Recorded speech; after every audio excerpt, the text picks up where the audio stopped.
said in this interview with TVR in Belarus, quote, "The city is being shelled. We can't even move around because shells are flying absolutely everywhere. It was impossible to go out on the streets. There were deaths of both children and adults. So it is impossible to work in such conditions. But for the sake of the children, we did everything possible and impossible." Who started the war?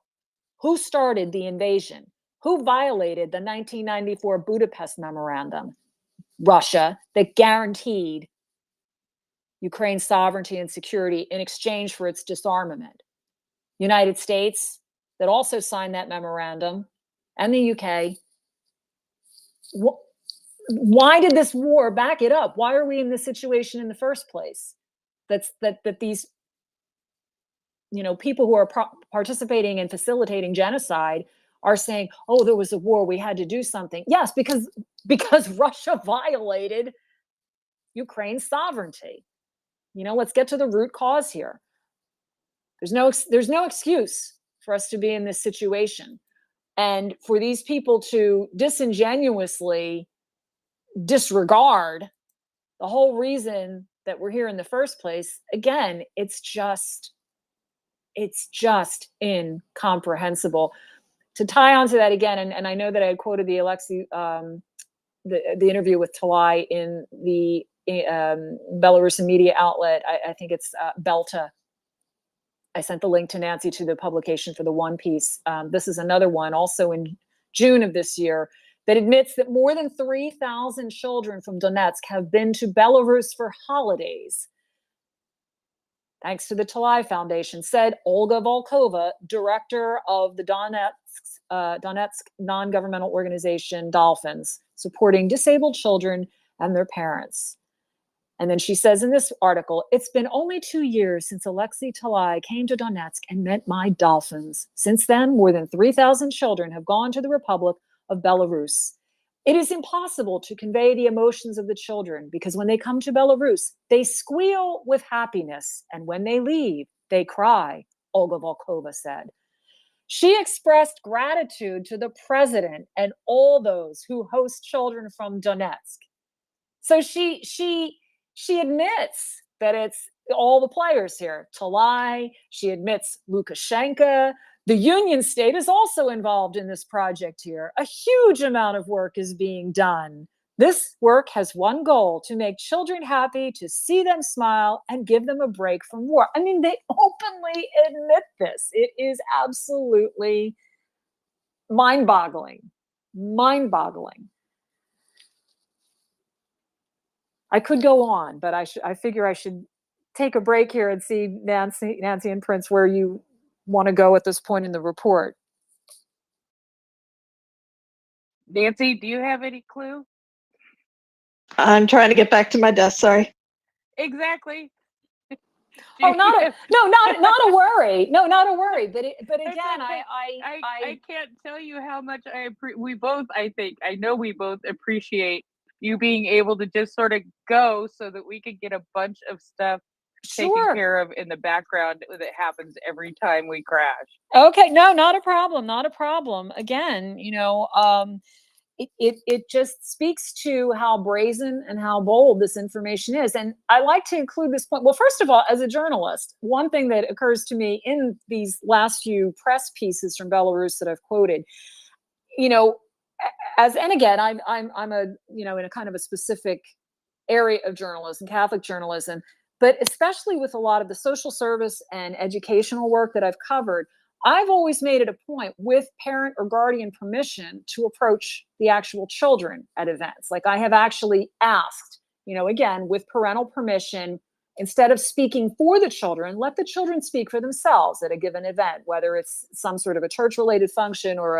a social service initiative. And at one point, I was even, with much permission and with the presence of their counselor, I was honored to be able to speak to two young men. They were actually late teenage men who had been adjudicated, young boys who had been adjudicated by our local court system to a Catholic social service agency. They'd been involved in gun violence, and I was able to speak with them directly. Why? Because I wanted to hear from their perspective, what is life like on the streets, what is going on everyone seems to have a solution or is proposing a solution to the problem of gun violence, particularly as it affects youth. But what are your voices? In none of these articles that you hear from these authorities and quote unquote philanthropists who are trying to do all this great work for the children, so to speak, of Ukraine, the children they're stealing under conditions that they themselves precipitated, conditions of war that they began. In no place do you ever hear these kids interviewed. You never hear them interviewed. You don't see anything saying, yes, I love this place, or no, I want to go home. It's only Ukraine that ever, is able to elicit that information. But the people doing this part of the genocide, the people who are deporting these children and supposedly have their interests at heart, never bother to actually allow them to speak. And I think that's incredibly telling, because I think those children might say something very different than what these adults are saying. Exactly. And I have asked TKD to join us. TKD has sent some very interesting messages to me in the background, and this is about the rights of the child when it comes to speaking, the rights of the child when it comes to what they should and should not be forced to say, those kinds of things. So I'm thinking perhaps, now keeping in mind that a lot of this knowledge is, well, you can tell us how this is focused, but how it may generalize into international law kinds of ideas. So TKD, will you please share with us some of what you were sharing with me in the background? Sure. Thanks, Prince. I'd be happy to. So I am a practicing attorney. It's been a long time since I've done a deep dive into free speech, and free association, free exercise law, and the fundamental rights of parents under the United States constitutional law. But there are some things that I think we can observe generally about that, and some important things to understand about our freedoms in the US. Now, Gina earlier in responding to Prince's description of the video with a child holding the weapon, she had raised the question of perhaps whether under international law that type of what I would call exploitation, right, would rise to the level of using the child as a combatant in the information, and whether doing that in the information sense would equate to other violations of international law by actually sending children into armed conflict. I think that's an interesting question, but my mind immediately went to a different question under US law, which is the question of compelled speech. And I'd like to actually end with the point on compelled speech, because Gina made another very, very important point, which is that when Russia is violating the rights of these Ukrainian children, they are also violating the rights of the parents. And in United States constitutional law, the right of parents to raise their children as they see fit is a fundamental constitutional right. And when I say fundamental constitutional right, one of the things that means is that the Supreme Court has decided that that right is so important that it deserves a lot of protection.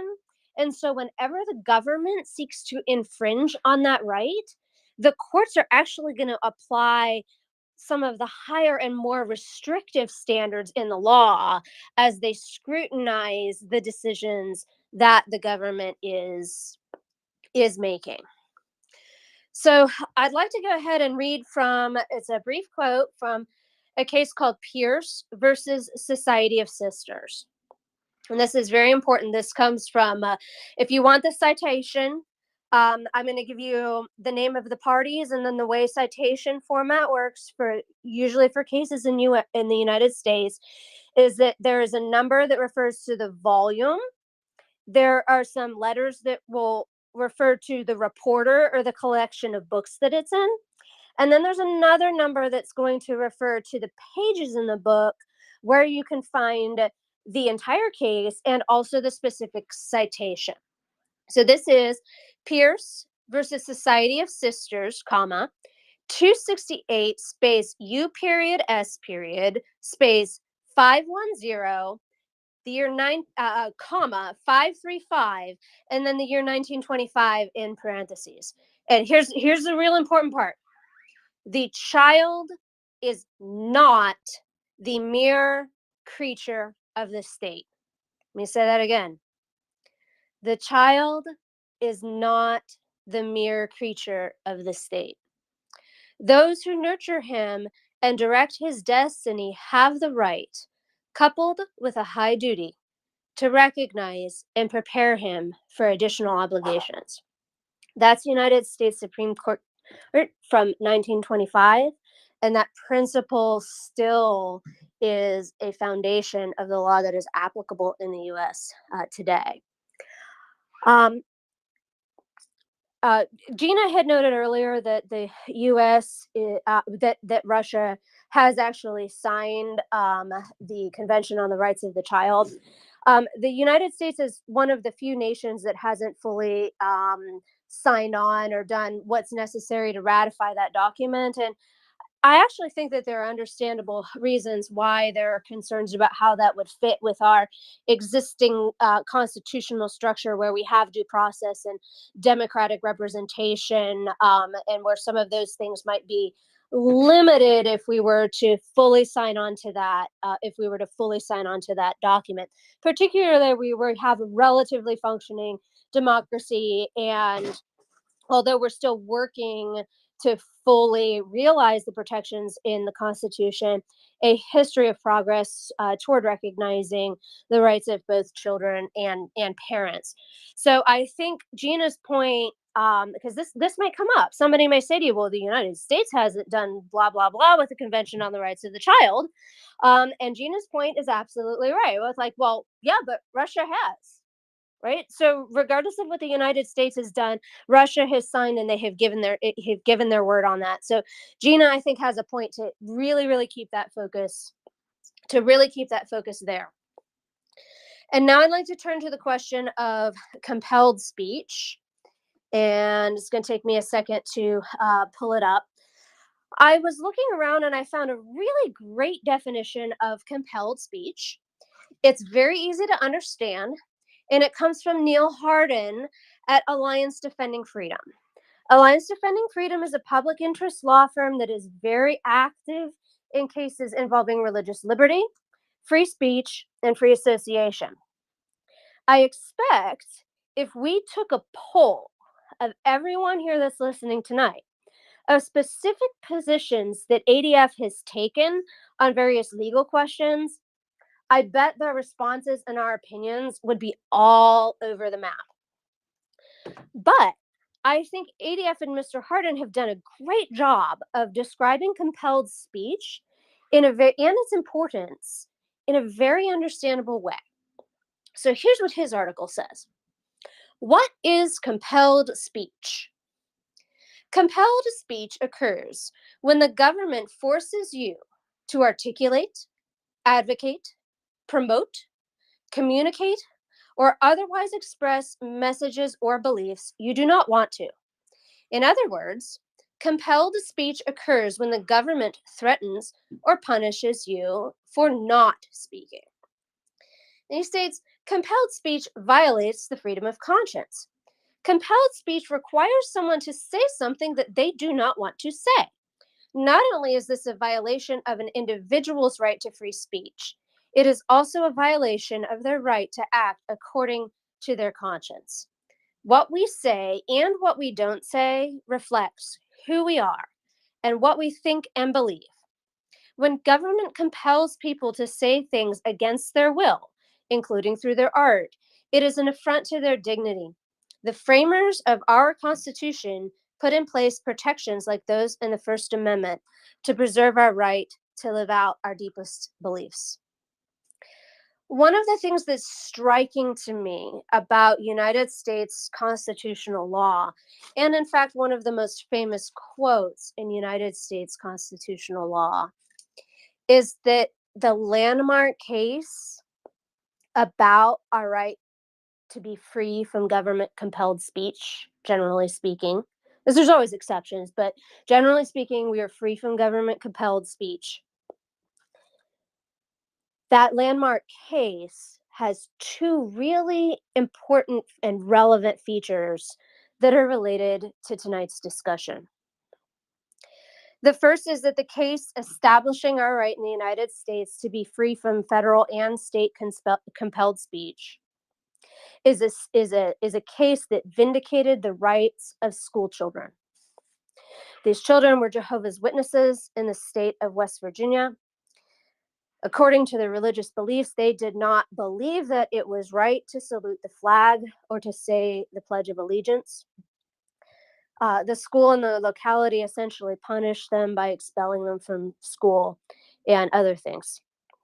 The other thing that's noteworthy about this case is that it ties into something that Gina said at the beginning about how all of us have dark chapters in our history and are working, we hope, toward human rights. And that the way that we can work toward a better and more free society is to own the mistakes that we've made in the past, to admit them, to admit when we were wrong, to accept that, to be honest about it, and move forward in pursuit of what's right. And that's exactly what the Supreme Court of the United States did in West Virginia v. Board of Barnett. And it's going to take me a second. I'm going to pull up the quote here. If you can give me a second, I'm going to pull up my DM that I sent to Prince, Heather, and Gina and Nancy in the background, because that's where I have the quote from the case. Okay, let me give you the citation. West Virginia Board of Education v. Barnett, comma, 319 U.S. 624, parentheses 1943, close parentheses. Okay, and the pin site for what I'm about to read to you, that is, if I've got an opinion that has lots and lots of pages, how do I get you to exactly the place where I'm quoting? That pin site is page 642. So if you decide to look this up and you don't want to have to read the whole thing, just find page 642. If there is any fixed star in our constitutional constellation, it is that no official, high or petty, can prescribe what shall be orthodox in politics, nationalism, religion, or other matters of opinion, or force citizens to confess by word or act their faith therein. If there are any circumstances which permit an exception, they do not now occur to us. The court goes on.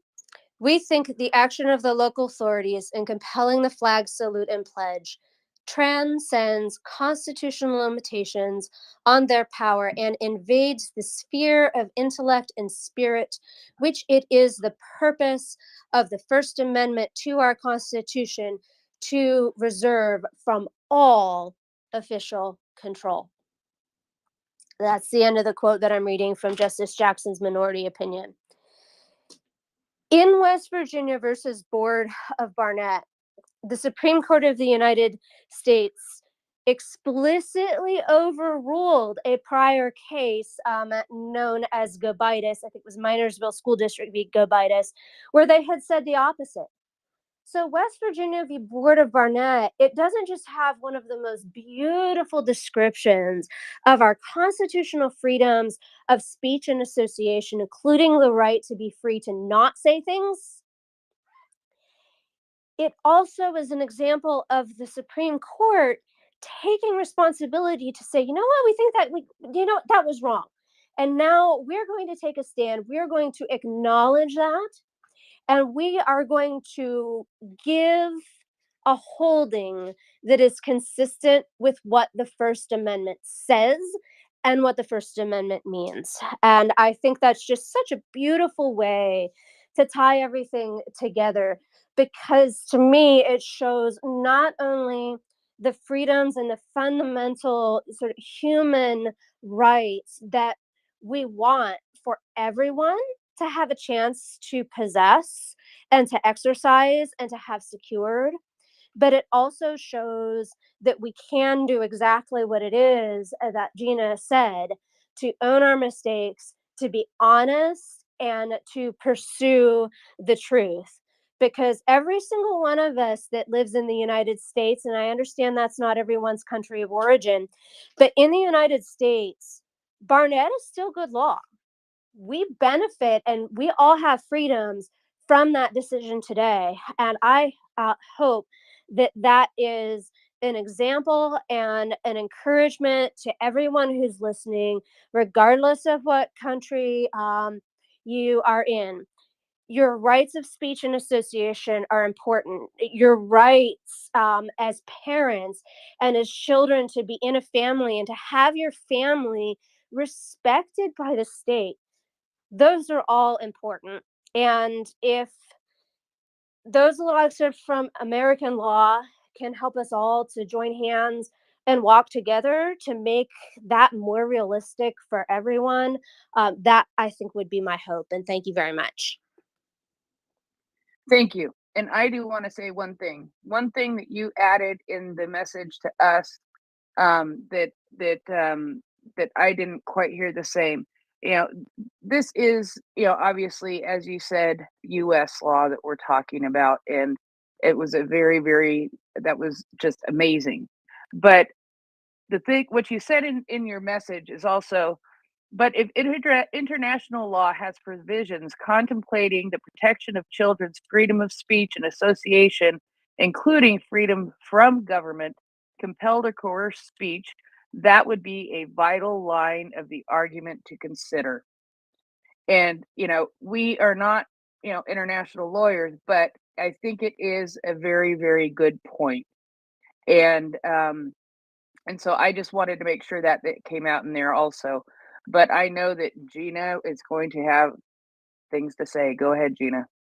Well, I was just thinking that was great. I was thinking that dovetailing with that, if you look at the Convention on the Rights of the Child, and just as Prince said, not an international lawyer, just a journalist who likes to ask a lot of questions. Article 36 states, state parties shall protect the child against all other forms of exploitation prejudicial to any aspects of the child's welfare. And I think you could certainly argue that indoctrinating or attempting to indoctrinate children or having them pose in pro-military videos, I mean, that's certainly a form of exploitation. And it is prejudicial to any aspects of their welfare because you're fomenting war, which children tend to pay the highest price in. So, you know, there surely is a way to look at this more closely and to argue this. The other thing to note is that, as Ukraine's government itself has noted, you know, for example, on the Holodomor Museum website, in talking about propaganda, and I know we've all seen these videos, especially in the early days of the full-scale invasion, the Russian kids that were lined up to don the Z symbol and march around in little military uniforms and make videos. And there was one case, as the Holodomor Museum website notes, that was in Kazan, where terminally ill children from the hospice were taken outside and lined up in the shape of the letter Z. And Maria Lvova-Belova, the children's commissioner, said, why not if the children don't mind? I'm not sure how much the children were consulted on that or realized what the implication of their actions were. But is it not exploitation of children, even of the aggressor nation, in this case, Russia, to, without necessarily their parental consent, and even with their parents' consent, to have them promote aggression that kills other children, that results in the death of other children, and that endangers their own lives as well? I don't see how we're not able to argue this in court of law. Again, I'm not an international lawyer, but I'm sure far more intelligent minds than mine who have the actual training to do this could surely find a way to at least posit the question, you know, at least put it out there. Because again, one of the things, and we've talked about this in previous sessions, and it's a critical point in her book, A Problem from Hell, America in the Age of Genocide by Samantha Power. One of the greatest hindrances to both preventing and punishing genocide is a lack of imagination. And by that, she means the capability to truly understand that this evil does exist, to not live, as she quotes from a Protestant theologian from the World War II era, Van der Hooft, I think was his name, to live in the twilight between knowing and unknowing. So to have the imagination to say this evil is real, but then also to have the imagination to see what different forms it could take in its own warped way. Evil can actually be very, I wouldn't call it creative, but certainly very clever. And it takes on new forms. And using children in propaganda, which is historical. I mean, we saw this in Nazi Germany. We've seen this in other genocides and in other military aggressions, but it's time to call this out. You know, we're trying to commit to a world in which we stop seeing children exploited in pornography and in child trafficking. I mean, this is a horrific problem globally. And these children, against their will, are being made to, you know, perform and appear and be the victims of horrific and unspeakable acts so that adults can further a criminal enterprise. This is the same principle here, except that it's at a military. It's using children to further military aggression. It's genocidal in this case, and we need to make sure that our international laws are prosecuted in a way that sees the different forms this takes as technology evolves, as war evolves, as history advances. There are going to be new opportunities, unfortunately, for aggressors to violate our laws in ways that we may not think of, because hopefully as a good person, and I believe most people are good, they're not sitting around dreaming up these things. But those who promote death and see other human beings as, to quote the prayer that I pray at my Ukrainian Catholic church on Sundays, praying for, you know, Ukraine's deliverance from this genocide, that only see us as simple human obstacles. That's exactly what Russia sees, collectively speaking. That's what Putin sees. Obstacles. Simple human obstacles. Get out of my way because I want to conquer the entire world.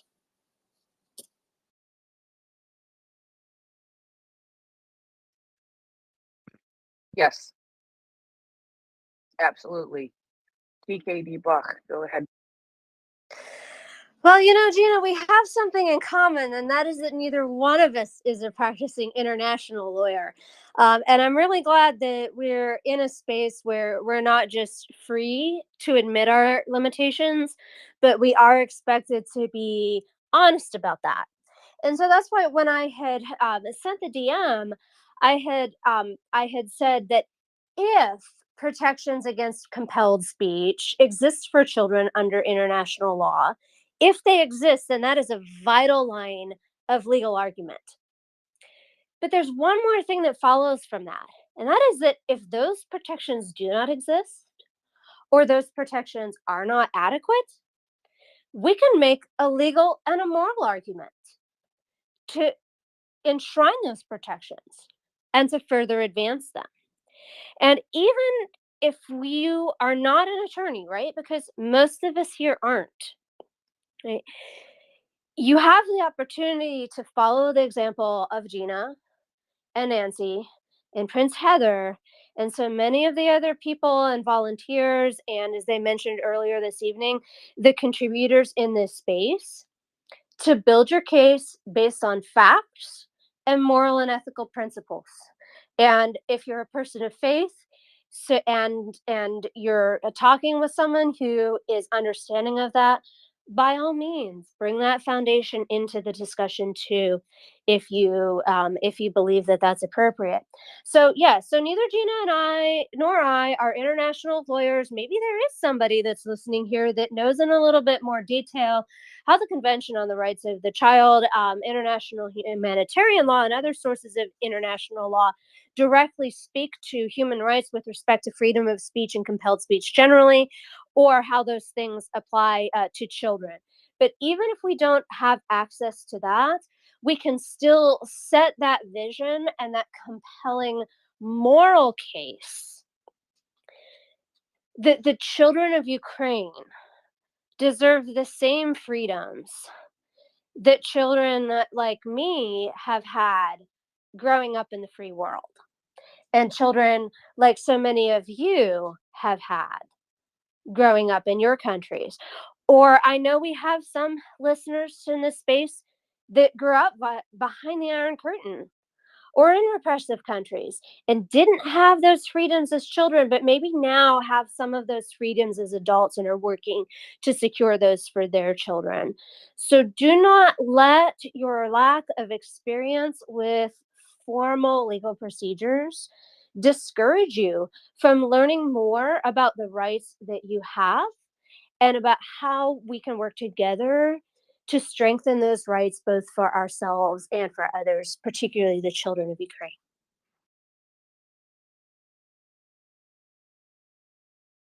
Nancy, go ahead, Nancy. Yeah, first of all, TKD Bach, that was so beautifully said. The one other aspect of law that I am not an expert on, but that would also be appropriate to consider is Ukraine's own law or own laws that protect children. And I am not an expert in that arena, but logic would also dictate that if a Ukrainian child is protected under Ukrainian law from certain acts and they are kidnapped and taken out of their nation, abrogating those protections, then that I think also is a very compelling argument. If they would have had those protections, were it not for them having been illegally transferred out of their country, then that is something I think also that courts would look at as well. But again, just the moral fact that children would have protections that are no longer available to them because of the illegal transfer is very relevant just from a pure moral perspective. And go ahead, TKD. I want your take on that. I think that's a great point, and you've just reminded me of something else. I don't want to digress too much, but maybe it was 2 or 3 weeks ago that we had a discussion about how we could listen and better communicate with evangelicals and other people of faith who might be interested in learning more about the religious liberty situation in Ukraine and how much Ukraine is doing to support religious liberty and how much Russia is doing to undermine it. And that, I think you just brought to mind, is another area that's important to keep in mind, because as these kids are kidnapped, and I think kidnapping might be a violation of the Convention on the Rights of the Child, as these children are taken away from Ukraine and the protections under Ukrainian law, either is written or applied. It's much better if you look at the United States it reports on international religious freedom. As they're taken from Ukraine to Russia, they're taken from a place that has more religious liberty to a place that has less religious liberty and freedom of conscience. And they don't have the ability to go with their parents and worship or not worship as they see fit. And that, I think, is important to keep in mind as we are talking with folks who really might share those concerns and would recognize that that is an important thing for us to support and encourage in Ukraine. Gina, please go ahead. Sure. No, and those are great points. I would, in terms of, just to back it up, violating Ukraine's law, this really just comes down to the issue of sovereignty and the rights of the child. You can't go into another country and take people's children. You can't even do that within a given country. So and I don't know that we even need to add more to international law. I think it's a question of enforcing what's already there. And, in terms of, obviously with law, the principle is ideally, you don't want to kind of layer on law. You want to make things as streamlined as possible, as precise and as comprehensive as possible and specific. it's kind of like building a database. You don't want to have too much categorization or your database goes out of control. It's a, kind of a logic. But, if you look at Article 38 of the Convention on the Rights of the Child, this is where it gets into the children and armed conflict. And just that second point of Article 38 alone, well, first, it says state parties undertake to respect and to ensure respect for rules of international humanitarian law applicable to them in armed conflicts, which are relevant to the child. Okay, so, we've got international humanitarian law that's really specific about all of that. And in fact, I can toggle over to my tab on that in a second if you like. But this part, when I see the kids in the propaganda videos, whether it's the Russian kids or whether it's the kidnapped Ukrainian kids, state parties shall take all feasible measures to ensure that persons who have not attained the age of 15 years do not take a direct part in hostilities. And I'm sorry, but I really am hammering in on that point, that part of those hostilities are the propaganda and that you use to enforce and to create and to continue those hostilities. We have to look at hostilities as, especially as warfare changes. I'm not a military strategist. I come with a lot of disclaimers on this space, but I'm not a military strategist. But, when you say hostilities, well, what counts as a weapon? Operating a drone. We didn't have drone warfare not too long ago, right? That's now a form of a major form of warfare. Pushing a button on a computer to operate a drone. Just being administrative support staff to be part of a military operation.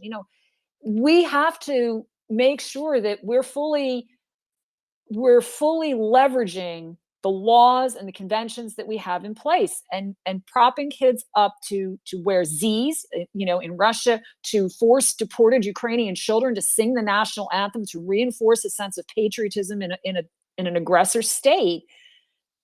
I know there are lawyers that could argue that and argue that successfully in a court, that is a participation, and a direct one, in the hostilities. Especially if you're really, trying to conscript and you're trying to make highly incentivize, to put it kindly, people to go to war. I mean, in Russia, Central Asia, there was just, and this was on a post I was reading earlier today, and I think it might have been Anton Gerashenko who posted it, was the Nepalese worker. Russia is really trying to attract immigrants to come to its country so that they can sign up for really great pay and benefits as part of this, as part of fighting for them. So they have demonstrated across the board that they are doing everything and anything to ramp up their forces and exploiting vulnerable people to do it. If you have that kind of an aggressive military buildup, a troop buildup, if you're raising pay and promising all sorts of benefits, part of doing that is this propaganda, and having children participate in it is really having them participate directly in hostilities, because the hostilities are dependent upon the success of that propaganda in getting more bodies to feed the war machine. So, as I said, I just think it's really a question of leveraging a lot of what's already in place among, the convention, international humanitarian law. We've got the tools. And a lot of times that's what this comes down to with genocide. We have the tools, we have the morals. What we lack is the political will. Again, the domestic political will in particular. That is a huge point in Samantha Power's book, A Problem from Hell. We need to use what's at hand to fight genocide, including the deportation of Ukrainian children.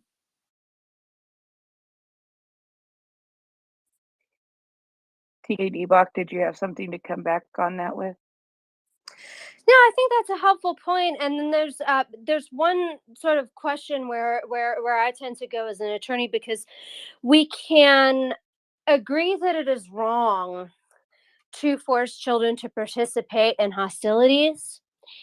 It may, however, still be wise to distinguish between the type of wrong that is committed by forcing children to participate in hostilities through speech, and forcing children to participate in hostilities through violence. There are a number of areas of the law, I think, where it's important to maintain the distinction between speech and actual violence, because if we elide that too much, it can it can actually chill rights of expression. And I think if it is possible for us to acknowledge the wrong and acknowledge the harm, but still keep a clear distinction between forced speech and forced exploitation through forced speech and exploitation through forced combat, I think that that would be wise. Go ahead, Gina. I see that For Every Child has her hand up, but I just want to, and it's an excellent point, TKD. But remember too that the Genocide Convention itself bans incitement to genocide, and that this is where the speech, genocide is one of those crimes where speech becomes an act of violence.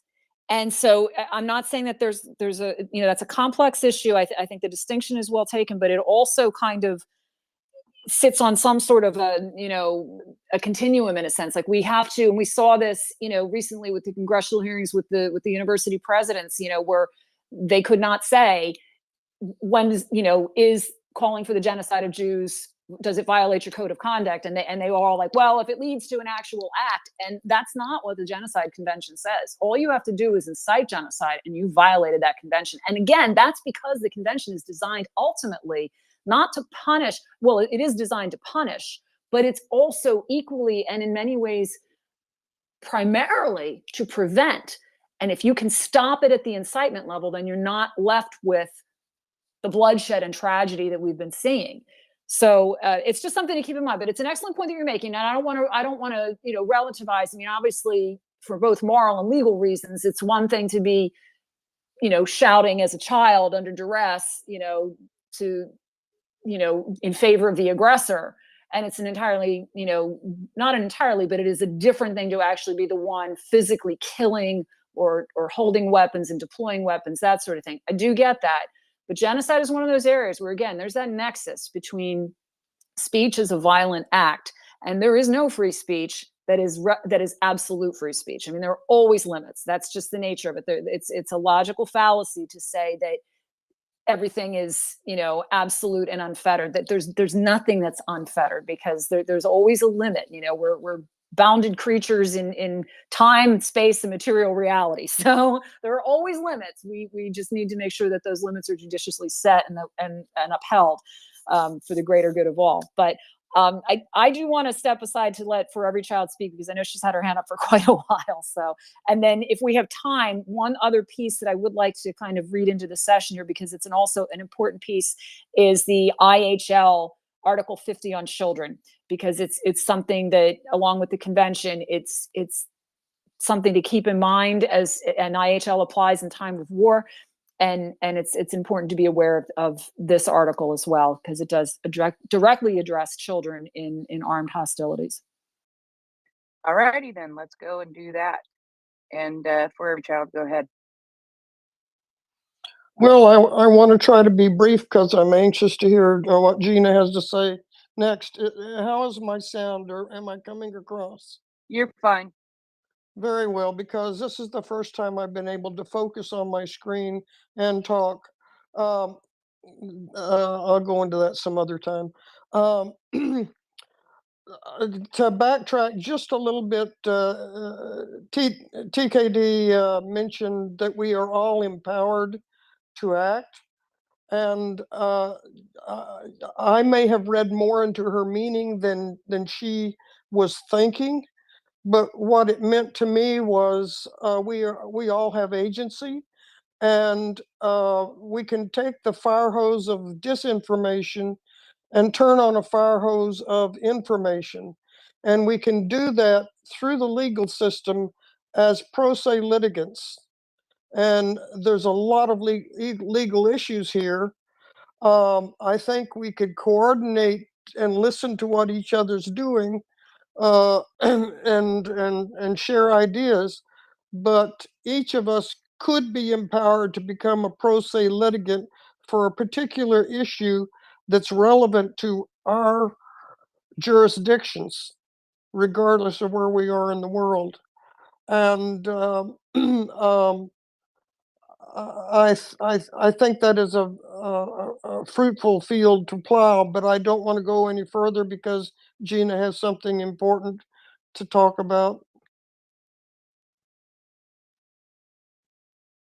All righty. TKD, we'll send it back to you real quick, and then we'll go to Gina because I'm sure she's going to put her hand up.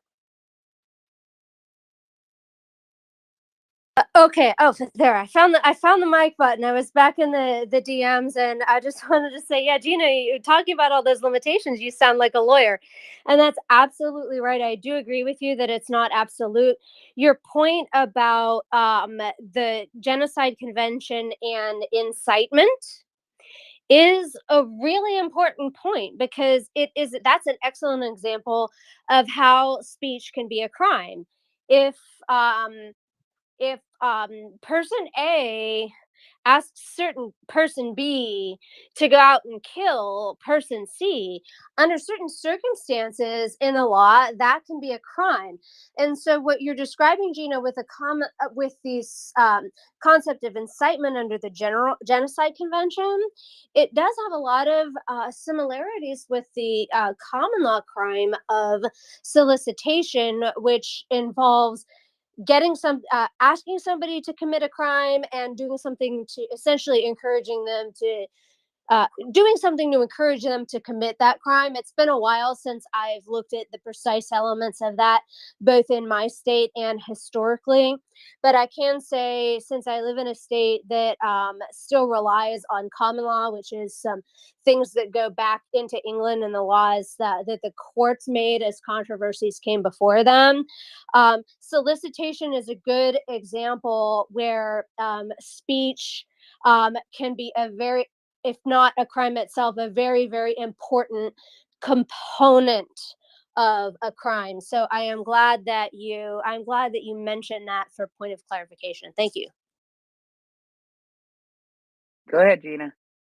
Sure, and again, this is on the U.S. Holocaust Memorial Museum website, which is it's their Holocaust Encyclopedia, which is just a fantastic resource. They have so many resources. I cannot recommend this site highly enough. But they talk about incitement, and they look at after World War II, which actually was not tried as genocide. It was because that charge didn't exist at the time, but in the International Military Tribunal, one of the defendants was Julius Streicher, who had published, or Streicher, I guess is how you would have said his name, was the publisher of an anti-Semitic weekly newspaper in German called Der Stürmer. And he was convicted of crimes against humanity because of his incitement, and he was executed.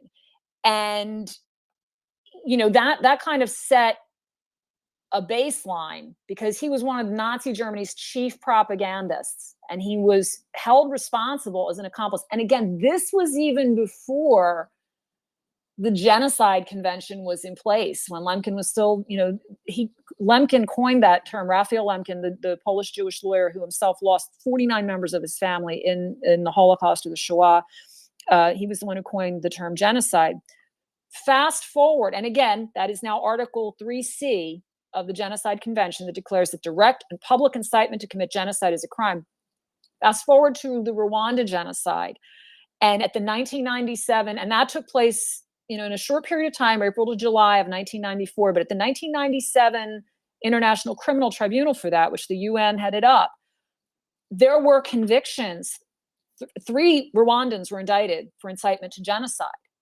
Okay. And one was the publisher of a tabloid, one who used to publish these horrible articles that demonized the Tutsi as cockroaches, or Inyenzi, I think is how you said the native word. And again, I'm reading from the Holocaust Encyclopedia on the U.S. Holocaust Memorial Museum website. Then there was also Ferdinand Nahimana and Jean Bosco Barayaguiza, who they founded a radio station, Radio Télévision Livre de Mille Collines. I think that means Radio of 1,000 Hills. My French is terrible. But they would even directly or indirectly call for the murder of their opponents, even sometimes providing names and locations of people to be killed. So they didn't pick up a gun. They didn't actually shoot anyone, but they were held accountable for inciting genocide.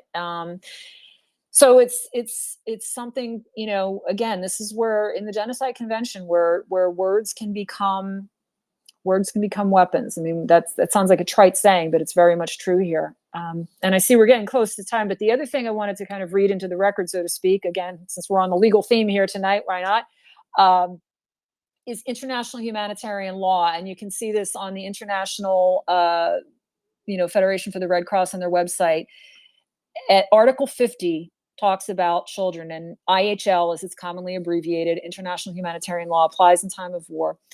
And just to read a couple of the things that, even if Russia wants to say, well, we're doing this to get these children out of the conflict, leaving out the part that we started by violating a nation's sovereignty. But according to Article 50, the occupying power shall, with the cooperation of the national and local authorities, facilitate the proper working of all institutions devoted to the care and education of children. All right, let's stop right there and see how many schools Russia has attacked, how many hospitals Russia has attacked, how much infrastructure has Russia attacked. Okay, so the facilitating the proper working of all institutions devoted to the care and education of children, they kind of lose on that. The occupying power should take all necessary steps to facilitate the identification of children and the registration of their parentage. It may not, in any case, change their personal status nor enlist them in formations or organizations to subordinate it. I mean, Russia and Belarus have violated this wildly, with lack of documentation, despite all of the media claims, everyone was documented. And, to go back to those articles we read a little earlier regarding the Belarusian accomplices in the deportation of Ukrainian children, methinks the lady protesteth overmuch, to quote a little Shakespeare in there, I think, which is they had to note extensively, and we had all their documents, and the documents were notarized. Why do you have to keep saying that? What are you trying to convince us of? Continuing Article 50, children of the IHL. Should the local institutions be inadequate for the purpose, the occupying power shall make arrangements. Now, here's the thing. So in many of the occupied areas, of course, Russia has devastated infrastructure, devastated institutions, killed, forced out, authorities. In the case of the Zaporizhia region, it came to light, I just wrote an article on this, that the Russian official in charge, who was actually a Ukrainian pro-Russian official who was put in charge of the Zaporizhia Oblast, apparently outlawed the Ukrainian Greek Catholic Church by order about a year ago, and the documents just came to light and they've been vetted. And so the churches were closed. The property went back to the Russian state. The clergy were kicked out. Some of them have been kidnapped. We don't know the fate of 2 of those priests. So, but again, you're not supposed to be doing this to the local institutions. But even if you say that the local institutions are inadequate, to go back to Article 50, the occupying power shall make arrangements for the maintenance and education, if possible, by persons of their own nationality, language, and religion of children, meaning of the children's nationality, language, and religion, of the children who are orphaned or separated from their parents as a result of the war and who cannot be adequately cared for by a near relative or friend. A special section of the Bureau set up in accordance with Article 136 of International Humanitarian Law shall be responsible for taking all necessary steps to identify children whose identity is in doubt. Particulars of their parents or other near relatives should always be recorded if available. And we've seen that Russia is just blowing through this left and right. There's no documentation. Prince's mentioned that in some cases, they have been actually marring the fingerprints of children to hinder their identity, passportizing them, Russifying their names. And then the final section here of Article 50 of International Humanitarian Law on Children says, the occupying power shall not hinder the application of any preferential measures in regard to food, medical care, and protection against the effects of war, which may have been adopted prior to the occupation in favor of children under 15 years, expectant mothers, and mothers of children under 7 years. So again, an important piece of international law that directly addresses children during armed conflict and that we need to be mindful of. I really do believe we have the tools we need. It's a question of our applying them. Although there are some areas where probably these tools do need expansion. I would certainly not rule that out, but we need to learn and to hold ourselves accountable to these documents and hold our own nation accountable. TKD had mentioned earlier that the United States hasn't ratified that convention. And, the United States was very late, to the dismay and disbelief of Raphael Lemkin, in actually ratifying the Genocide Convention. And that's not acceptable. We can't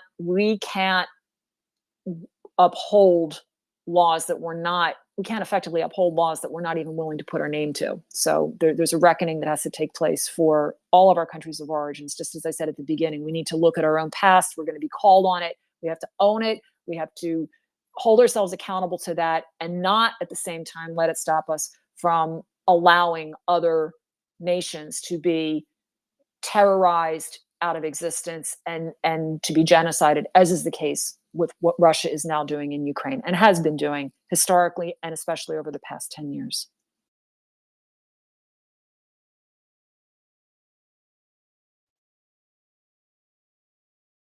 Sorry, I'm typing a couple of messages. Amos. Go ahead, Amos. let's-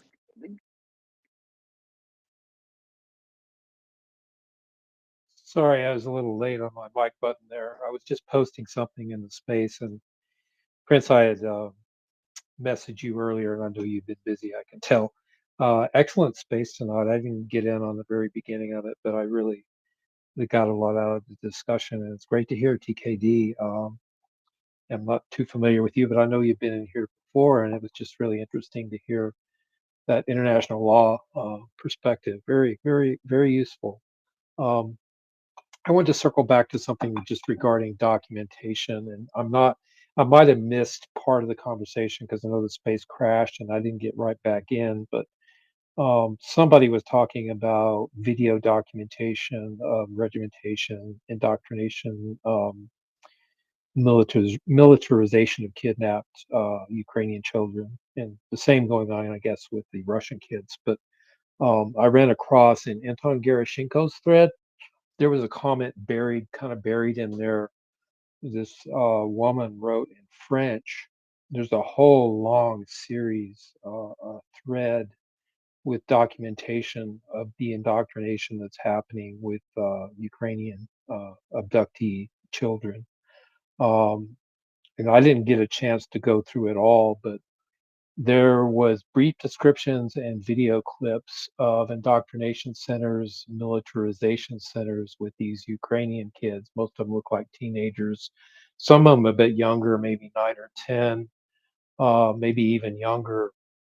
At several locations. One was in Simferopol, Crimea.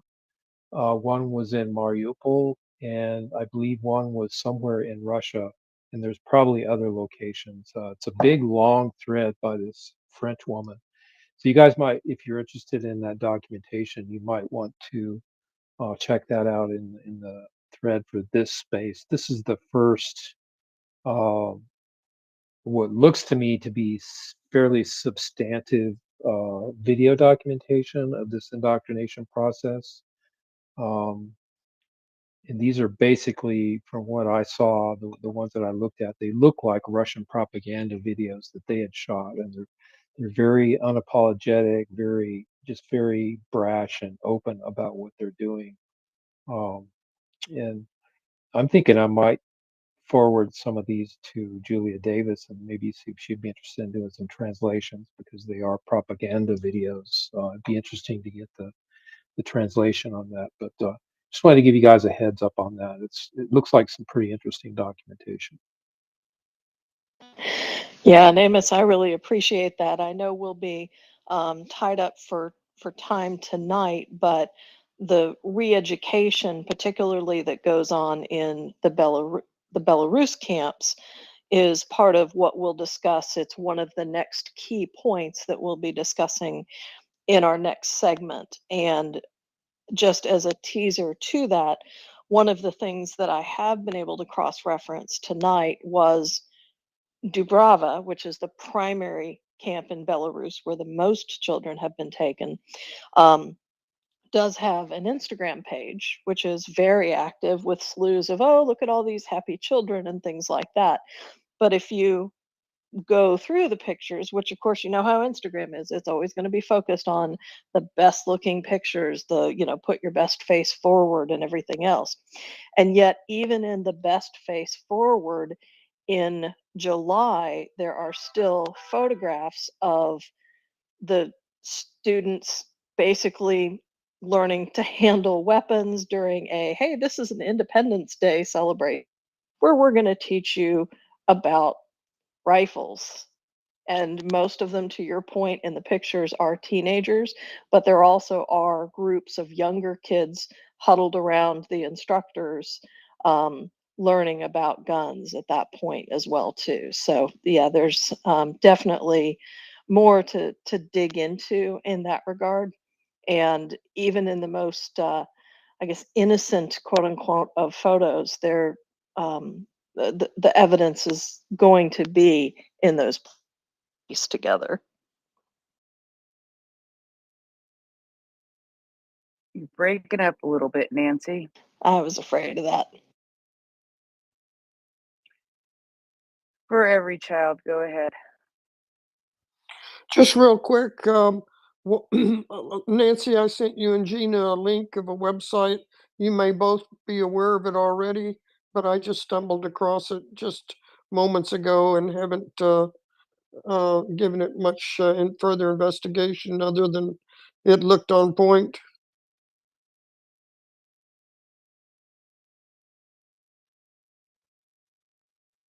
Thank you. Thanks. All right. I think that we're about ready to wrap up for the night. Mockers, did you have something to say on this subject, or are you trying to kick Nancy out of your chair? The latter. And morning.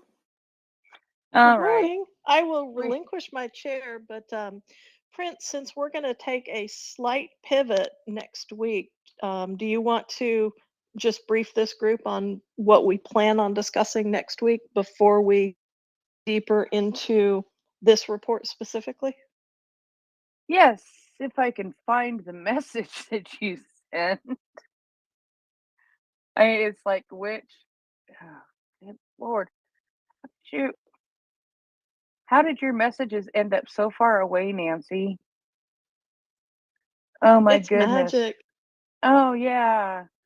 So I think the idea is looking at Russian genocidal crimes and impacts on Ukrainian culture, religion, religious freedoms, and those kinds of things.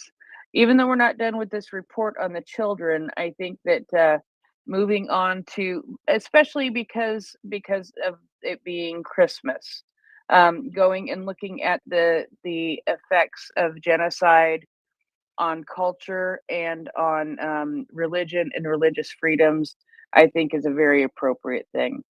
And it makes complete sense to me. And I have a feeling Gina will really like doing that one too. And I know I will. And so I think that is sort of the goal in what we're going to try to do next week. Did I miss anything, Nancy or Gina? Nope. Host phone, you're freaking Perfectly. me out again. Host phone, you are freaking me out. It's not me. Just like you do every day. It's not, I know it's not you. Good morning, Jimmy. Anyway, I'm sorry, I have to yell at him every single morning. He does that and it freaks me out. I want a seat reassignment, but I can't get one because it's just the way I get put in the spot. Anyway, just to close this out, I want to say thank you, TKD Bach. I want to say thank you, Gina. I want to say thank you, Nancy. I want to say thank you to everybody who participated. For every child, just before I totally close this out here, did you have something to add really quick? Yes, while you were all busy talking and I was trying to listen, I also found a copy of the Budapest Memorandum, and I tweeted it out 6 or 8 or 10 times. So if people could retweet those, I would just so enjoy it. Slava Ukraine. All right, thank you. So, as we're closing out, as I always do, I like to go around and give everybody an opportunity. So, Nancy, see if you can talk now. Well, I can talk. It's just whether my internet will let y'all hear me more than anything else. I really appreciate everyone being so engaged today. So, again, another wonderful session and a lot more to come with the kids in the report. But I also look forward to our conversation next week, with a little more introspection toward the upcoming holiday and the significance that we've talked about even today on how how religion and culture are impacted by genocide. So I think that's going to be a great session. And in the meantime, that'll give Gina and I an opportunity to be digging up more information on the illegal transfers of the Ukrainian children to Belarus. And I will keep my eyes open for more consequences of any of the parties involved. Thank you, Nancy and Your Gina. annoying noise, Nancy, is it? So that Yes. so that you don't so you don't miss it. Something like that. All right, and Gina, as Well- you always do, close us out with the kind words of what we came together for and why we are here. Well, I'm always appreciative, and we came together for a tragic reason, Russia's genocide against Ukraine. But in this space, we bring light to the darkness, and that light is through meeting together in community, listening respectfully to each other, reminding ourselves of what it means to be human, what it means to abide by law, by order, to respect human rights, to learn, to strengthen our voices in defending those rights. And so I just always, as I said, I'm just always grateful to be able to share what I know. I am better at asking questions than providing answers, but I believe that if we just keep digging and keep advocating and keep the word out there and keep fighting, and as we do enter this second year, we're finishing out rather this second year of the full-scale invasion, reminding ourselves that this conflict goes back to 2014 and that historically it was preceded by just centuries of Russian aggression in various forms under various forms of government towards Ukrainian people, that Ukraine will win. And by educating ourselves and lifting up the light and holding ourselves and humanity accountable, we will not only support Ukraine, but we will better humanity and better this world. This is a fight for human rights globally. It has global impact. And don't ever let anyone tell you that they can't locate Ukraine on a map or that it's their problem, not ours, because it is everyone's problem. And that's what we're here to help address and to help solve, not just for ourselves in this present moment in history, but for those who will come after us, because there's an intergenerational justice that is also at stake here, very much at stake. So thanks to each and every one who even just takes the time to listen to this either live or later on in its recording. I just thank you all. As always, I say hello to my Ukrainian friends, and I thank you for your courage, for your valor, for defending our freedoms and our human rights. And Slava Ukraini.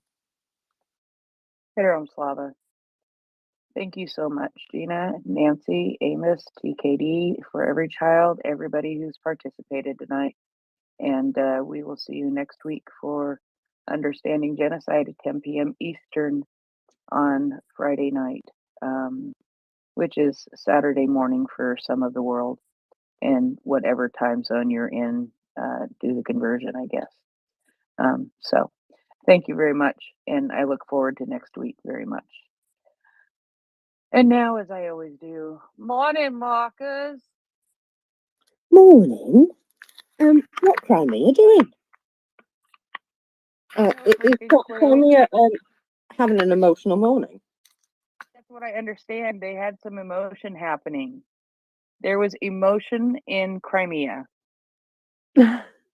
Well, I'm just just having a very quick flick, and one of the first things I saw was there were 3 arrivals in Kursk, which have damaged a compressor station at the train station and some power lines. Oh no! These things happen. I appreciate. Oh no! I know. Oh no! But prior to that, well, there was reports of explosions, perhaps at Henichensk and possibly Jankoy. They're very close to one another. Then, obviously, there was. Well, they said they'd shot down 26 drones. Later, it came up that they said they'd shot down 34 drones. I know, very busy. And just north of Simferopol, there was an airfield which may have been hit. There was lots of booms noted around there. Yeah, just lots of things happening. And in sort of, in those sorts of areas. So let me see. Oh yeah, we had videos of air defense going off in Sevastopol. Explosions were going off just in the area north of Sevastopol, which is one of these places which they have, there we go, yeah, airfield. I thought so, I was just making sure. So powerful explosion along with gunfire near Kacha, just north of Sevastopol. Now, this is where the Russian Black Sea Fleet keep their naval aviation airfield and their aircraft. According to rumour, that's where they are. So you can see, you know, when Zelensky said the other day, there'll be a reply or a response to what we've been suffering the last couple of days. Well, I don't think he was fibbing. That looks like a... sorry. That looks like a reply to me. What do you think? I try not to at some point in the night. You just tried to turn your brain off. Yeah, but it Okay. hasn't happened yet. No. No, I try not to as well, but you know, these things happen. So anyway, I just wondered if we should at least try and have a little look at those later, just so we can be absolutely sure of what's happened. Obviously, they're not going to tell us all the information. I'm pretty sure they're not going to tell us all the information. Are you sure they won't? Are you sure? Aren't they always upfront and honest? You know what? Sometimes they're not. I know. Sometimes they're not. What happened to honesty is the best policy? I know. I'm usually quite an honest person as well. And well, yeah, they don't. You see, it's very annoying. It's very annoying that they don't like actually tell us everything. However, when we find out later, oh, excuse me, about the things that they can't possibly cover up. So yeah, I'm waiting for that sort of stuff because if you remember when they hit the dry dock, the port, it took 2 days for that information to come out, didn't it? We knew there'd been a big explosion, but we weren't quite sure what it was until we got some overheads that confirmed it. And even then, it was like, what actually got hit? What's broken? So, you know. It's a case of we will find out when we find out, but very much like that. So over the last couple of days, we have had some shocking, snowy weather. And I don't know if you've noticed, but it's really, really bad in Russia, you know. It's so bad that that they're struggling for you know, like just the regular things like heating and you know, not icicles inside. Do pipes freeze? Generally these things do happen if you don't yeah. What kind of pipes were you thinking of? Oh, sewer pipes, water pipes, any kind of pipes. Oh, of course, yeah. So that'll be why there's boiling water bubbling up out of the ground in some parts of Russia. I suppose it's better than the other parts where it's not boiling water. It's from sewage pipes. Let's keep it nice, or at least polite. And yeah, I don't know about you, but if I had hot and cold running poo in my street. I don't know. I feel as though that would be a problem for me. I feel as though not only would it be a problem for me, it would be very unlikely for my local government to get away with that for more than about a day. After a day, that would become completely untenable in your street, and you would expect something to be done about it, put it that way. And if it wasn't, there'd be you'd be gathering some of it up and taking it to your local politician, and sitting a bucket of it in his driveway, because that's the sort of thing we do. I Why suppose stop in the driveway? Why isn't it on his desk?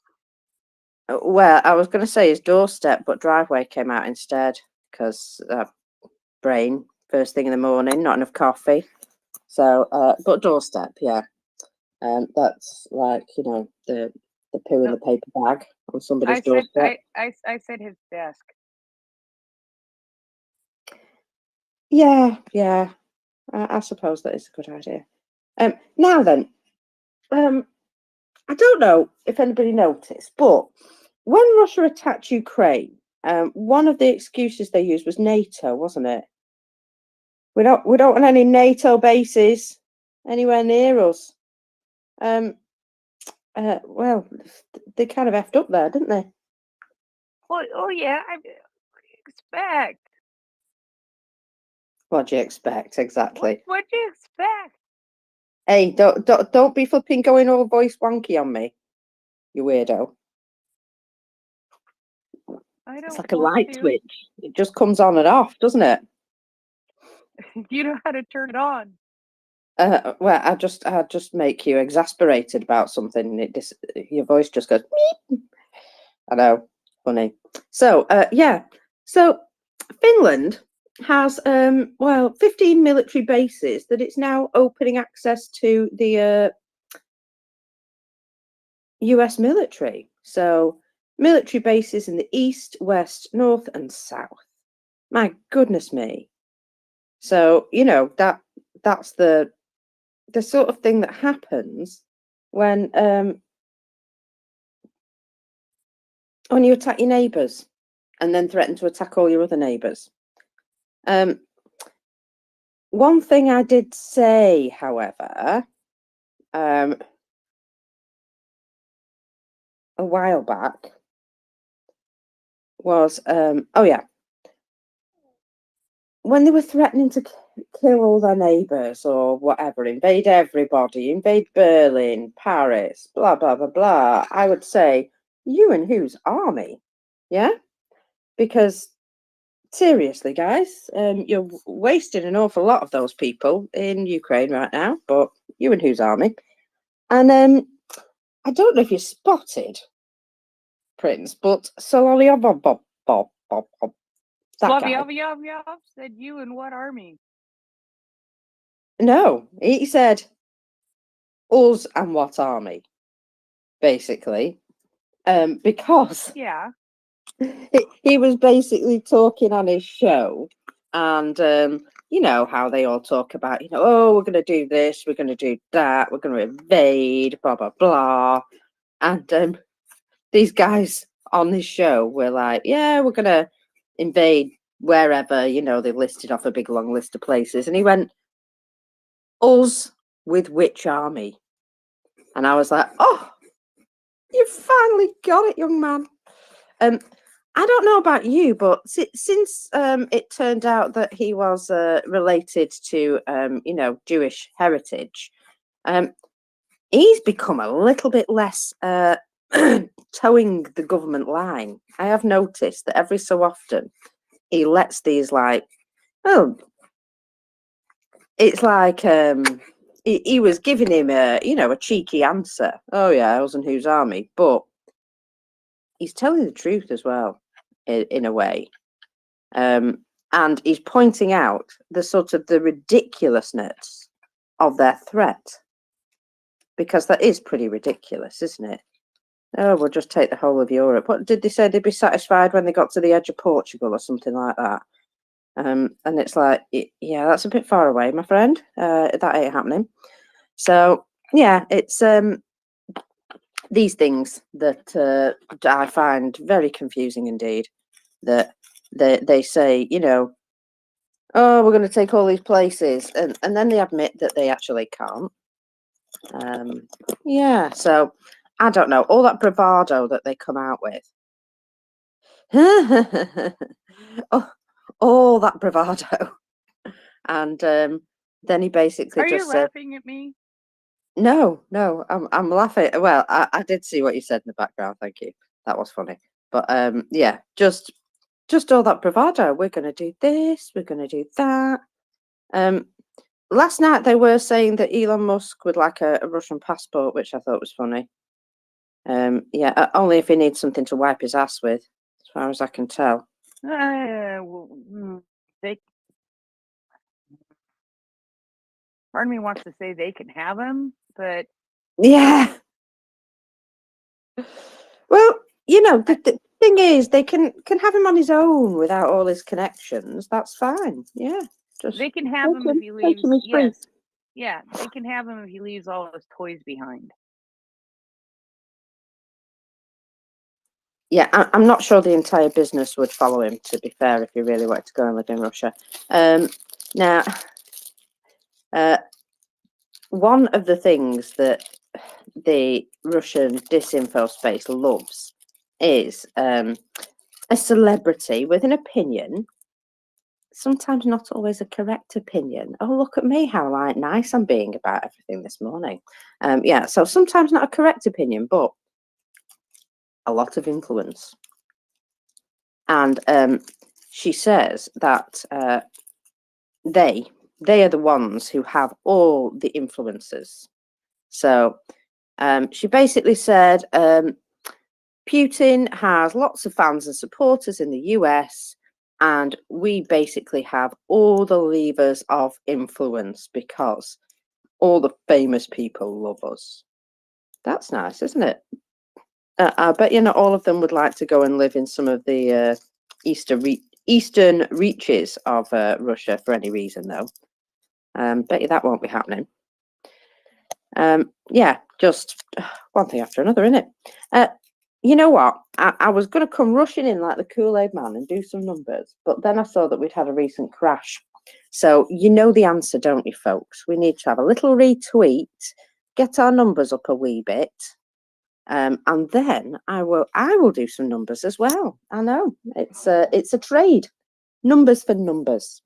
I think that, you know, sounds like a good trade, doesn't it? Now then, Article 7. Who knows what Article 7 is? Have you heard of Article 7? I have heard something about Article 7 recently. I have not had the opportunity to read about it because it just keeps flying by my screen, and I just haven't had the time to read it.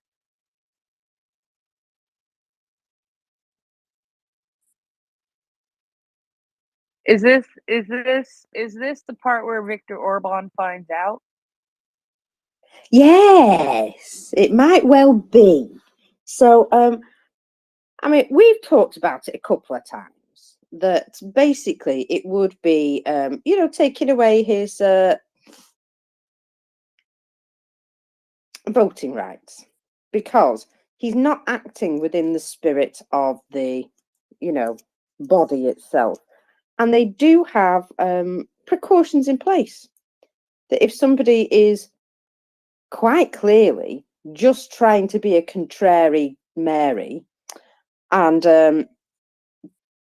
do all of that, yeah, if somebody's just trying to be contrary, which you can see in some cases that is certainly the case, well, you either go around or you eventually, when they prove that they're really, you know, just are never going to get with the program, at that point, best thing to do is to act and use Article 7 and suspend their voting rights. Now, they've had plenty of opportunity, shall we say, and now all they're doing is trying to blackmail the EU, which is pleasant, isn't it?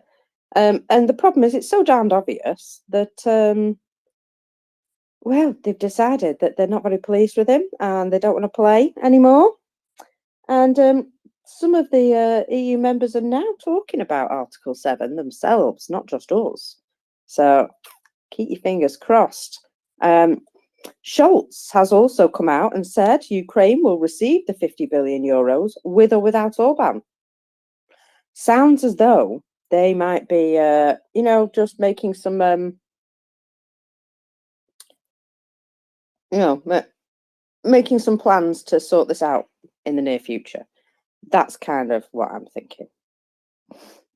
So, yeah, I'm looking forward to the EU maybe coming down with some enforcement, baby. Sorry, that really, I'm very excitable about the finding out phase. You know, when people like have been such gits for a long time and then they get to find out. Oh, I tell you what, I think it's my favourite thing in life, just under booms. The finding out part for these people, especially when it's you know, quite high level as well. Yeah, I like this. I don't know, I'm a big believer in justice. Should we have some justice? So yeah, basically Orban single-handedly blocks everything, and basically says, I'll unblock it if you give me some money, because that's all he's interested in. That and I don't know how shiny Putin's shoes are, perhaps.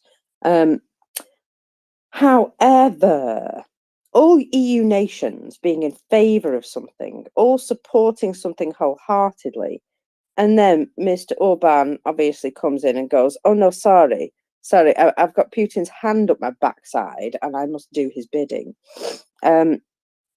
So it's a massive double cross, basically. Orban relies on the EU to give him EU funds. And so because he won't abide by the EU guidelines and fight corruption in his government, basically he's just making the place more and more authoritarian. That one, I think I put an extra T in. So yeah, after basically ignoring all the rules and taking step backs in human rights and stuff like that, and creating, you know, what are they, enemies of the state out of journalists and things like that, just for happening to be a little bit critical or honest. That's the word, honest. So obviously he's not been abiding by any of the sort of human rights stuff. Well, maybe some, but not all. So, but he's been saying, I tell you what, I'm not going to pass anything unless you give me that money. So it's a continuous tug of war with him. Now, the EU did unfreeze some funds, which was kind of an olive branch, which he obviously accepted very happily. And the next day, still voted against the aid package for Ukraine. And this is a having his cake and eating it. And this is why Article 7 is being now discussed, because they just take away his voting rights and say, look, all of us, absolutely all of us, think this is a brilliant idea, and you're just being an asshat over here with your hand out for some extra money. And even when we give you the extra money, you say it's not enough and double cross us anyway the next day. So, you know, I think it's about time he, I honestly think he should get his country kicked out of the EU, full stop. They should just suspend everything for him and say, you know what, we're going to put you on a new, you know, regime. You know, a bit like Ukraine, right? They got their what's it called? Where they make their application, and their application gets accepted at first, doesn't it? And that makes you a what? Candidate. You get accepted as a candidate, and then they start talks with you. That's the next big step, which has just started with Ukraine here. So basically, you're accepted as a candidate. They give you a bunch of guidelines that they say, well, if you want to get any further than this, you have to really, do all this stuff, which Ukraine did in like a quarter of the time they were given to do it. And I honestly think they should swap places because, Ukraine's on like the fast track to getting everything in the right direction. And Hungary seems to be on the slippery slope to getting things going in the wrong direction again, but still gaining money from the EU, which doesn't seem fair, does it? So I think even though you've got to be accepted part of the EU, one of the guys, you could also slide back down that scale. So, there's so many steps to get up. Why can't you go down a step as well? So like, you get your candidacy, it gets accepted, you get your stuff to do, you do that stuff, and then you get accepted as then they say, okay, we can talk further about you being in the EU, and negotiations start. And that's where Ukraine's up to. Now, obviously, there's a few other steps in between there before you get fully accepted and everything's great. But it's joining an organisation that's extremely supportive. They're going to be providing not only, monetary support, but they'll also be providing an awful lot of support with legislation and, reform of government bodies and things like that. I mean, not that Ukraine aren't already doing this sort of thing. They're so willing to get this thing done, aren't they? And there's Orban. He's one of the gang, but he's definitely holding the rest of them back. And well, you know what? Those sorts of people eventually do get their comeuppance. I am thinking that if he carries on like this, that he will find that he doesn't get any money from the EU because he won't be eligible for any because he won't be an active member, shall we say, an active member. So I would kind of like to see that happen. I would kind of like to see that happen. So would you like? No, I would like to interject something.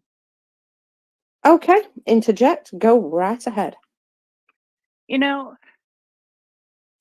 there an expectation within the European Union to, once you have met all of this criteria in order to become a candidate, and then in order to begin the ascension talks, and then in order to begin the negotiations, and then to turn yourself around upside down, do the hokey pokey, and say the secret oath, there needs to be something that says, okay, you've gotten to this point now, and you need to be able to maintain this point. Maybe even improve upon it. Probably the way it should go. But if you start to backslide and these reforms that you have made start to go away, and the reforms are no longer there that you had to make in order to get into the European Union, well, yeah, that's just not going to work for us anymore. You need to go through a disciplinary process, and if you cannot resolve it within this probationary disciplinary process, then you're going to be asked to leave, because we have people who are busting their butts in working in their country so hard in order to be able to join the European Union. You had that opportunity and you just pissed it away. So sayonara, baby. We're done with you. Yeah, I feel as though it should be like a stepladder, that you can move up it, but you can also move down it as well. So I feel as though, they should downgrade him from full member to back to candidate or whatever, and just say, look, you obviously didn't, reform like the rest of us. Here we all are, shining beacons of democracy, or something. And there you are, you know, going the other way. And well, that doesn't work, does it? The further you step away, the less say you should have in what's going on. Yeah. You reformed as you should have it to be, par with the rest of us, and to be in this community of nations. Now you fecked it all up. Go away. Over if you'd like to join us again. No, I don't think that there needs to be like, well, maybe I was wrong. Maybe I was hasty and said there should be a probationary period. I mean, that would probably be the most logical thing. But, it's like, you fecked around, you found out, now you're gone. Bye.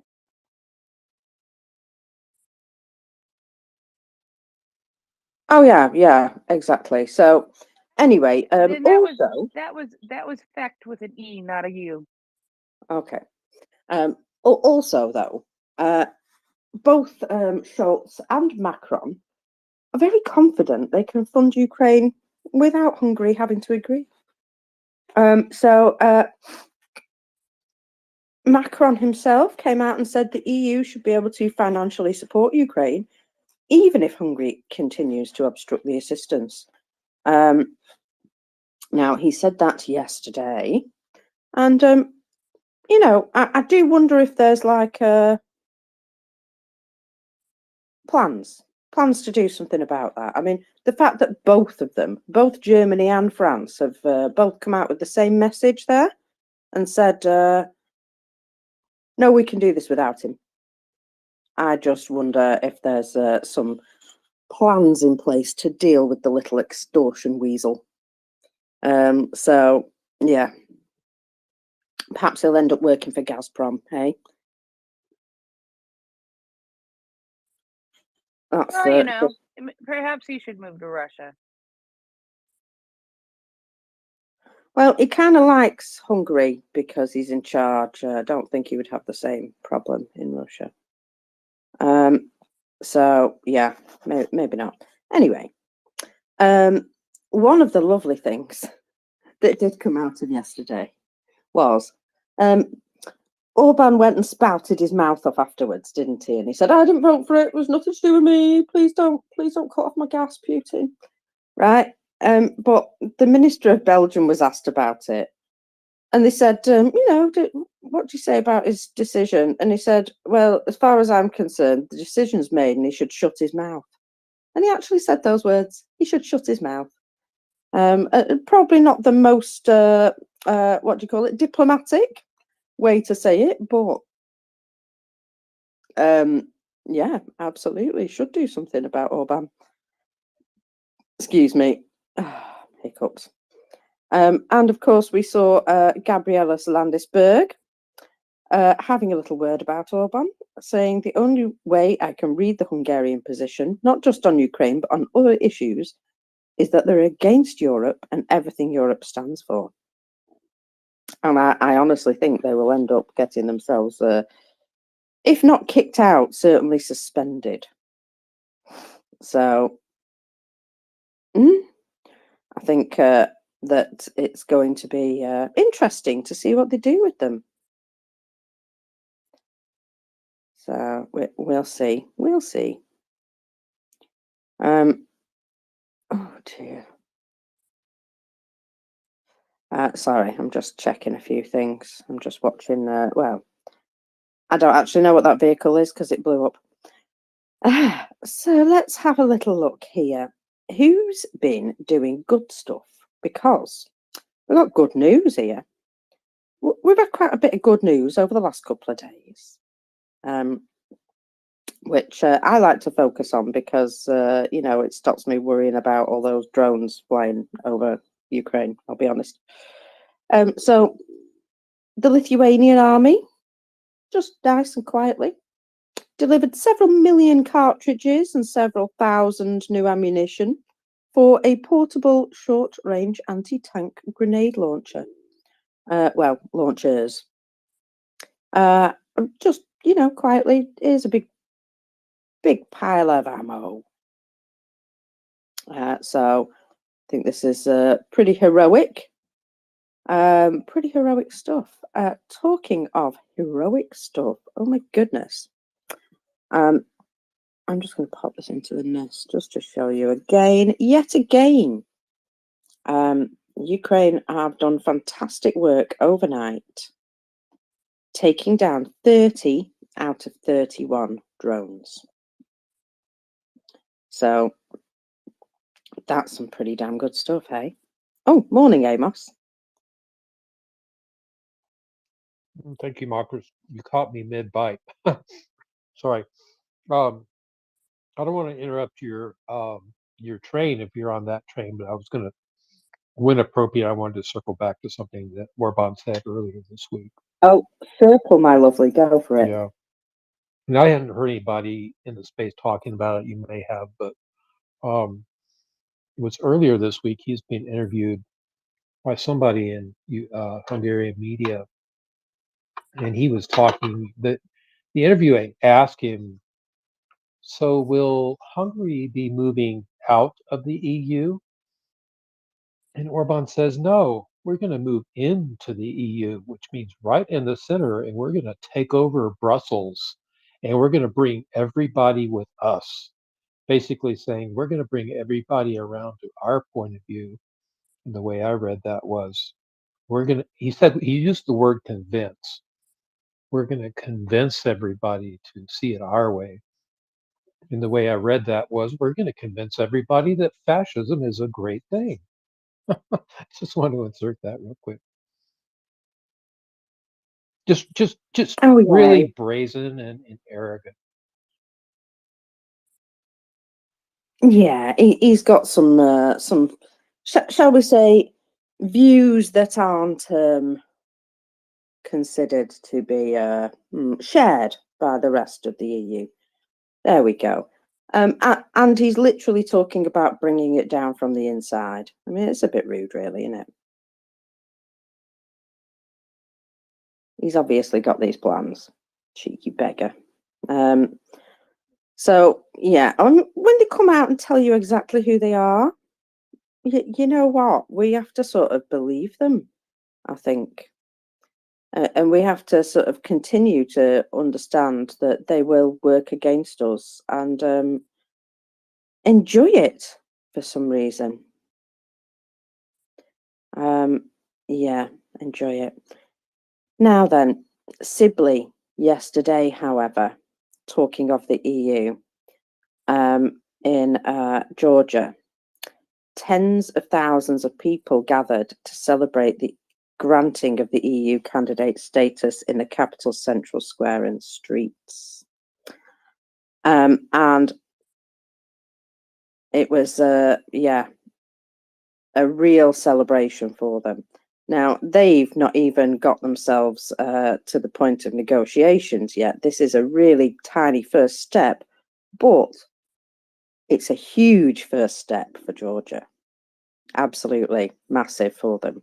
And I think the Georgian people have been so happy about being included in this. And it really does, yeah, really does make a massive difference to the Georgian people. And you know what? I think Moldova as well are very, very pleased with their position too. I think they're not making a massive song and dance about it. Because you know how Moldova likes to sort of just quietly get along with things and do what they can. And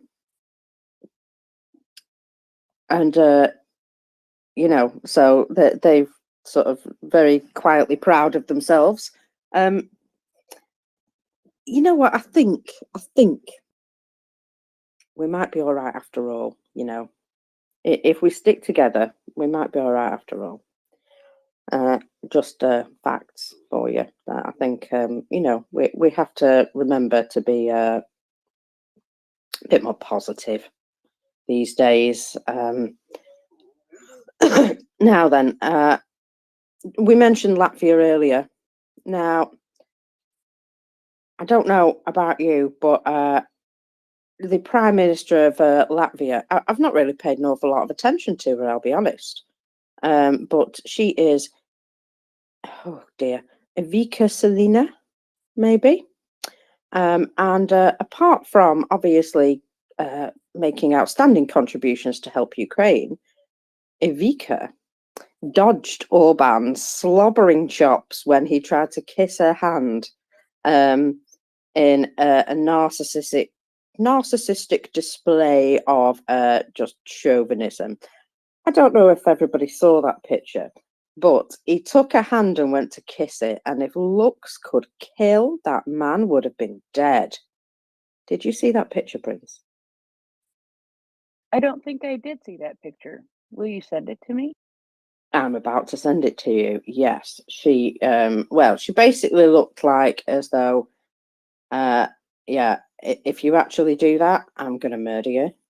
I don't think he actually got to the point of putting his lips on her hand because of the look she gave him. There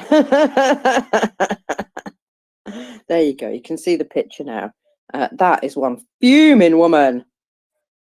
She's like, do not touch me. Oh, that picture. Yes, I did see that picture. She looks Yeah. like she's gonna come. He's got the right, she's got that left all cocked and ready to smack. Yes, exactly. Now then, do we care that there's a rumor that Navalny's dead? Do we care? No, I don't care, but I think it's absolutely freaking funny, and I haven't been able to find anything more on it. Well, there's a scurrilous rumor that he disappeared because he's dead, which wouldn't be a massive surprise, would it? There is also a scurrilous rumor going around, which I think has been put out by Russian channels, that he committed suicide while in prison. Now, I'm just going to say this, right? A man who is poisoned, nearly dies, and chooses to go back to Russia, that's somebody who thinks they've got a future. And yeah, I don't know. I didn't see him particularly as suicidal, although you never know.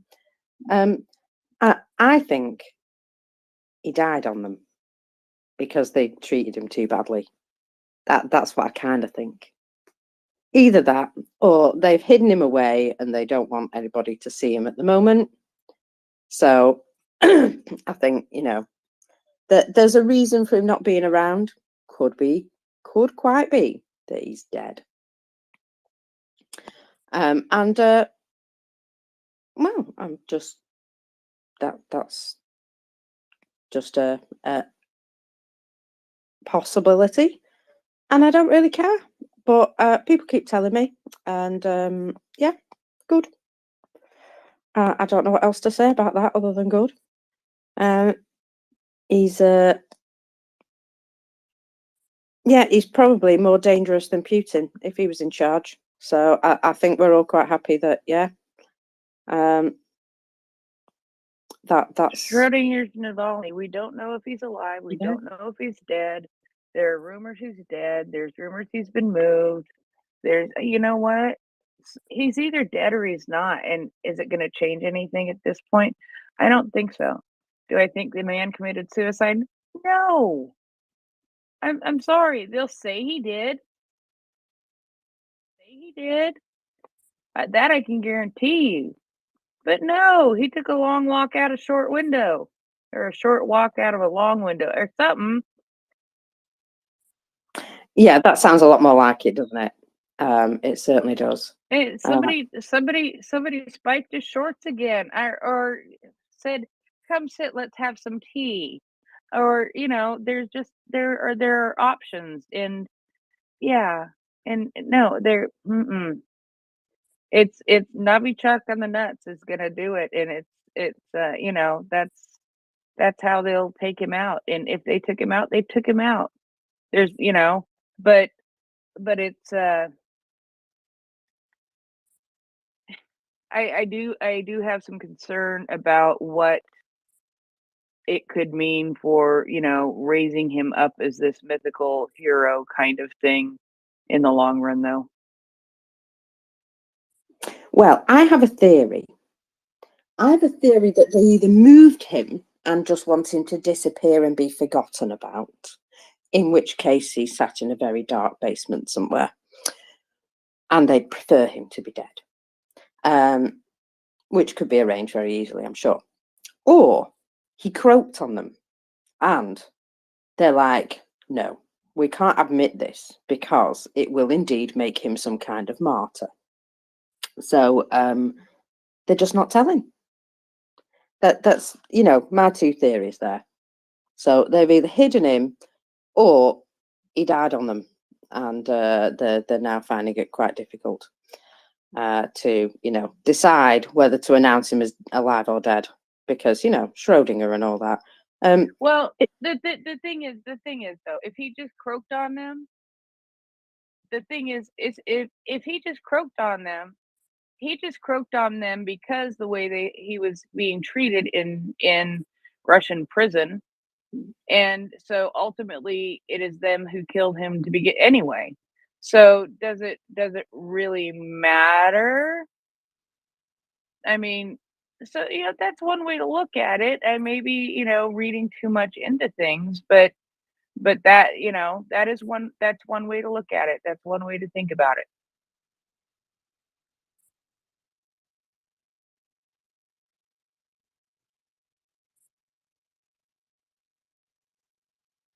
I have overwhelmed Mockers with information, and she is speechless. Either that, Oh, or I'm she's sorry. talking No, into a muted mic. I was talking into a muted mic. Yeah, I totally was. Never mind. Apologies. Now, I'm going to do the numbers in a minute, but I thought I would just, I mean, we cannot take another moment without mentioning the oil terminal fire in Russian-occupied Donetsk. Goodness, that was pretty, wasn't it? That was the most beautiful thing. It's like, these are a few of my favorite things. We could sing the song. We could have the Sound of Music sing-along song. These are a few of my favorite things. And they would be Bavovna. And more Bavovna. Oh, yes. And do I dare say the name that I have given to my flying Russians? Go on. Mocker sent me a video today. I don't know why I like to see Russians flying through the air with greatest of ease, but it makes me laugh. It really does. It makes me laugh. And the show that she sent me today definitely qualifies for Ivan and the Flying Russians. I have named the show Ivan and the Flying Russians, and they do beautiful, beautiful work. I mean, this one had body parts. Well, anyway, I went in a couple of different directions, because it could have been like the world championship of the long jump, or it could have been looked at as maybe a tumbler tumbling along the mat, you know, all the way across it and then just falling over. Yeah, points for then style, I think. There was Yeah. definitely points for style. Well, points for style for the disembodied for the disembodied. I know we've got a bit sick these days, haven't we? A little bit sick, but I'll be absolutely Disembodied fair. limb that landed in a totally different spot. That was like Ivan and the Flying Russians. May I present to you? At some point, you know, I expect somebody's done a video and titled it something very similar. You never know, we might just need one. We might just need one. Little compilation of flight. You know that we talk about these things and they tend to happen. So I fully expect to have a compilation video of Ivan and the Flying Russians sometime soon. And I thank whoever creative soul wants to do that. So yeah, as we open our advent calendar, we note that we see a very, very large fire at an oil terminal in Russian-occupied Donetsk. So I can see that, you know, Russia's obviously winning this war. Yeah? No? Okay. And they were going on about, oh, they've thrown attackums at us. They were attackums. I'm not sure they were attackums. However, they did hit them in the rear. Make up your own jokes, but yeah, they did indeed get. Right, sorry, I'm going to save that for a minute so I can rant about it later. Yeah, where was that? They got their asses kicked anyway. Oh yeah, I remember now. That sort of facility going up is really quite important. It's beautiful. Yeah, not only is it gorgeous, but it's their supply and, you know, fuel, oil, all this sort of stuff that they are obviously pumping into their war machine because they're not prioritizing anything else these days, are they? Well, the more of those go up in smoke, the better. Absolutely.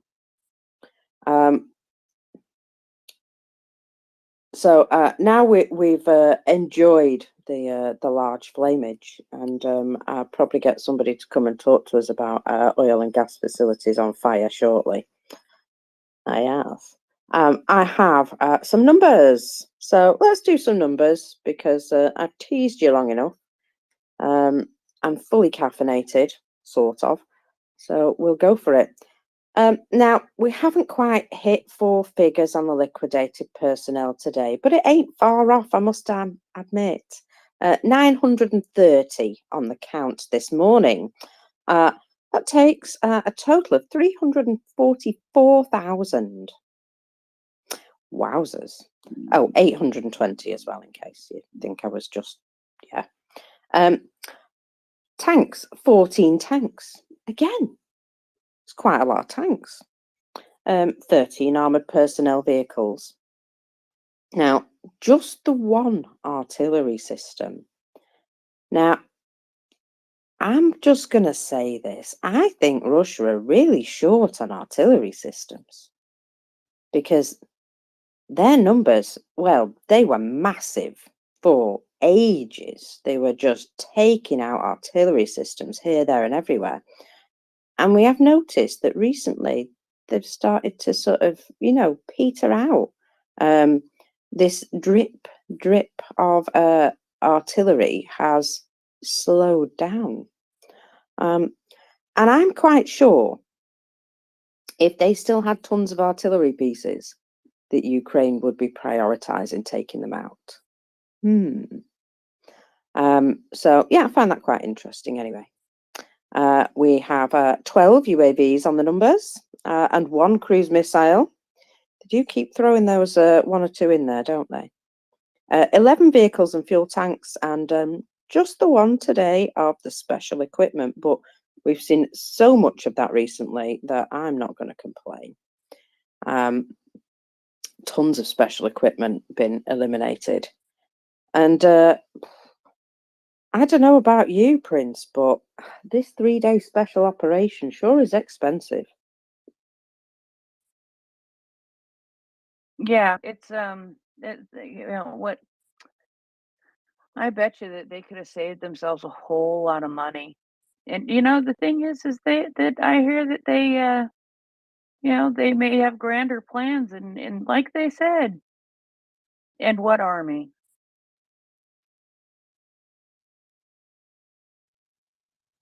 Well, exactly. I don't know. Maybe they're going to borrow somebody else's army because, you know, they've already got, what, 100 to 300 Nepalese, apparently, who have been, well, what happens is when they're in Nepal, they get approached by these chaps who they've all been sort of arrested now, it would appear, in Nepal. Don't think they were doing it very surreptitiously. I think it was pretty obvious that they were recruiting people.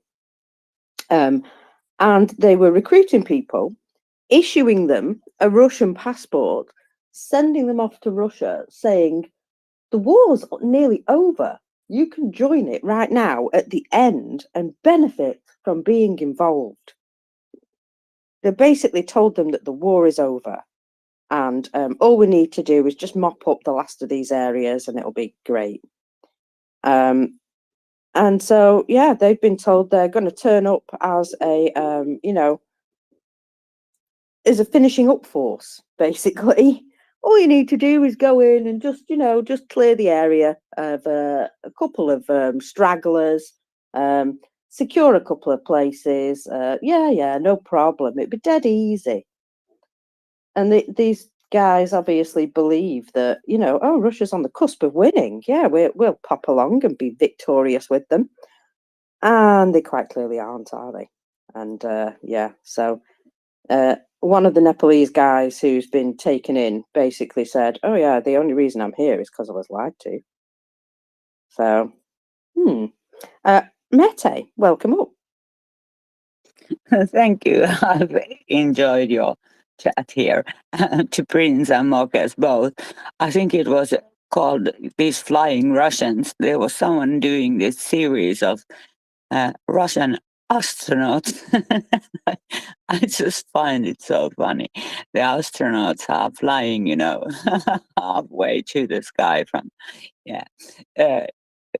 there's a series of those Russian astronauts. And a comment about, US accessing Finnish military bases. I think it was Pauli who said like, welcome to the aqua park. We have 1,000 lakes and we know our territory. You don't, not anymore. And now that we get some US forces, there, no problem. Finland is joined NATO. It's no problem at all. And they can take Finland anytime. I tell you, welcome to the aqua park. It's so funny. And The murder aqua park, Mete. The murder aqua park. Yeah. It would be fun actually, if it, of course we don't want war on our country, but it's sort of to see the big Russian army taking over Finland now. Yeah, but the most amusing news is of course Viktor Orban. I wish NATO comes up with a similar article as EU. But thanks for the most amusing morning, Mockers and Prince. Thank you. No, you're very welcome. I'm glad you appreciate my Saturday morning with me. Yeah, we're just all well. We're all just shocked, aren't we? Really, that they've been so bad at everything. I don't know about you, but when I was a kid, I thought the Russian army was amazing. I honestly thought that they were like, tough guys. Not so much. Not so much. Guess not. Yeah. We all found out, didn't we? Not as much as they're finding out, I must admit. Yeah, that's true. Very pretty fire. I really like that fire. Marcus, did you fall asleep dreaming of that fire last night? I don't know. I don't really remember any dreams, but certainly it made me smile before I went to bed. Now, would you like to hear something not only a bit strange, but also a bit funny? Well, you know me. Okay, I'll fill you in. So while the Russian Parliament have banned witchcraft, are supposed to be banning witchcraft in the near future, Russian witches are now advertising on patriotic channels, providing free protection for the participants of the special military operation from a hereditary witch. Will you return alive? Wait a minute. From a what? Yeah. From a hereditary witch. A witch, as in WITCH. Witch. Yes, yes, a witch. Flying So, on a broom. well, not quite, not quite, but these witches are advertising their services to the participants of the special military operation. So, this is what they say in their advertisements. Will you return alive from the SMO? Will your wife be faithful in your absence? Will you wait for your husband, son, and brother to come home? Will there be money for you? All these questions can be answered by a magician with a unique gift, Clairvoyant Catherine.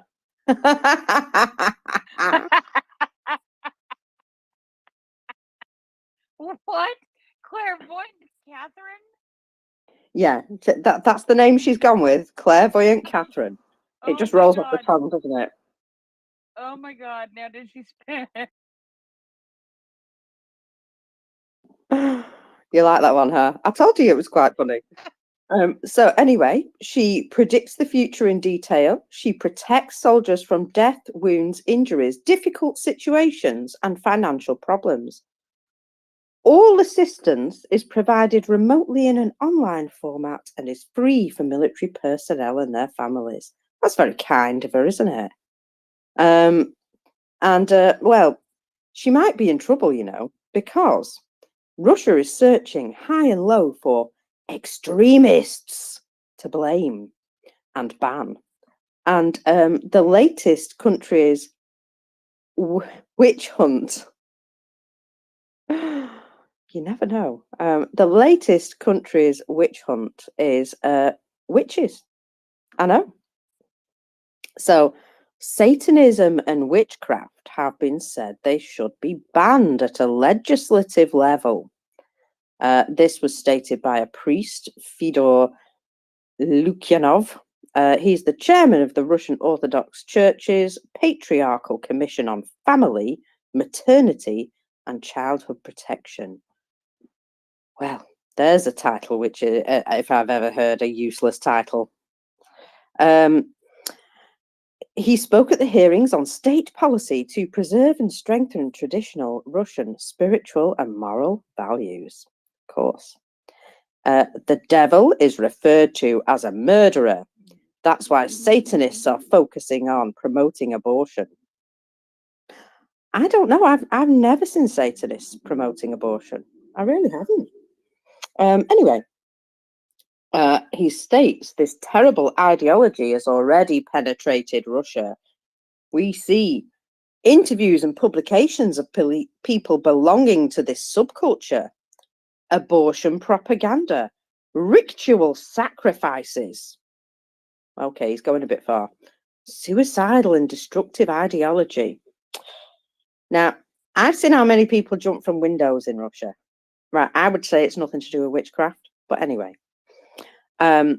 So he says, this combines with the hatred of people and children. I kind of feel as though that hatred and violence in your society is something that you've actually cultivated, but there we go. So that was his statement. Mockers. Yeah. Where do shamans fit into the spectrum here? Well, I don't know, you see, because maybe they consider, as shamans are almost always male, maybe they consider they fall into a different category. Just thinking. Anyway, he called human. Oh, right. So he's saying anything about abortion is human murder propaganda. Oh, he's got away with words. And the LGBT movement is a linked phenomena, of course, because terribly satanic. And he calls for the building of a system of protective measures against these types of ideologies, stating the Patriarchal Commission insists that the concept of destructive ideologies, such as the hatred of children or the ideology of Satanism, which should be completely banned in Russia and declared extremist. You know what, right? I don't have kids. Can you imagine me being arrested in my 40s for being an extremist, for not having children? That's what it's going to come to. Jeepers. That Yeah. I was in my 30s and I couldn't have kids anymore. So what would they have done to me? No, well, exactly. You'd be no use to them at all. Well, I Anyway, wouldn't have been no use to them at all for other reasons too, but that's a whole other story. there is that. So the Russian Orthodox Church also proposes to fight witchcraft, which they say leads to severe spiritual and mental damage.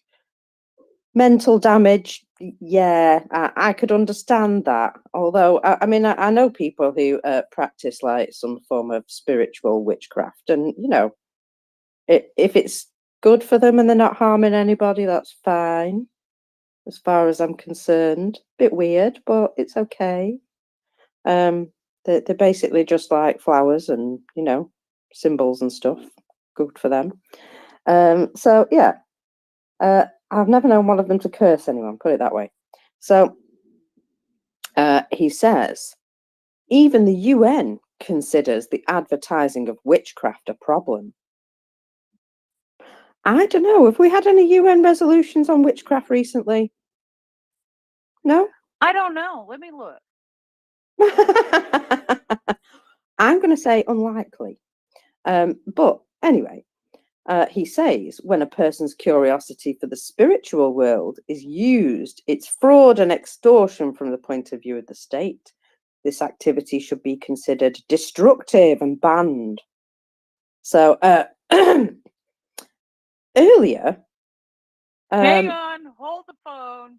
oh right, have they really put some legislation out against witchcraft?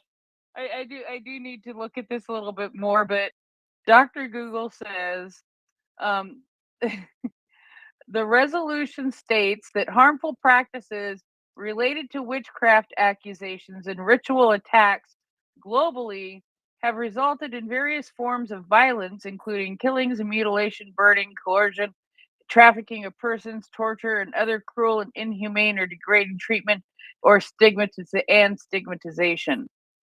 So let us see what more the UN has said about.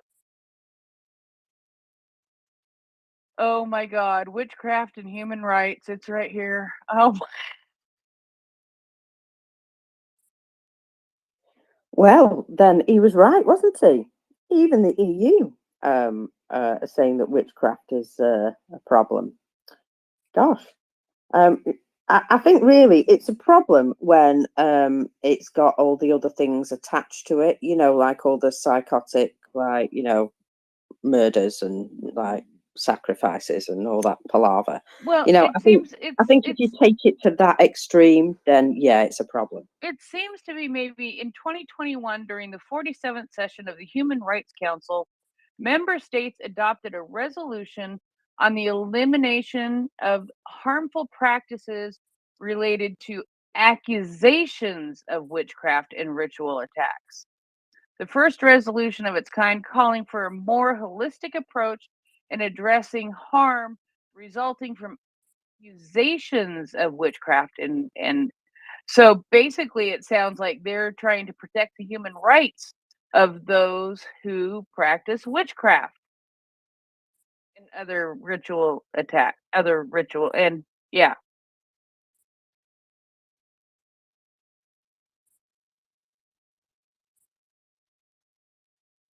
So it looks like they are protecting the rights of the witches. Oh well, so they're protecting people as a minority, and That way, but there yeah. was yeah. In 2017, there's a workshop, experts workshop on witchcraft and human rights. So yeah, there has evidently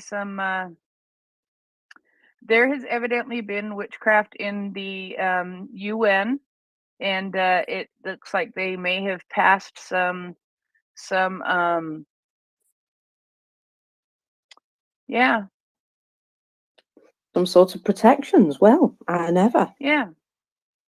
Well, in that case, it's not a problem unless it's hurting anyone. Yeah. Well, and it looks like it is related somehow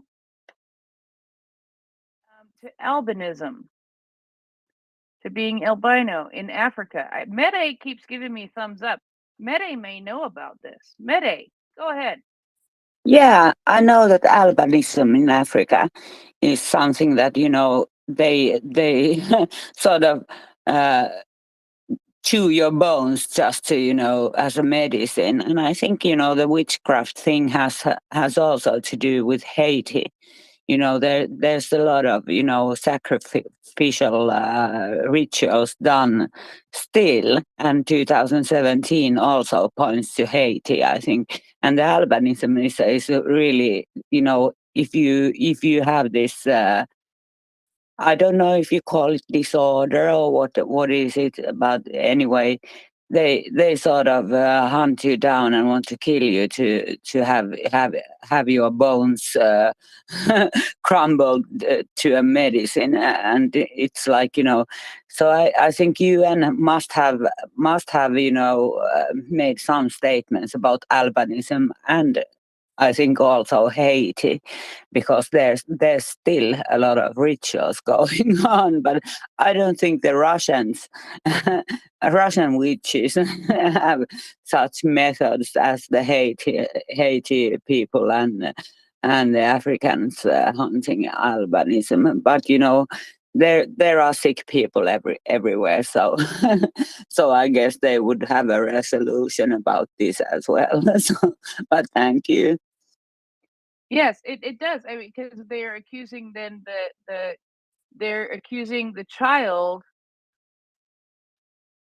they're accusing the mother of witchcraft because she gives birth to a child with albinism, and then I believe they think the child is an is a witch then also, and so this sounds like it's speaking out against the people who aim to harm people that they think are witches. So to say that the UN has a resolution having to do with witchcraft is true. They have a witch. They have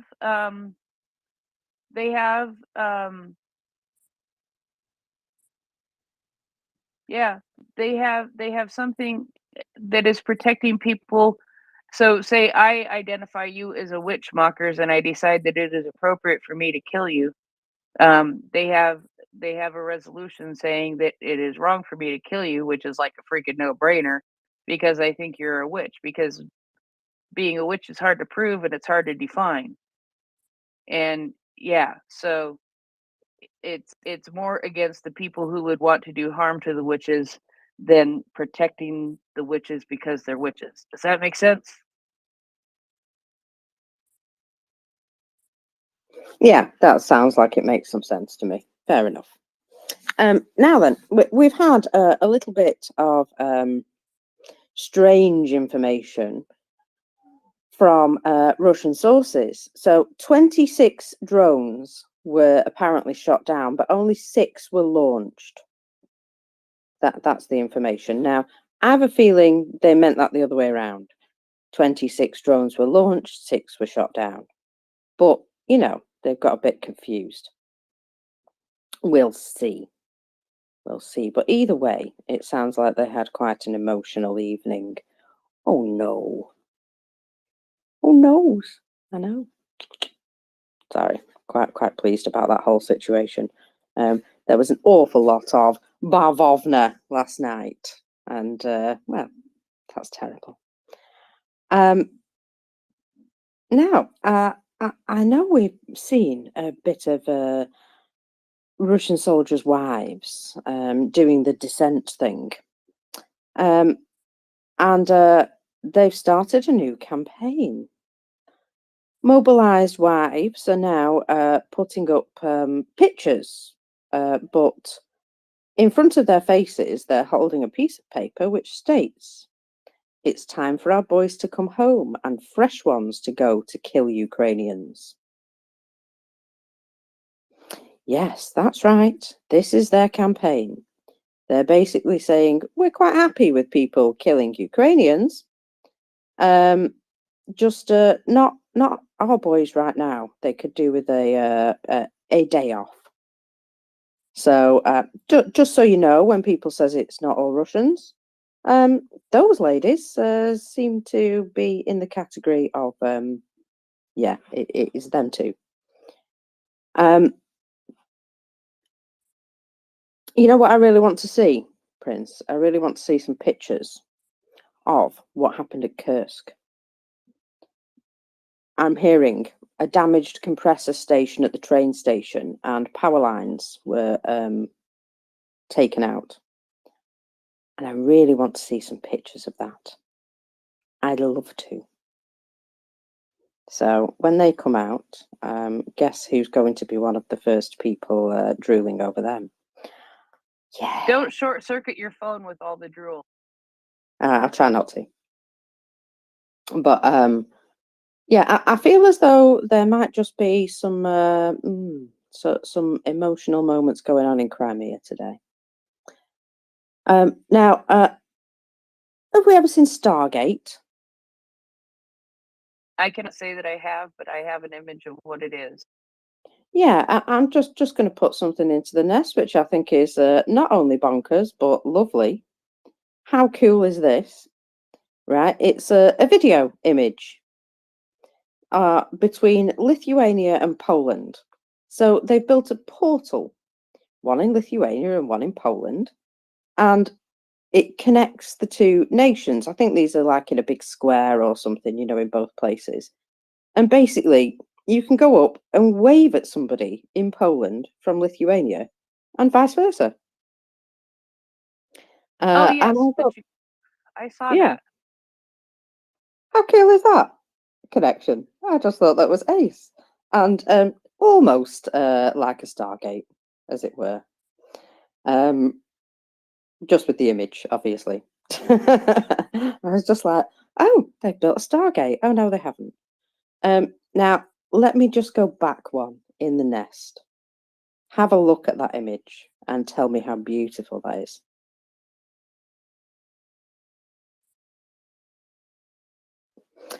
Wow. That was Sibley last night. I see Now, that. if that Wow. isn't people who are happy to be considered for the EU, I mean, just how many people are there? What an astounding turnout, by the way. Yeah. That's freaking amazing.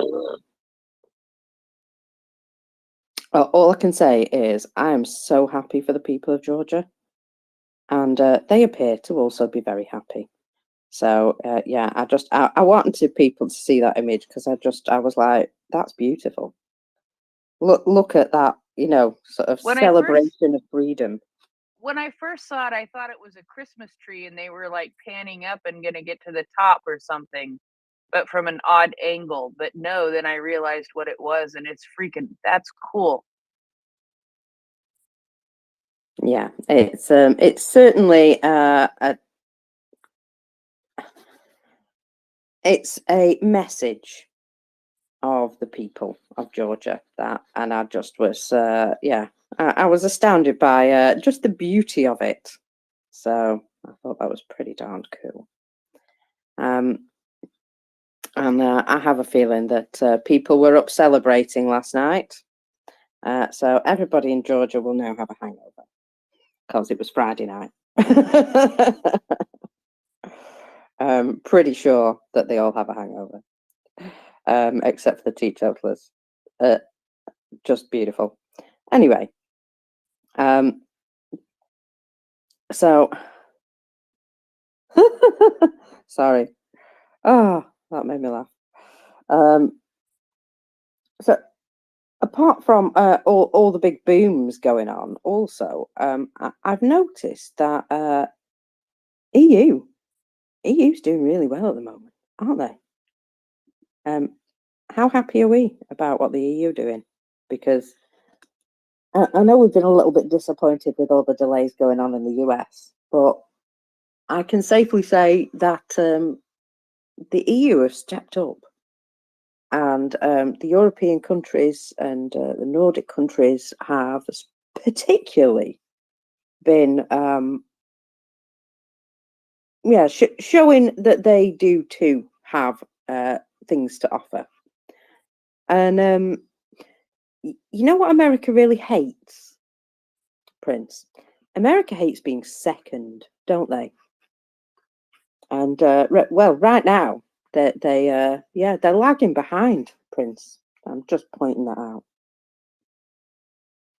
Second being the first of the losers. You know what I mean? Yes, yes, yes. Oh, hello, hello, hello. New missile danger in Crimea this morning. There are air alarms in Crimea. Oh, good morning.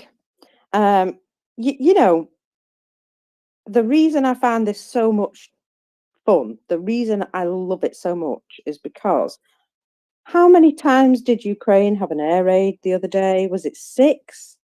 6 times during the day? They basically spent their whole time walking up and down stairs to bunkers. All flipping day. And so, yeah, when I see Sevastopol, 9:30 in the morning, having a air raid alarm, good. Absolutely good. Because it's about time they experienced a bit of it too. And I do feel sorry for some of the people who are trapped there, who are, you know, waiting for the Ukrainians. But I'm pretty sure they understand. And they're like, oh, finally, someone's doing something about this. Yeah, so I would definitely say I want more of that. Oh, yeah.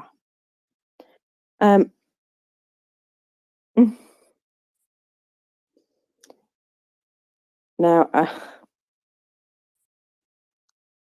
sorry, I'm just checking out the egg crisis. There's still an egg crisis going on in Belgorod, apparently. I have a Which I think cockatoo is quite egg, funny. and I forgot I was sitting here with a hot mic and didn't realize it. That's okay. You weren't like doing anything too bad. I I didn't was even taking a know. drag off my cigarette. That's what I was doing. Well, as long as you weren't going to the loo, that's the only thing that I really object to. I don't want to Yeah, listen to anybody pee. I'm not Vidic Salami. Indeed. I did find that very, very funny, by the way. That there's such a thing as space discipline, you know. I'm not running for president. No, that's true, but even so, space discipline. So I don't know if anybody saw.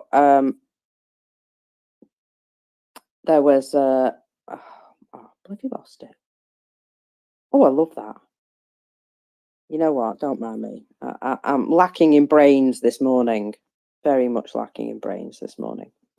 What I'm going to do is I'm going to pivot because the Russian economy is fecked. Did you notice that? Does anybody notice that the Russian Really? economy is fecked? Did you notice that Mede has her hand up? No, I didn't. Mete, go ahead, my lovely. Yeah, I just sort of wanted to ask Prince or someone, do you know, your Google queen, do you know if the turkey eggs are actually bigger than the chicken eggs? Because that would feed much more of Kurt if they're turkey eggs. Yeah. Well, it would make sense that turkey eggs are bigger than chicken eggs, but I think they're getting chicken eggs from turkey. Yeah. Sorry, this was a bad joke. Thank you. It was a good joke. I made it once too, I think. I was wondering how much I could get for a cockatoo egg. Cockatoo eggs are smaller than chicken eggs, but thought I'd give it a try. Well, indeed, just extraordinary. Sorry, couldn't help myself. Apologies.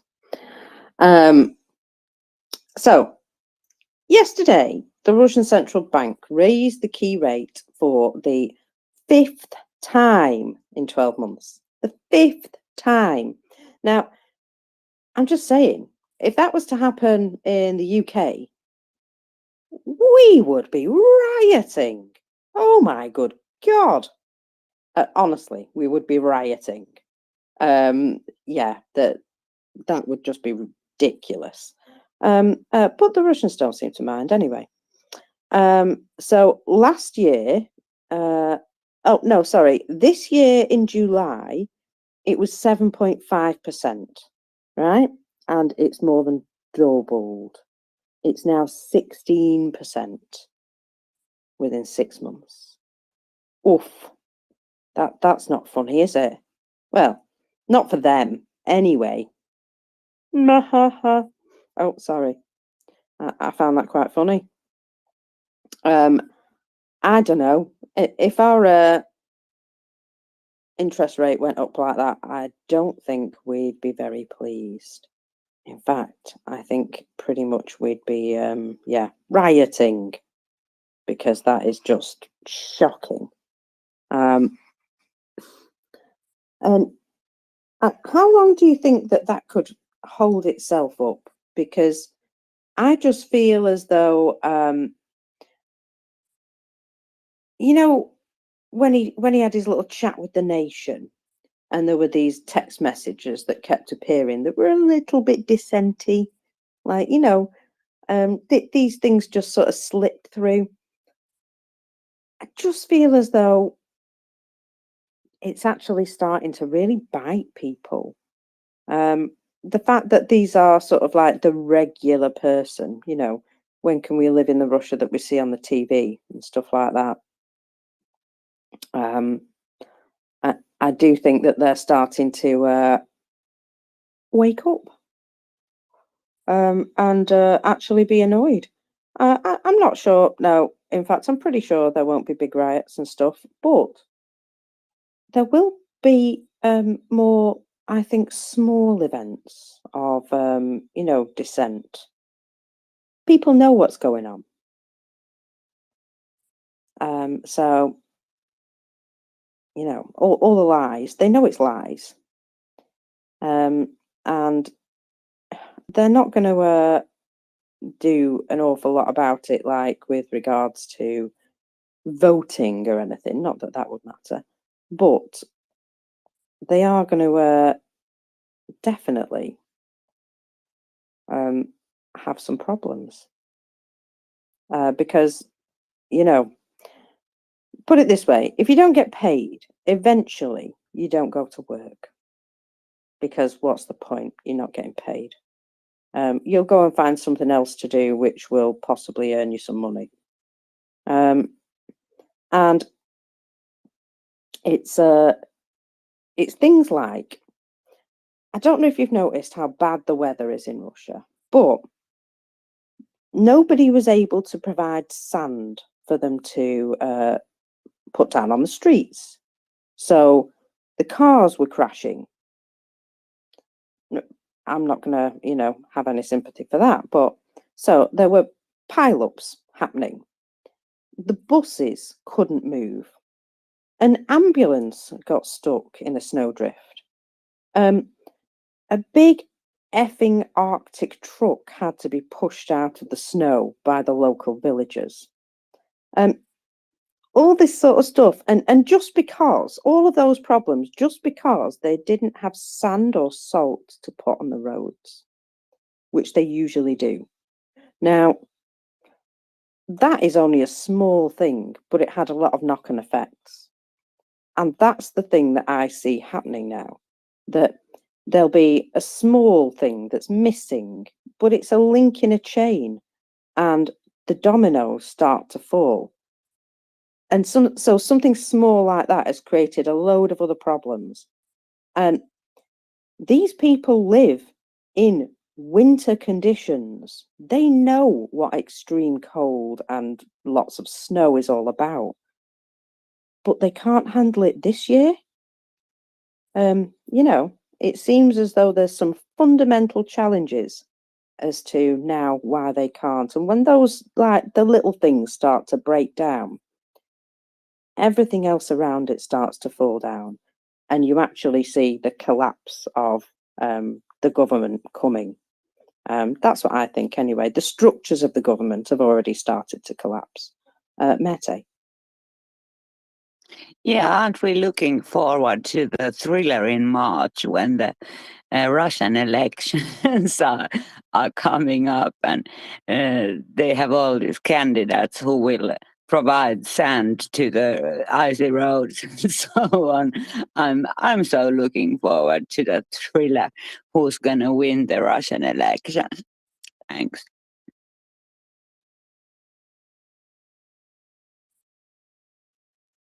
Well, I know it's a mystery, isn't it? I'm sure it'll be a close race.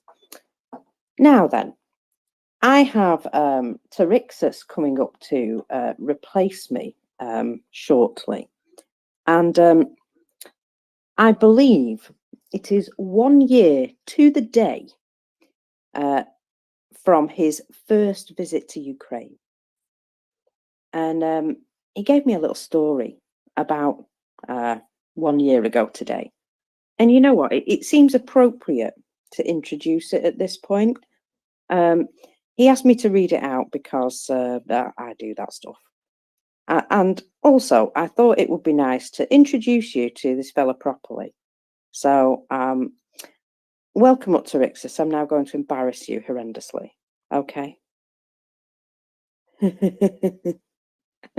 Morning. So, Thank you. morning. So I'm going to read us a little story, and this is his first trip to Ukraine. So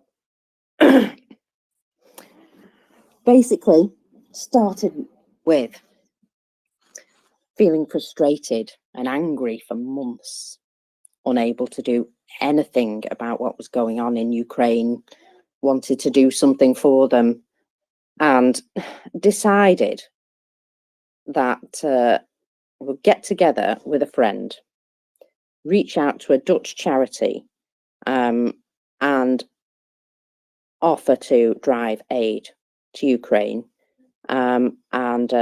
So what they were able to do was they were also able to connect drivers to refugees who wanted to go to the Netherlands.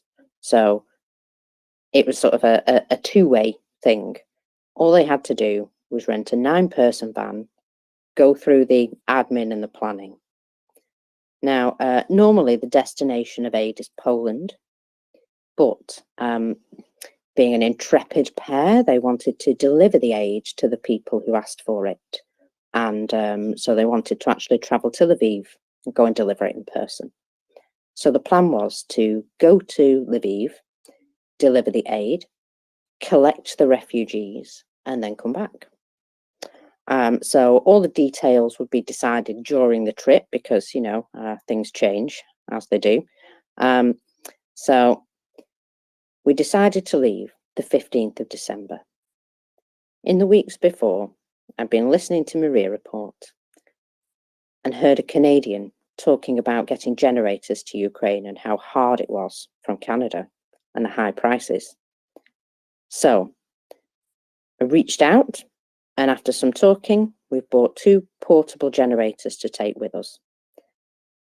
I trusted him enough to prepay for the generators, and he knew that 2 were going to Lviv, 1 for a church and 1 to Bakhmut.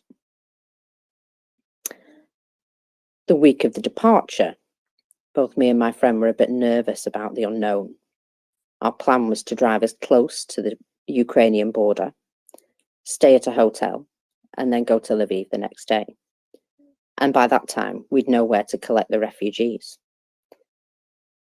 A few unusual restless nights followed, and the temperatures dropped to -15 Celsius.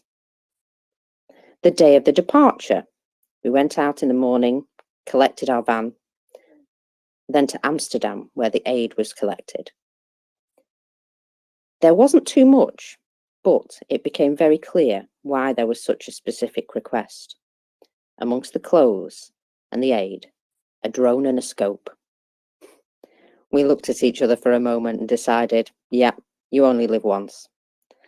At the end of the day, we tried to sleep until departure, which we planned at 2 in the morning, which is ridiculous. But anyway,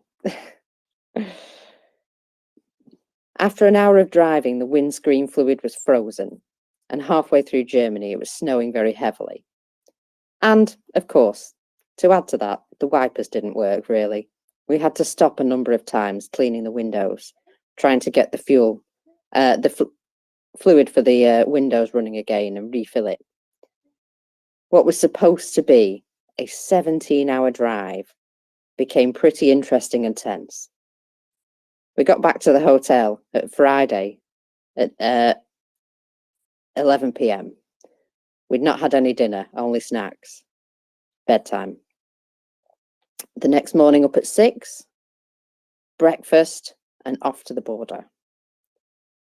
We could all speak for hours about border crossings, but let's just say we got to the border at 8:30 in the morning and we were in Ukraine at 1 p.m. We drove to Lviv and met up with the people who requested the aid. And after that, to Lviv Center to drop off the generators at a church. Lviv is truly beautiful. We were ignorant to just how much and shocked. We also realized there were a heck of a lot of churches. It took us a long time to find the right one. This was the time that Lviv was also periodically without electricity, and this was the case when we arrived. It was still slightly light outside, but the sun was going down fast. We had instructions to go through the door, go right, pass a coffin, and take the second door on the right. It was very lucky we had the instructions because, apart from a couple of candles, it was pitch black. A remarkable experience, though. We didn't meet our contact, who was the priest himself, but merely his second in command. With the deliveries done and our first border crossing behind us, we knew we needed to hurry back. We were told to collect the refugees the next day. It was pitch black, half a metre of snow, and Google thought it would be a really good idea to take some back roads, which I'm sure are really good in summer. We had a few more of those you only live once moments with a large empty van with rear wheel drive, but we got to the border. The crossing was actually quick this time. We arrived in Warsaw at 11 p.m. The next day, we were there at the pickup point at 8:30. It was pretty horrible. We drove up to what we would say looked more like a party tent. Upon arriving, people came out to us and saw the stickers on the van. We saw a mother, probably about my own age, with a daughter and a son and 3 small bags, an older man on his own, and a somewhat younger couple. It was quite a moment. I've known my friend all my life, and we looked at each other. It was emotional, but we'd come to help, so we gave them a big friendly smile, welcomed them on board. After checking them out at the shelter, we left. We drove in silence for a while, very emotional, but here we were taking these people to freedom in the Netherlands. So whoever wasn't driving tried to communicate with the passengers. The older man was from Mariupol. He'd lost everything. He was on the run for a long time. He wasn't terribly talkative. He had no emotion expressed. The younger couple were calm. They looked outside. The mother, totally on guard. I understand that.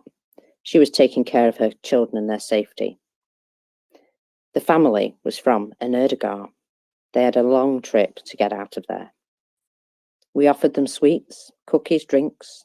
They wouldn't take a thing. After a while, though, they began to relax. And sometime we could figure out what our average speed was. We decided we were going to need to book a hotel in Hanover. We got there at 5 p.m. and we were hell-bent on finding a decent German restaurant at this point. Our passengers were a bit hesitant, but we basically told them, you don't have a choice. We're taking you out to dinner. They thoroughly enjoyed the food, and we made sure it was in abundance. Everyone cheered up a little, and after that we went to the hotel. Everyone got their rooms and we agreed to have breakfast at 7:30. By 9, we were packed and ready to go again. We arrived at the main centre of the Red Cross for the Ukrainian refugees. They were registered, we had coffee, we checked they're okay, and then it was time to go.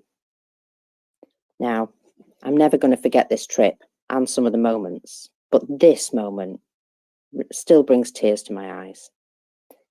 These people were our responsibility, and we had to leave them, especially the mother with the children. Heartbreaking. The unknown, the courage they had to get out of where they were and then get into a van with complete strangers, something totally out of their control. And now it was out of our control. We didn't look at each other for a while, my friend and I. We felt exactly the same, totally unprepared to feel this way. Tears. We couldn't stop them.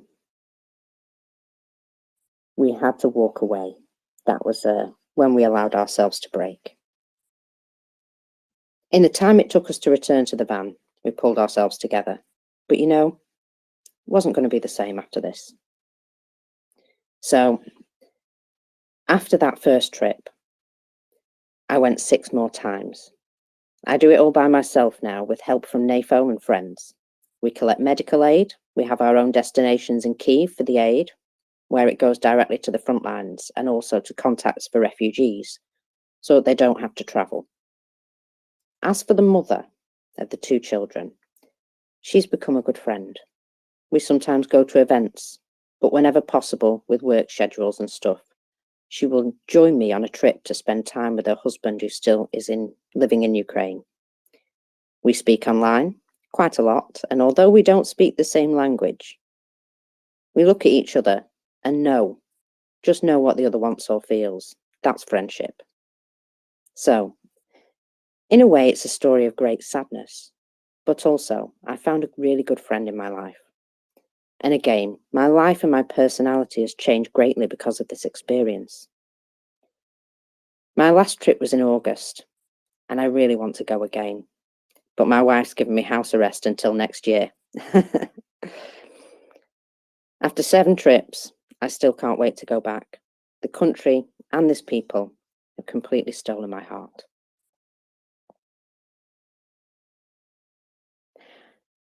Terixus, I hope you didn't mind me doing that with you present. I kind of wanted to sort of introduce you properly. Thank you, Marcus, but you made me cry again. But yeah. It's okay, you made me cry.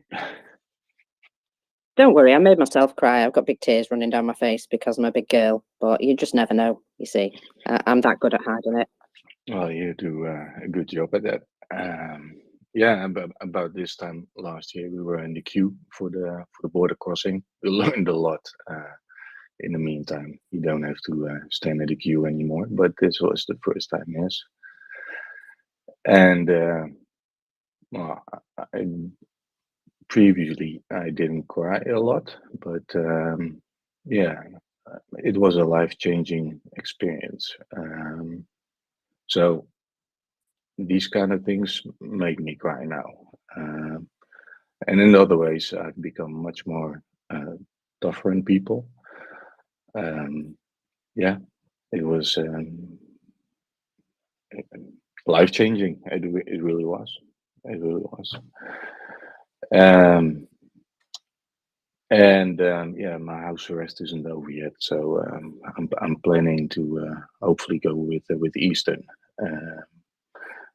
Last year was a bit too much. It was about every month, and it took a lot of energy, which depleted my bank account a little, but also my the energy you have to collect to source all the stuff and plan all the things and work. So, Yeah, I mean, sometimes, you know, you've got to realize that we all have our limits, don't we? And no matter what we want to do, we have to understand that sometimes we can't do everything we'd really like to do. And I know that personally, for me, you know, I had a stroke and couldn't even walk for 6 months. So, I fully appreciate how frustrating it is to feel useless, helpless, want to do something about it. But you push yourself so much, and then you realize, oh, actually, I probably can't do all of this. So, you have to look after yourself. My mum was a carer for 15 years. And one of the main things that people used to say to her was, you've got to look after you first, because you're no use to anybody if you burn out or break down. And it's absolutely true, isn't it? So I'm kind of, I'm in awe of your wife for managing to get you to stay still, but also, yeah, I think you've got to thank her for that, for, making sure that you also put your own health and, sanity first. Yeah, she was really supportive, and she didn't say she wasn't she she was really supportive. But after the last trip, she said, "All right, that's it for this year." Okay, well, I better listen. You better, if you like your legs where they are. Right, right. But yeah, last year was half-meter of snow and it was really cold. It's I think we had a cold streak in Western Europe as well before that. But Can Oh, I yeah. ask? yeah, Oh, Can I go ask? ahead, please. Yeah. Can I ask just out of curiosity, what kind of church was it? Was it a Russian? Well, was it a Ukrainian Orthodox church like Moscow Patriarchy, or a oh, Orthodox Church of Ukraine, or do you remember? and I'm not really into the several types. It was the Peter and Paul, the Saint Peter and Paul's church, and I think the priest was he originally was from Canada. So my guess it wasn't Orthodox. It could be Ukrainian Greek Catholic. I don't know. It's interesting. Yeah, but that especially when it's dark and there's a lot of snow, there's a whole bunch of churches next to each other. Yeah, it was kind of hard to figure out which was the right one. And it was, And I love those instructions, yeah, by the way. Just go down the corridor past the coffee. yeah, Oh, right, okay. In the dark. yeah. Those instructions seemed kind of silly, well, before, but they were really helpful when we were there. Because yeah, that was the period when every shop had a generator outside to keep business running. It's unimaginable now, but that's only a year ago. Well, that's absolutely true, isn't it? Look how far they've come since then. Incredible, hey? Yeah. Yeah, totally unbreakable, these people. So yeah, well, thank you, Marcus. Yeah, Will, I'm sorry. I've made Tarixus all emotion. Because well, it's a year since he first went to Ukraine today. Well, it was a cool And, story, and I came in late on yeah. it, but it said, yeah, it's 15th of December. I'm like, wow, that's exactly a year ago. Cool story, cool guy, So what are you going to say? I mean, it's nice to see when people think, man, I am just going to do something here, and they just get busy doing it, and it turns into a thing. I hope you're able to share with us how you get through the border easily these days, and the tips and tricks for those who might follow you in sometime. Yeah, well, it's not that hard really if you go prepared. So, well, of course the laws are changing now. They've changed a little, and in April they're going to change more. But the worst thing about the border crossing is mostly the Polish side, and there's a Polish system to declare your goods in upfront, and that gives you a formal clearance to skip the queue.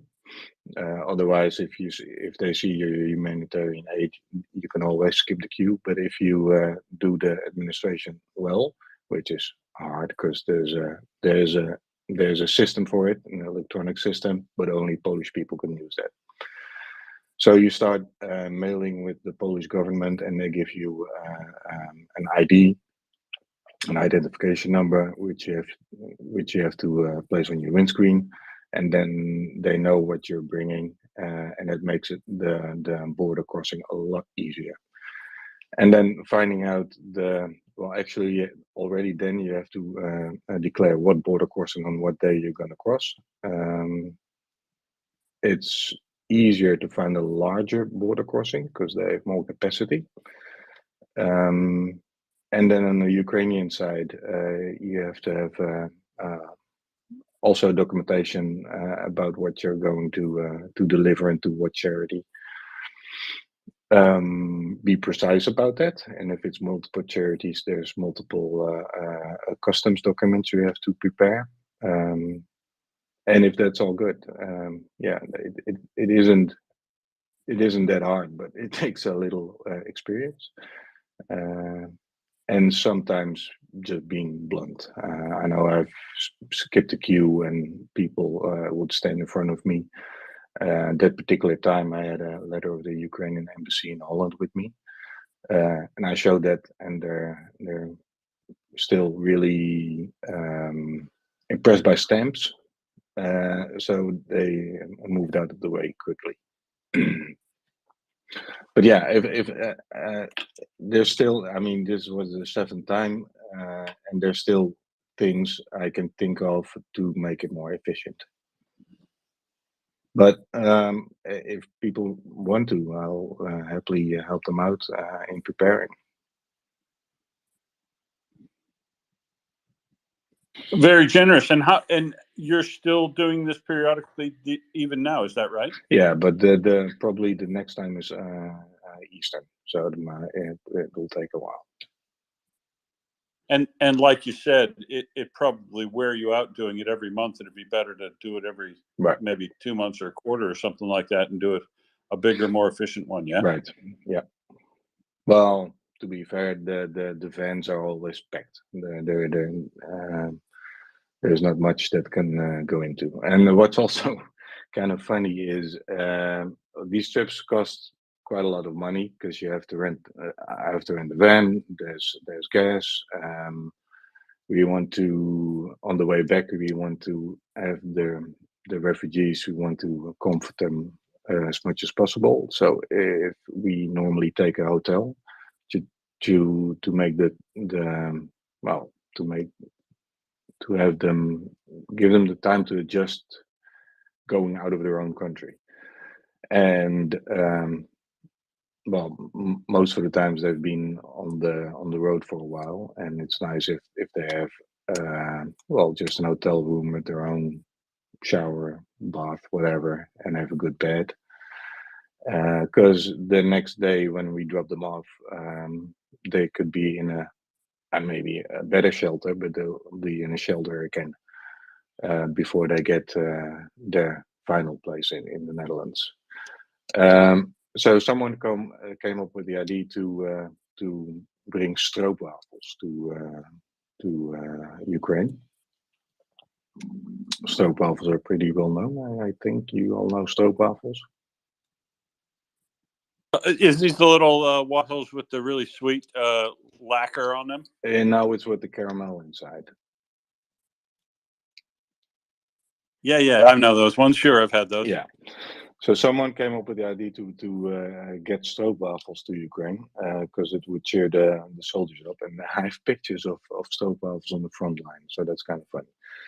So what I actually did one time is to get some money together is for people on Twitter to donate $10, and they'd send a pack of stroopwafels. And well, the first time we did that,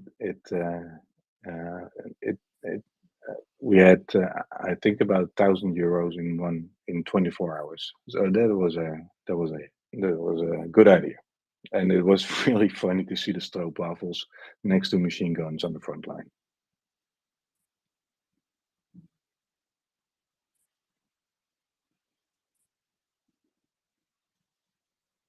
Right, Very I'm cool. going to wake up the teleporter.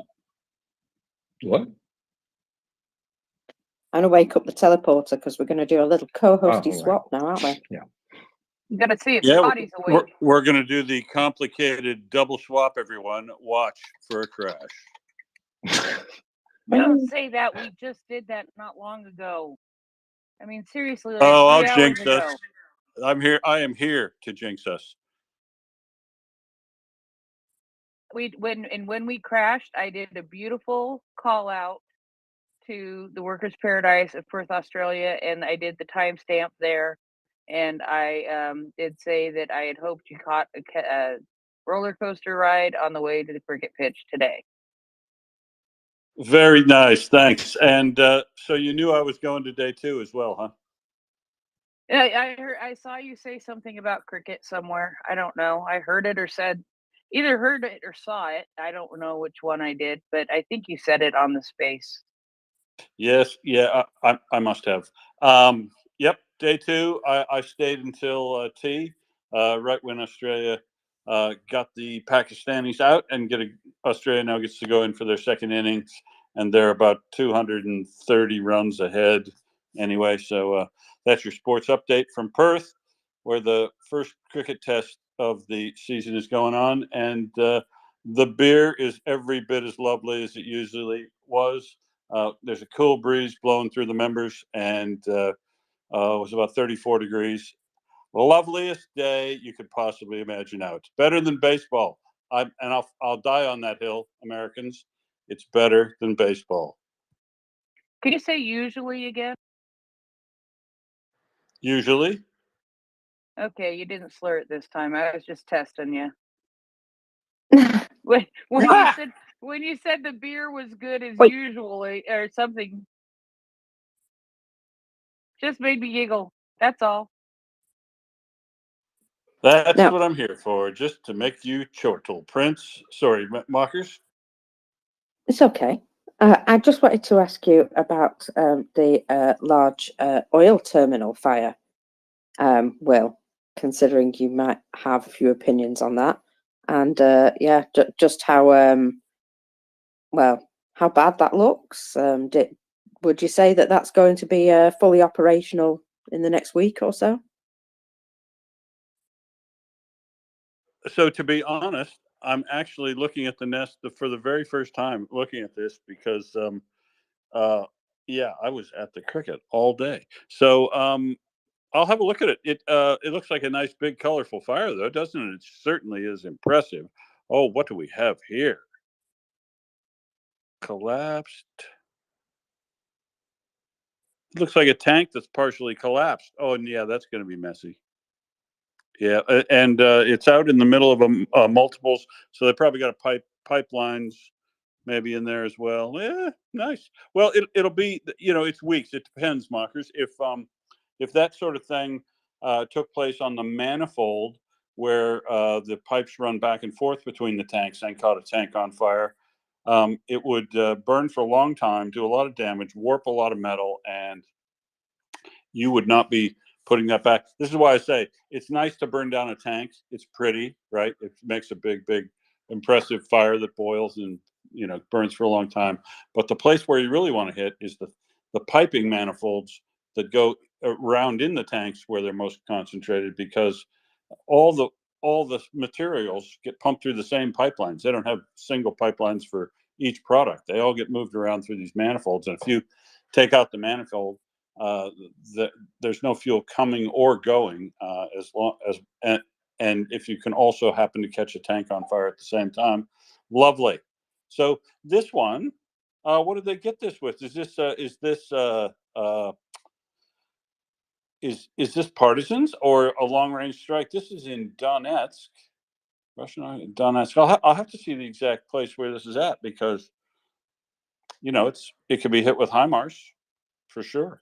Do you know anything more about it, Mockers? Oh, Oh, she's no, gone. I'm back. I only know that it was a big old fire, and I just thought it was yeah, fun. And I oil will. depot. I'll have a deeper look at it and find out the other important stuff, what they hit it with, where it's at precisely, where it's at in the supply chain, maybe, and it might be a very big deal. But it's a very big, colorful fire, isn't it? All for and arty, right, Mockers? It's framed nicely between those girders and stuff. The kind of stuff you ladies like to see in a photograph. You arty types. It reminded me of like pyrotechnics on a stage. With that sort of structure framing the fire. That's what it looked like to me to begin with. I just thought, oh, how pretty. Yeah, it's beautifully framed. Yeah, like a heavy metal show. It was great. Go on, Meta, you've got your hand waving in the air. Yeah, Marcus, didn't you say that the Russians screamed, "It's attackums, attackums," on this one? I'm not sure which one it was, but there's been quite a lot of nice booms lately. I missed some of them. I had to be off Twitter for a little while, but yeah, I wanted to also ask Will in the Workers' Paradise if how's the F-18s doing? Have you heard anything about them? Yeah, thank you. And the answer is, of course, I haven't, Meta. Our government has the defense minister's been on the fat box 3 times in the last couple of days, making announcements or answering questions, and not one of those days did he say a thing about the F-18s. He talked about the $4.5 billion worth of infantry fighting vehicles we've purchased from South Korea. That's nice. And he talked about the fact that we've rotated our troops that are over working on Operation Unifier in England, training Ukrainian troops. He talked about them rotating. And then he talked about the fact that the United States has asked Australia to put a destroyer into the Red Sea. And work on the mission over there for Israel, I guess, or actually probably to shut down the Houthi pirates. And but not a peep on the F-18s. He's ignoring us, Meta. I'm going to have to probably pester him until I'm brought up on charges or something. That defense minister, and my local guy is kind of useless on stuff like this. He wouldn't have any knowledge, wouldn't do anything about it, and he's a party apparatchik. So I'm not very impressed with Mr. Gorman. But anyway, so nothing new there. But we'll get writing. Fortunately, the good thing is I'm a devout atheist, so I have plenty of time to write over the next couple of weeks, and I'll probably work on another FOI request with Tony and some other things I can write down and push out into the space here to help the campaign along to get some straight answers first and foremost, and then hopefully turn on some serious aid to Ukraine from Australia, the stuff they've asked us for, right? The Bushmasters that they said they like best of all of the AFEs. Not my pick, their pick. They picked. I think we ought to make them. We ought to make a bunch of them. And the F-18s, obviously, we're in a unique position to provide those, and we deserve an answer on whether or not we're going to send those, and if not, why not? So if you're in Australia, if you happen to be just listening to MriyaReport from Australia today, remember you can always get on www.aph, Australian Parliament House, aph.gov.au. Put your postcode in, you'll get your representatives and your representative and your senator's addresses, email addresses, phone numbers, all that sort of stuff. That'll tell you where their local office is, and they're out of session right now, so they will be in their districts, and they oftentimes hold coffee clashes and baby kissing and all that sort of stuff politicians do during the holidays to drum up support and meet their supporters. Go along and ask uncomfortable questions. Come on, it's fun. I've done it. And or just write them something. Just pop them a brief, quick email saying you're interested in seeing this government provide more military support to Ukraine, like they said they would before the last election. Or just say, because it's the right thing to do, because it is the right thing to do. And the DOD here, our Defense Department is being shockingly opaque on a matter of principle like this. The FA-18s ought to either be sent. We should be told precisely why they can't be sent, or get an answer of some sort, not just stonewalling and hiding behind secrecy and bureaucracy, which is what they're doing right now, and it's shocking. But so no, unfortunately, Meta, I have zero new information on the F-18s, but we are still looking at it closely, and we'll submit stuff to them shortly. Terixis, your co-host. Woohoo! I sure am. And Meta has her hand up. Oh, I'm popping down soon, and you get rid of me. But yeah, thanks, Will, for the update. I just want, I have already written to my MOD directly and talked about the F-18s, and I was just wondering, because they were auctioned away for something like 200 million or something like that. And I would like to hear that price again from Tony or you or whoever. So if Finland could purchase them, if it's like a scrap metal for Australia, but it seems like it's scrap metal that they want the price for. It seems like that. And I don't know if the Finnish government, but it would be a nice aid package from Finland in that case. And Australia could give the slingers and bushmasters and something like that. But, it would be important for me to know the price that they were auctioning them for before all this. Okay, so don't use this number. I'm going to preface this by telling you don't use this number, because Meta, something is worth what someone will pay for it.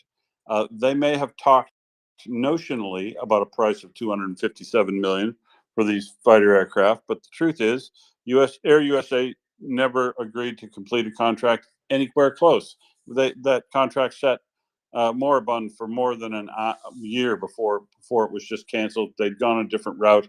Probably, I'm guessing, because that works out to somewhere around, I don't know, 4.2 million bucks a piece or something. I can't remember exactly, but for 457 million, they were going to get the 43, which means about that. But the Canadians purchased 25 of them a couple of years before that. When they first were retired, they sold 25 to the Canadians, and they only paid, I think, 2 million for them a piece.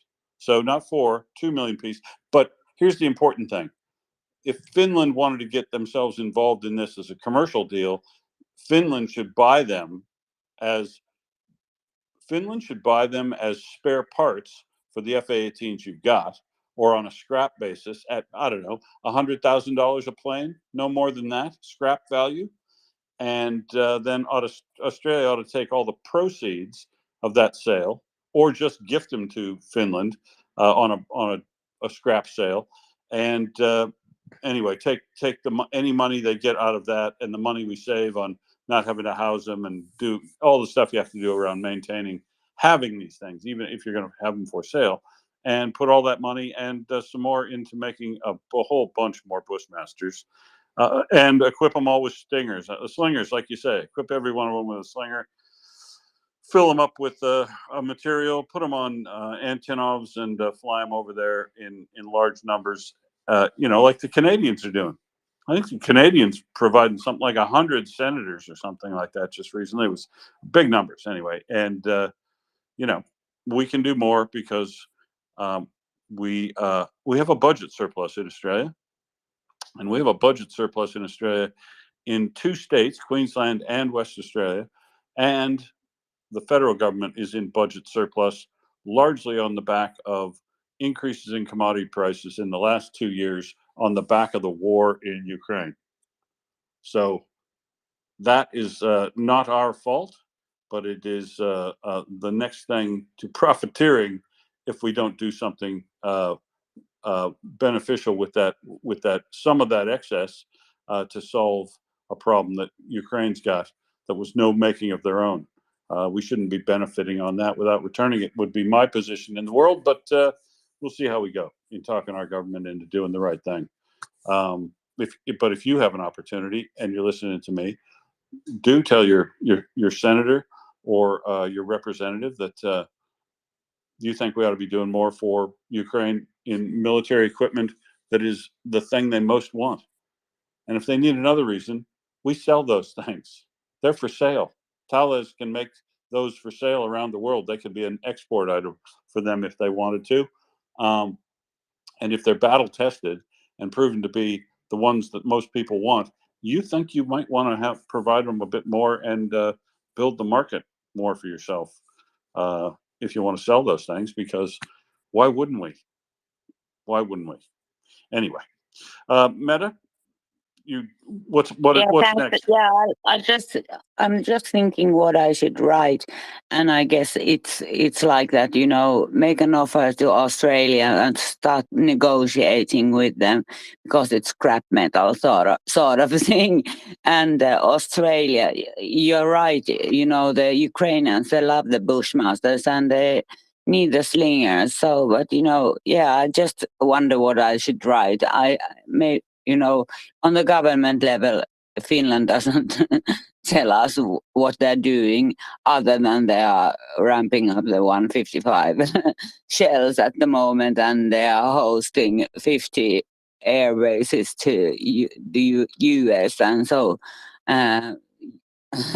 Russians can have a nice aqua park here if they want to. But yeah, I'm gonna write to my government that they should make an offer and start negotiating with Australia, because they are scrap metal for you, and you have the maintenance and everything, and we can take care of them. We should be able to take care of them with our large country.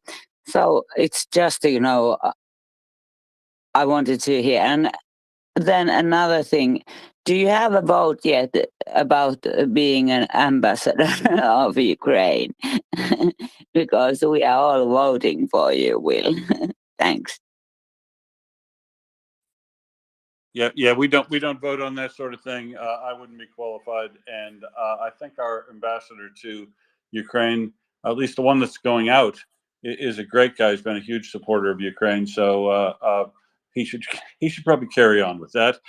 And the guy who's coming in, unfortunately, is going to be the ambassador to Moldova and Ukraine, but I think he's going to sit in Poland when he returns, or maybe Moldova, I guess, if that's safe enough.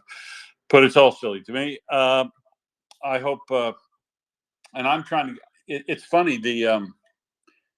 I was trying to find out who the ambassador to Australia from Finland is, but the website for the Finnish embassy in Australia is not very communicative and helpful. But I'm searching around. So because I'm gonna copy in of the embassy of Finland in Australia when I put this proposal forward, because it features heavily in it, and there are many ways we can get those over there. If anybody's worried about sales of anything, for instance, look what Poland did at the beginning of the war, or a few months after the war started, to make sure that Poland's MiG-29s could be transferred to Ukraine early. They took a bunch apart and went and put the parts down on the border in a forest by Ukraine and called up the Ukrainians and said, "Hey guys, you left your parts down on my border there. You better come and get them before they get stolen." And then they took those home and built several MiG-29s and helped plug a gap they had right then. That's the sort of innovative action we need to see. And if we took all those FA-18s apart and put them on a boat and sent them to Finland straight away, that would also suit me down to the ground, because the Finns can put them all back together, inspect them, do the overhaul maintenance, or send them to Boeing. We could inspect them and send a bunch to Boeing before they went. And we're only talking a few $100 million here. This isn't going to break anyone. It's certainly not going to break Australia in budget surplus, and frankly, we owe it to them. So that's what I'm writing all this up, and I'm sending it multiple places as I go on holidays here in a couple of days. Once I finish going to bloody office parties and stuff like that, write a few things, tell a few lies before the week, year's over, and then promise everybody I'll fix it all up next year. Go on holidays, and then I'll have a bit more time to hassle my local politicians, like you should all be doing. Don't spend time with your families and party and get presents and stuff. Stay home and harass your elected officials. No, really.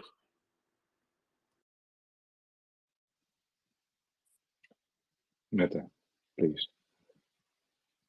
Oh, thanks. Yeah, Will, please do that. I don't know if you have these wonderful what you call them, drinks, warm drinks with raisins and mandel things. We call it glögg here in Finland, but it's a warm wine sort of, and you drink it in the Christmas time and so on. But we can do some champagne if we see Ukrainian pilots training on Australian F-18s on the Russian border. 1,300 miles of it. I love the idea. Just the idea that the Ukrainians are training and they're seeing the Russian border. It would be wonderful. And let's hope we can do it. But I'll write my representative here in Finland. You try to do what you can in Australia, but let's send them some Bushmasters and Slingers and F-18s, and we'll be fine. We'll be fine. Ukraine will be fine. Thank you. Thanks, Meta. Hey, the other thing, while we're talking Finland, that is incredibly interesting, is that somebody's been listening to my segment again in the world, because I said the other day that one of the most valuable things that could happen now with Finland joining NATO is, I would hope that Finland would do a nice big fat military buildup on its northern border, where Russia has thinned out its coverage on that side, whilst professing to be so scared of NATO. I think Finland should do a big buildup up there, I said, because Russia would then be forced to counter their most terrorizing, scary enemy, and they would have to pull resources away from other places they would otherwise use them, such as Ukraine. Now, that's not going to happen exactly, but the Finns are going to invite a bunch of Americans in for a bit of a party up in the Mosquito Land and see how they like it. But they're going to do a big manning up there, and I think that's great. Give those boys from the swamps in America a bit of a look around on the tundra and see how they like the black flies and mosquitoes and what chasing caribou around in the soft taiga. That'll be a head trip. It's what you call a culturally a building experience, and I think it would be great to see Americans up running around in the far north of Finland for a bit of a jolly, and scare the shit out of the Russians, because that's what it's all about, really. Yeah, it'll horrify them.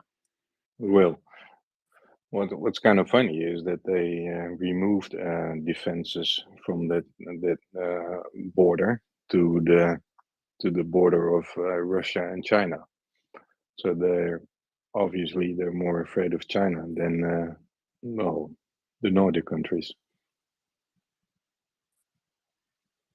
Yeah, that's right. And but I think they are worried about the Chinese more, but I think they're scared of the Finns more.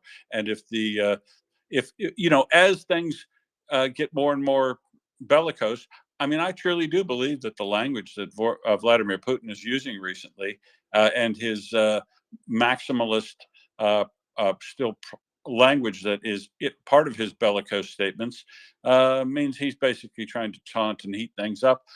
And I think a show like that of force up on NATO's part up in the north of his country would force him to respond. And I do think it'll worry him, and they would have to move stuff back, probably that they moved before, or who knows, start their mobilization early. Who knows? I think now's a really good time to mess with Putin's head, because things are going poorly in Russia in undeniable ways.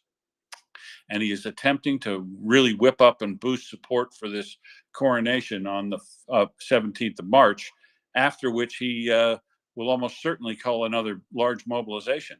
And he wants to have maximum public support on his side before that. So anything that can be done to disquiet, disturb, scare the Russian government and their population right now, worry them like a nice blackout Sunday in a whole bunch of towns in west of Russia. If Ukraine organized a large attack like they did a couple of weeks ago, that was smaller but blacked out substations and heating plants every place that they could reach within about 300 kilometers of the Ukrainian border, it would send an undeniable message that you're also in this. You know, a disquieting message, a message that these sorts of blackouts and heating plant outages can also be created in Russia. And maybe we ought to think about not doing that this year. But I think anything we can do to upset them and make them worried at this point is probably a good thing to try. I totally agree. And let's start with the first drone that passes Romania or whatever country. Just shoot it down. I agree. And basically, you know, that almost went unheard the other day. And another drone transected the airspace of Romania in order to make its attack the other day. Is that the one you're talking about? Yeah, it's just unbelievable to me that we let that happen, and that thing, I think it crashed, but it was the attack on Odessa, and a lot of people got killed there. So it makes us, well, not co-responsible, but we could have prevented it. I'd say we're negligent. Romania is negligent in not shooting those down. I think they moved Gepards into the area. If they didn't shoot, if they knew it was coming and didn't shoot it down because they were worried about the repercussions, that's phenomenally cowardly. But if they didn't know know it was coming somehow, that's a whole different story. But yeah, I think they ought to be set up their air defense down in the southern part of Romania in a manner that allows them to interdict things well outside of their territory, like 3-4 kilometers outside their territory, if it's headed for their territory. Take a more assertive approach to their air defense rather than wait till something crosses their borders. I think that's fair and reasonable at this time, and I had wished that was the policy they adopted back when the two landed in their territory. But of course, they don't put out what their rules of engagement are. But I was hoping that's what they'd be. But clearly, they're not, or they didn't know it was coming. Terixis? Yeah, they did know what it was coming, so it was just cowardice. Unfortunately, but Meta has her hand up again. Yet again, I'm so sorry. No. I think it's so wonderful that the U.S. Army is, coming to 50 military bases in Finland, because the border is very wide. But the mere thought of it to Russia, that U.S. Army is existing in 50 bases in Finland, But they've been training for 5 years, and there are some wonderful videos of that Arctic training of the US and Finland together for the 5 years, even if we went in NATO. But now it's like opened up, and they are welcome when we really welcome them, and they have appreciated the training in Finland, and I sort of I really am sorry about Romania not taking taking up the uh, defenses. Same time, I understand. I probably it's probably NATO thing that we should be careful and so on. But I would just love to see them taking on Finland at the moment, because Finland has geared up really, and them trying to invade us somehow, and so on. It's just it's a nice idea. Nobody wants a war in their country, but sort of we are ready. Just try our aqua park.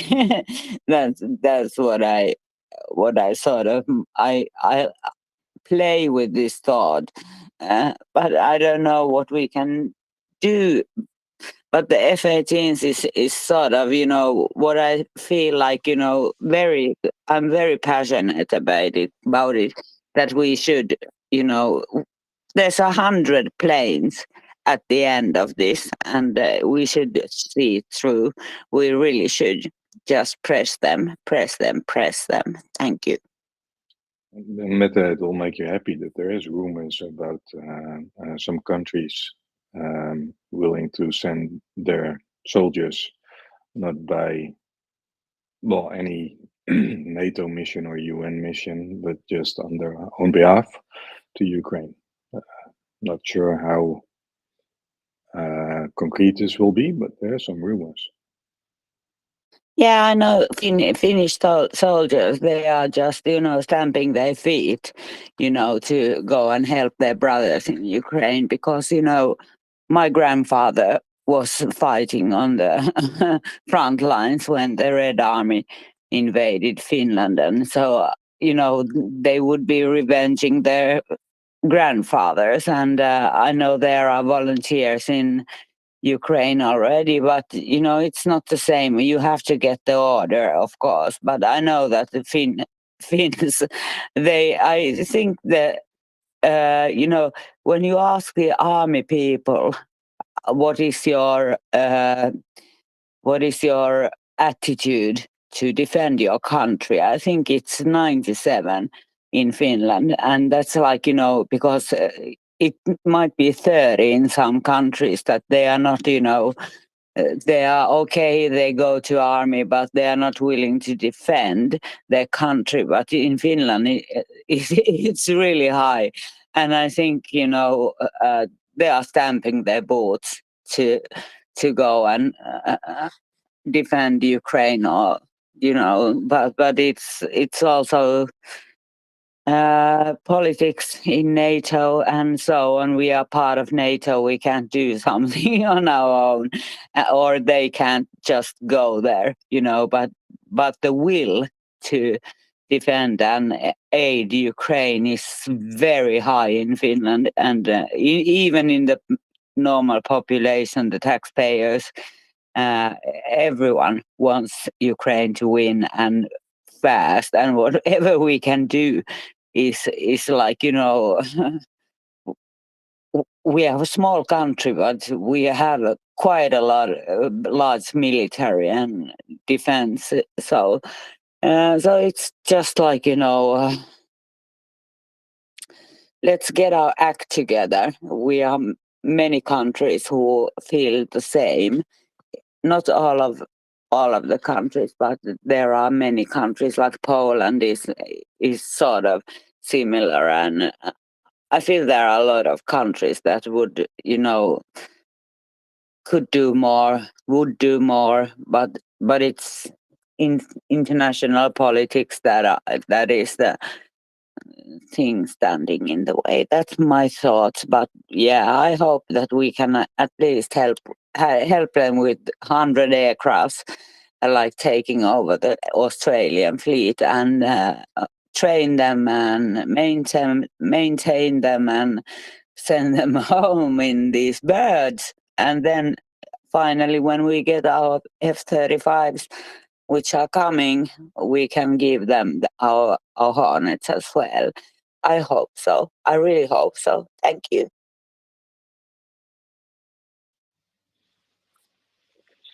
Thank you, Metta.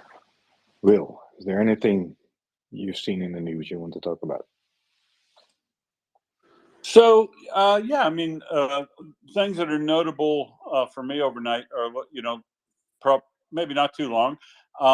I don't know if anybody has had a look at some of the wash up from the telethon, the long speeches and discussion that Putin had with an audience and took some questions and all those lies. I don't actually see it up in the nest. No, so I might pop something up there because there's that university professor in Kiev, Timothy Milanov, Milovanov, has published a little of his takedown of the things that were said in that speech, the primary lies and how to refute them. And I thought I might just pop through that if you would like to. Yeah, please. I don't know if you read it before, but and saw that any of the other output from that telethon, but it's a bizarre. You must have seen it before. A bizarre thing where they've in years gone past, he used to do 10 and 12 hours sometimes taking questions from the public and solving their problems. I guess rather than building up a stable, efficient bureaucracy to fix things like streets and hospitals and schools and stuff, you know, just generally, you just do it as a call-in show once a year. You know, I guess different strokes for different folks, but the only way to get things fixed up in Russia is to ring up the boss yourself on this telethon and have him take your name, number, and fix things up.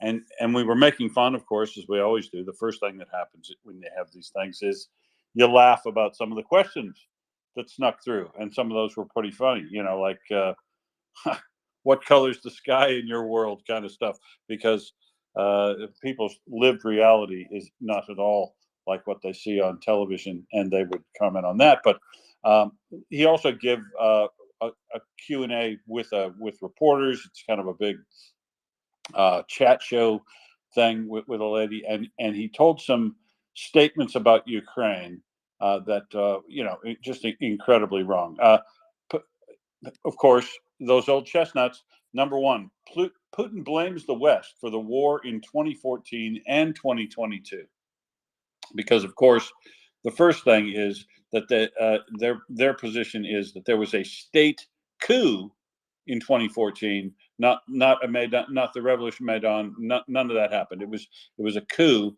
orchestrated by the West, rather than what we saw on the television. We saw in people speaking, you know, the popular uprising and revolt against the president at the time, Yanukovych, who rejected aspirations of Ukrainians to join Europe. I mean, we didn't see any of that. It wasn't any of that, Therixis. It wasn't any of that stuff that your lion eyes tell you. Apparently, it's that a CIA sort of back coup in 2014 to remove the ever popular Yanukovych, I guess.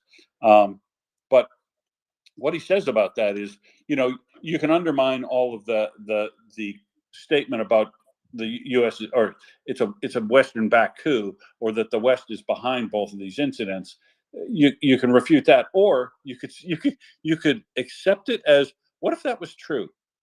What if it was true? Well, you know, if it was true, Timothy says, you still would have to comply with the principle of non-intervention that's part of the United Nations Charter. It gives sovereign states the right to, you know, conduct its affairs without interference from outside parties, other state actors. And so there's no there would be, even if it was a coup, there'd be no justification for what they did in 2014. But they did it anyway. And of course, it wasn't a coup.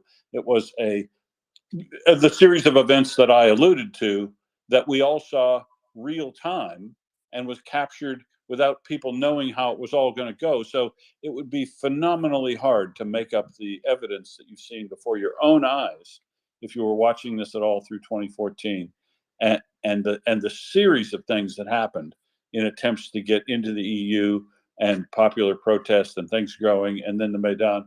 It's it's just, it is absurd from Absurdistan to say anything else, but it deserves refuting, and I'm glad Timothy decided to do that. Now I see War Doggo's joined us, and there's 6 of these, so I'm going to stop and ask War Doggo if he'd like to chip in or before I proceed. Go ahead, War Doggo. How are you?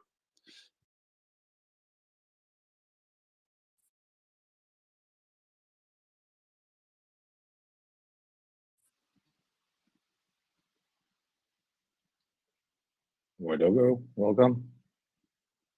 Yeah, I can't hear War Doggo speaking, No, but you can still hear me, so that's I good. can see. Yeah,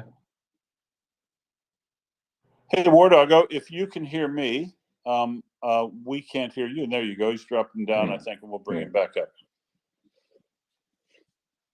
so Will, the what you said about 2014, there's of course, there's the famous movie Winter on Fire. There's a new documentary. What's it called? Freedom on Fire, and apparently it's been out for a while and showed in some places, but you can now see it online. I'll have to look up the link, but I started watching it yesterday. It was really impressive. It's the same. Interesting. And what scope of the conflict does it cover? Yeah, just from the invasion, 2000. The 24th of February. There's War Doggo. Can we hear you now? Hey, War Doggo. It seems to be Go that ahead. I was disconnected for at a certain moment. Apologize, I didn't notice. Tell me at which moment you stopped hearing me. Literally right when we handed over to you. I said, hello, War Doggo, and there was nothing. Oh, and I was talking to the phone that switched to the listening mode. Okay, fantastic. Sometimes it happens. So first of all, greetings to everybody independently where you are and what's behind your window, if it is night, day, or morning, and you are with your cup of coffee thinking what the day will bring. Independently from that, thanks a lot from Ukraine. Hope everybody's doing good and families are okay. On Maidan and Revolution of Dignity, not trying to bring any kind of I don't know my not any kind of informational monopoly on what Maidan in the war was. Revolution of Dignity, just my side picture and my perception of that. Having that experience on the ground in Ukraine definitely is different from what the Russian bullshit is saying about it. But honestly, first, Ukraine set its civilization choice. The government refused. For Russian government, highly backed by Russia.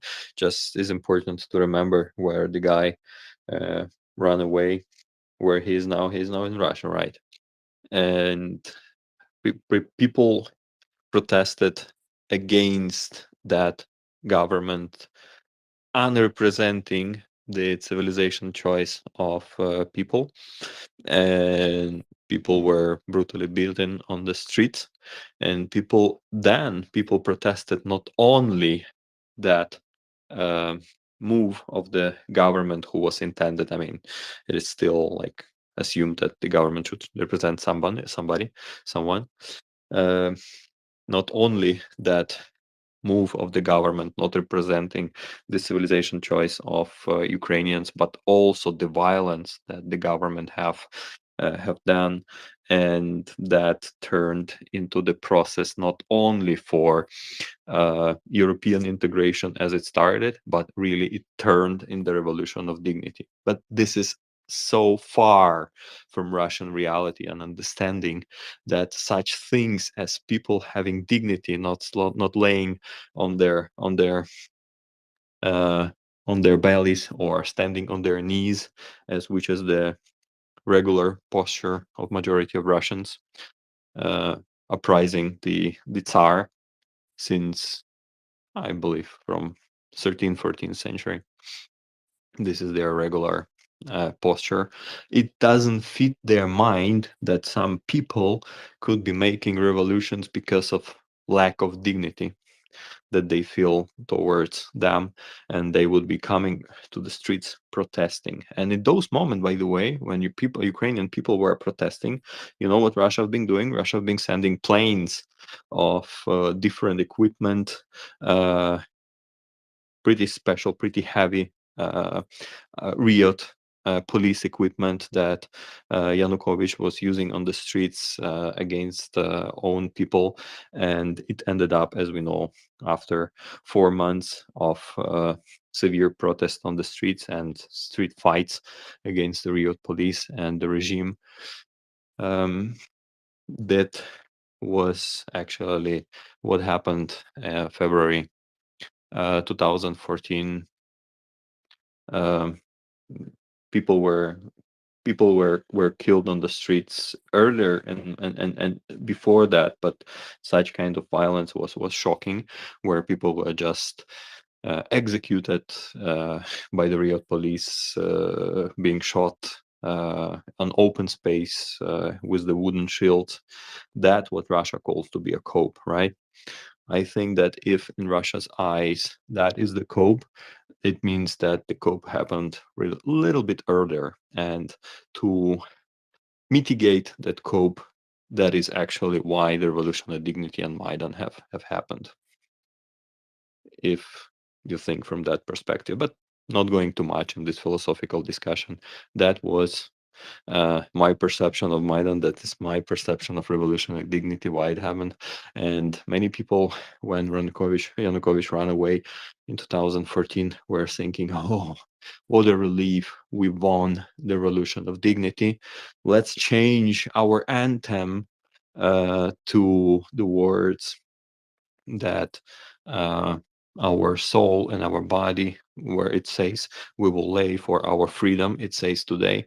People were thinking, oh, let's change that anthem, that our soul and our body we have laid to our freedom, and now Ukraine is going, and it will start going prosperous, and we will change our life. It was like, and many people said, no, it's just the beginning. Hold my beer and watch what's going to happen. Russia will attack, and Russia attacked in 2014 exactly, taking the Crimea, and then conducting the coward war against Ukraine. And that brings me right to point number 2. Let me sneak in point number 3, and then you can give more color on this one. Putin's lie number 2 in his telethon. Putin claims Russia's actions are justified to protect the pro-Russian populations in eastern Ukraine that has suffered for 8 years. No, they're not, because as we've all seen from multiple interviews that have been done dozens of times in multiple towns and cities, including documented in 20 Days in Mariupol, the Russian-speaking populations of eastern Ukraine, if they speak Russian on a day-to-day basis, doesn't mean they find themselves to be Russian.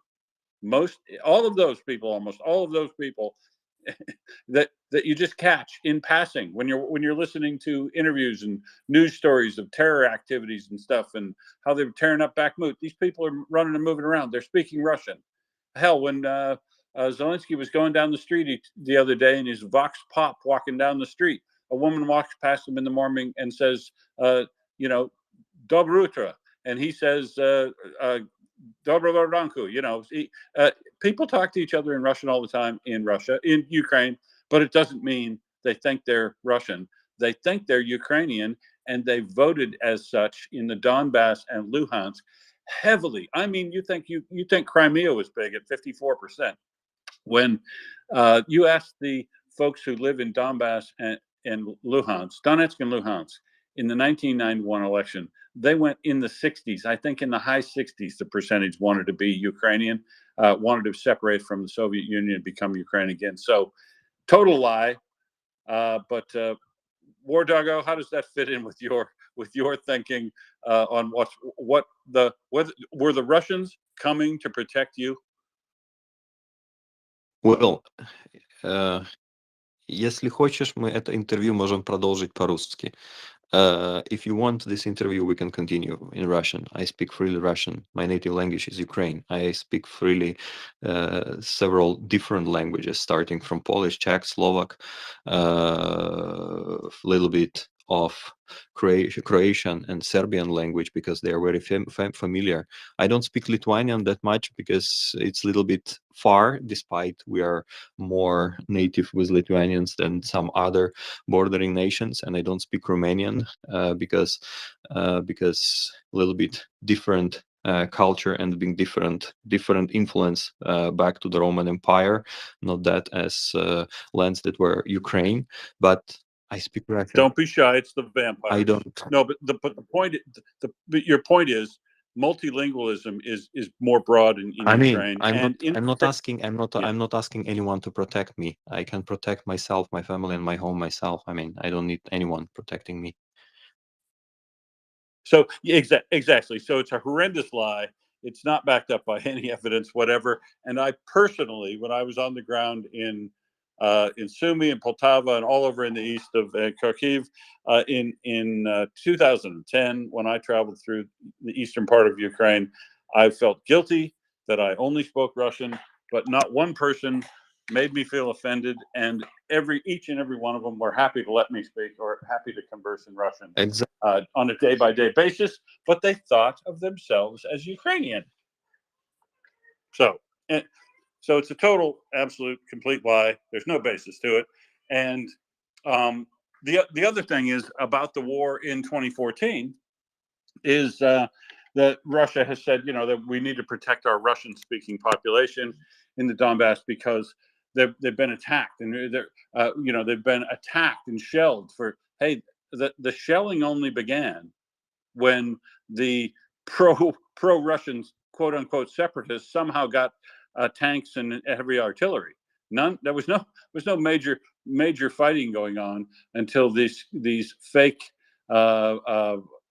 separatists showed up and started taking over police stations and public buildings and shooting people.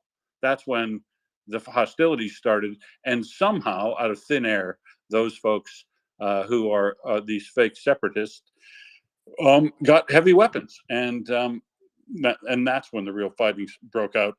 Does that match with your memory of the events, War Doggo?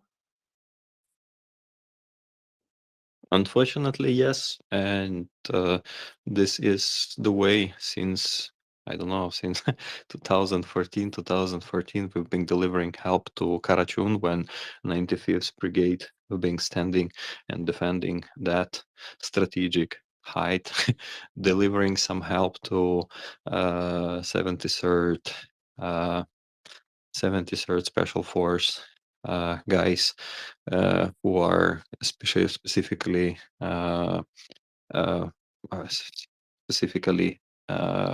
specialized on underwater operations, and Marine guys. I mean, that is all as the history since 2014, and many people understood that with the revolution and dignity, with Maidan, is not the end. We haven't won yet, and this is just the beginning of Russia's putting all the efforts in order to stop Ukraine's civilization choice.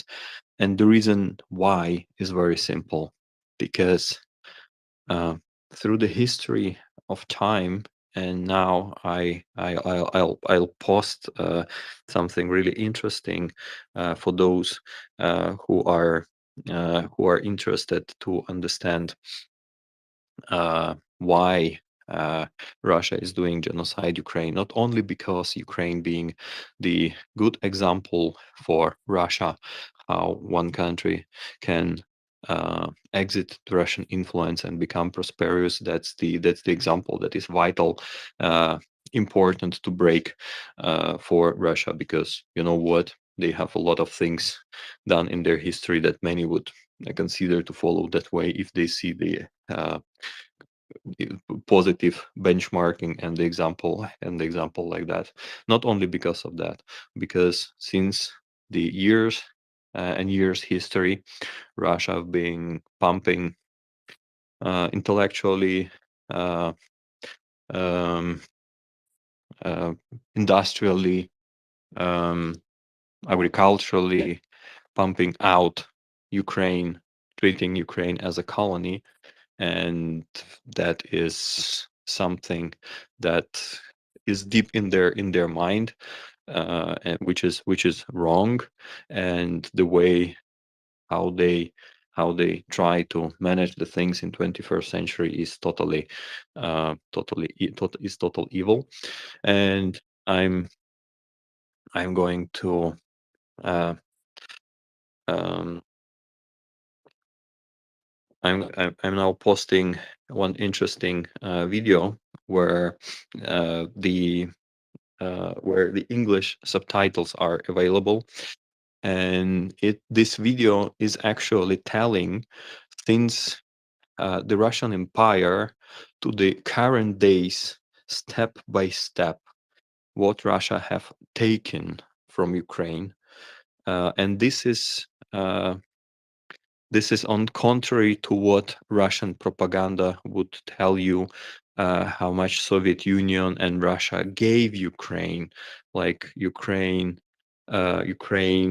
owns something to Soviet Union and Russia. This is the economical, political, and sociological research, which is confronting that lie and saying what Russia, in fact, have taken from Ukraine through these years, starting from oil, gas that were in the eastern Ukraine, intellectual resources, who actually, together with the foreign experts, you will not allow me to lie here, who were expanding the knowledge of the oil and gas extraction in Siberia.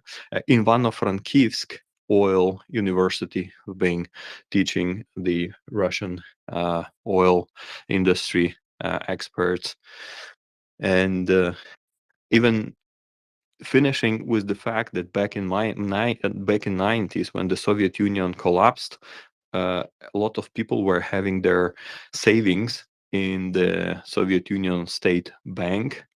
And actually, what Russia did, they simply took all the money from the National Soviet Union Savings Bank, just simply robbing all of the republics and taking all of the funds to their national state, and those funds were never reinstated, and the cost of that robbery is huge. That video tells you everything, starting from the industrialization, hunger, all of the more that we already know, to more deep and less healing scarves that were done by Russia through the times. That is interesting as the knowledge, because when Russia's propaganda is like insistent and constant, people start questioning, maybe truth is somewhere in the middle. No, unfortunately, we already have seen, and we have understood what Russian media, what's the price, what's the value for Russian info in the Russian media, and that is complete and weaponized propaganda that unfortunately lands and thinks still, despite Ukraine is fighting that war 10 years and shouting loudly what this war is about and why this war is happening. I really encourage you to switch on the English subtitles and to check that tweet, because that is showing a lot. That is important, that many people know, and this is the reality. This is step-by-step economical research, political, sociological, about that. Thanks. Thanks a lot from Ukraine. Thanks, War Doggo. Meta, I think you're next. Here again. Yeah, War Doggo. We haven't spoken, so to say, in the space so much, but yeah, Finland is a neighbor of Russia, and I'm a daughter of historians, and the thing is that you brought up, it's like from Ivan the Terrible, from its 1300s. He threw his pets and he threw his children and he threw his opponents from windows. 1300s. That's like quite a time, quite a time to throw people from windows. But Ivan the Terrible, had this passion for Azov Sea already. He tried to take it, and then they tried to. Since then, they have tried to take their neighbors, just to be their slaves. They won't stop, and they don't stop unless we stop them, and that's like my take on this. And I also wanted to tell you. You already know it, War Doggo. I know you know, but Kiev was an great city, flourishing city in the Viking time, Vikings, as we call them, coming from the Nordics. And the Russians were at that moment swamp people, but Kiev was a flourishing trade city. And now I'm talking like 700s to 1000 or something like that. But at that time, Russians were actually swamp people, and that's what they can't take. They can't take that Ukrainians were far more civilized and a flourishing society. And it's like it's like history repeating itself all the time. And as a Finnish person, I just wish we could do more. We have to do more because they won't stop. They won't stop. It's Peter the Great or Catherine the Great, or I would say fail. But or Stalin or Putin or whoever is in charge, Vlad the torture or whatever. But we have to stop them. We just have to stop them because Europe, for example, thought for 20 years or 30 years that now they've stopped. Well, look at Ukraine. They didn't stop. We have to stop them. We just have to stop them.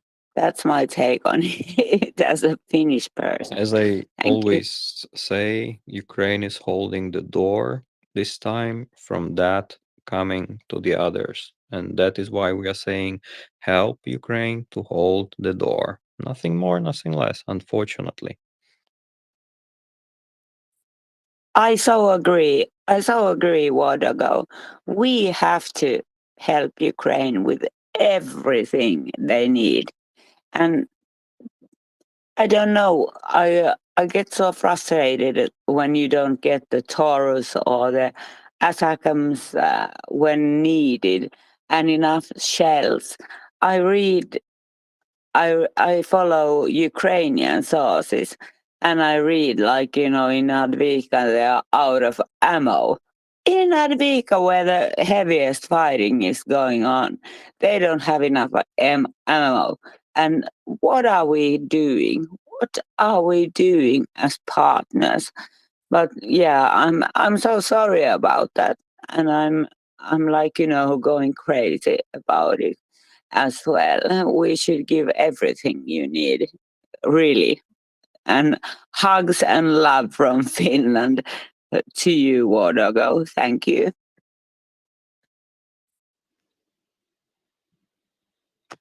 Wardogo, do you want to respond to that? Otherwise, Alex has had his hand up.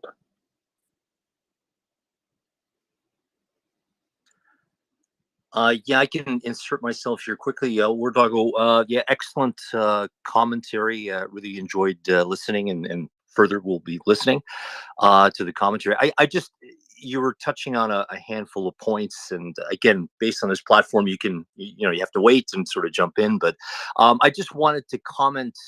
So I'm from the diaspora. Born in Toronto, Canada. I'm in my mid 50s. I'm here in Kyiv, Ukraine. I've been living here for 4 years.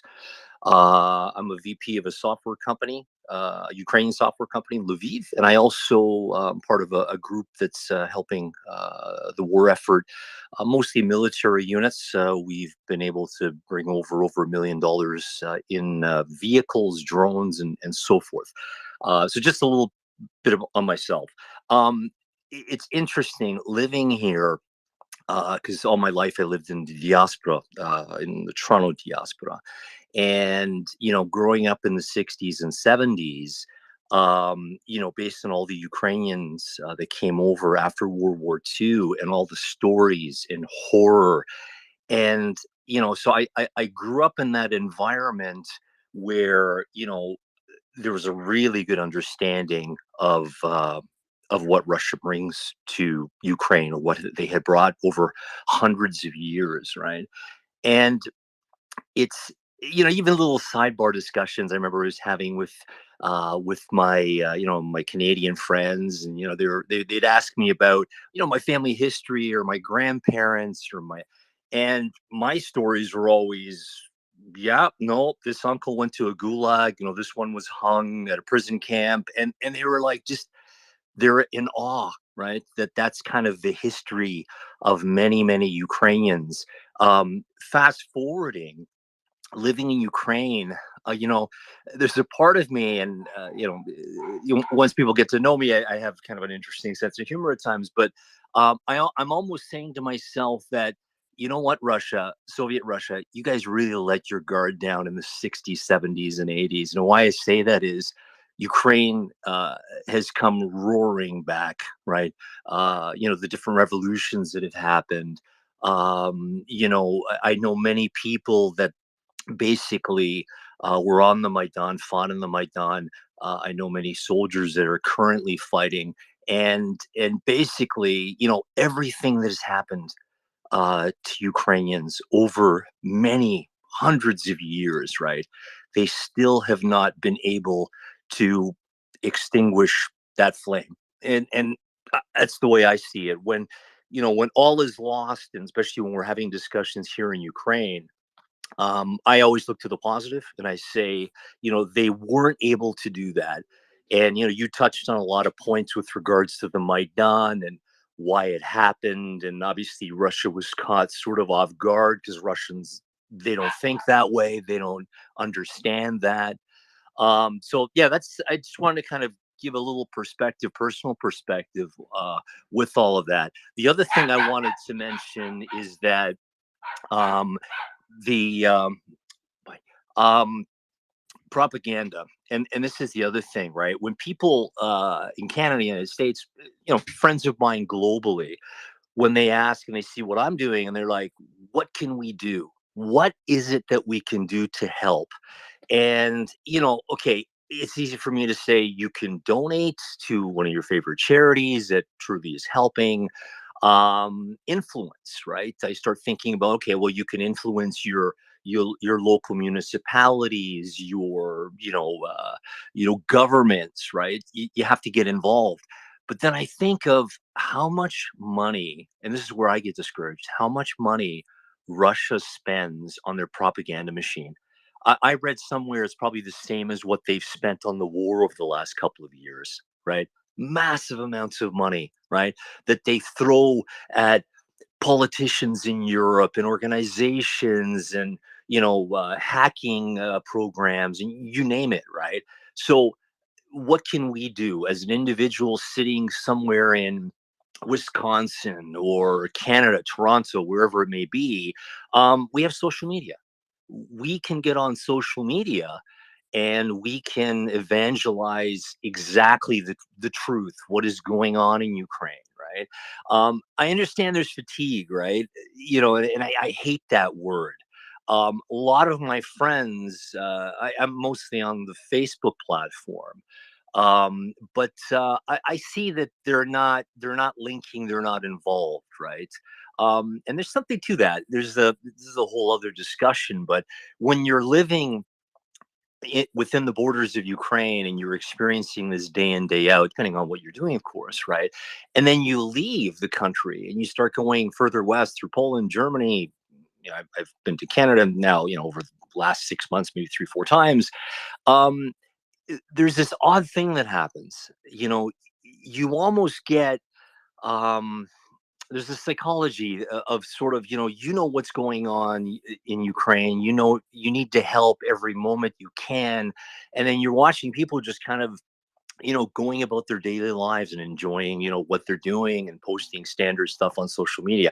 Of course, I'm not against any of that, but it just sort of it's interesting, right? Because even within the Ukrainian diaspora, there is fatigue, right? It's difficult to constantly ask for donations and do all this stuff. But I go back to what can an individual do that maybe is not that active? They can still, find good articles that are written, something that's digestible for maybe the circle of friends that that they associate with, and post, right? Because again, the Russian propaganda machine is massive, right? And we need to do something that we can sort of combat that. That's anyway. Those are some of my answers to people that ask what can be done. But yeah, that's kind of that's sort of what I wanted to mention. Thanks, Alex. War Doggo, please follow up. Yeah, thanks, Alice. Доброго ранку. Apologize if at certain moment I interrupted any of your discussion. I've been having trouble with the internet, and usually when I'm coming up in the morning, I not always have possibility to listen for hours and hours of the discussion to understand the context. And my own topic that I was bringing in was exactly to fit the discussion of confronting Russian propaganda, because propaganda itself, like propaganda is like a box, is like a container, and there is like it's transparent. Meaning, and this is wrong, that in current environment people put negative coloring to the word propaganda, because you can propagate healthy way of life, you can propagate healthy food, and so far and so on. Informational warfare is exactly what Russia is doing, and that is part of their strategy to destroy the, as they say, Western way of living, as they say. And we shouldn't forget that this is the knowledge and experience and a skill that they have mastered since pretty long time. And those lieutenants that were at Ichkeria, Chechen war, doing massacres, that was not that really at the media, because of not that popular social media at those time, and everybody were comforted with the narrative from Russian informational warfare that Chechens are terrorists and they're fighting the anti-terrorist operation. It speaks a lot to what Russia is doing in Ukraine, right? Anti-terrorist operation, or special military operation, as they call it. That kind of covert Nazism, that they cannot even say that, hey, we came to do the genocide. Only several, the most brain damaged propagandists from in this case in negative meaning in the Russia, from the Russian side, they're really saying what's the Russian intention is to make a genocide in Ukraine. And yeah, Ukraine have been doing its civilization choice for a pretty long time after the horrible social experiment of Soviet Union, horrible social experiment, in creating in attempt of creation of average gray human that doesn't remember its history, its identity, and in fact that just simply slowed down Ukraine's self-identification, self-determination, and this is the way how it went. Ukraine doing its civilization choice took long, but when Ukraine made its civilization choice, it immediately confronted the Russian attack. First, covert one 2014, and then full scale 2022, just simply because it's Russia, and Russians are grown up in violence. Lieutenants that were doing the massacres during the Chechen War, they mastered their terror, adopting it as a standard operation procedures of their military doctrines. They mastered that in Georgia. They mastered that in Syria. They are implementing this in Ukraine, and practically those lieutenants, they are now the generals of Russian army. Just conducting as a standard operation procedure, incorporating terror as a part of military goals achievement. Well, as standard operating procedures, the manner in which you use cluster munitions on civilian areas, and you shell buildings with people in them. If you suspect anybody's in there, that's what it means. The lessons they learned in Chechnya, Georgia, and Syria are to be as crass as you possibly want with the affected populations wherever you're fighting, the people you consider your enemy. And in reality, I think they kind of consider the innocent people that are around the folks they consider their enemy also their enemy, really, don't they? The disdain Russia has for its own people is only exceeded slightly by the disdain it has for innocent people on the other side of the conflict. Absolutely. And what Alex mentioned, being a person from diaspora coming to Ukraine and making business in Ukraine, look, I feel so much excited about that.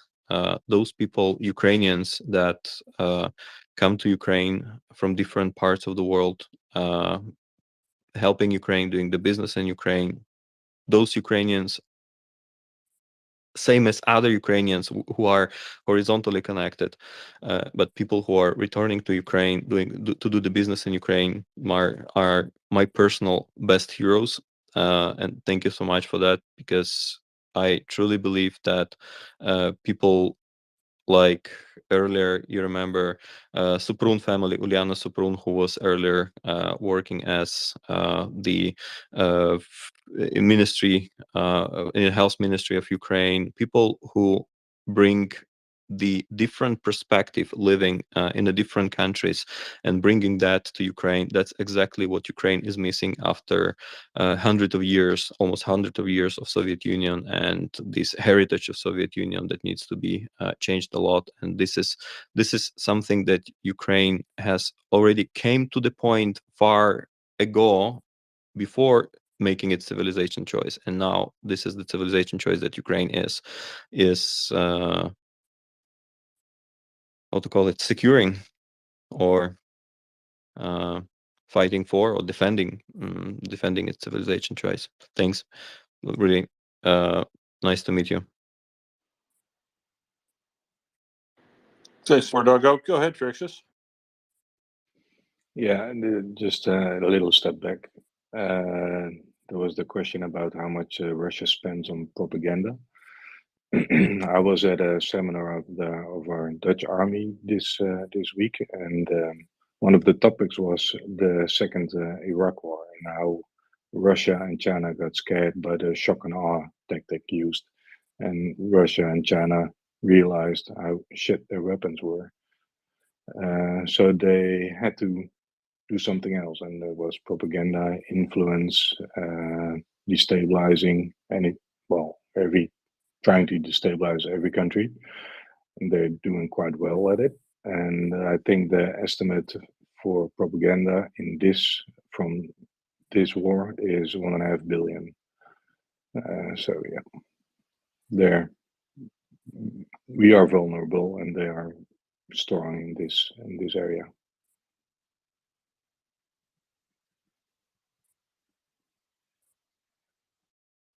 Mon, I see you've joined us. What would you like to add?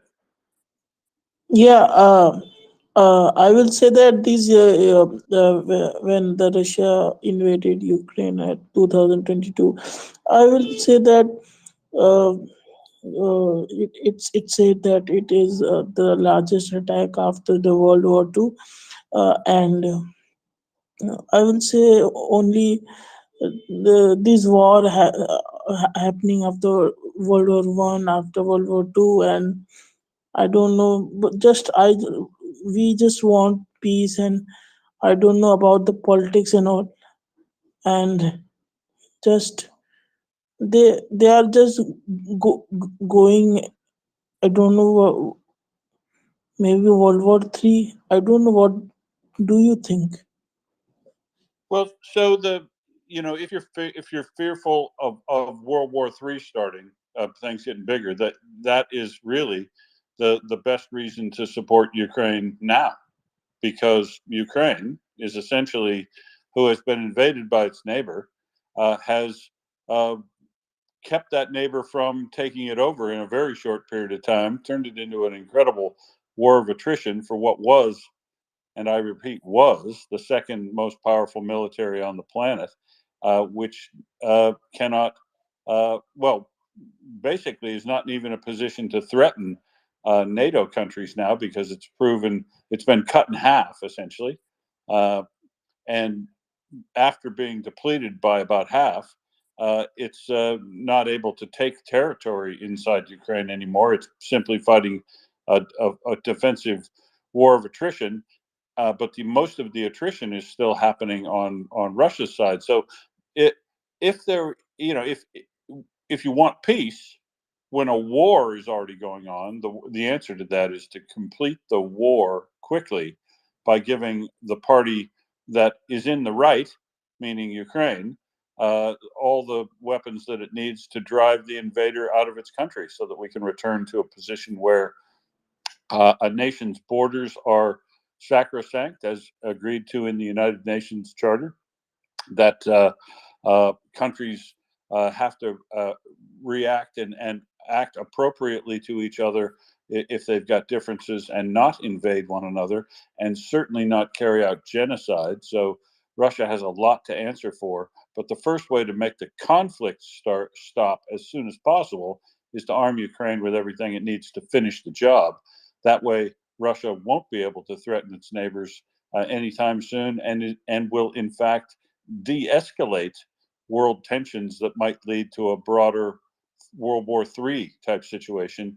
But I don't think we're anywhere near a World War III type situation, because you'd have to have a power much more capable than Russia has been shown to be. Russia is half depleted, and while it's still quite belligerent and dangerous, I don't think it's capable of attacking more of its neighbors and turning this into some sort of world war. And all of its threats about nuclear No, but weapons and who's next but doesn't amount to anything. Go ahead, Mon. okay. No, please proceed, Mon. Do you want to add something? Yeah, that the there are some casualties and uh, uh, in those war zones. I don't know about those all those life, uh, and just I will only say that uh, uh,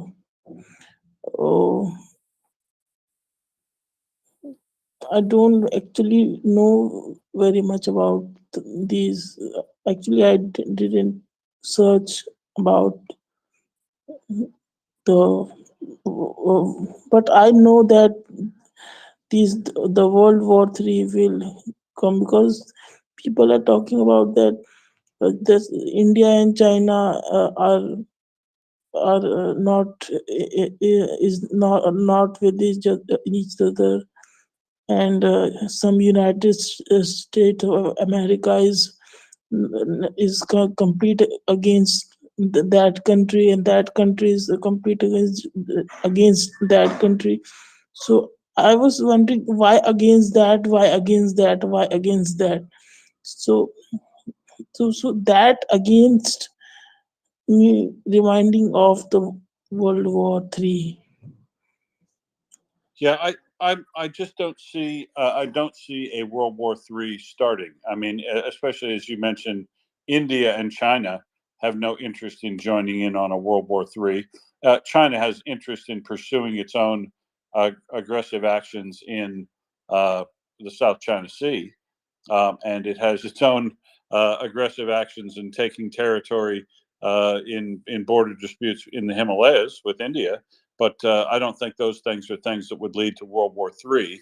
And India hasn't shown an interest at all in engaging really with Russia as a military supporter, nor has it shown any interest in supporting Ukraine on a military basis. So I don't see India getting involved in a meaningful way this time. Europe and America are already involved in supplying support to Ukraine, as are Iran, North Korea, and China, involved by helping Russia with arms, armaments, and material, and also buying large amounts of oil from Russia, being a good customer of it, so that they can make money. But hang on just one second. But even though you have groups of countries aligned with one party or the other here, it's not leading to what we would call a world war of those a group of countries allied axis up to take on the world as yet. Could happen, non-zero chance of it, but it's not really where things are going. The authoritarian countries that are helping each other right now are not showing an interest in forming a worldwide axis to take down NATO and other aligned countries. That's not working out that way so far. But worldwide, but what about social networking? Like they're actually also playing with our brains too. Well, they're not playing with my brain on social networking. And remember, just because people on social networks might be talking or using the term World War III does not make it come into reality. It's talk is cheap, and really to examine whether or not we are closer or farther away from a significant worldwide conflict is best left to observations of what countries are actually doing, rather than what they're saying. Because, for instance, Russia will say anything. You basically can't believe a word Russia says, because it almost everything it says is lies or manufactured truth to serve a specific purpose for a specific time. So any talk of World War III, I don't think there's anybody any credible country in NATO, Australia, New Zealand, the other Canada, the other unaligned countries that are, well, Canada's in NATO, but there is nobody in the alliance that is supporting Ukraine that is talking about going to World War III. The only people that are talking about that are irresponsible propagandists on the Russian side, I believe. Okay, I'm gonna ask some questions about some people here. How many? Where are you from, sir? I'm from Australia, from Perth, Western Australia. Okay, Australia. I'm from India. So I can tell about the conditions in India, that India and Pakistan doesn't match, and here in India all says that that China doesn't match for India, That's it. Well, I mean, India is a very large population of a large country that has, you've got a liberal democracy that's functioning in your own way, left behind by your involvement with the British, and we. Anybody here in Britain that can tell about?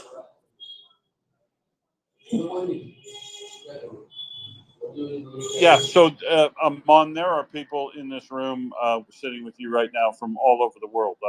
I'm just looking at people from England, from the Netherlands, from Ukraine, from America, multiple people from America, multiple people from Britain, uh, all over the world. Finns, more Australians. Hello, more Australians. Woohoo, even more Australians.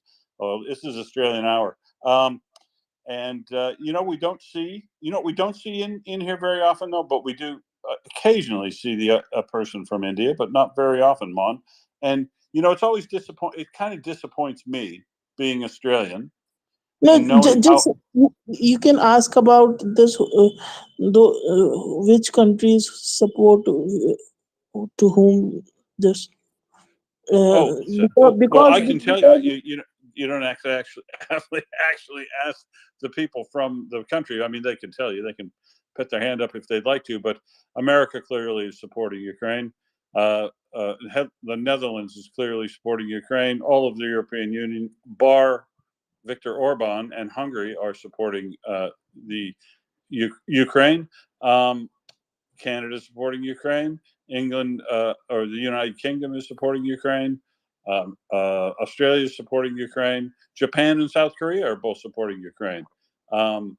Most of the world's liberal democracies support Ukraine because it also is a liberal democracy, which is why it really surprises me. Well, it doesn't really surprise me, but I'm a bit disappointed given the liberal democracy that is in India and how it works there. To be honest, I find the liberal democracy in India to be a better example of a liberal democracy than where Hungary is moving to right now. But that's just my personal observation. And we get in Australia, we get along with the Indians so well, right? That it surprises me that your government doesn't move toward taking a better, more proactive role in supporting other liberal democracies in the world, because it's the way of the future, and it's the way that India is going to be take a good, rightful, big place in the world itself. And the earlier India starts taking its appropriate role in the world, the better, I reckon. But I've only traveled very slightly in India, and I don't know enough about it to comment more than that. Just that I know it's a liberal democracy, and I wish it would engage more, because India could be quite helpful in assisting the world to combat Russia's negative influence in the world. And Yes, it'd be nice. Well, can I interdict Mocha's came up, and I think we're gonna she's gonna tell us off, I think. Okay. No, I was just going to tell you about the UK and what UK doing. Well, what is UK doing? UK is leading the world again, aren't you? Well, wow, right. I tell you what, the UK has surprised me quite a lot. I don't know. I thought that we'd sort of burnt all our bridges, and we cut ourselves off from Europe now, and Yabu sucks and all that. And then we actually went, oh no, we're not having this. No, we're not having Russia invading Ukraine. In fact, a couple of days before it happened, we sent them some weapons, and I was like, oh, that's a bit cheeky of us, isn't it? And I was really pleased about that. And ever since, I'll be honest, right, I cannot be super proud of my government for all sorts of reasons. But in relation to Ukraine and the support that they've given, I am really impressed.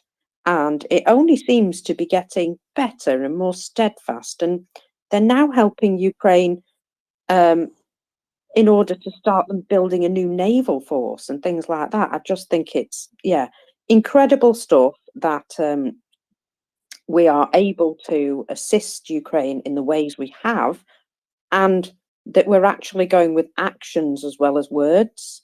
That just means so much to me. And the thing is, a strong posture and deterrent is what is required for Russia to back down. If we show a strong enough side to them and say, look, if you attack us, we are absolutely not going to back down. Look, we've just basically said, you're not having Finland because we're going to put American soldiers there. And as soon as they arrive, you won't be touching Finland because you'll be wetting your pants. You know, it's no matter what they say, they still fear the arsenal of democracy, as it were. And the UK is doing stuff as well. You know, we're placing troops in places. There's forward deployment into Europe from well, lots of forward deployment into Europe, basically saying, don't even think about it, buddy. Poland has gone all out.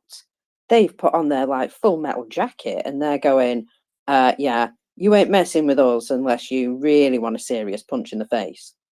So yeah, that kind of posture is exactly the right thing to do. The more strength you show, the more they will back down. And I have a funny feeling that as soon as Finland has some bases occupied by US forces, they'll suddenly feel an awful lot just more peaceful, because Russia will take a look over the border and go, yeah, no, we can't do that. You know, it's all very well and good to threaten Finland when they're not in NATO, considered, you know, right there on their border. Oh, we've stolen some land off them before, we can do it again. And now Finland's like, no, you absolutely can't. We have big friends. And, you know, so I'm seeing a lot more standing up of that strong posture. And that is what's needed to make Russia go away. There we go. Right. I'll be back in 10 minutes. No, but I 100% agree with that. A good, strong posture by all the rest of NATO and a supply of all the weapon systems and numbers that Ukraine needs to handle this war itself is exactly what we need. Markers, just before you disappeared. Now, Peter H., you've joined us as well. What have you got to add? I have. I'm from the UK, of course, Mon. So if you want to ask me any questions, no problem. Yeah, what Mockers was saying is very much a repeat of the Crimean War. And this is almost like a 150-year gap and a continuation of the same argument. And Russia, in effect, lost the Crimean War because it picked a fight with Turkey. But Turkey had friends, namely the British and the French, that Russia wasn't counting on. And they got their ass kicked. And it's a similar situation happening now. Yeah, I was going to say something else. Oh yeah, I wanted to say to Rixas, hello and welcome to being a co-host. The first time I've seen you up here. I don't know if it's the first time you're up, but welcome on board. Excellent to hear you. And and I'll be in touch probably by DM. I haven't been to Ukraine for quite a few years, but I first went there in 1989 when it was part of the Soviet Union. I've been back many times since. Used to run trips there and stuff. And if you are going next year, I might liaise on dates. And I generally go by train because I'm a train guy, as you might see from my avatar. But I would like to help. So if there is an opportunity and the dates can work, then and you need a hand, then we might try and sort something out. Anyway, what else was I going to say? India, great place. Went there once, loved it, and I've wanted to go back ever since, but not made it yet. What else? Stuff going on. What British are doing in Ukraine? Well, I just hope we're doing a lot more than we even know about, and I hope there's a lot more stuff going on with training and the SAS and stuff in the background. Who knows? We may find out one day. We may never find out. But certainly the Ukrainians need all the help they can get, and it's great that we were there right at the beginning, giving them what they needed.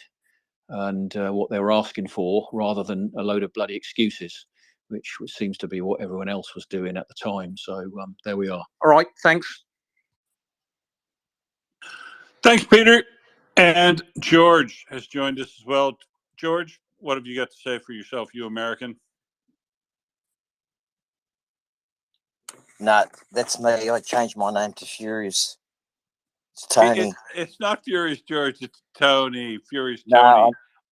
yeah, but the Tony I can see doesn't fit in, so I need to change it because then I'll get sued for a plagiarism.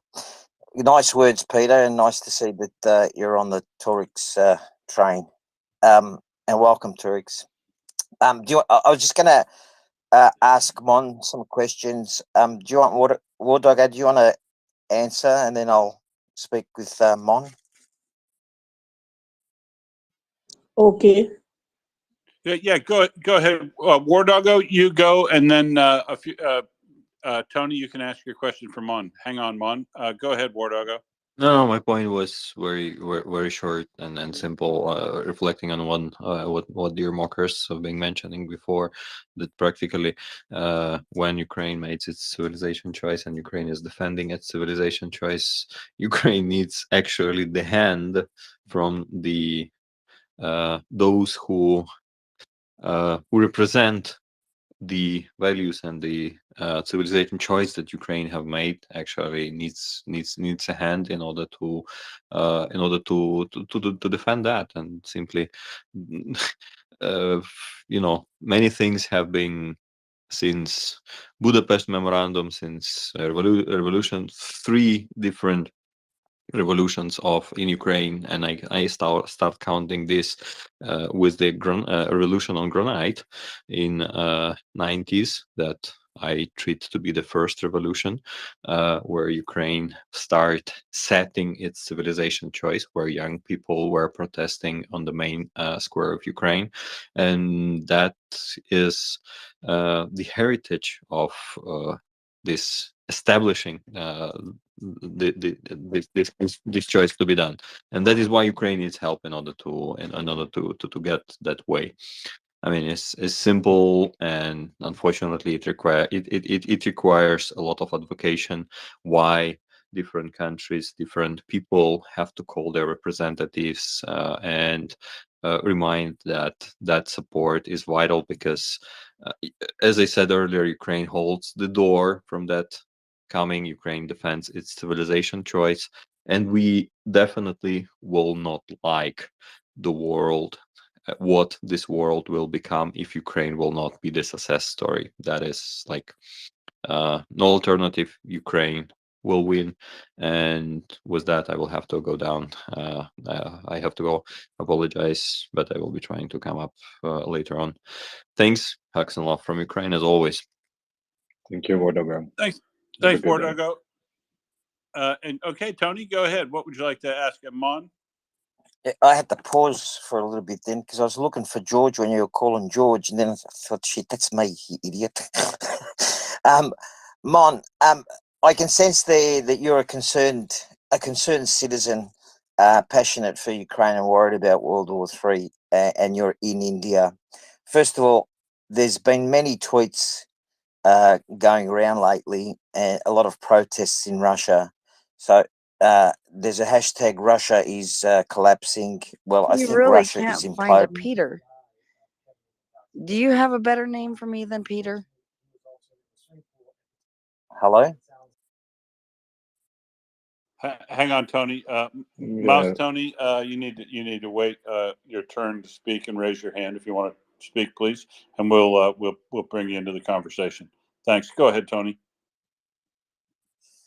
Okay. So from what I can see, the tweets, Russia is imploding, and we've got to thank Ukraine for that, because Ukraine showed us they're not the second best military in the world.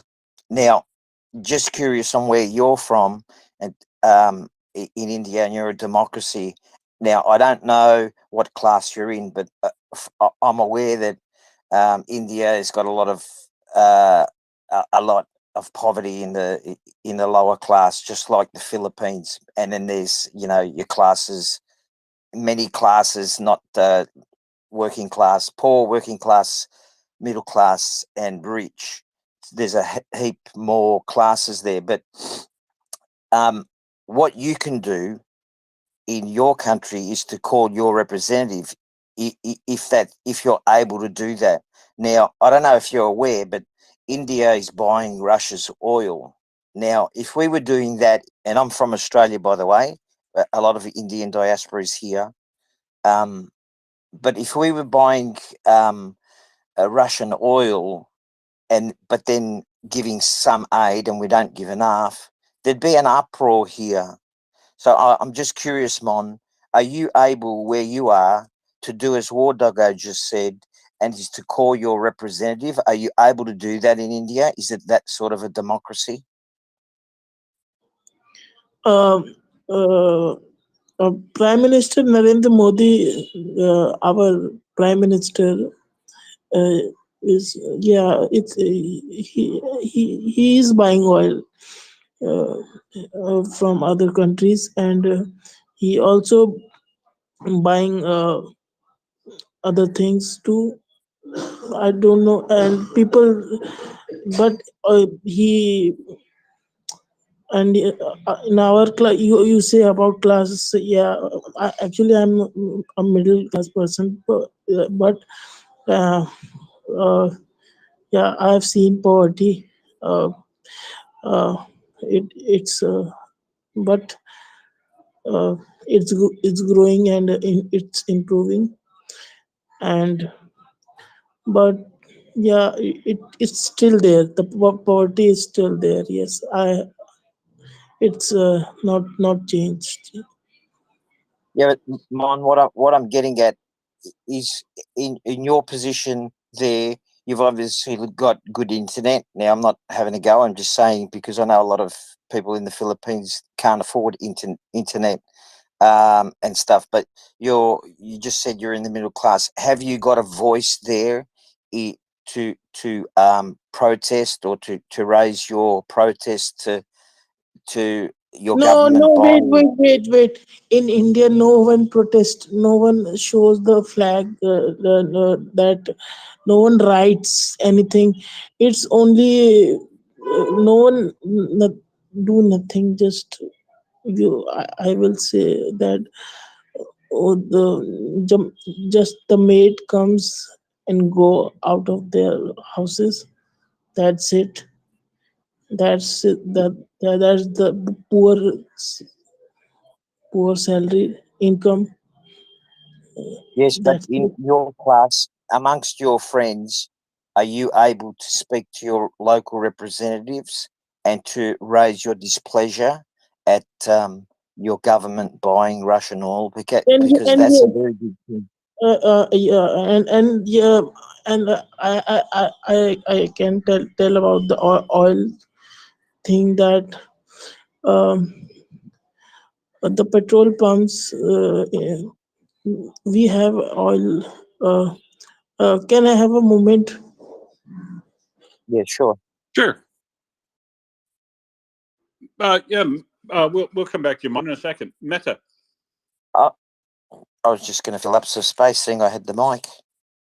Sorry, Mete. You got to stop meeting Will like this behind my back, Mete. Okay, I'll just be short. To regards to India, hugs and kisses. I was raised there, more or less, like in the 70s when I was a little toddler. And my father is a praised historian, researching Indian history, and he has received an Indian prize in front of 200,000 people or something like that. And Indians, for me, are like Yes, I'm back.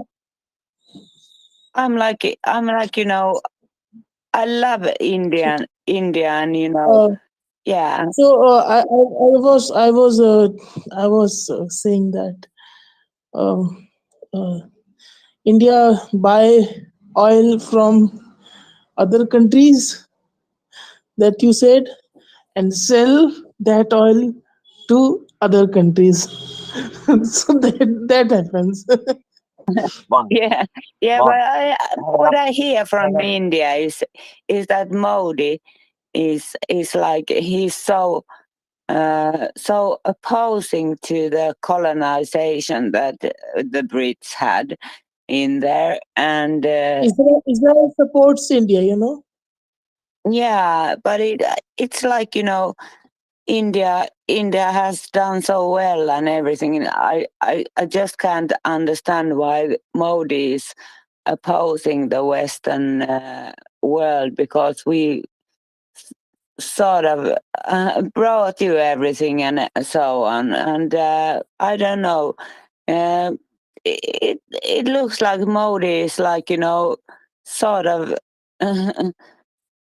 inserting Yeah, you bad. can speak about it because in India nowadays lots of memes about Narendra Modi are making of lots of memes. Yeah, let's hope that India can, you know, just build their own democracy, and let's hope that the Western world can help India No, with that. no, wait. I will tell you. No. In the old India and the today India is the same. The mind is the same. Remember, mind is the same. That's it. I believe you. I believe in India, and I really hope to see India flourish in the future, because it's in a good path. Okay. I will tell you one thing. Uh, some person drinks a cup of coffee or a tea. You know tea. So he said he was when he was in his childhood he used to sell tea. You know. Then Yeah, he became. yeah. A taxi driver from Calcutta isn't in the same position. That's the problem, I think. But you know, Indian people are wonderful. They're just wonderful. So hugs and kisses. I agree. Mon, can I just finish up, Mon, with you? Mon? Yeah, go ahead, Fury. Yes, you can. Yeah, Mon, you just to be aware that it's fact. Russia is India is buying Russia's oil and possibly refining it, and also then shipping it off as unsanctioned oil. So you need to do a lot more in India and raise. But actually, sir, I don't know much more about the politics and all. So I just had heard from heard from the news and all, just from the Yeah, TV news channels. yeah. But what I'm just saying is, if because you come across as a concerned world citizen, you should do your bit there in India, just like the other people on the panel here. This is like our little United Nations where we do our little bit in our own countries to force change and to eliminate what Russia's doing in Ukraine. So, little children are dying. They're getting buried alive. They're getting disfigured. Yes, you are right. Yep. Children And are dying everywhere. yep. Poor children And are dying everywhere, and you are right. yes. And not only that, the world's got and he, the world's got a lot Hello. more bigger problems Hi, with everyone. climate. With oh, well, it's a weird space tonight. So, Mon, thanks for your input here, and hope that you can share to all your friends there and spread the word. Yeah, to support Ukraine. Cheers. Okay. All right. Thank you. We have more Okay, questions. I'm leaving. Okay, I'm leaving. All right. Thank Thanks, you. Mon. Thanks for coming in. Mockers, what would you like to add? but then we got to cover some news. Well, I'm sorry, guys. I took an absolute liberty of putting a few things in the nest for you. Also, just to mention, I'm here to Ixus. I know you've been suffering with being a bit poorly recently, so I'm here to relieve you, my love. Can I go with some nice news from Russia? Some bits and pieces. Can. Yeah, maybe Marcus has already put them in the nest, so I'm not sure. But we've collected some information about nice things, and this is from Marcus herself, I think. No, not this one, but Murmansk, the port in Murmansk is on fire. You will post something in the nest about a MiG almost being taken down by a Russian grad by accident. That was pretty funny to see. There's Well, an office. It's two of a series. I've got bad tactics of the day because I usually do good tactics of the day for Ukraine, but there's two that are particularly bad. We'll talk about from Russia. Yeah, that is amazing. There's also a sound recording from inside the cockpit from the pilots. They were not happy. In Mariupol, partisans blew up a car from the Russian military officer of the Caucasian units. He's in the hospital. Well, I've seen the car. I don't know why he's in the hospital. And I think Marcus told us that Kursk is without electricity. Have I stolen all your thunder now, Marcus? No, most of it. Things up there. Okay, good. Well, thank you all very much, and thank you, Thanks, Marcus, for this. Terexis. Yeah. Have a good day, all. Yes, and I'm so happy I showed up to get the Terexis origin story. Because, a lot of time you work with co-hosts for a long time, like that Peter Hederley bloke sitting there in the train. I don't know nearly enough about that guy. Because I feel compelled almost some days when I first work with someone to go, all right, 20 minutes, give us your origin story. Yeah. Who are you? Yeah. Well, usually pretty interesting, like yours was, listening, seeing what's going on, and just how you got engaged, how you felt compelled to get involved in what you're doing, because we continually talk about that multiple times today, you find a way to do what you can, and what you found that you could do what you can, is a really cool and unique thing that you've come up with that's extremely valuable, and as you said, changed your life. It's great, and I love to hear that sort of stuff. I love to hear Tony and everybody's story about why they got involved and what it means to them. Thank you. Can I by Torexis and me too. First time I see him, Peter. Congratulations on the chair. Thanks.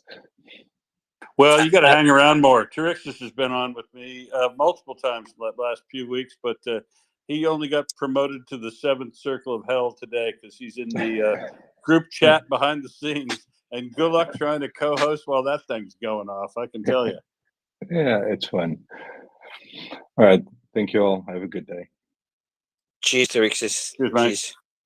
Cheers. Will, I'll just I can step You'll down. just cut in because you're Australian. Go on, T. I'll change the name to I'll make it. I just put that in because I was furious with George. I told you I was going to change it, but just to let you know, I got on the Pickles website and they're promoting those military auctions, but there's nothing listed so far. But they're promoting them, and the next one is 11th of January. So we'll be I'll be doing the homework on that one there. Just thought I'll let you know. Yep. And Good on you, Tony. Yeah, and Mede, if you didn't hear, we're getting back onto the government with another FOI request, and will be helping me out. Okay, cheers. I need to just jump in, Tony, and tell you one thing, that I'm not sure if you've been the inspiration for this, but I've spotted something today in the UK. And where is it? There it is. So the UK have been found to be auctioning off surplus vehicles. Now these are 4x4 vehicles, which would be very useful to Ukraine. There's also sale of air portable ferry bridges or pontoon bridges, Spartan armoured personnel vehicle, a Warthog armoured all-terrain vehicle, and more. My God, I seen the vehicle one about abandoned vehicles, and there was a tweet about that. I can't believe it. With Chris Hindley, when we were looking for the IFAC, or that portable ultra machine that I think Katerina was searching, I came across a heap of medical auctions in the UK. So that would come from your hospital system. So I said to Peter Fee, I posted him the links. Sorry to Chris Sinley, but yeah. But hopefully everyone around the world gets on it, because the governments, they get rid of stuff that should be going somewhere. There's places it's got to go. Ukraine. Well, I've just sent you the details in DM, and I've sent it to Chris Windley as well, because he seems to have quite a loud voice when it comes to, speaking to UK politicians and organisations who can maybe do something about this in the UK. So, yeah, feel free to get him to nag Grant Shapps or whoever. We'll nag. Everyone's got a nag. Well, I mean, I've boosted it, but I think I might have to be writing a letter later. Oh God, my MP is going to be so sick of me. If he's not sick of you, if your MP's not sick of you, you're not contacting him frequently enough. That's my take on it.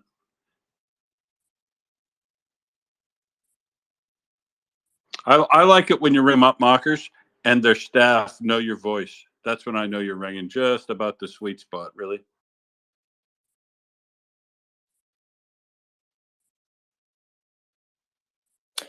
Well, we've got some hands here. Was it Mete first? I think it was. Popping up again. I'm so sorry.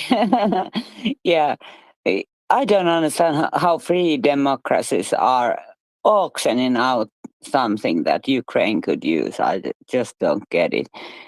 Just let them know. But Mockers, if you have anything new on Murmansk, because that is close to the Finnish border, so I'm especially interested in that. And they move these bombers that carry all the ballistic weapons.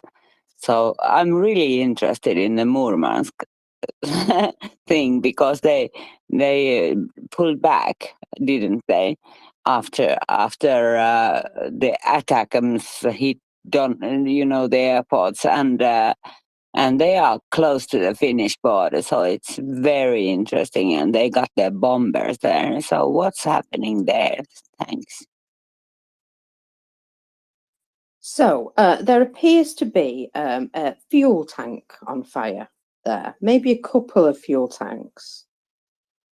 But let me just see. There was some information about it. Now, the only problem is the person who sent this information first is one of those, you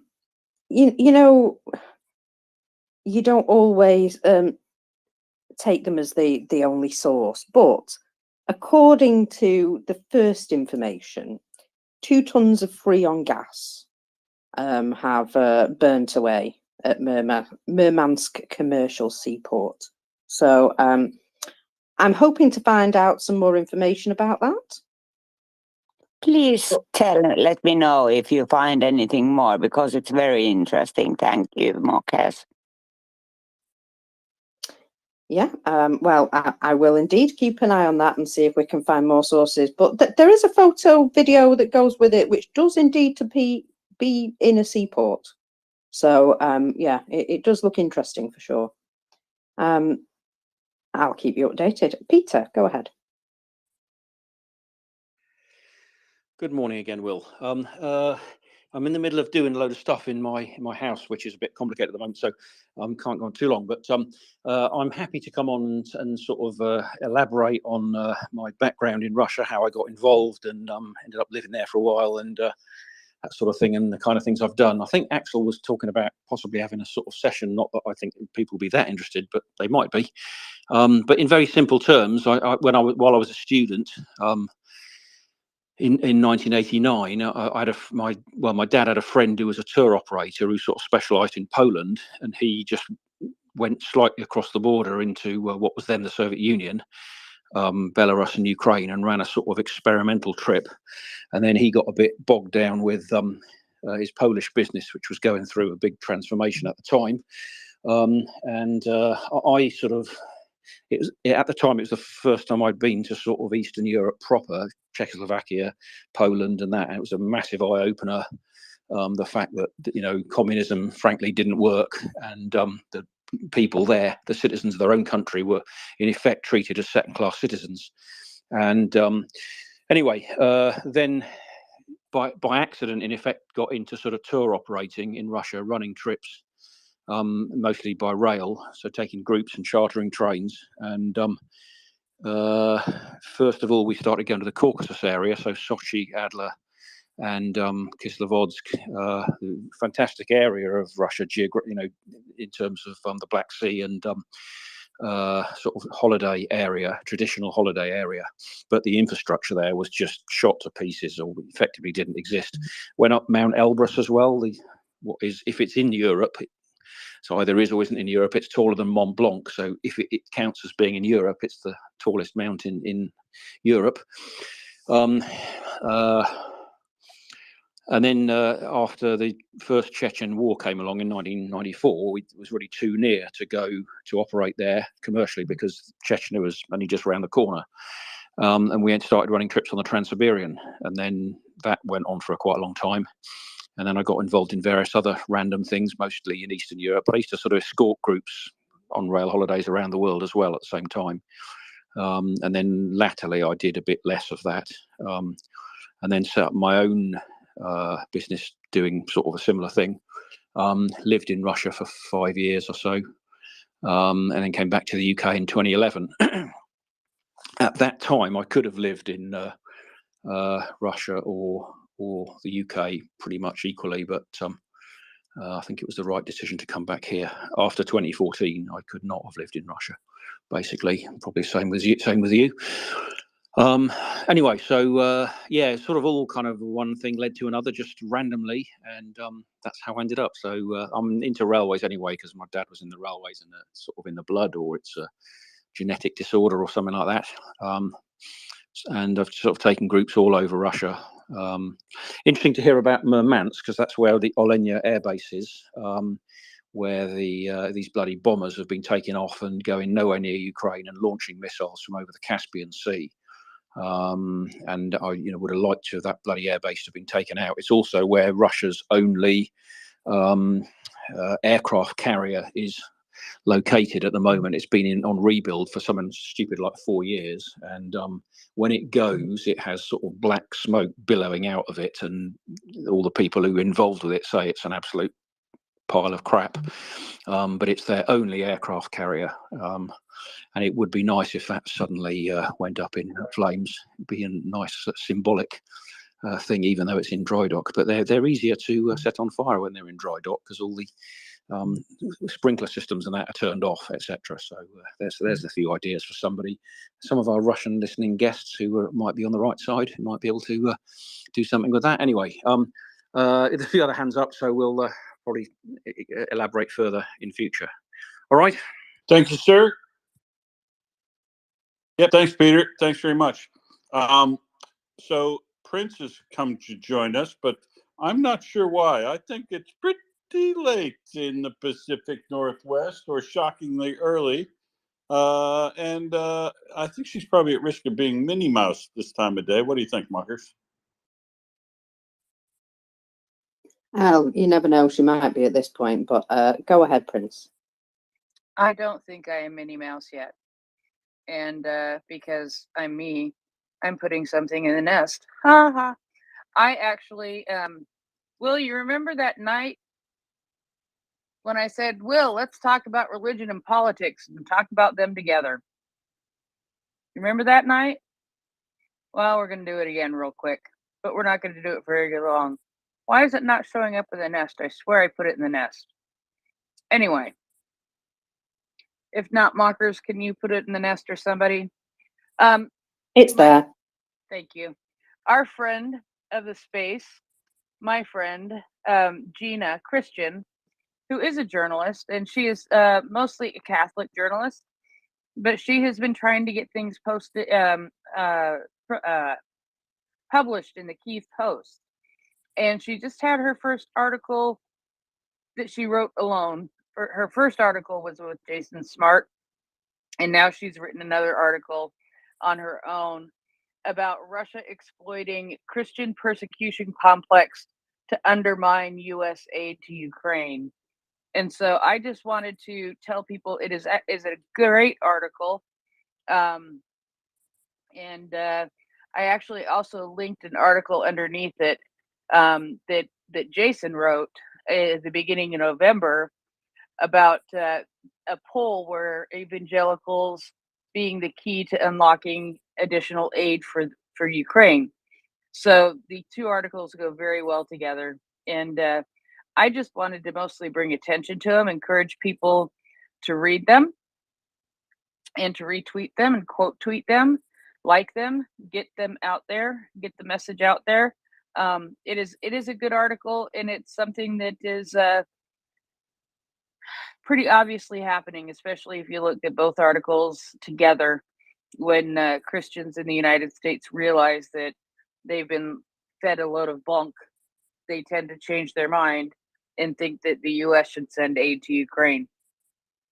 So I just wanted to come up and say that. And then I am going to go to bed soonish. I just have a few more things to finish up. But thank you, guys. No worries, Prince. Yeah, I remember having that conversation with you about this first, and it's interesting to see this article come out now, because you had said that she was writing an article on it, and we talked about the issue of the politics and religion all mixed together. The double third rail you're never supposed to touch. Now, Mockers, I want to talk to you more about these fires, but look, first we'll get Meta's question or comment in, and then we'll talk a bit more about fires in Donetsk. Oh, did I have a hand up? Yeah, you got your hand up. I have a follow up on the Murmansk. It really interests me. Thank you. Okay. Well, so I'm curious to know whether or not this fire in Donetsk, the smoke, the black billowing smoke here, is this leftover from yesterday's strike on that terminal, or is this a new one? I can't really figure that one out, because it looks like it could be smoldering remnants of yesterday's fire. But that fire on that terminal would definitely burn for more than one day. It's not something that would have gone out immediately. And I noticed there's also a strike in Taganrog, and Taganrog is a great place for a strike. I hope it's this is the place I've been begging them to have ATACMS to use on that Taganrog airbase, because it's got all sorts of crunchy things that should be taken out there. Some of those A-50 AWACS type planes, more jets, more helicopters. They moved a bunch of helicopters there to get them out of the range of the first of the ATACMS they used. And so I'd be very interested to find out what there is in Taganrog. And also the railroad that runs through Taganrog would be one of my absolute favorite targets for an ATACMS strike, or a partisan strike or something like that, because I also never got a chance to catch up with you on that fallout from the partisan attack on that fuel and ammunition train yesterday in Melitopol. So I mean,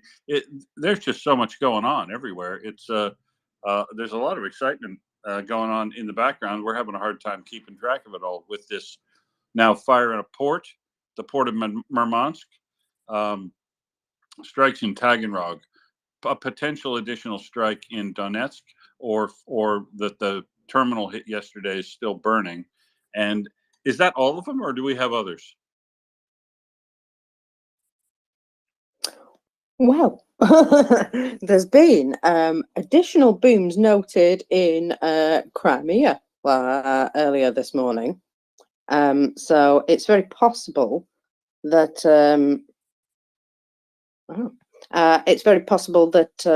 there's also going to be information coming out from Crimea. Now, Murmansk, they're saying that it's Freon. Now, what's Freon? It's used in refrigeration. Yeah, chlorofluorocarbons, yeah. Yeah, so it's used to cool things down. And you would think that, you know, at a major port, you would probably have some sort of major refrigeration area, because you're taking in, you know, what's it called? Food and stuff, yeah? And you've got to have a place to store it before it goes off to where it's going. So, what could be an accident, couldn't it, Will? Could well be an accident. It could be. I'm uncertain about Freon being the source of this fire, based on looking at it on the video. It may have been the original source of the fire, but that fire is burning in two specific locations over a pretty broad area of coverage. So it looks like something that's burning out after having exploded in the first place. And I'm not sure Freon burns that way. In fact, I'm not sure that Freon is particularly flammable, but I'll have to go check. We've phased out most of the Freon 112 and the others that were used because they're chlorofluorocarbons and they ruin the ozone layer. So most of us got out of those in the 70s.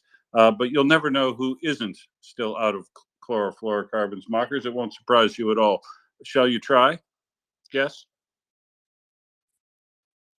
What? Go on. Guess who still allows the use and manufacture of chlorofluorocarbons? Russia, maybe. Yep. They haven't totally phased them out yet, even in 2023. So I'll have a look and see what this Freon, supposed Freon fire is. Not sure, but it is a very big fire in the port, and it has spread to several hundred meters, and it does look like it's burning out from the inside of something that blew up. So, and it sounds like we're also I'm also now seeing in the background there might be some missiles coming in, arriving just now in or oh no, somebody has said the missiles that were what was used in Taganrog, and good. Let's hope it's ATACMS. Yeah, indeed. Ooh, that would be nice. Now, I'm noticing that, well, we know that the Finnish border got closed properly again, don't we? Slam that door shut. Do you know why, Will? Yeah, just as soon as they opened them, Russia had a whole bunch of migrants ready to pile in, so they closed them again. Yeah, but then afterwards, there was apparently a massive buildup of people pushed towards the border, and they had to enforce the closing of the border, if you know what I mean. They told them all to pee off back to Russia. So yeah, they really did try to almost storm the border with loads of people, and they never got through anyway. But Finland have basically come out today and said this was an attack on our border. This was hybrid war, and we're not having it. So yeah, they were a bit peeved this morning about that. I think Mette is going to tell us a little bit more about it. Oh, and rightly so. Marcus, your connection might be a little bad because you were going robot a little bit, but you seem to get better as you talk. I'll just check later. But yeah, the these whipping these hordes of people forward like zombies as soon as the border opens is no way to conduct business. And I'm glad Finland responded right away. It is basically warfare, trying to drive migrants, because basically those people in Russia who have taken migrants from other places, and I understand some of these folks, they've actually purchased them plane tickets in locales in Africa. They're flying them into Moscow, and they are then moving them toward the border to use in this manner. So as assaults, essentially migrant assaults. And that's human trafficking, I think, by the definition, Marcus. So put it on the pile of international war crimes or international crimes against humanity that Russia's carrying out. And look at that. Here's two border guards. Live Sniper and Meta are here. Meta, what do you think about this situation in the north of Finland? Yeah, it's sort of funny. They opened the borders for 2 days, and then there were like 150 Iraqian or African, or I'm not sure of their nationalities, but they weren't Russian. So there were these migrants, and they had been forced to purchase bicycles, each of them, because Finnish border nowadays acquires that you come with a vehicle. So the Russians had been forced these migrants to purchase bicycles for 500 pounds or euros or whatever each. And some of them looked like they have never been on a bicycle before. So they were all coming over. So the Finnish border had to, handle those coming in, and it's not their fault. It's these people are being used. So maybe it's good they took them in. Maybe, I don't know.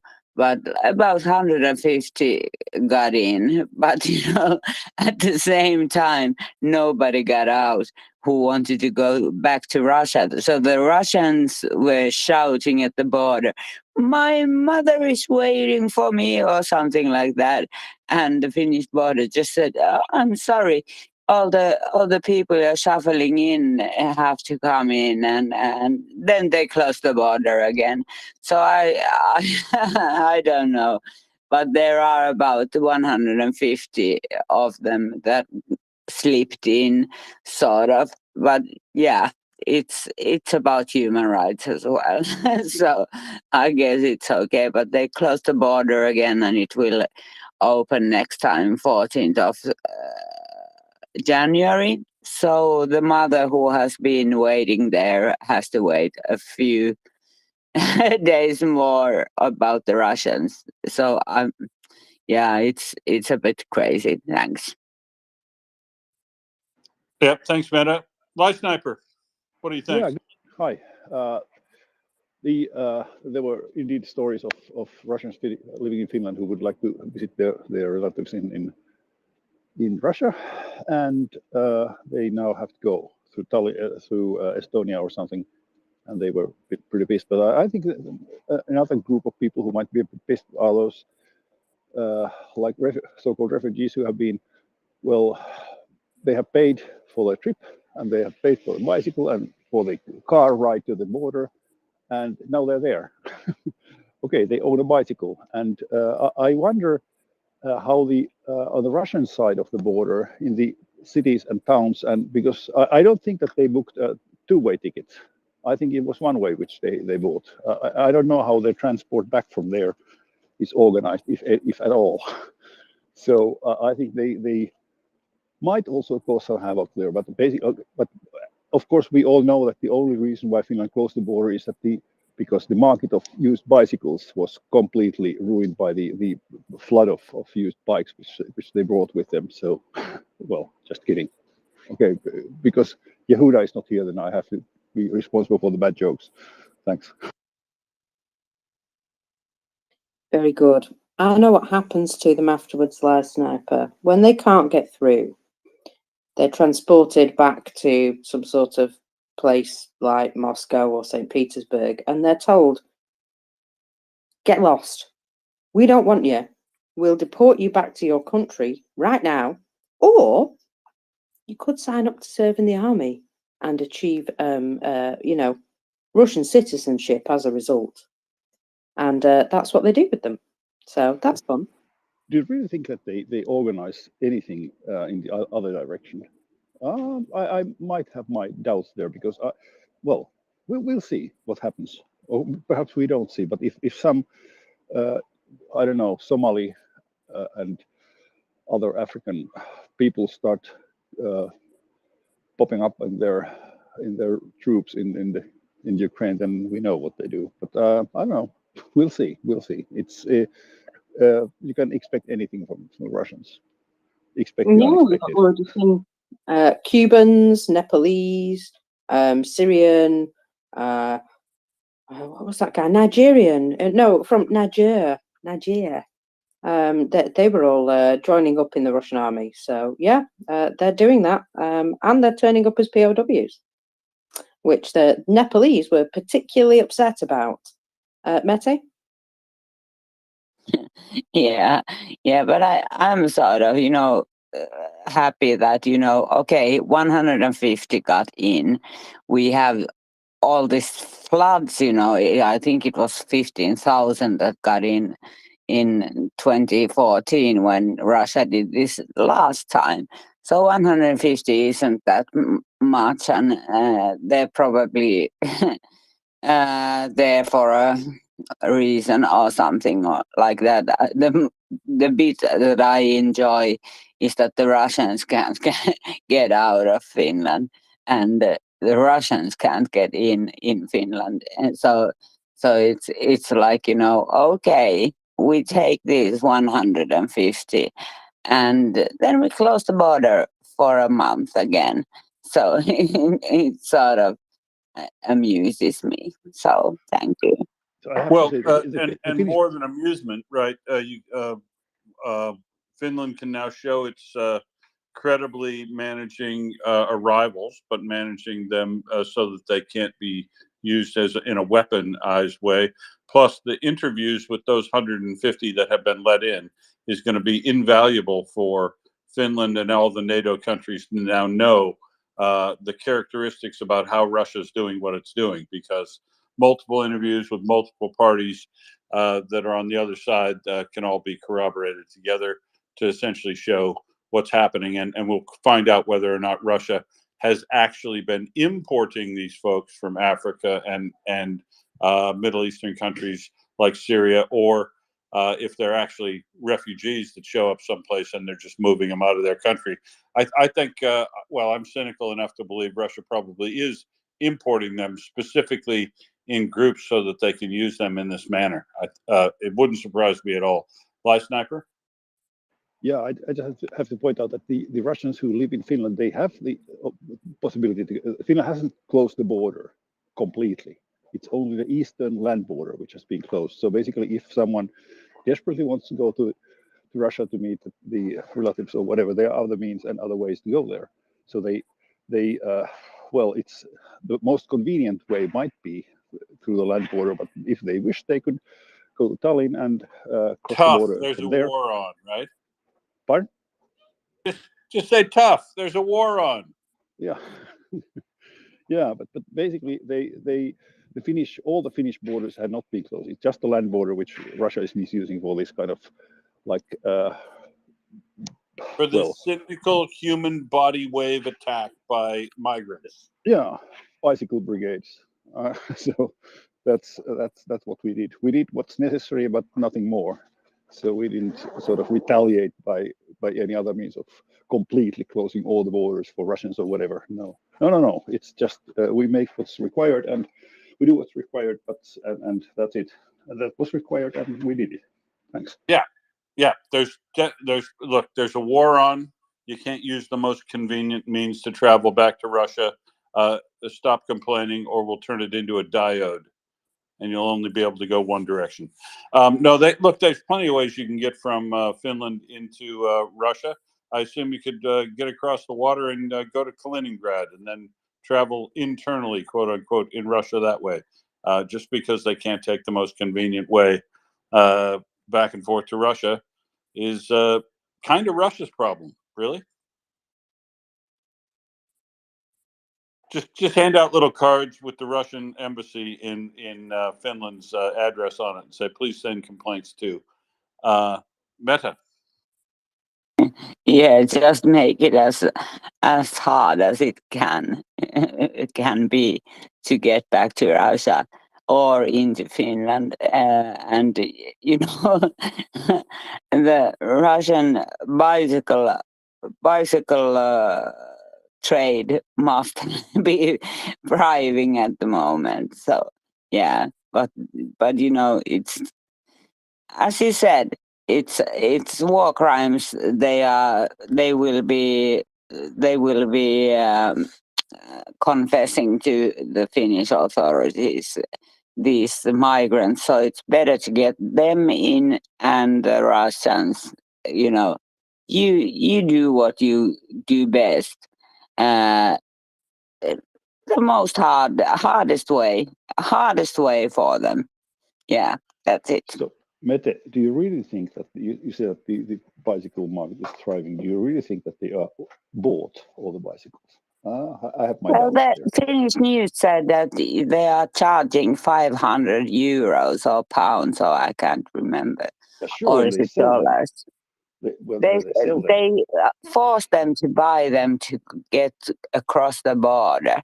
So in Russian side, they are forcing them to buy them. That's what the Finnish news Yeah, told. that's true. That they, but where do they come from? I don't.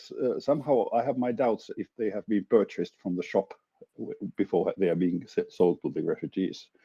I have my doubts there. I think they have other ways of getting hold of bicycles in Russia, to be quite honest. Well, Yeah, that's true.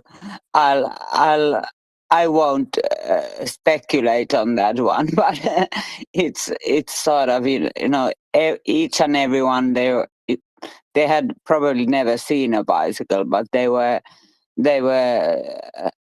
pulling them by hand, and it looked like they'd never seen them before. So it's sort of pretty obvious that the Russians have forced them to have a bicycle.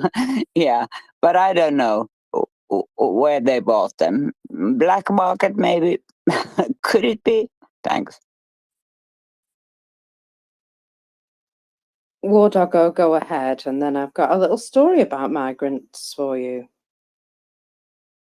I think we've seen already similar stories somewhere on the border in between Belarus and Poland, if you remember, before the full-scale invasion in Ukraine have started.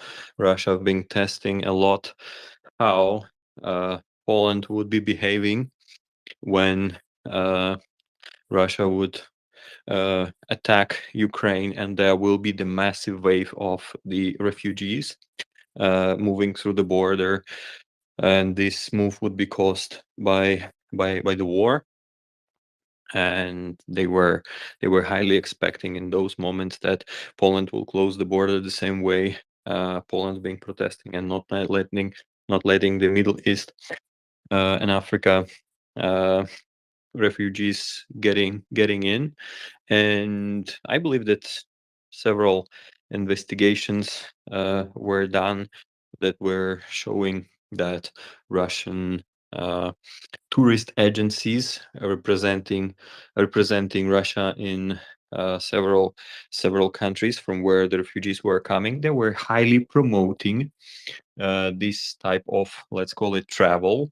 And I don't remember to what extent it was sponsored, but I believe everybody here in the space pretty much understands that the whole story being sponsored from Kremlin, or the building that is related to the FSB headquarters of Russia, and pretty similar story of Russian Russian challenge of democratic values in this hybrid warfare, when Russia is playing, hey, you see, democratic values mean nothing for you because you don't let those poor people coming. And in case those people who are forcibly replaced, let's call it this way, or sponsored to be used as the weapon of in this hybrid attack, they will be allowed to enter. It means Russia will be playing the different game, saying, hey, you see, your borders mean nothing because, like, what's the protection that you allow that some people are coming? I mean, from their side is like any solution they will try to bring as a benefit, but this is the challenge that they do everywhere on the continent and far beyond, challenging the things that we consider to be the way of living or democratic values. They're trying to first de-evaluate this, and second to challenge, saying that it means nothing. That's the Russian reality, and that's the way, unfortunately, brutal way how they try to challenge the things in order to get some profits. This is the Russian. This is pretty much Russian style. I mean, nothing new. They did this in Georgia earlier. They did this in between Belarus and Poland, and I have to remind you that since 90s, Belarus and Russia, they are actually one how to call it, from the not from the administrative, but from politically, from a military standpoint, they are the same country since they signed the agreement back in 90s of common military and so far and so on. So that's pretty much Russian style of challenging the things, and they still live in that paradigm that they think that is working, and it's only up to us, I mean, part of the civilized society, to show them that this thing doesn't work. That's my take. Thanks. Max and love.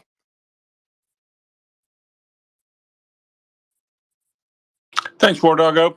Go ahead, Meta.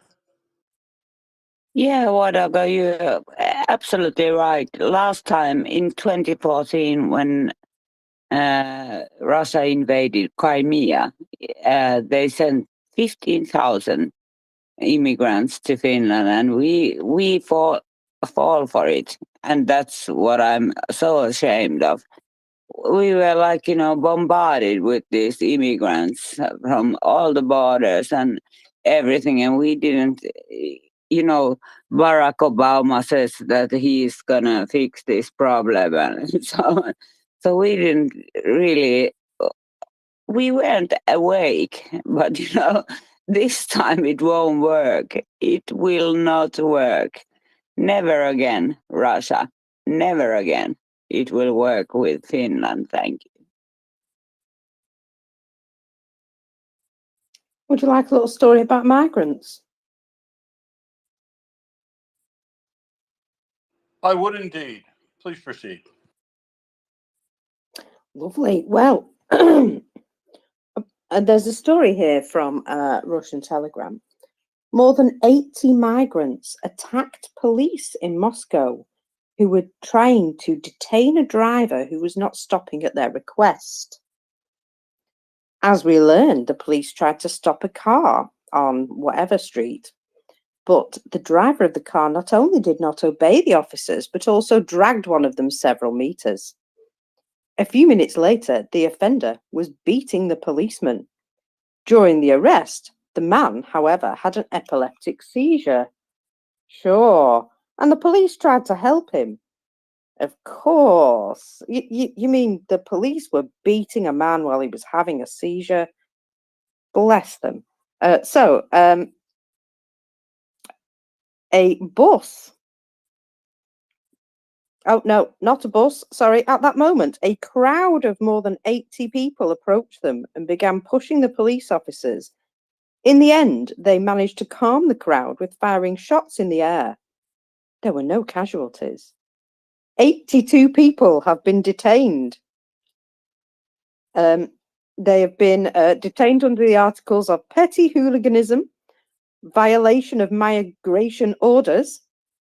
The main offender is a 21-year-old citizen of Tajikistan and faces criminal charges of use of violence against the representative of the authorities and insulting a representative of the authorities. He faces up to 10 years in prison. That's the thing. If you repress all the minorities, eventually they start to band together, don't they, Will? Well, yeah, they do. And listening to you tell that story, I failed to see how the authorities did anything other than inflame that situation, including use of firearms. Yeah, it's you create a situation, exploit it, make it go ballistic, and then arrest all the people that were, keeping you from beating an epileptic person. Yeah, sounds. Well, you know what it sounds like to me. It sounds like Absurdistan Tuesday. War doggo. Yeah, poor policemen were helping the person who needed help in the moment of the crisis. Exactly. You know what's different between Russia and Soviet Union? At the end of the story, the guy in Russia will get 10-year sentence, right?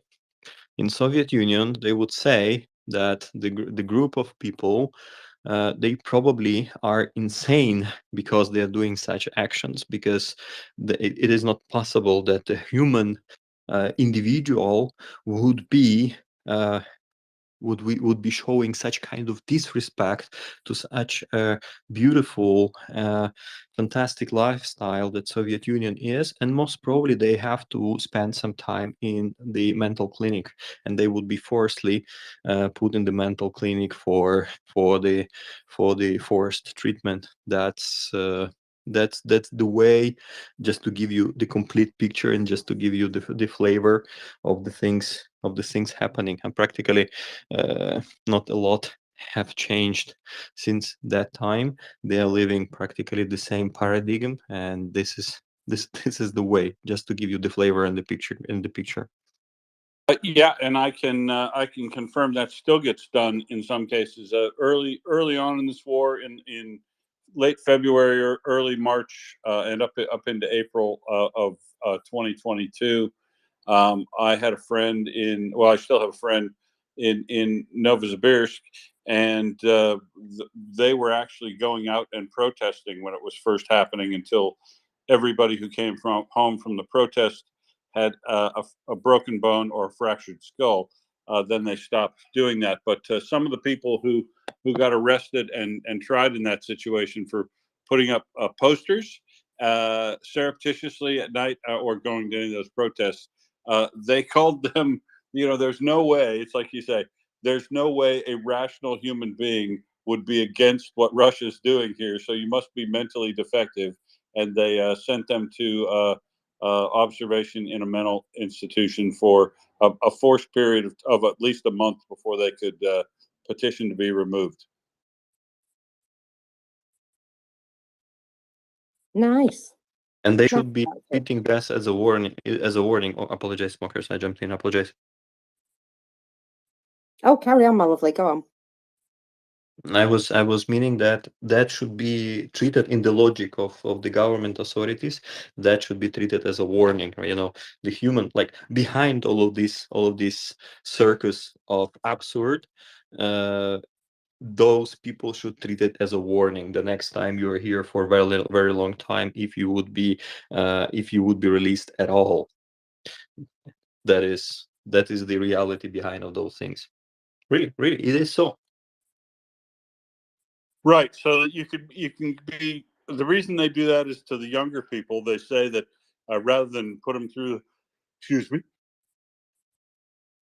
Sorry, I had to sneeze. Rather than put them through criminal prosecution that takes longer and everything, they give them non-judicial penalties as social misfits, and can sentence them to short stays in mental institutions, which they can petition to get out of later. But they can also fail on those petitions and be held there without charge or without conviction for multiple periods of time before their families can get them out of those things. And of forced treatment in a mental institution can be not healthy. One flew over the cuckoo's nest type stuff. Forced medication, forced therapies, weird sleeping hours, and just disturbing things. They can give you, I don't know if they give electrical shock anymore, therapy, but imagine being put in a mental institution for speaking your mind about a war. It's very, very absurd and straight out of the place. It sure is. Now, go on. Markers, we have some more information on this fire in Donetsk. Now, I had suspected that this fire in Donetsk might be just a continuation of the burning of the oil terminal from yesterday, but it doesn't look like it might be the same background. Unfortunately, the video is framed a little bit inconveniently, but some of the stills look like it might be actually a different location than that oil terminal that we saw yesterday. So I understand this one is reported as being in a lubricants warehouse. Now, of course, lubricants warehouse are often co-located with fuel oil terminals. So it still might be the same location, but it's definitely a big black fire of lubricants. Totally makes sense based on the fire that we're looking at. And I can't believe that's accidental in Donetsk, close to the border, where fuel, oil, and lubricants would be, highly prized. I don't see accidental. It was either spotted and hit with maybe even conventional artillery, but certainly well within Gimler's range, or may have been helped out with the partisans in Donetsk, which would be even more yummy, I think, if they were spotting and helping targets be taken out that way, provided they're careful. We wouldn't want to see them get caught.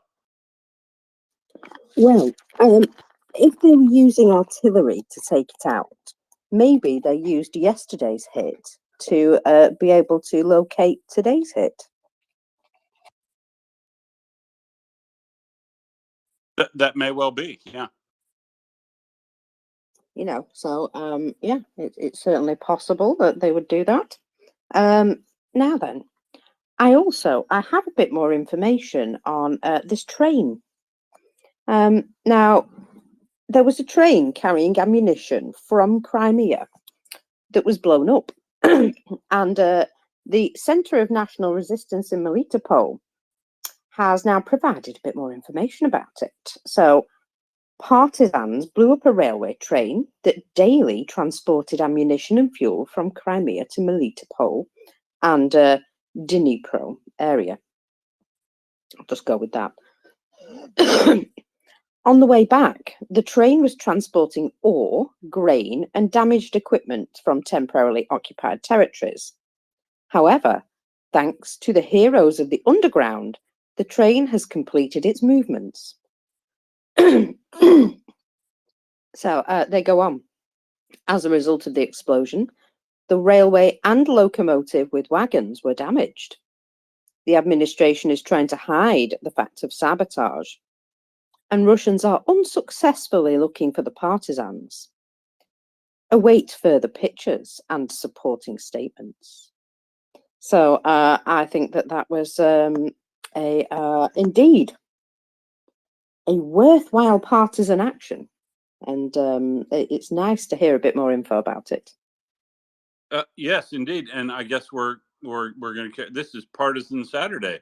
Yummy, because there's also a report coming in from occupied Mariupol that a car belonging to a Russian military officer from one of the Caucasus units, who is also serving as advisor to the city mayor, Andriy Yushchenko, said the officer has been taken to the hospital. So they've blown up his car. It's burned out, and he's injured and in hospital. Not dead, but probably pretty severely burned and might not have a great prognosis.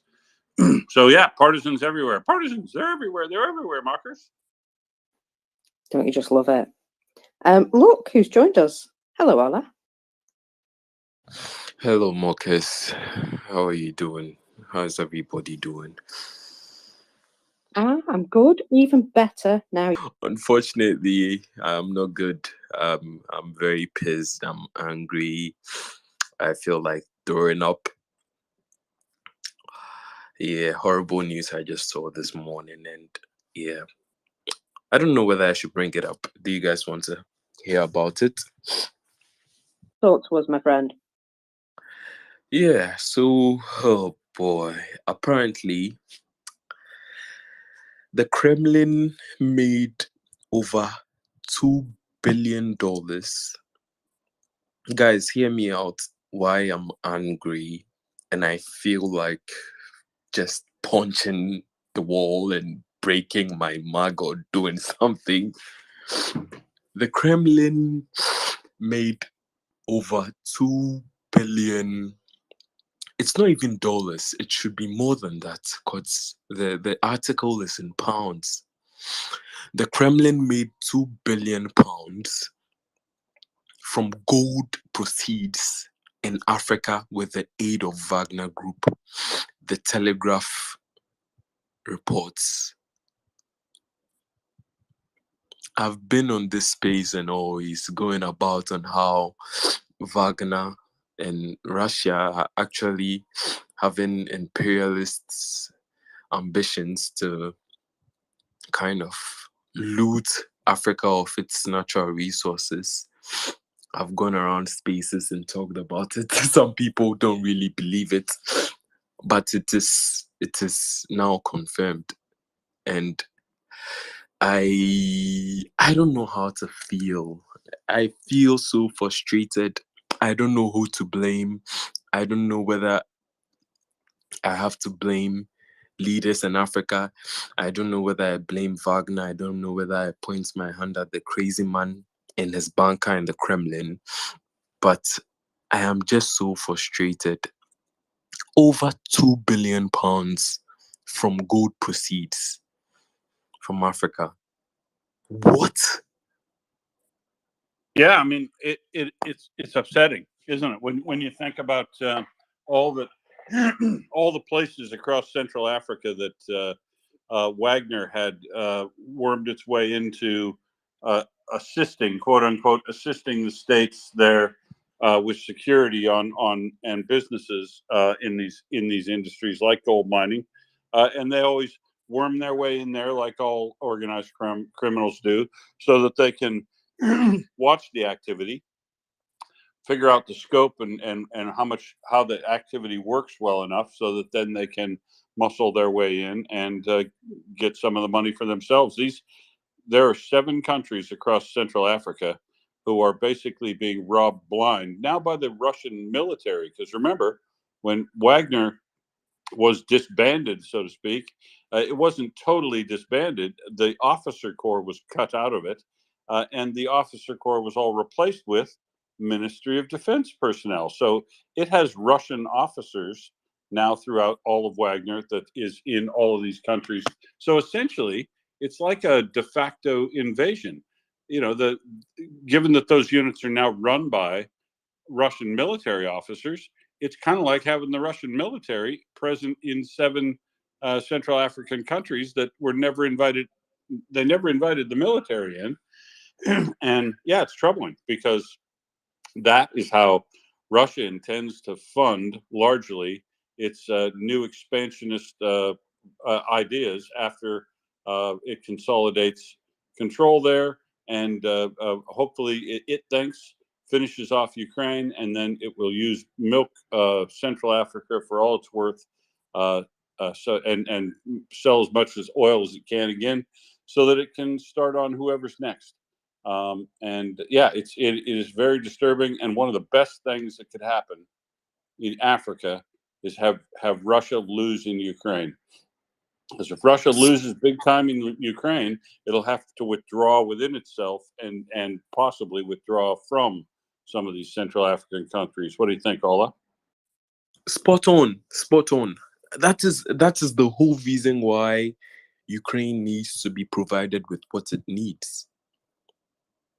You should have seen me when that mutiny happened. I was like, oh God, this is the end. Thank you, Lord. This is the end of Wagner in Africa. But no, they've actually, I can say Russia has actually right now, like they've made it official. They used to deny being imperialist. They used to deny trying to colonize Africa. But right now, they've made it official with officers from the Russian military. The defeat of Russia and Ukraine would help Africa a bit. It would. It would. It's long overdue. Ukraine needs what it needs to defeat the Russians. It's so frustrating. They need to be defeated. 2 billion from gold. 2 billion pounds. What could that do for communities that don't have electricity? You know, what could that do for education? What could that do for people who are struggling to have 3 square meals? Basic stuff. Healthcare. And the Kremlin just takes it like that. Because of compliance from sometimes stupid African leaders. Don't get me wrong, guys. Sometimes these things happen because of stupid African leaders. Some of our African leaders have they have problems in their heads. I feel so frustrated. I say it, and sometimes, I need to curb it down. I need to lock my account, or else I'll get a witch hunt after me and all of that. Because that is the reality in Africa. You criticize, and there's a witch hunt after you. They are coming after you. It is so frustrating. These leaders who take over normally democracies and move the country to military regimes cooperate with Russia. And the West is even in as we've seen in Central Africa. It's a place rich in natural resources. Africa is not really poor. If Africa was poor, do you think the Kremlin would have gotten 2 billion pounds from gold proceeds? We just have stupid leaders. Unfortunately, I have to say it, guys. Africa has stupid leaders who don't care about Africans. It is so unfortunate. Russia needs to be defeated in Ukraine. It would be the beginning of the end of their influence around the world. As you said, Will, it would be the beginning of the end of their influence around the world and even in Africa. It needs to happen. It's non-negotiable. The West needs to get it together. The West needs to provide Ukraine with what it needs to defeat Russia. It needs to happen like ASAP. Because I can't sit down and hear, the Kremlin looting Africa like this. No. Their soldiers did it in looting. The history of looting. Their soldiers did it in Ukraine, where they loot washing machines. What? Okay, I'll be quiet. I see Hans. No, it's all true. I mean, it is all true. But the thing is, Ola, the important thing is, if the conditions are set because Russia loses big time in Ukraine and they have to withdraw within themselves for national security purposes, and they do weaken and withdraw from Africa, countries in the West, previous colonizers. Nobody has clean hands in Africa, but the two things that have to happen is the African countries themselves that have these influences from Russia have to be ready to stand up and take on control of the situation themselves. And there has to be, for once, some altruistic actors in the world who are willing to help, whether it's France or Belgium or England or America, whoever's going to come in and help needs to provide real help this time on an altruistic basis to make sure that the functioning governments, representative governments in Africa, are left behind, not for the purposes of enriching any other person, but for stabilizing and enriching the lives of the people who live in Africa. Because, folks, if you want all this immigration problem to stop happening in Europe, help make Africa better by getting Russia out of Africa and helping those governments be stabilized. Beautiful. As simple as ABC. Will has hit it spot on. That is it. That is what I've been saying. Will, I love you so much for saying this. If you want to curb the problem of migrants from Africa, help Africa fix itself. That is the end. Prosperity in Africa, good healthcare in Africa, education in Africa would solve that problem. People would stop running away. But it needs to start from us. Kicking Russia out would fix that problem. And Africa can't do it by itself. With aid from our partners, Western countries, we need true, good moral values.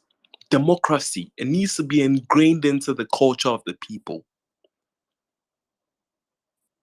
When Russia is finally kicked out, as Will has perfectly said, if Europe wants to curb down the problem on migrants, trust me, the European Union should start making preparations, should start making plans in not necessarily aiding African countries, playing a role in education in Africa. And I know they do that already. I know America does that so much. And where I live in Ghana, the influence that Western countries give. Like a month ago, the European Union donated about $100 million, I think, in aid for cars, military grade vehicles for Ghana to aid our northern border, because of the deteriorating situation of terrorism in West Africa. If Africa is fixed, the problem of migrants would be solved. The migrant crisis in Europe would be solved. Trust me. Look at the Middle East. Sometimes I take these countries, the Middle East, Singapore, Malaysia,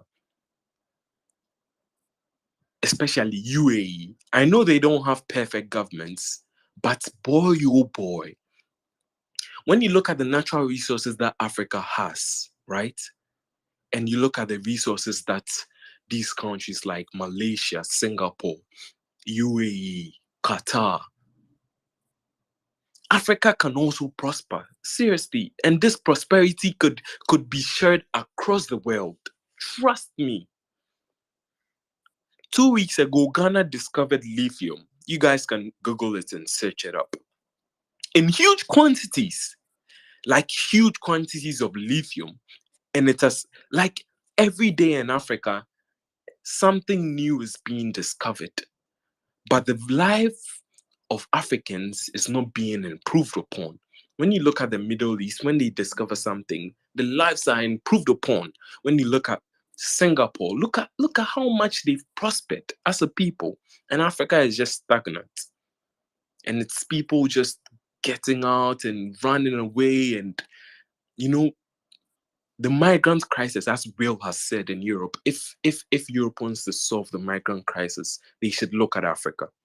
He's put it spot on, so beautifully said, Will. Just lucky, I guess, Ola. But it's just never ceased to amaze me that people don't connect the push factors with the pull factors, and virtually everybody in the world.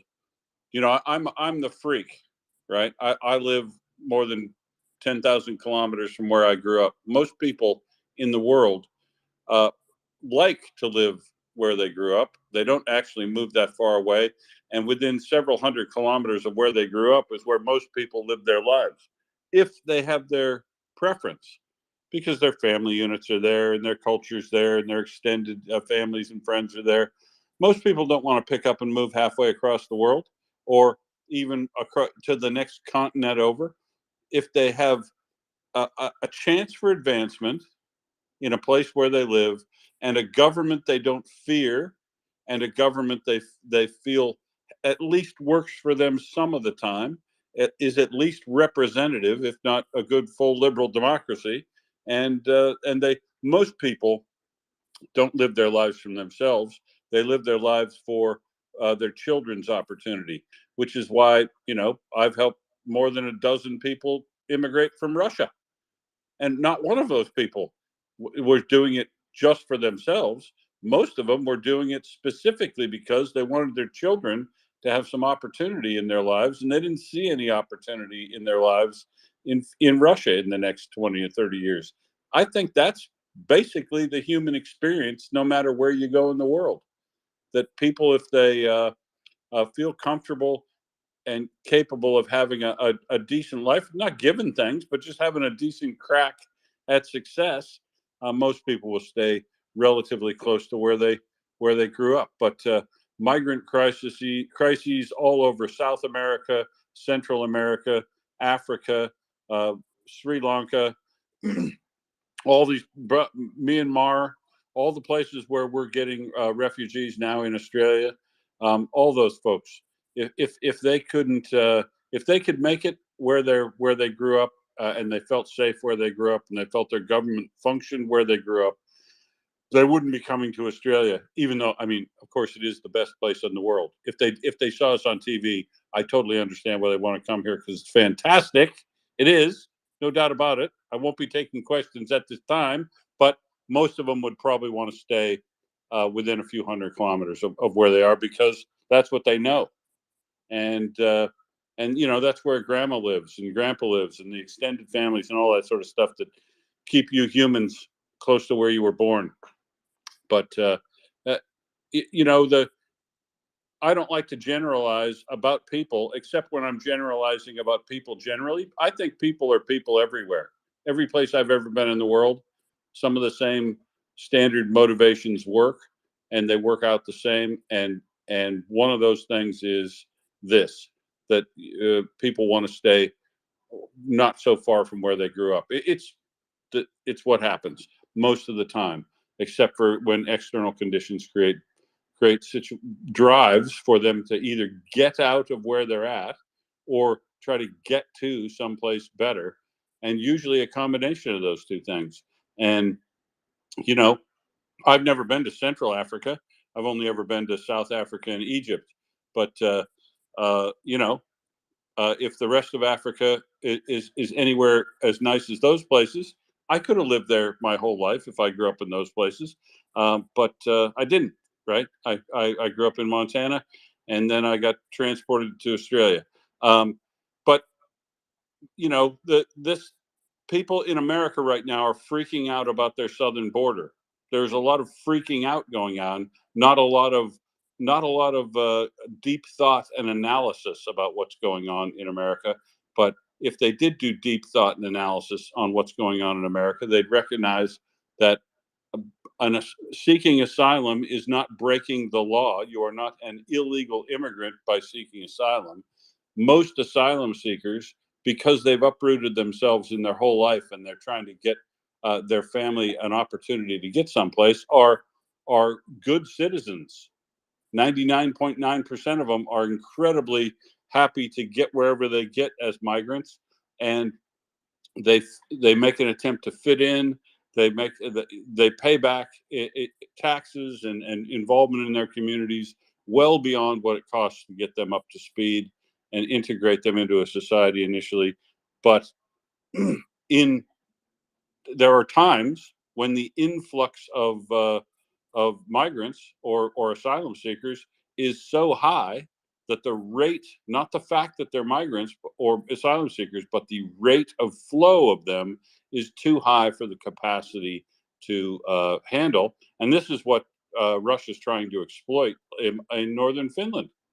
The capacity to take more than 150 people in, house them, feed them, take care of them up in a place that's very sparsely populated and doesn't have the government services that the places down south have. You know, it's unreasonable for them to be able to cope with that. So the key here is, as Ola said, involvement with all African countries, but certainly these countries across Central Africa, should be in true altruistic spirit for a change. For a change, it would be nice to see a country get involved with Africa that wasn't first looking after its own self-interest, but was first looking after the interests in it, looking after being genuine about making sure that the living conditions of the folks in the country where they were coming to genuinely was improving and becoming more stable and self-reliant. If that was the focus,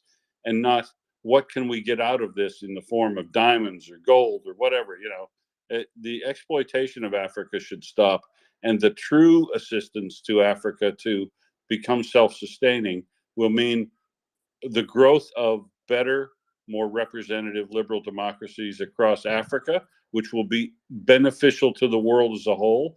It'll be beneficial to trade. It'll be beneficial to reducing surges in migration. It'll just be better. And the first step toward better is getting demonstrably bad actors like Russia out of Central Africa. Russia has no business whatever in Africa, and I wish the Ukrainian special forces all the luck they can get in taking out Wagner cadre throughout Central Africa as a step toward getting Wagner totally out of Central Africa, because that's essentially the Russian military now holding on to places in Central Africa, and they'll focus on places where they can reap the most of the benefit out of the money for mineral extraction in those locations.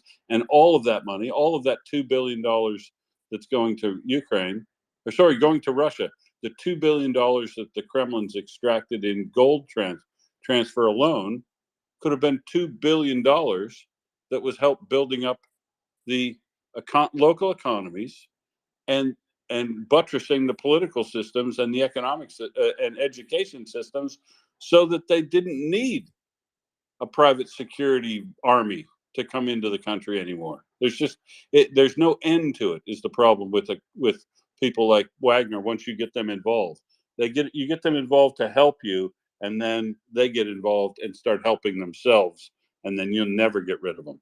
And I hope that this opportunity in Ukraine is the opportunity we have to crush Russia so badly that it has to withdraw within itself and rebuild, and is worried about its own internal security enough that it draws all these Wagner people out of Africa and back into Russia, so that it doesn't collapse, is what would be my ideal solution. But the problem is the vacuum that will exist needs to be filled, and it doesn't need to be filled by more stupid leaders and their own little private armies that they build because of their own venal self-interest. There's that word I always use. You know, we need to see a rise in real representative government. Well, darling, we've got a pile of hands. Shall we go to them? All right, let's go to Ward. I'll go first. Oh, thanks, dear. Well, could not be said better. Russia's looting different countries inside Soviet Union and outside Soviet Union, which is happening these days, and actually with this more or less influence in different countries, and in the period of Cold War trying to build some kind of coalition against the United States and supporting different groups that all the world these days are fighting, by the way, and Russia is peacefully meeting them, shaking hands in Kremlin. uh, Russian looting, it has the history. I was today earlier in the morning, or for other listeners during the night, I was exactly sharing the video where is like perfectly explained how during the 100 years of previous history, Russia being actually looting Ukraine as a country inside of, as they said, this country organization union of Soviet so-called republics. In fact, it was just kind of slavery and colonialism done by Russia, where they were taking everything from resources to intellectual resources, and stealing even the personal savings of people when Soviet Union collapsed. You can imagine like people living their lives, making their job and making some savings in the state bank, and when one day when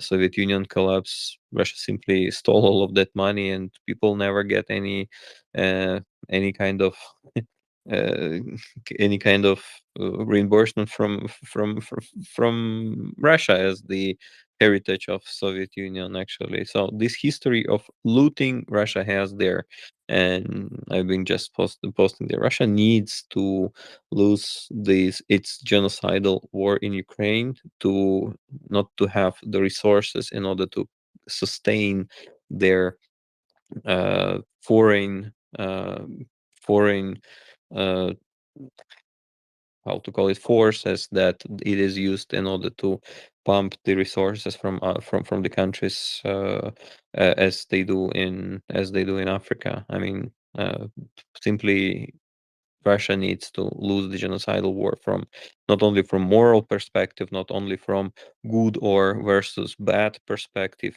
good versus evil.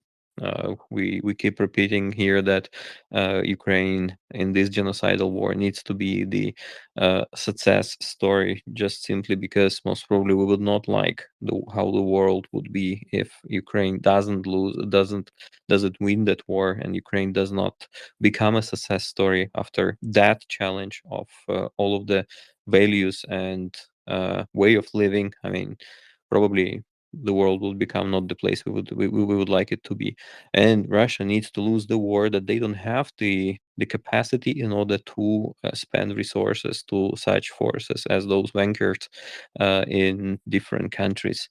That will come naturally, and that will be the second step after they lose the war. That's why Ukraine needs to win the war, not only holding the door from that not spreading further, but also uh, that axis of evil doesn't have partner in the face of Russia.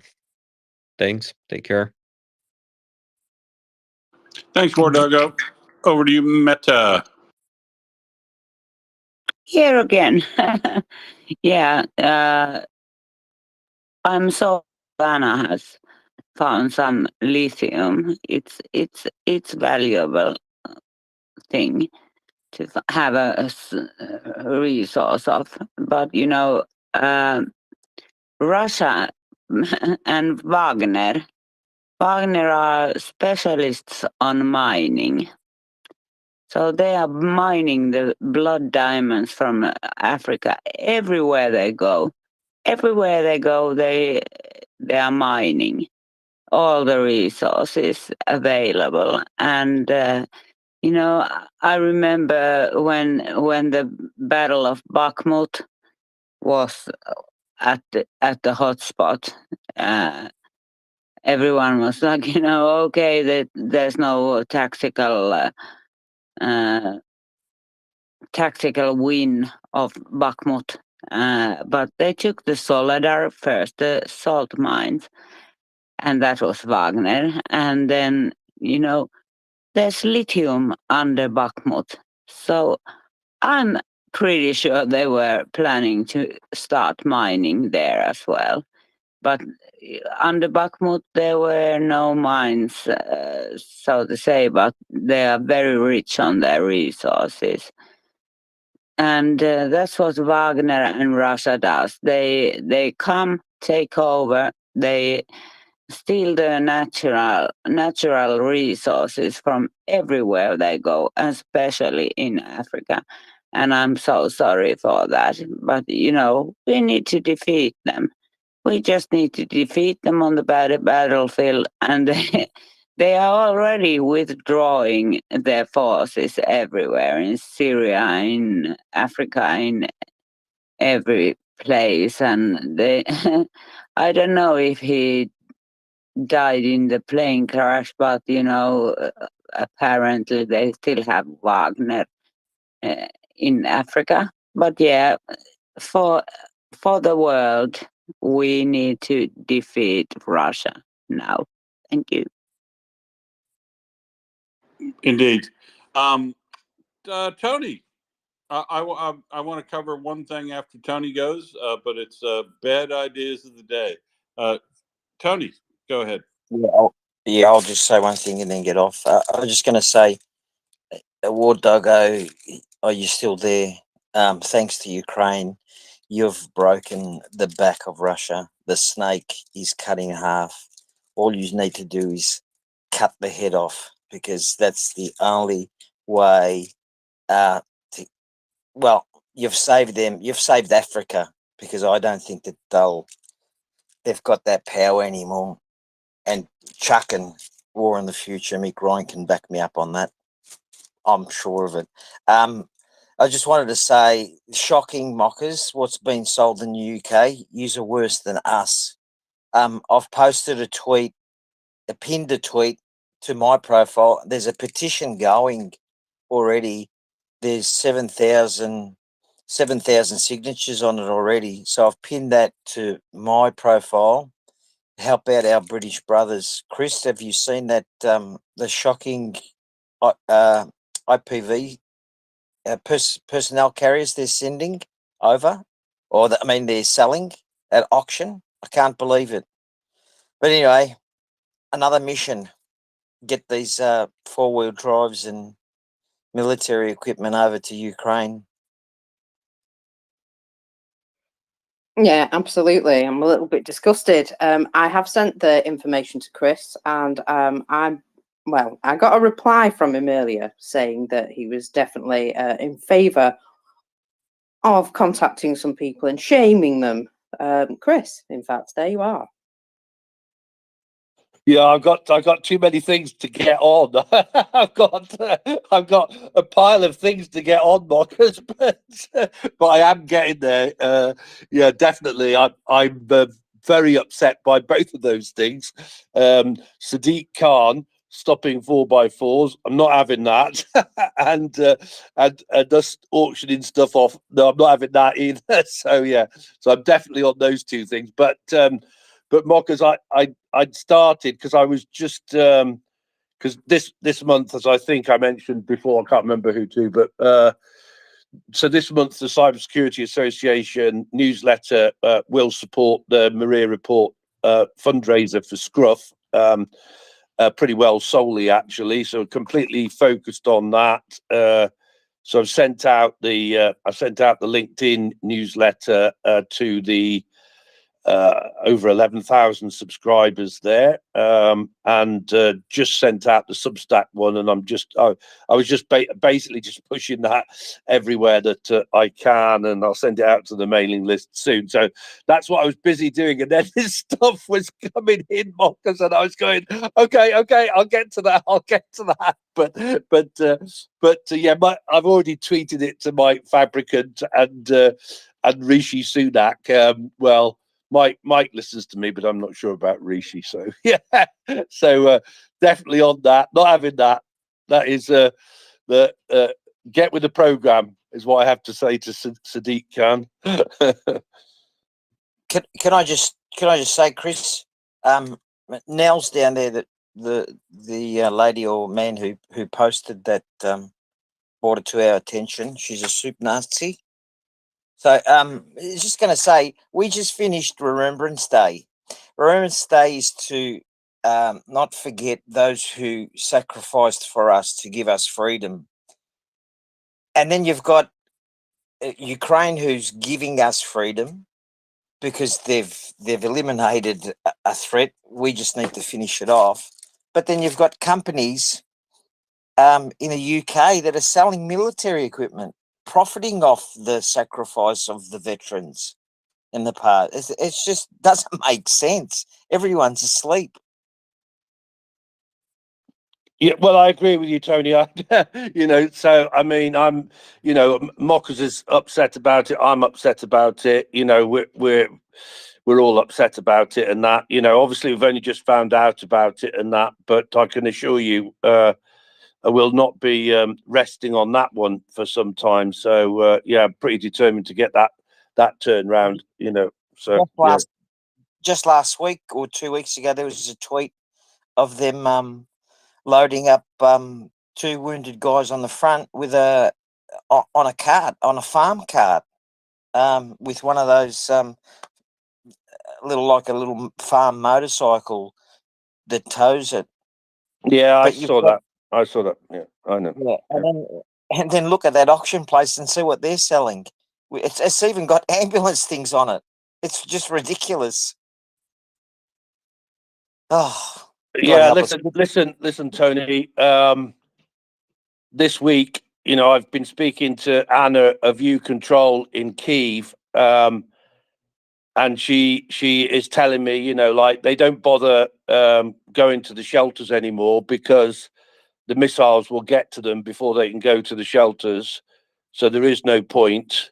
And I won't give away too much about her location, but one of the blocks of flats that was hit, she said, well, that could have been me, Chris, right? Basically, Chris, we can die any day or any minute or any second and that. So yeah, I'm not having a good week on that front, mate, at all. Yeah, we need to help them end this. We've got to just finish off the snake, just cut the head off. It's up to us. Anyway, good night, guys. I'll change my name back to Tony. I don't like it. Yeah, it's confusing. But you do you, buddy. So, and I agree with you, Tony. You had said earlier that the Ukraine's done half the job. I've said that before, and it's supported by further. I looked at an assessment of another one of these yards in Russia.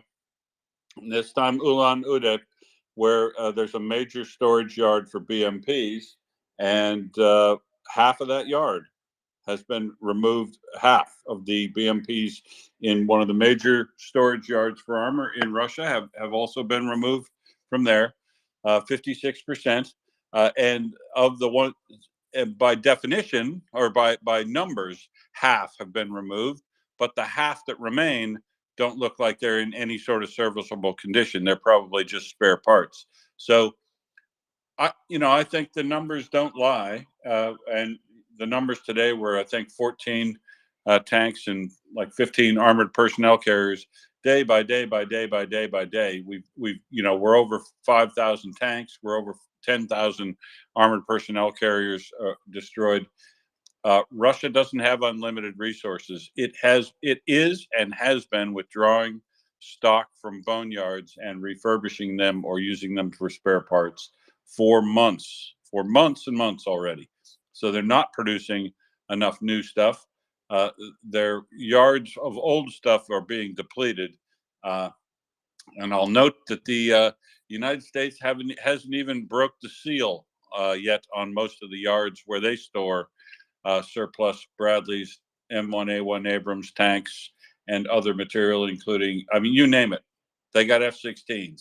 They got Apache helicopters. They got Black Hawk helicopters. They've got, you name it, they've got it in storage in America. And they basically haven't even opened up their storages yet.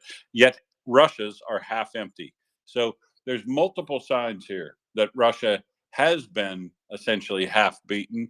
And the other signs, you know, we look at silly things and we laugh at them. I could post another tank that was just sent to me, a picture of a tank in Krinky, so right down there in the danger zone, that has a lovely construction of Contact One armor, the shape charge exploding reactive armor cover, ERA contact blocks, and boy, they are really put together well, like a brick wall on top of the engine compartment of this tank. So that ERA contact blocks on the engine compartment of your tanks, folks, is going to do exactly nothing other than help set a fire in the engine compartment that causes you to exit the tank before hitting the artillery storage areas. So the good news is you might actually escape the fire. The bad news is there's going to be a big fire in your tank. Will, just on that, the diminishing stocks that they've got leads us to what Mark was saying this morning, the journalist from Kiev, with the CNC machines, which is most important because they can't replenish. We've got to stop that. We've got to isolate Russia completely. Nothing for you. Yeah, and that's a that's a whole nother area that I also put something up in the nest to talk about later. But first, I want to finish off the weakness. So half have been eliminated. There's two other things I put up in the nest that you might want to have a look at too, because they also seem kind of funny, but they're deadly serious and problematic. The first of one of those is a Special Christian Cat posted yesterday a Grad missile launcher that basically almost shot down an Su-25 because the coordination of their troops and units together with one another is bad. It's very bad. You know why it's very bad? Because 80% of the first troops that came into Russia in all areas are dead. So, you know, when you continually rebuild your armies, those armies don't get rebuilt like a Borg with some sort of consciousness that gets built into them. You have to build those things up over time of working together and living together and knowing who's who in the zoo. You just don't get that with fresh meat poured into a unit to fill up the numbers just because it's called a VDV unit. And you know, this Dmitry also published the pilot side language of this flyover as they nearly got shot down by a missile launcher.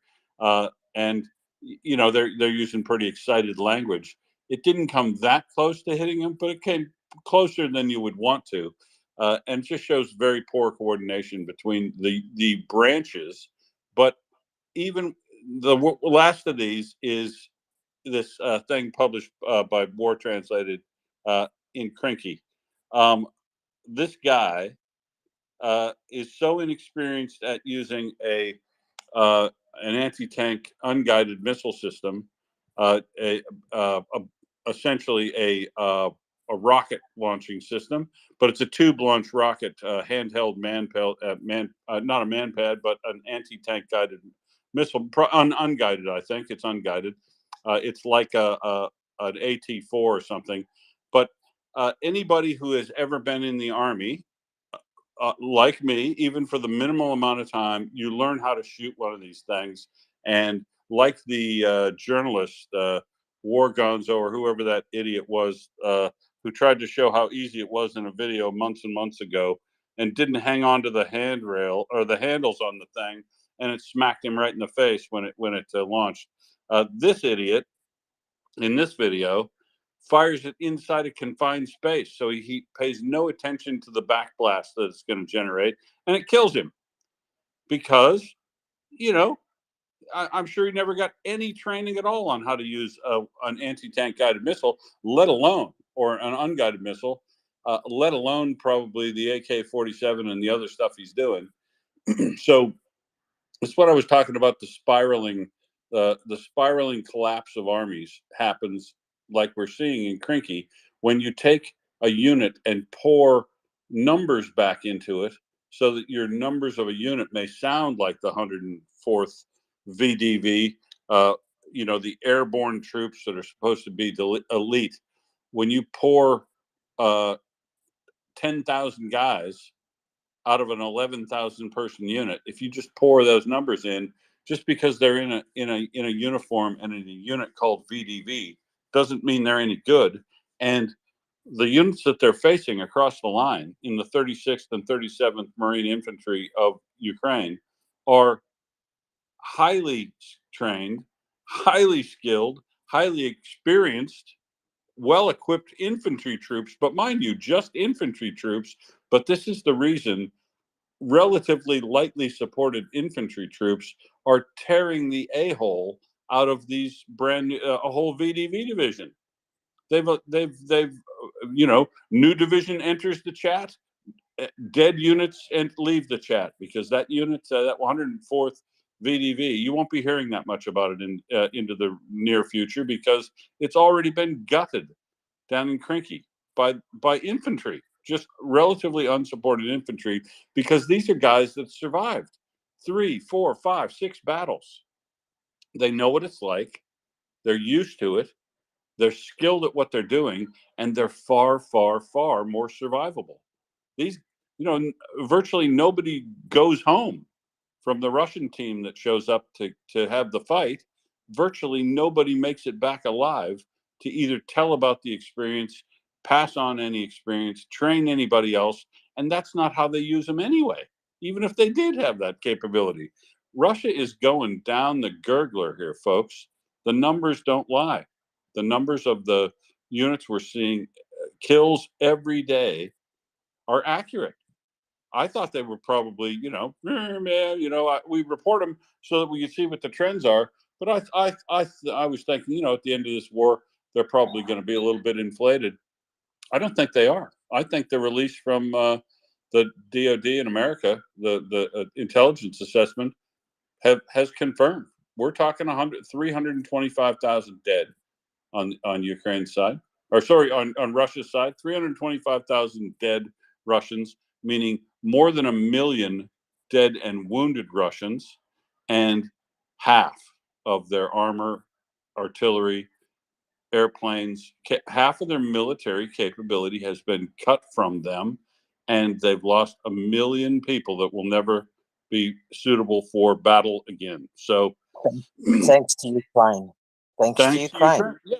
Thanks to Ukraine and $90.1 billion worth of army surplus. Yeah. It's sad a lot of the Ukrainian boys lost their lives, limbs. A lot of kids have lost their dad, but they've done it. They've split him in half. Like you said, they're only getting the criminals in now. The proper military was there at the start, the hardened ones who done those atrocities in Bucha, and they're gone. They're finished. And that was the Ukrainian boys who done that. My hat's off to them. Respect. Anyway, my rant.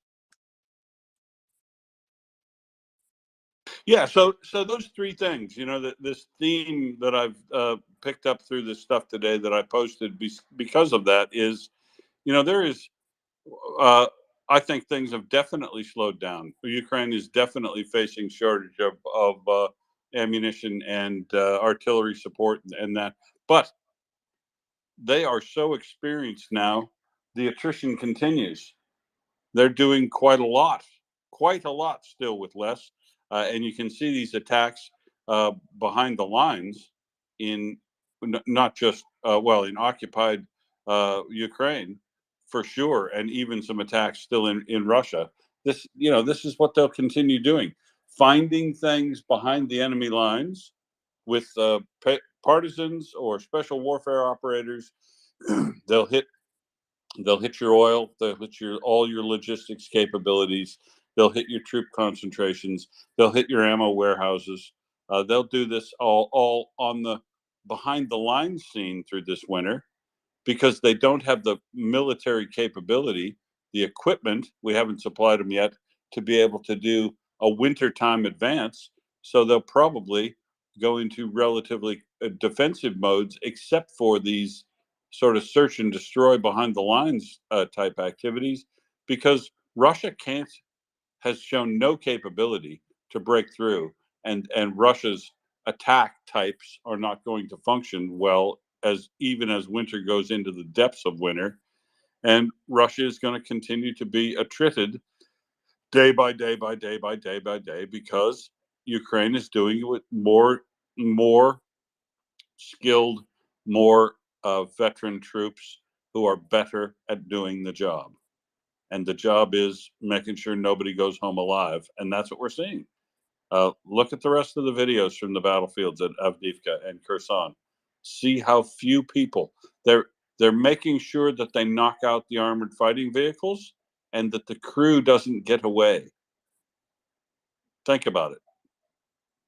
They're making sure the crews don't make it back alive, because even though it's just a simple armored personnel carrier, it's harder than just being a Mobic. So even the folks that get a rudimentary amount of training so that they can drive those things and carry others are not being allowed to survive the battle. And that's a good thing, because it'll mean the war is shorter. And I mean, it's crass to say that, right? But nobody making it back alive from the Russian side from these battles is the best thing, because they don't bring any experience home with them to give anybody else, and they don't bring any intelligence home to tell the folks at the other side how it was, where are they at, anything on their positions. It's the 36th and the 37th are doing yeoman's work down there. Imagine, if you've ever watched any movies or read any history at all, imagine like something like Operation Market Garden, where the Allies tried to seize 3 bridges across the Rhine so that they could enter Germany and finish the war much more quickly. And they sent across paratroopers and guys in small boats and things like that. And they tried to hold off the German army, including the 2nd SS Panzer that they didn't know was there. And, they held out for a few days with some infantry across bridgeheads and did valiant work. Nothing at all to discredit what they did, but they were up against a much more larger and superior armed force that drove them off the bank, off the other side of the river. They had to abandon those attempts. Look at it today. Was there a movie about that, Will? Wasn't there a movie about that? Yeah, it's called A Bridge Too Far. A great big massive all-star cast in the I think 70s. It's a fantastic movie, and it's a fantastic story about those guys that did that. But what the comparison is, imagine those guys getting across that river and holding those positions for more than 2 months with no armor support, no air support, having artillery support and drones only. Ukraine's 36th and 37th Marine Infantry has held and expanded bridgeheads on the opposite side of a river from a force that is in the face of a force that is at least 5 and probably closer to 10 times its size, and has armor and air support, and has not been able to be dislodged. That, folks, is an incredible feat. And Mocker's government selling pontoons to the public. How shocking. Yep. Don't you worry, in about 15 minutes, I'm going to start writing an angry letter, email, whatever. War Doggo, welcome. Hi all again. I've been listening to the space for something like 3 hours, and there is one thing I haven't heard that I would like to correct. That is, I really like that space and the job that is done front end and back end to make this space up and running. Don't forget to retweet the space first. Second, don't forget to check the MriyaReport.org website, and you can check in the nest the current fundraisers that are being done for marine guys, for Scruff. And those are the things that literally can help guys on the ground to be more effective in what Ukraine is doing. I mean, what every Ukrainian these days are doing, or making Russians that came to Ukraine good, decreasing their thermal image reflection profile, or call it this way, making Russians good, or helping those who make Russians good. And Ukraine, as you can see, these 2 years of full-scale invasion and 10 years of the war as Will and Tony with Furious Camouflage being mentioning earlier, Ukraine, look, in this controllable escalation scale conflict, controllable by the fact that Ukraine doesn't get all the ammo and all the weapons that Ukraine is needing.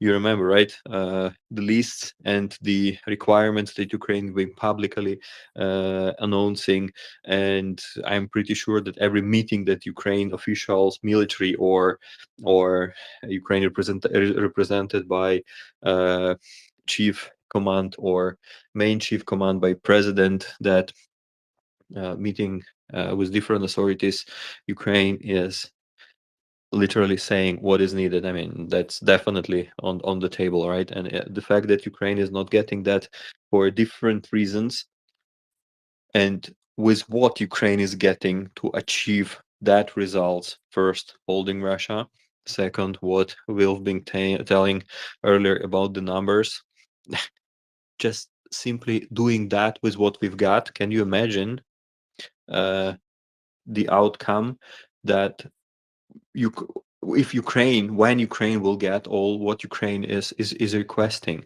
It means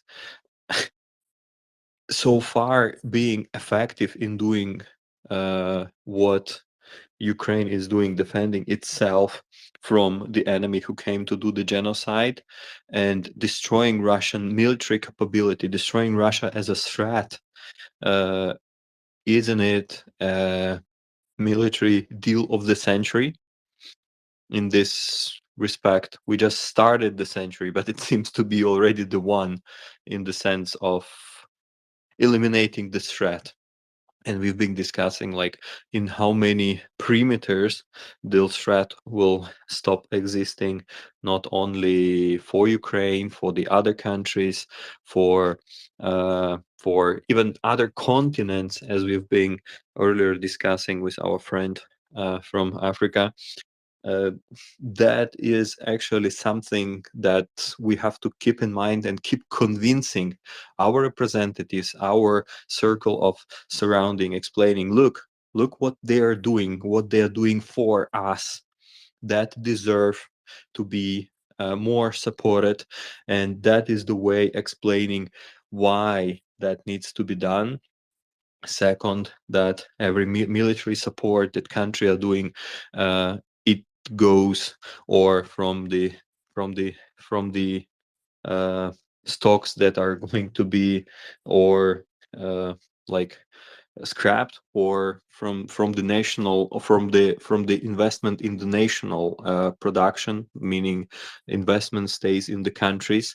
And as recently Washington Post, who've been doing the discussion, I have it also in my Twitter wall, tweeting earlier these days, that some industries that were shut, not industries, but some productions that were shut down, and they were shut down since 2005, reopened. Like, for instance, the Stinger rockets, they were reopened specifically to cover Ukrainian needs. and that really supports the local communities, and that is the selling story to representatives in different countries, different states, explaining that those money stay in the pocket of people who are living in those areas, communities, and that Ukraine and what Ukraine shows on the battleground, destroying so-called second army in the world. This army is second even in Ukraine, and in this sense, Ukraine is promoting the weapons that are given to Ukraine in the way that it will play a significant impact in the long run for the orders that those producers would be doing. That's why Ukraine is so interested also to attract producers to shorten the supply lag. Like, for instance, Rheinmetall is going to have the production company in order to shorten the supply chain and in order to be more effective. And can you imagine Rheinmetall producing in Ukraine for export in the different countries? You can imagine the value chain for those products that could be more effective. That is another example, a part of the aid and production that already stays in the countries. But what we see on the battleground, how Ukraine is ruining the enemy who came in the genocidal war. Nobody asked them to come, right? But as soon as that is happening already, that is really the military deal of the century in order to defeat one powerful in the past but still influensive part of the axis of the evil, and simply to make the world a better place where many will benefit from Russia losing that war, literally, just simply because the world will be a safer place where seems to be. I don't remember such immigrants crisis that we have today and we had recently on the borders in the similar scale, since Russia had an intention to benefit from that, and Russia started pushing that as the one of the methods of their asymmetrical warfare. We call it hybrid war, and it seems to be that when this threat is eliminated, I think many would be breathing freely, not having that trouble, and working rather on internal complexities and challenges, rather than thinking what a crazy petrol station with a nuke will bring the next day, and how that will challenge the things that were built for decades in order to bring safety, prosperity, and peaceful life in our homes. That is exactly a challenge. That is exactly why what Ukraine shows on the ground is a military deal of the century. Believe it or not. Thanks a lot from Ukraine.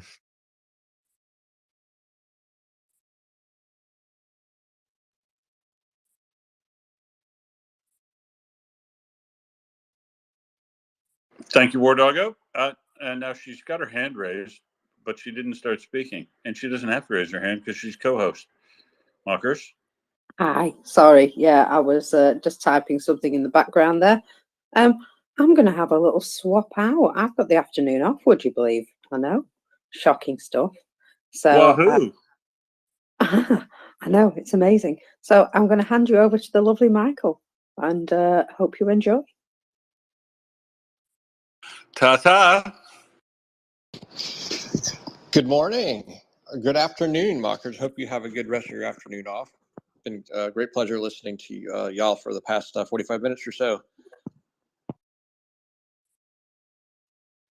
Super. Well, we'll have to shake the the engineer second class out of his nap to run the teleporter for you here, Michael. Meanwhile, we'll chat with Chris. Chris, what would you like to say? Woo! I might have missed Mockers there, but just to let her know that Mike Fabricant, my MP, has deigned to support my Twitter post on Sadiq Khan getting the memo that we support Ukraine 100%. Sadiq Khan, those 4x4s are definitely going to Ukraine.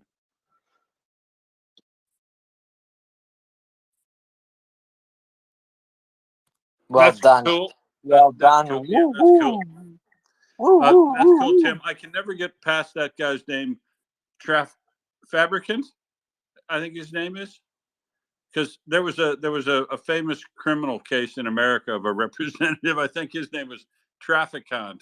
That I always get. Yeah, I always think of that guy whenever you say your representative's name there. That's right. Jim Trafficant of Youngstown, Ohio. That's right. Sorry, I'm a geek on that. Yeah, don't confuse me. Remember, I'm getting old. I get confused with names. Mike Fabricant. Yeah, it is.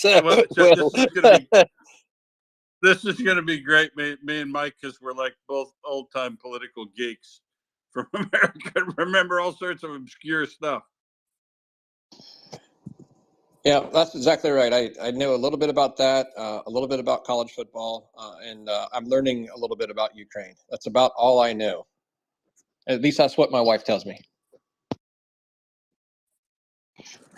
So I've been listening, and has there been any new developments around Krinky?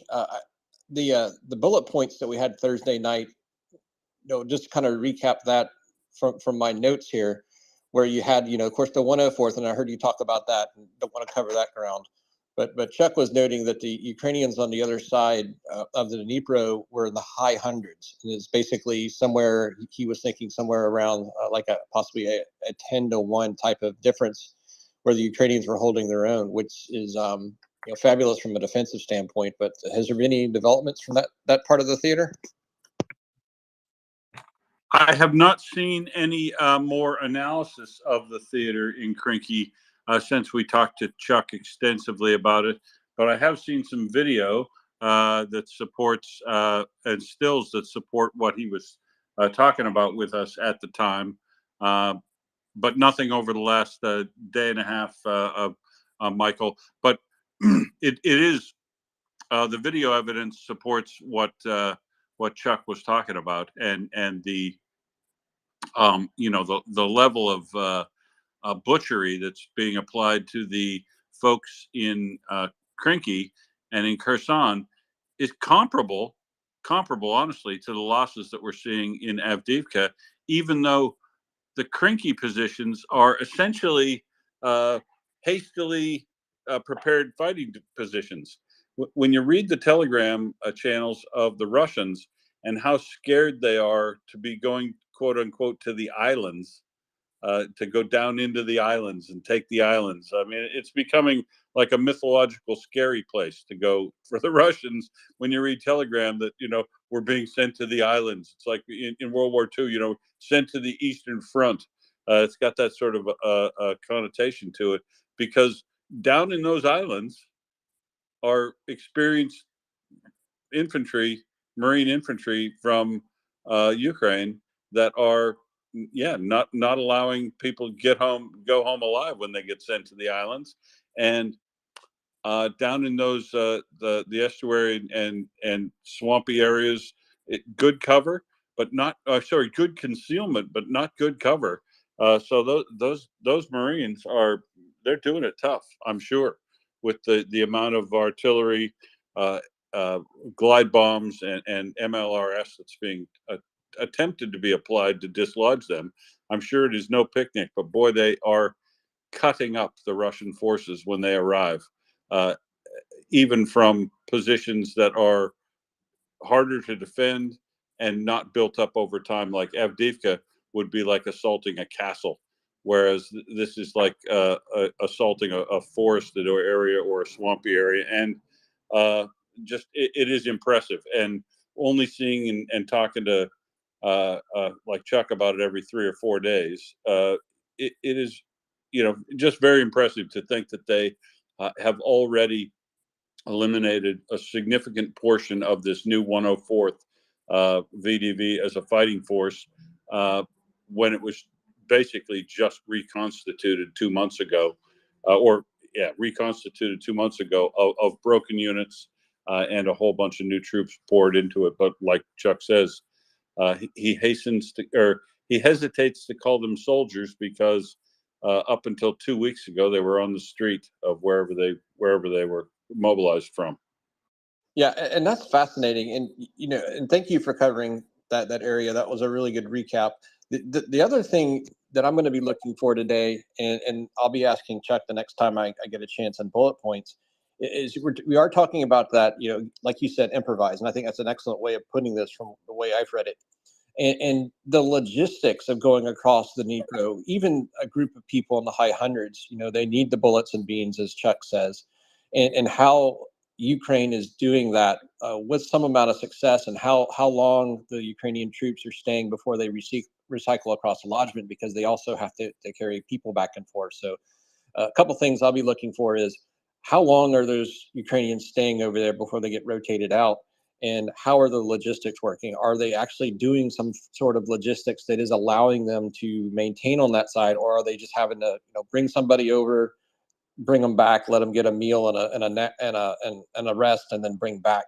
I'm hoping that there is some type of logistics, and again, I'm wish casting here, but the longer they're on that lodgement, and if they are able to sustain people over the long term, and the Ukrainians are getting the logistics and they're getting that muscle memory when it comes to supplying them across the Dnipro, that just tells me that they're starting to figure this out. And that's something, once you figure it out, then you can start to figure out how to scale that. And if they start to figure out how to scale that, then we get into what Chuck has been talking about for months, and that is some larger scale, more than just the high hundreds, right?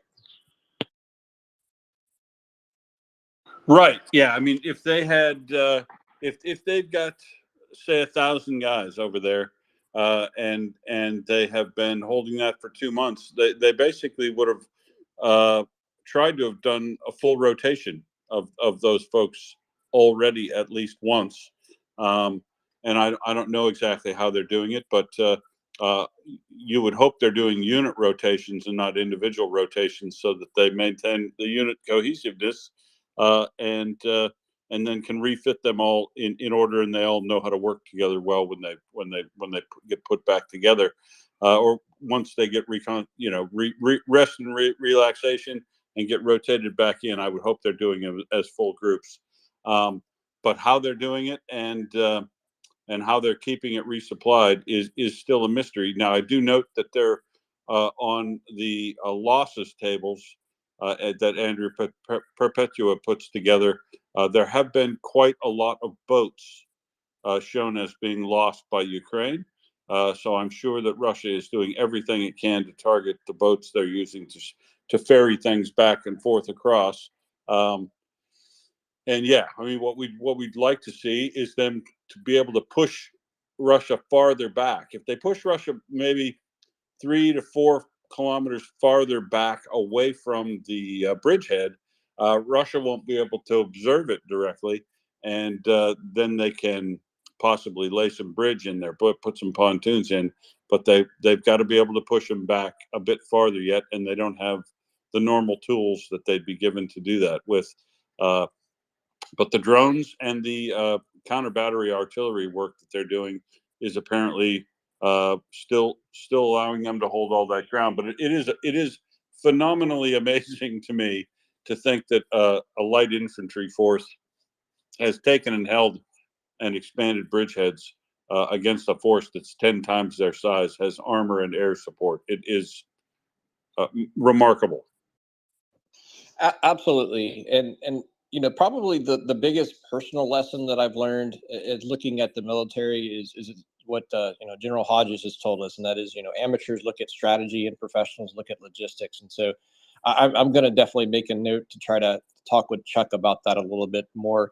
I think that that's probably an untold story that we need to look at, because that is fascinating. And Yeah, you're right. You saw that one, and it's interesting because it just says boat, so we don't know kind of the size and scale of it on that most recent report from Andrew Perpetua. And to be fair, he does the same thing with the Russian assets. I know the most recent one that I saw from the 14th, it just says boat damaged or boat destroyed, and it looks like that was taken out by his account with a drone dropped bomb. And so, to what you talked about, that's spot on, where you need to push them back a little bit to where you can reduce the number of potential drones that they can use as an attack against those boats. Push them back, then some of your shorter range FPVs are not going to be able to be brought into play. So, and if you want to respond to that, Will, and we can go to War Doggo after that if you're okay with that. That's good with me. Yeah, that's good. Let's go to War Doggo. It is very important. You are absolutely correct. The logistics of supplying even 1,000 guys 3 hots a day and ammunition would be a lot of boats going back and forth. So I'm definitely interested, but I haven't. I want to know, but I haven't asked very directly yet because I wouldn't want to jeopardize a method of doing it if it's at risk at all. But they must be doing something, and I will be very, very interested to find out when we do get to it. War Doggo, what would you like to add? Will, what I was thinking, you rightly mentioned, because you just said it exactly in the moment when I was going to when I was raising the hand to say that. On the left bank of the Dnieper rivers, there are the Marines, Semper Fidelis, faithful always, as they say, Semper Fidelis, as the Bible says, and as they say as well. MriyaReport has the fundraiser. You can see in the nest for Scruff, and you can see video in Scruff's Twitter, the MriyaReport being retweeting, Moker's been retweeting. We've been every of us have been retweeting a video from Scruff, how they're doing the job, how they are under Russians shellings. And that video is very emotional, and that video is very truthfully showing how the things are going. And I believe that there is no one here connected as part of a couple of KGB, FSB товарищ, привет, друзья, who are Привет, мужики, who would be against from Ukraine smashing from the left bank of Kherson, far in the east, till the Donetsk, with every possible occasion that they would have. And I think that exactly for the equipment that MriyaReport is raising funds for Scruff's Marines unit, that is exactly part of the equipment that guys need in order to do their job effectively and to make the Russians run in their favorite gesture of the goodwill. So on the left bank in Kherson, there are Marines. MriyaReport is raising funds for the equipment, right equipment, tools for Marines. As one famous dating application says, it's a match. So you can just roll in the nest, find the right tweet about that, look the video, and get to MriyaReport.org in order to support that fundraiser, because guys are doing really a great job over there.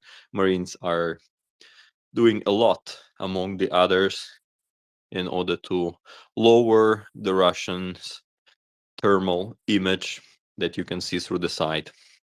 Decreasing temperature. That's other way saying thanks, hugs and love. Just was going to remind. Yes, thanks, War Doggo, for reminding us that, and I'll pile on to that. That we always try to keep it the first tweet in the nest. That we're about a week into a 3-week donation drive that we're doing for the recon unit that Scruff, one of our regular speakers, in the space is up his unit, and you know they need a number of things. They as Wardago said, winters come on. Thermal imaging capability is of extra importance for spotting people, because there's a lot of attacks at night these days. The Russians have decided that even though they're not good at it, their casualty rate at nighttime is actually probably just about as bad as it is during the daytime.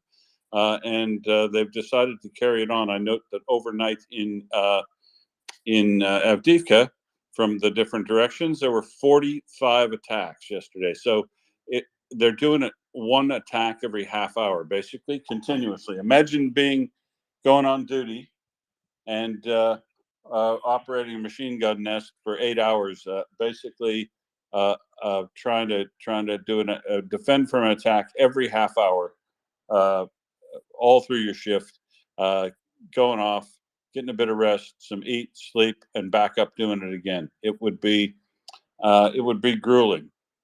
grueling work to face an attack every half hour, and that's what's happening. So these and in Kherson particularly, where it's just infantry fighting armored attackers, it is really, really important that they have all the drone equipment that they need, and that they can also defend themselves from the Russian FPV drones, because we've talked about how they're learning and adapting, and have lots of FPV drones themselves to field, even though they don't appear to be as good at using them.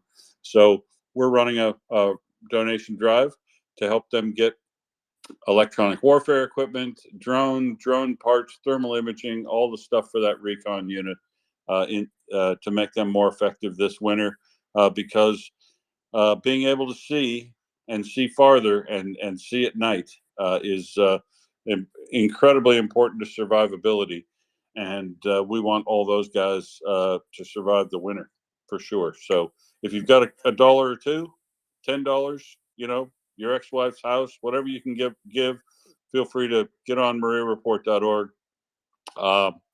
and click the button for donation. It's very easy. You can set up a periodic one if you want to do that, or a one-time donation of any size. We most appreciate it.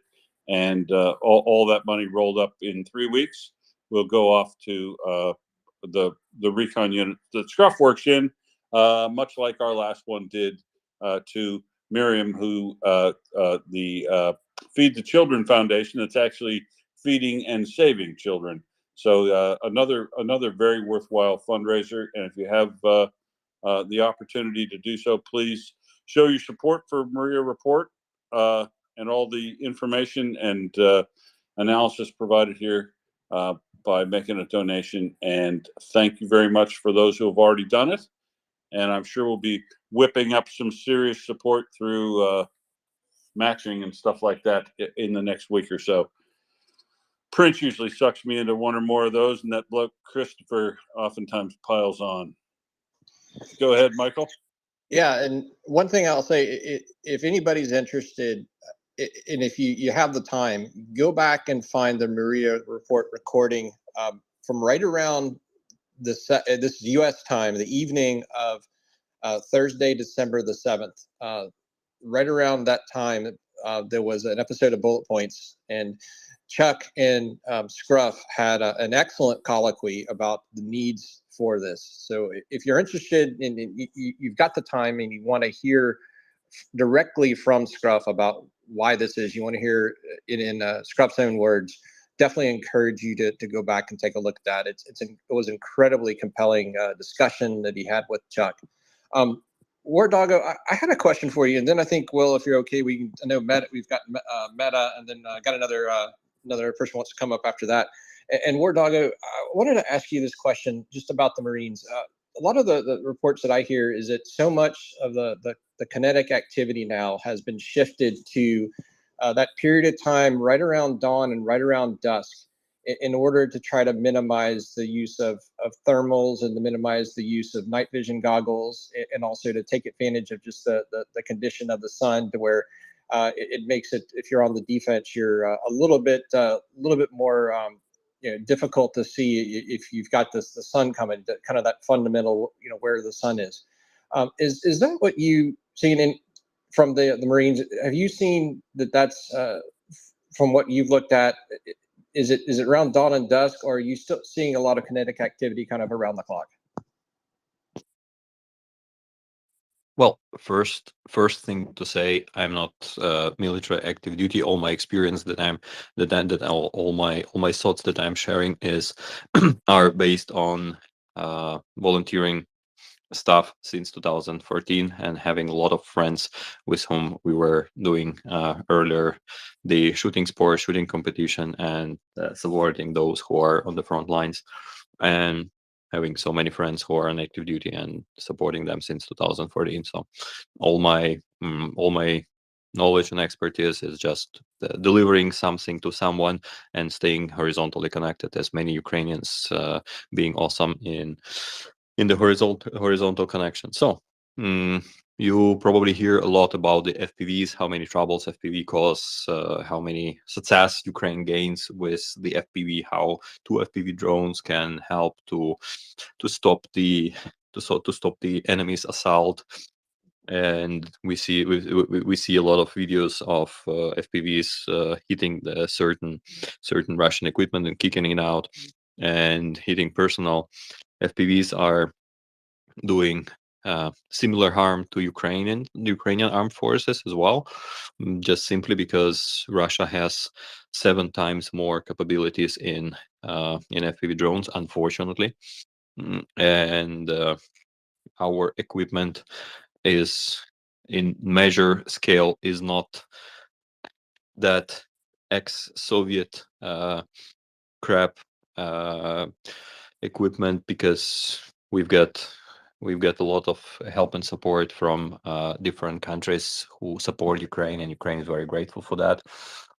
And every attack that Russia does with the FPV drone has much higher value, unfortunately, because it's kicking off pretty effective and pretty expensive equipment. And what is worse is also such attacks are taking lives of Ukrainian armed forces, soldiers, and National Guard of Ukraine, many others, even volunteers. All of them have been seeing earlier the videos that one Lancet drone, kamikaze drone, can do with armored Humvee. We've got a team with whom we were supporting, and they've been doing the recon mission with the drone, and they have spotted with specific equipment the Lancet drone, because it has the specific pattern of the signal, and they've been warned that they need to wrap up and they need to move out. But unfortunately, the Lancet drone got them already on the way, and that was in the middle of the day. Unfortunately, the consequences were horrible. And Russians, what I'm trying to say, Russians are learning. If at the and last year Ukraine got the kind of supremacy in the FPV usage, so Russia and the kamikaze drone usage overall, Russia is learning a lot, and Russia is scaling their capabilities in using the kamikaze drones not only on the peaceful cities of Ukraine. You can see in the news releases how many drones are being launched this day, another day, how many of them were hit. Ukraine is doing great in hitting them as well, in downing them as well. But Russia is learning. Unfortunately, Russia is analyzing its mistakes. Russia is catching up fast, and we've been discussing when we were with Craft Together Online, when we were with Andriy from 15 Brigade of National Guard of Ukraine, the signal guy, for whom we were doing also the fundraisers, and whose unit we were supporting a lot with different equipment, from demining to certain things. He was already saying that it is unfortunately becoming a practice. Russians using the thermal cameras on the FPV, such like the cheapest way of doing the recon and doing the kamikaze drone, which is FPV, first person view drone. They're using the night, kind of the night camera. Is not correctly to say that it's a night camera, but kind of that allows to navigate and to operate the drone also in the night hours. So if before many of the missions were conducted during the night to avoid being spotted with the drone and being then chased by the artillery fire or a mortar fire, like for instance Andriy being explaining. You remember how he was saying that for his signal missions he was running through the forest and Russians been hunting him with the mortar. I mean, he was showing this, he was explaining this not to be a very pleasant experience after all. And if all of such missions were conducted during the night, because during the day it was like easier to spot. And another thing to tell you, that drones, like even civil drones that are harder and harder to get, and after they are adapted in order to for the operation in the highly jammed environment, they are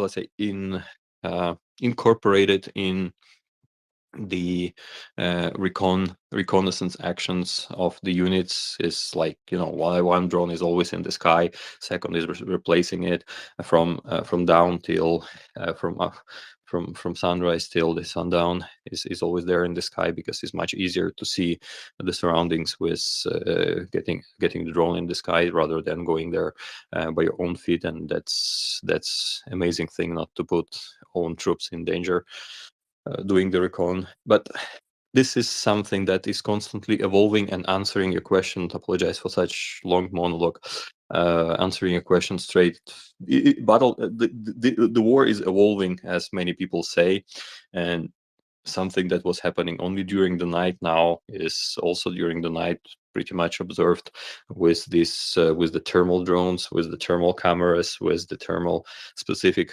Some units to whom we were bringing the help, they were showing some pretty sophisticated kind of the security cameras. But those cameras, you remember, that sometimes are in the airport, that are designed in order to be, I don't know how it works. Maybe Alex, as soon as Alex have the experience in the IT and software engineering, would correct me if I'm saying some bullshit. These cameras that are designed in order to work with the face recognition software, and in order to spot, also to work also during the night. They have also the night vision as well. They were showing kind of this security cameras being installed in some areas that the guys been capturing. So this is, you know, who owns the night. It was always like the supremacy matter.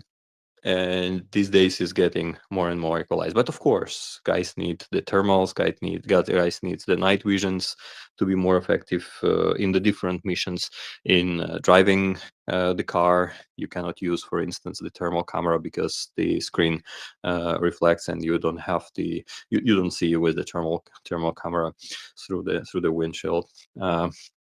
Or going to the evacuation missions, going through, like, I don't know, even the signal guy. You remember, Andriy, why we were raising funds for the NVGs for them, because running through the forest during the night in order less to be spotted. That's all good, and I appreciate it. And I'm sorry, I wanted to kind of just you make an excellent point there, that it's more than just the people that see with the vision. It's also the drones, and the drones have multiple ways to see, just thermal, just the thermal, the visual, and then the thermal with combination with the facial recognition and the like. That element of it, I think you're spot on that it does that. And I just wanted to add real quickly, and again, I apologize for cutting you off, but I just want to say that really appreciate your perspective. And granted, I think you definitely very modest as far as your knowledge in this area. You've got extensive knowledge in this, and so first off, thank you for taking the time to give me a thorough answer to that. And I thought it was an excellent answer. So again, I sincerely apologize. Just wanted to get that in, and that you're right. Drones are becoming such a critical part of what's going on the battlefield there. So want to give a chance to go over to Meta real quick. Meta, good day to you. Oh, I'll be quick. Thank you, Wardogger. You were saying most of the things that I wanted to bring up. It's just that, I'm following the back channels and so on, and Will was asking about the replenishment of the Krinsky, and what I've heard, it's working really well, and it's a death trap for the Russians, Krinsky.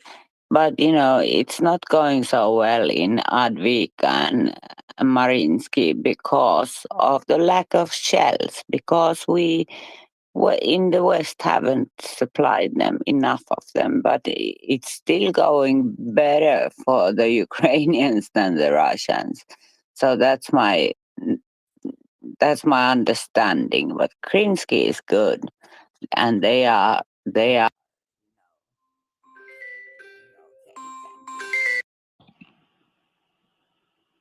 I think we might have Meta. Are you still there? I think we might have just lost Meta. I think she just got a phone call. Oh, I think that is Meta. I'm going to go ahead and just mute you, and please just put your hand up if you want to come back. We all have to multitask at times, but no, I think you're right. I think shells, and then I think drones, and drones are becoming like shells. Smart shells. The 21st century. Any of us that have taken the time to figure out, just what commercial drones and the powerful capability of those, just imagine what you can do when you put your military and your technology minds together. And it's fascinating. I mean, not just FPV drones when it comes to airlots like the quadcopters and the like, but you've got your your rover drones, and then of course we've seen the spectacular success that Ukraine has had with those remote launched boat on the Black Sea when it comes to the Russian Navy. Those items are incredibly important as well. And War Doggo, that he put up a something when it came to the ratio, something, I think he said, and War Doggo, please correct me, I think you said 7-1 as far as the drones Russian to Ukrainian, and then on top of that you said that the Russians are rising to the challenge response cycle and are learning from their mistakes in some areas. Hopefully not as fast as we would like, but they're inevitably going to stumble around a few things. So War Doggo, again, I want to come back to you, and if you want to get a word in, appreciate it. No, I think that the next one was Alex. I will incorporate that. Okay, great. Yeah, I know Alex had hand up and hand down. Alex, good day to you. Yeah, good day. Great call. Yeah, I just wanted to just add a little bit more to the drone discussion. Our group, and by the way, I think it's just wonderful that there's so many volunteers, global volunteers that are helping all sorts of aspects of this war, right? Which is amazing, right? With something that's sort of close at hand for the group that I'm working with, and we touch probably about 30 odd brigades, mostly with vehicles and drones. And with the drones, they've mostly been consumer type drones, but we also most recently have been helping some specialized drone groups. So for example, there's friends of ours that are within the Aero Rozvidka team. This is one of the original teams that actually a few of the guys were actually on the Maidan, and were one of the first groups that worked with drones in 2014. So they're working on systems which we're fundraising for and so forth. And these systems are basically for the purposes of creating kind of like an umbrella around it's basically anti-PV first person view drones that the Russians would be sending towards our guys. And this basically jamming system is sort of like think of it as kind of an umbrella around certain groups where the Russians just cannot or will have, let's say, a lot of difficulty with any of their drones sort of trying to fly into a particular system. So again, these are new developments. This isn't something, some of the stuff you can buy off the shelves. With a lot of the different groups that we're working with right now, they are truly utilizing, thinking on their feet, new technologies, new ways to jam certain systems. Because again, FPV types of drones are extremely effective and helpful for the Ukrainian army. The Russians, when it comes to their FPV drones, as it was mentioned on the call, they are sophisticated.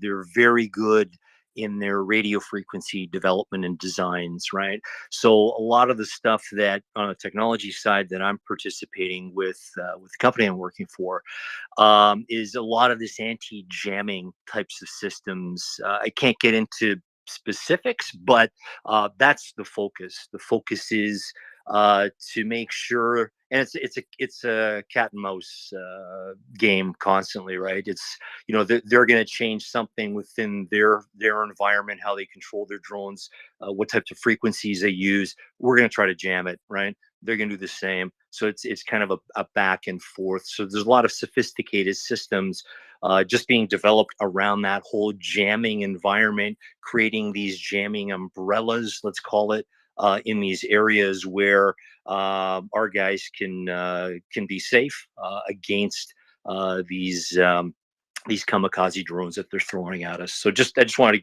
just add a little perspective on that. Great, thanks, Alex. No, that's an excellent. Really appreciate that. And drones personally fascinates me as far as, you know, their development. I think if you look at where drones are now, even to where they were at the beginning of the war, they've come light years.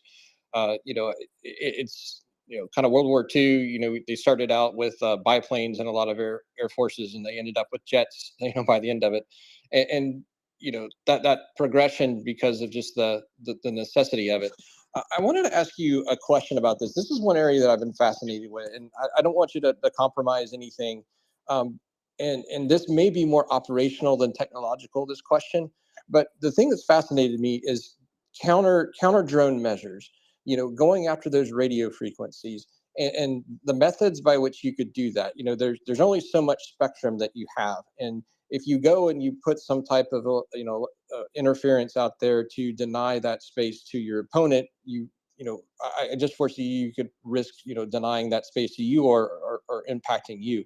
Do you have any knowledge as far as the counterinsurgency? Like, could you explain it like in layman's terms if you have, and if you don't, you know, please feel free. I don't mean to put you on the spot, but this area is absolutely fascinating me. How do you counter the Russian drones, you know, via those type of, you know, depriving them of their operation without depriving that of yourself is my question. Yeah, that's a great question. I'm privy to some really interesting new developments in the technology, but just generally speaking, what you do is you will basically blast a particular range of frequencies with noise, right? It just, in layman's terms, that's kind of how you do it, right? So when you're looking at, you know, when we or they are developing systems, right, you sort of know what frequency ranges they're going to go, I call it blast, right? And you either try to work within for yourself to be able to control your own equipment. You basically utilize something outside that range, right? Or there's really interesting techniques you can utilize within sort of the noise area. Let's just kind of leave it at that. Okay, yeah, that's great. That makes sense. Yeah, definitely situational and having to constantly adjust that. That's such a absolutely fascinating area to me. So I just want to say real quick, we'll go to Wardago. Alex, thank you very much for coming up. This is the most, aside from the good work we do in charity, the great aspect of this to me is we have people that can speak clearly, to speak to laymen like myself that have subject matter expertise in areas and volunteer that. Alex, you didn't have a chance to come up and you weren't like a guest or anything. You were interested party and you had something to share. And I just want to say thank you very much for that. That was a huge contribution to it. And I will say if there's anybody else that wants to do the same, please come up and speak. We'll be more than happy to bring you up. So again, Alex, thank you very much. Let's go to Wardago, and then we'll go to F Tyrants and F Tyrant. My forgiveness. I'm not saying your first name just because my daughter may be in hearing my voice at this point. So I'm just trying to be a little bit G-rated. Not doing that as a disrespect to you, Wardago. That's why the Twitter name is Tyrants Must Go. Just exactly to safely spell it. Cool. No, thank you very much, Alex. That is always like a balance between things that someone can find in the open media and some things that, because of these cat mouse games, not always people are willing to share some details, because a lot of them are like exactly developing something and avoiding enemy to get the countermeasure fast, because it's not just the games. Those are the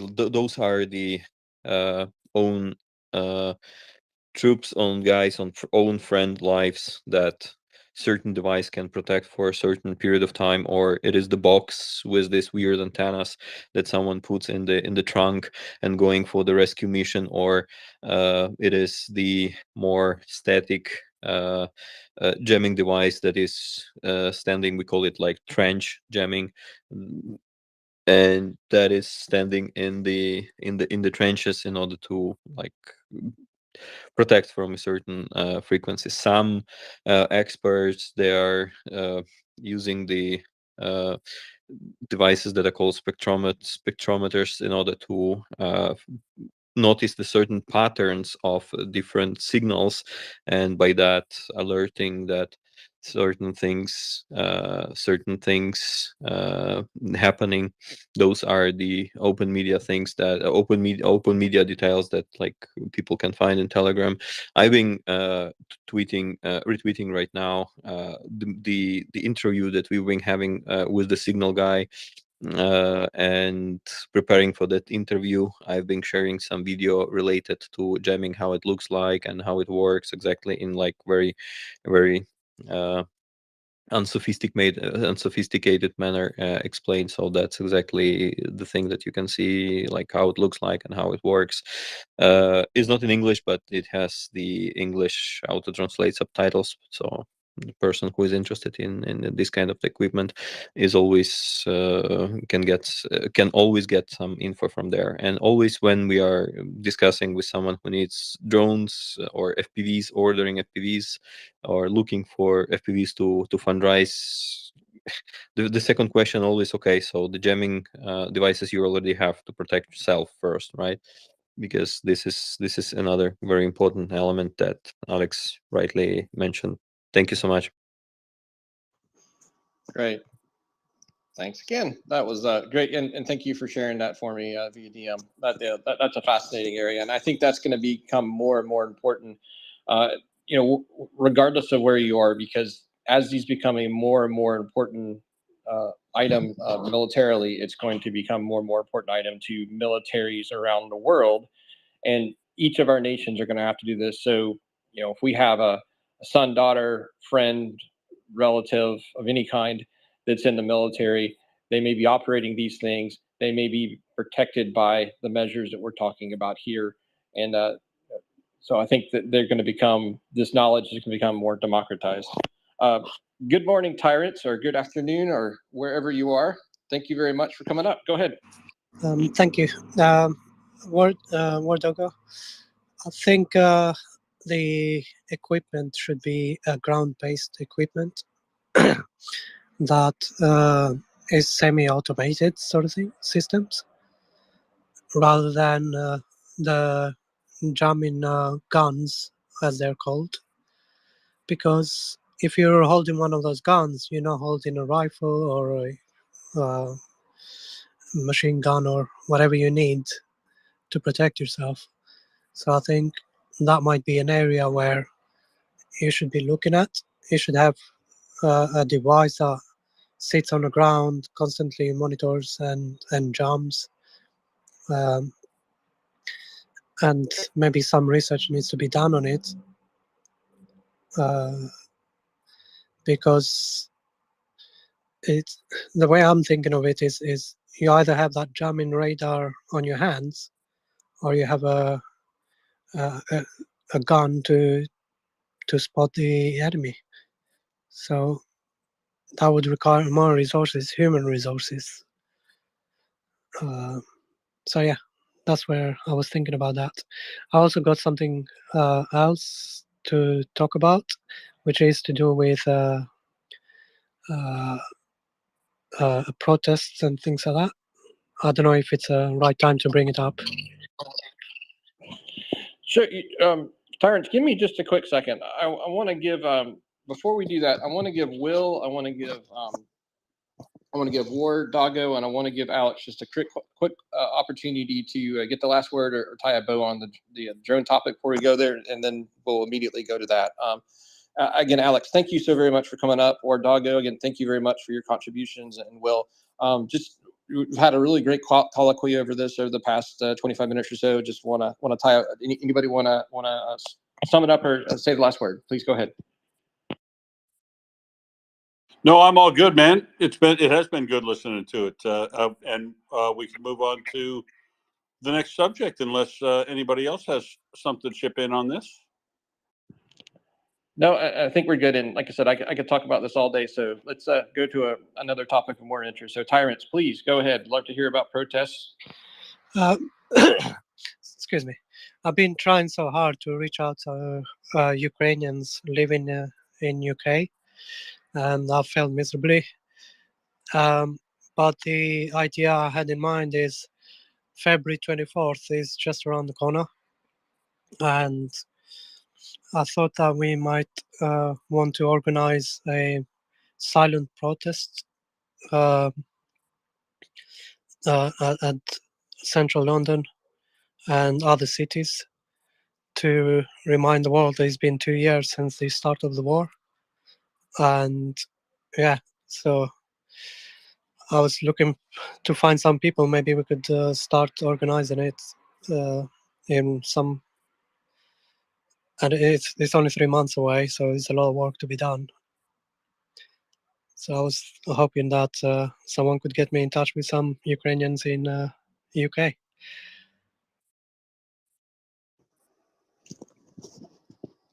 Great, thanks for that. Or Doggo, I want to take advantage of your ties on that. Do you have any comments to Tyrants on that one potentially? On just connecting? Well, with the war breaking out since 2014 and with the full-scale invasion back in February 22, as you rightly mentioned, 2 years ago, many Ukrainians are over the globe today looking for safety and for some time that can be how to call it, to spend some time in safety. I believe in many cities there are kind of Ukrainian centers, or I mean, social media is always a good way to connect, and Ukrainians are, as I keep repeating, are fantastic in horizontal connections. Just I don't know, a part of like physically trying to connect people to each other. I think virtually is also can be done like through the different communities and any in UK or any how to call it famous or people with higher quantity of the followers can simply help to spread an info online, and I think that this is the way how to connect to as many people it can be. I think there are many Ukrainians in UK as well. Yeah, thank you very much for that, War Dog, and I definitely want to second that. The first and only time I've had a chance to meet MriyaReport co-hosts and contributors was actually through Ukrainian Center in Philadelphia, where I got to see a couple of people as part of a nonprofit speak, and where I got to meet our very own Furious George, and then I got to also I was introduced to a contributor with Prince, Gina Christian, who's based out of Philadelphia, and there was also members of the Ukrainian church there, so clergy. So yeah, definitely that. Yeah, connecting with any Ukrainian churches in the area as well, I think that would help. Also, there are small communities that are out there, and there's some large communities, especially in areas where there's a large refugee area, unfortunately. And I think that's another area where you can go to connect it. Those, especially the churches. From my understanding, again, from that one engagement that I had in Philadelphia, is they are incredibly important lifelines to connect people within that community. So, Tyrants, does that help you out? Yeah. I've done some searches online as well. There are a couple of groups I need to approach, but yeah, thank you. Great, thanks. And what was the date on that again? It's February 24th, but I was thinking a bit more generic, so we could organize it internationally. So I just wanted to get to spread some ideas I had around it as well, from speeches to make it more symbolic, if you like. If we march in a silent manner, and maybe a person delivers a very powerful speech at the end of it or at the beginning of it, and have it recorded and spread it out in social medias. So yeah, I had a few more ideas to chip in, but I thought because these things, they take time, and you need to get permission to start a protest, sort of thing, from local authorities, and it takes time to organize people. I thought maybe we think ahead and make it happen for February 24th, which is the 2 years since the war, the full-scale war started. Yep, that's exactly right. Thank you very much for that, Tyrants. And yeah, there's a lot of things that are definitely going on around that milestone, a very tragic milestone. And so I definitely think connecting that, and there's going to be a lot of coordination around that. I can recall, because I live about 90 minutes outside of the nation's capital here in the United States. There was a lot of coordination around that, and there was a really moving demonstration in front of the Lincoln Memorial in Washington, D.C. If you're familiar with that, that's right there, right near the Washington Monument and the White House and everything. And it was a very large community. Those diplomats, the ambassador, the Ukrainian ambassador to the United States spoke. The European Union ambassador to the United States spoke, among many others. And there was a very large demonstration of not just Ukrainians, but it was very moving because other people from other parts. I met people from the Czech Republic. I met people from Lithuania. I met people from Latvia, and I got to interact with some of the conversations for some of these people. And I'll take a little digression. The kinship that they had, even though they didn't speak the same language or have the same creed, but they had the same shared experience where they were talking about what that was like when they were at home under Soviet domination, and they were sharing their stories about why they left, how they got out, how they had family there, and it was all very similar. And they had this shared experience, a shared experience of tragedy, a shared experience of suppression of their their lives and their liberties. And it was a kinship. I saw everything. I saw Kazakhstan flags. I saw a lot of Lithuanian flags, and I saw a few Polish flags there at the White House. And so, my point is, I think it's not just going to be Ukrainians doing this, but I think you're going to find a lot of people that are going to be that have that shared experience with the Ukrainians and have an idea, maybe not directly of what they're going through right now, but have an understanding of why they are fighting so hard not to be dominated by the Russians. And so, I definitely applaud that. I haven't had a chance myself to look at what's going to be going around that, but I will probably find myself in Washington, D.C. again on that date. And, hopefully if there's anybody listening to this that's in Washington, D.C. around that same time, hopefully we'll get a chance to meet. Will. Oh, I think we lost Will. Yep. Sorry about that. So definitely want to applaud that, Tyrants. The way I'm going to look this up, just to let you know, in terms of the, I'll be looking at some of the Ukrainian societies, and there's a number of organizations and through the church and through the, there's a couple of Ukrainian societies that have been in the United States since the 1970s, and they've been doing some very powerful advocacy. They for instance, have an excellent form letter that you can go out and you can use right now to contact your member of Congress, and they have a script that you can use and the like. I know that we've had a lot of people that have provided a lot of those things. But there's some advocacy groups of Ukrainians that have done exactly the same thing, that have lobbied Congress on behalf of Ukraine and Ukrainians going back to the 1970s, which is something I was quite surprised to hear. All right. Yeah, sorry to jump in. I just wanted to add to that, Michael. So the governing's not the right word, but there's a sort of in the tier of the Ukrainian diaspora, the one group that sort of covers the Ukrainian diaspora globally is the World Congress.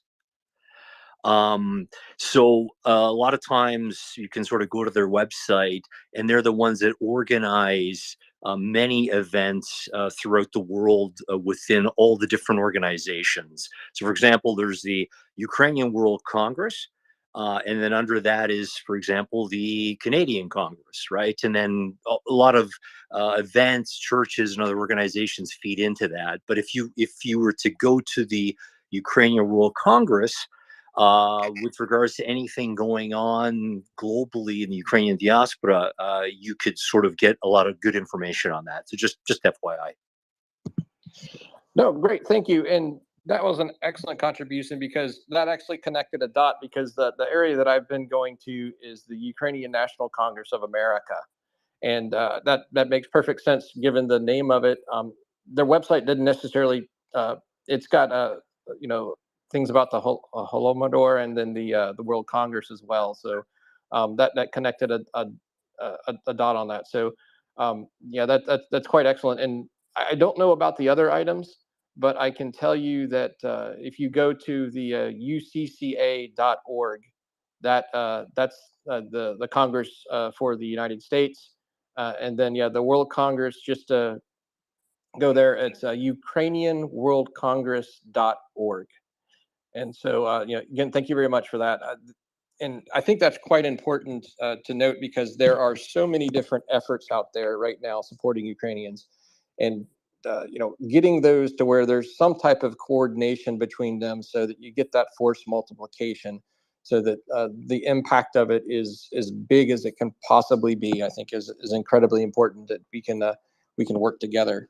So thank you very much for that. Will, welcome back. I think we lost you there for a second. You did. I lost sound so I could follow the closed captions on that discussion, but I couldn't hear, so I tried to recycle, but I haven't been able to come up to the big seat yet. I think the teleporter operator knows that it's now time for me to log off anyway, and I think James James Healy, I believe, is coming in to replace me. I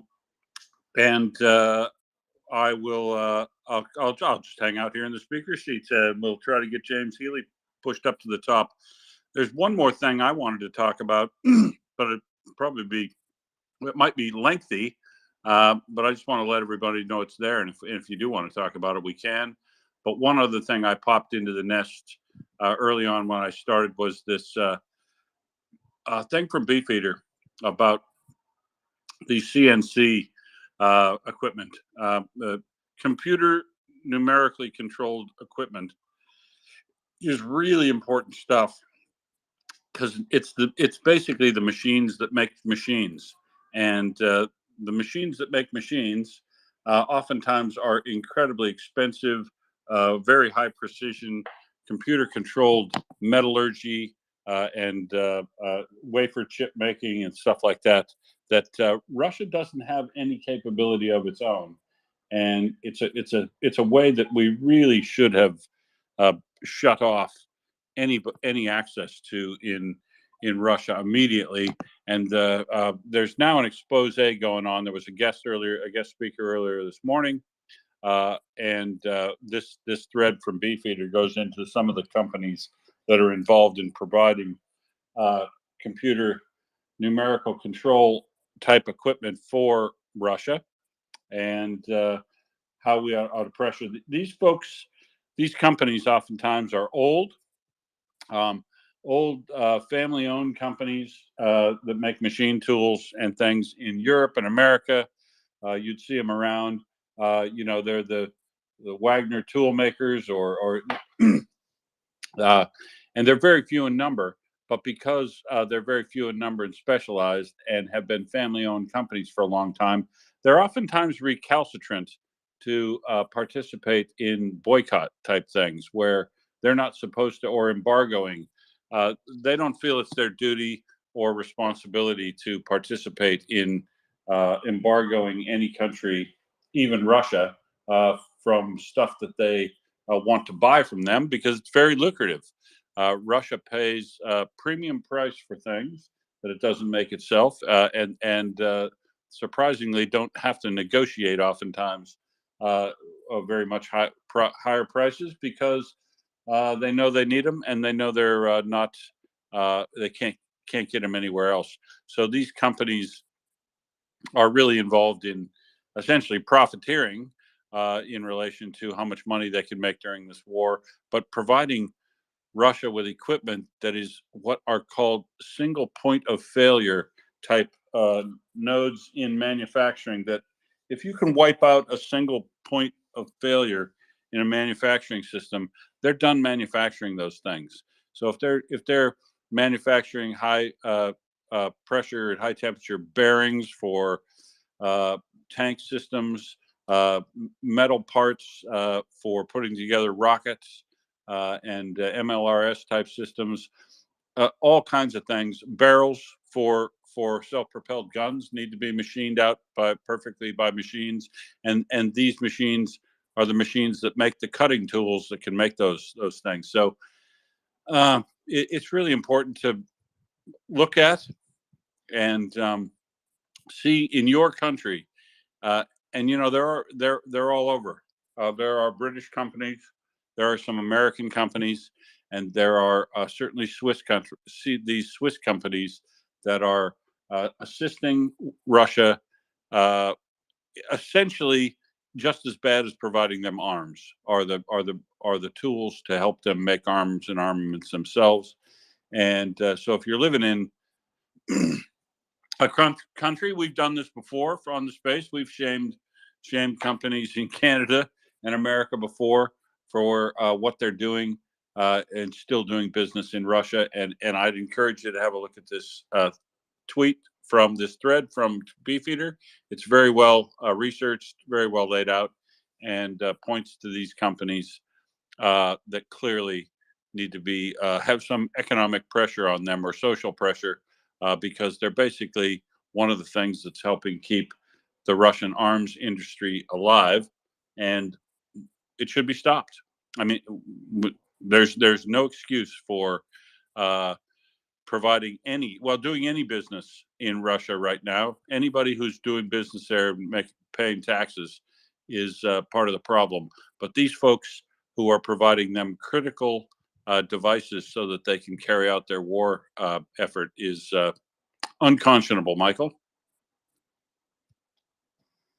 No, absolutely. And, there's so many things. You talk about the assembly and the supply chain and those critical components.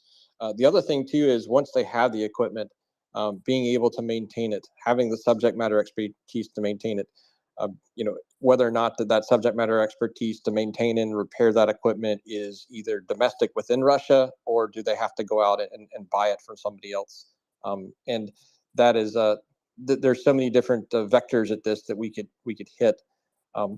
Because once they get it, then they've got to find a way to maintain it. I know one of the things that was really fascinating to me is that apparently, from what I've read, and again, I'm just a layman here sitting in my house in Pennsylvania, but apparently one of the big items in the artillery supply chain, as far as the equipment to bore the holes in these artillery, self-propelled artillery, is some specialized Austrian-made boring machines, because you have to have it with exact precision, because the bore has to go right down the middle. It can't deviate anyway, because if it does, then as that shell goes through, it could cause that barrel to go boom, or it could cause it to degrade quicker, and it definitely makes it inaccurate as well. So there's a lot of precision that has to go into some of these weapons, and so absolutely, and Beefeater did a really good job on that with regarding the Swiss. I want to say good morning to James. James, how are you doing?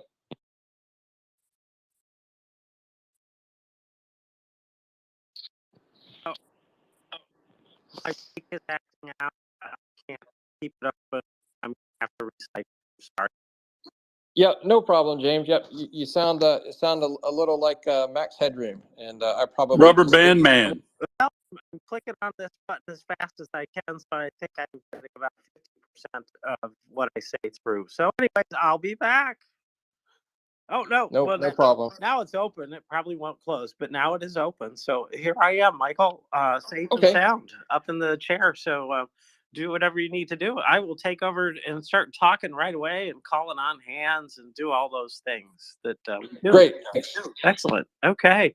Well, it is a good morning here, and actually, I'm talking and the sun is rising, so I know it's morning because of that, unless I've slept the day around and it's actually going down. I don't know. Anyway, I see that War Doggo is here and has his hand up. So, War Doggo, welcome. Good morning.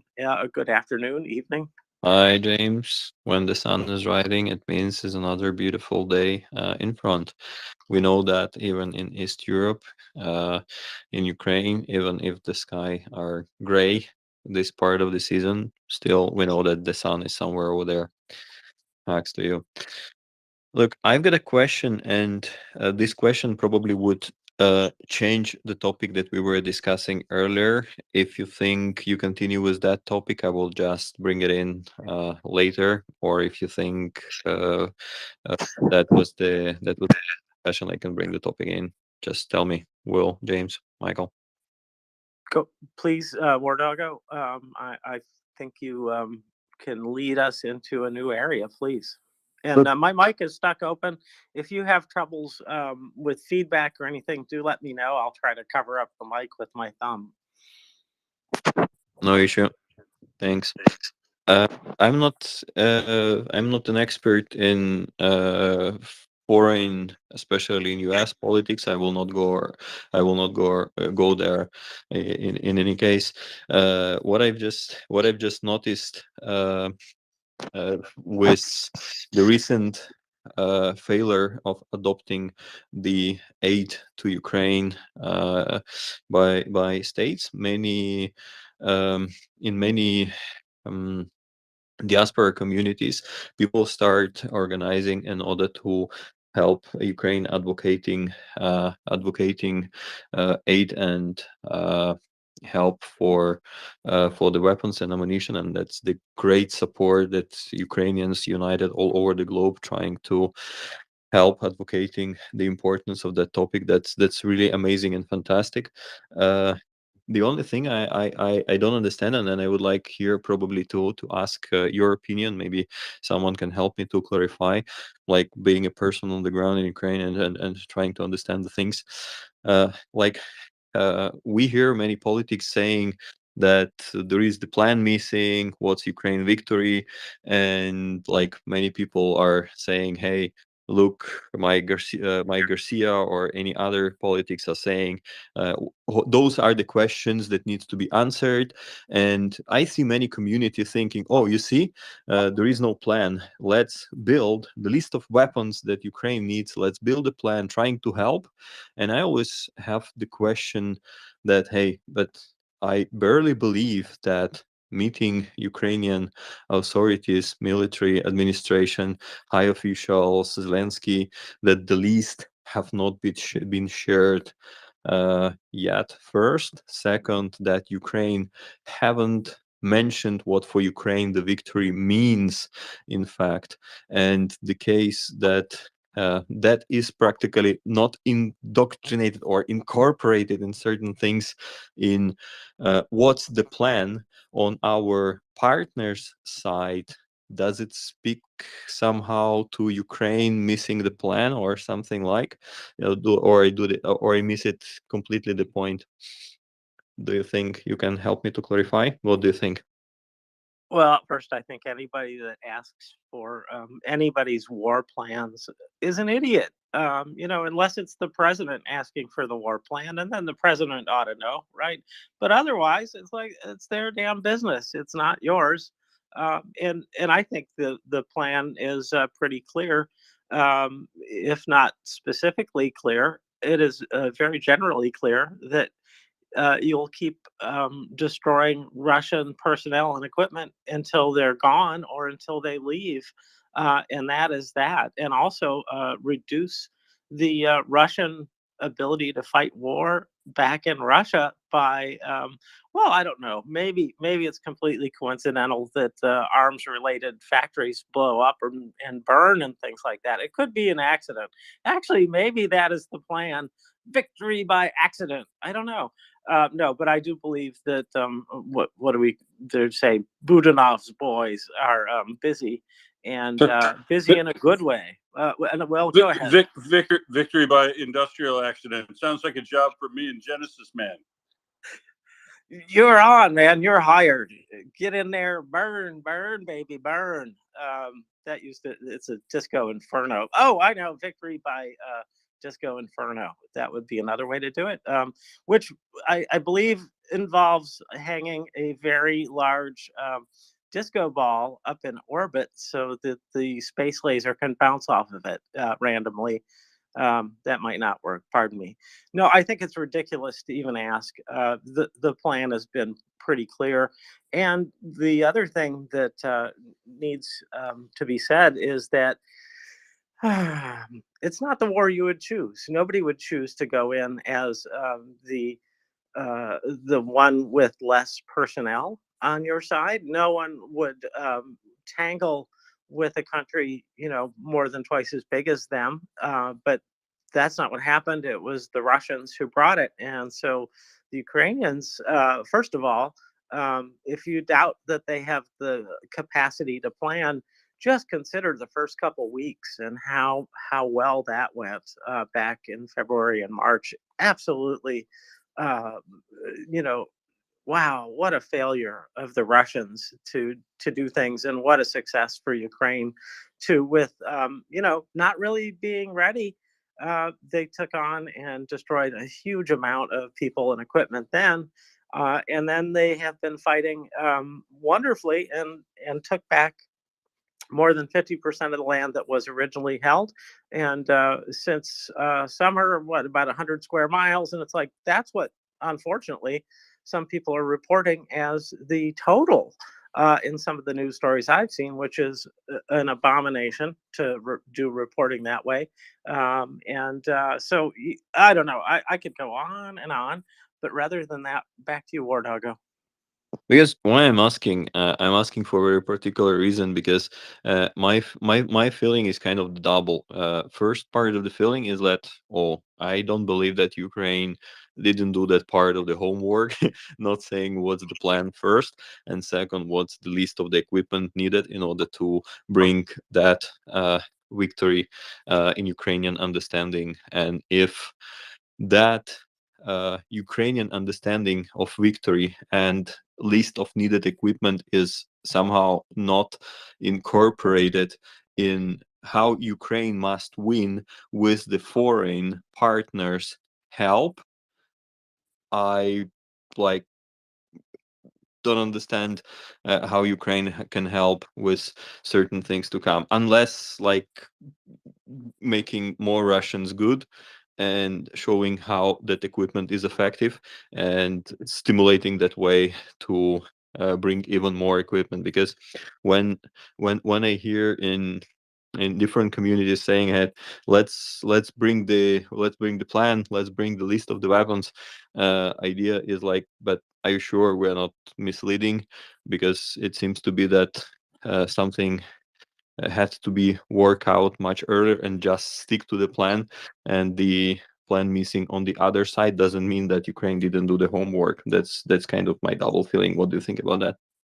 Well, I think that what is true about war is that you plan and you take actions, but then you have to adapt your plan to the situation and not the reverse. And I see Ukraine doing that. And I think back to the when the counteroffensive was really on the move, and we thought maybe there'd be some breakthroughs, but then the Russians deployed millions of mines everywhere. I noticed that Ukraine wisely stopped running over them, right, and getting blown up. And it wasn't a day or two; it was in hours. They kind of recognized the need to change the plan, and they did. And they are now going at positional warfare, and it makes sense because they've got the interior lines. They've got the capability, as displayed, to do that kind of warfare and do it at a rate that disadvantages the Russians greatly. And that is exactly what's needed at this phase. So I see you guys adapting and succeeding in spite of tremendous odds. And well, not tremendous anymore. I don't think there's anywhere near parity yet. But I do believe it's still approaching that. And of course, we all look forward to when that happens. But again, I could go on and on. I won't, though. I will go back to you, War Doggo, if you want, or to um, Tyrants, which I like the other name better, but Tyrants, if you'd like to go ahead. Yeah, I was gonna suggest perhaps SBU needs to change its name, War Doggo, because a lot of people, they confuse it which way, especially for us non-Ukrainians, we often confuse it with FSB and SBU. Maybe we need a cooler name, such as like Mossad has, and you need to associate that with fear, the fear of God. So Russians, when they hear that name, they tremble. It might not be a bad idea to start with that. I would say that's a really interesting idea there, and just James, let's let you know I'm back. Definitely, War Doggo, you've got agency over that. It's not for me to tell you what your name is. I will say, if you had something like a War Devil Dog or a War Victory, that would be just as compelling as anything that you could pick. But again, that's your agency. James, I just wanted to kind of hit back as far as that war plan is concerned. It really comes down to that the Ukrainian people are in an existential fight here. What their plan is you really just need to put what the Russian aims is and say, They are trying to wipe out our existence. The president of the Russian Federation 2 days ago just said that, the city of Odessa is a Russian city. Look at that, and our plan is to resist and to overcome that. That would be my aim, to put it very bluntly. And when it comes right down to it, when you're in that type of existential struggle, plans are not, and some type where you may have a mission statement and you may have details and you may have fixed goals. That's not what this is talked about. This is a kinetic, and when it comes to your plans, how those carry out, the other side gets a vote. And so at the end of it, I would just say, kind of what Churchill said, ask, when he took up, what is the policy? Wage war by sea, land, and air, all their might and all the strength that God can give them, right?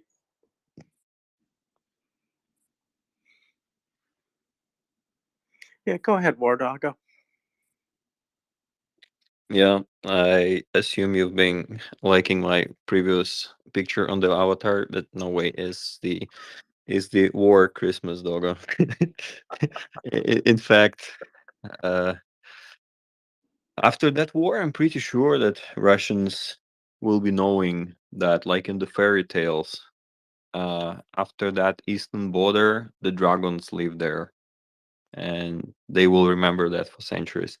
I'm pretty sure that would be the result of the war, and that will be the result of Russian repeating, because this is the only way how they understand that they shouldn't go there. And there was no any moment in the history when the world in fact understood what's going on, that this is the existential fight of one nation against the different nation who came to genocide.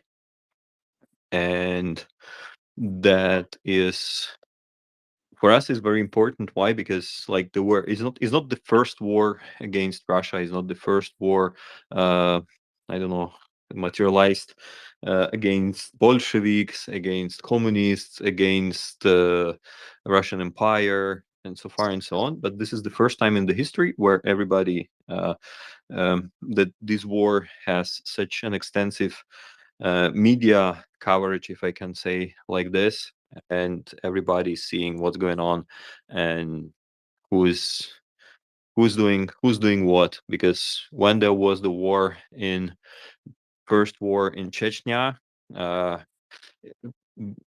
brave people of Nokhchi, which is the right name, calling them not the Chechens, they have pushed the Russians away, but Russians came back after a couple of years, calling people of Nokhchi, Chechens in the Republic of Ichkeria terrorists, and that was not very clear for everybody all over the world what is happening there. And this part of the land where Russia tries to make an order with the anti-terrorist operation, and that speaks a lot with their special military operation name. This is the first time in the history when everybody understands what is there. I mean, those who want to understand, because those who say that Ukraine needs to find peace with Russia, we are living in that since 2014, and the history is showing that, like, we've already been part of the territory, then Minsk agreements, trying to find peace with Russia, as somebody were looking for. But in fact, what Russia is doing is just taking a break and scaling the attack, learning the mistakes, and then attacking further and further.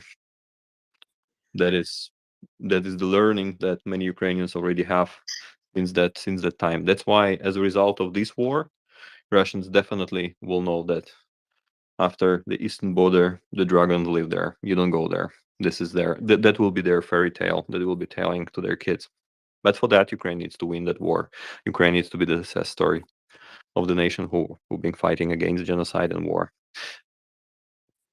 So, War Doggo, I have a question for you, because you really put a big bow on that, and I want to ask you to answer this question in a just as clearly and succinctly as you can, because this is something that I definitely want to hear and and get what your thoughts are. If you had a chance, as a Ukrainian, if you had a chance to talk to an American of any numbers, of any geographic location, gender, creed, be it they are in, Boca Raton, Florida, Mountain Brook, Alabama, Billings, Montana, anywhere across this country, that you talk to somebody who maybe doesn't keep up with this, doesn't have a lot of interest in it right now, or worried about other things, and just doesn't have the exposure to this, and maybe seeing what's going on in terms of American aid. If you had an opportunity to say something to those Americans, what would you say to them to try to get them to be an advocate and to tell their elected officials and to advocate on your behalf? What would you say to them in order to persuade them to your cause? My dear Michael, the same thing, like, this Pinky and Brain. What we're going to do, Dr. Brain, the same thing we do every night. I would say the same, that we are actually repeating here at the space 24/7 daily, and me connecting almost daily, also saying the same, that practically the lessons that are not learned, they're coming back. And that's exactly the evil unpunished that is coming back. After the Second World War, the horrible thing of Holocaust was considered to be an evil, and it was a horrible thing, but because of the scale of that horror, we didn't notice another horrible thing that was happening. That was the expansion to the east and attempt to colonize the east of Europe, and that evil came unpunished. And unfortunately, that unpunished evil was the reason why Russia finds these days a lot of possibilities how to make a deal with many politics over the globe. And unfortunately, that's the unpunished evil that is coming back. And that is something, by the way, that many can learn from Timothy Snyder. He put it much better than me. The historian professor in Yale University, who is doing the classes about Ukraine. He's putting it much more professionally than I can do. Despite history is my passion and geopolitics is my graduate. But what I would say is actually learning the lessons of the Second World War. It means helping Ukraine these days, in order that Ukraine holds the door from that thing spreading all around. Same it is what's happening more than 70 years ago. Unfortunately, that is the reality, and more troubles to come if Ukraine is not supported in the way that Ukraine is requesting. I'm pretty sure Ukraine have requested all the help is needed, because every Ukrainian trusts its military. Literally, we trust our lives to our military, and we trust our lives to friends who are on duty in trenches, supporting and helping. And Ukrainians are horizontally connected like probably no other nation in this existential war since 2014. And Ukraine needs very concrete help, that, like, trying to invent the other plan, the other mechanisms, is just kind of the ignorance tactics, which should not be in place when we're speaking about someone who is fighting the existential war against the genocidal attempt. We would not like the world it would be if Ukraine is not a success story in that fight. That's why every penny that American taxpayers are spending in that support, majority of that funds are staying in US as the investment in United States economy and United States workplaces, jobs, and many industries are showing since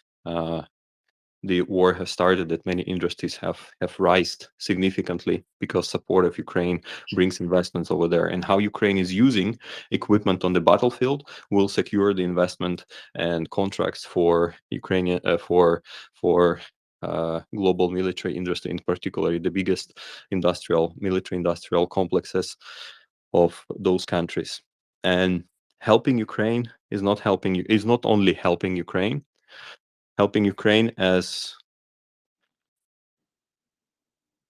cost-effective way to stop the bad things coming rather than spending much more afterwards when more horrible things happening, when the evil will see that there is a way how to get away after starting the genocidal war in front of billions people 24/7 looking and supporting Ukraine and understanding what is wrong and what is not.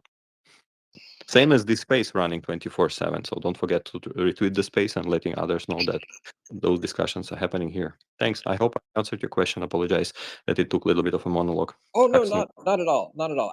Absolutely, because the reason why I asked that is that's something I struggle with. I actually ran into a conversation with someone who was in their 30s, and they were just their argument was, and we've heard all these things, but and I'll kind of just say it really succinctly that it's not nothing to do with America, and if we get involved, then there may be a risk of a nuclear conflict, and I tried to take the exact same reasoning you did.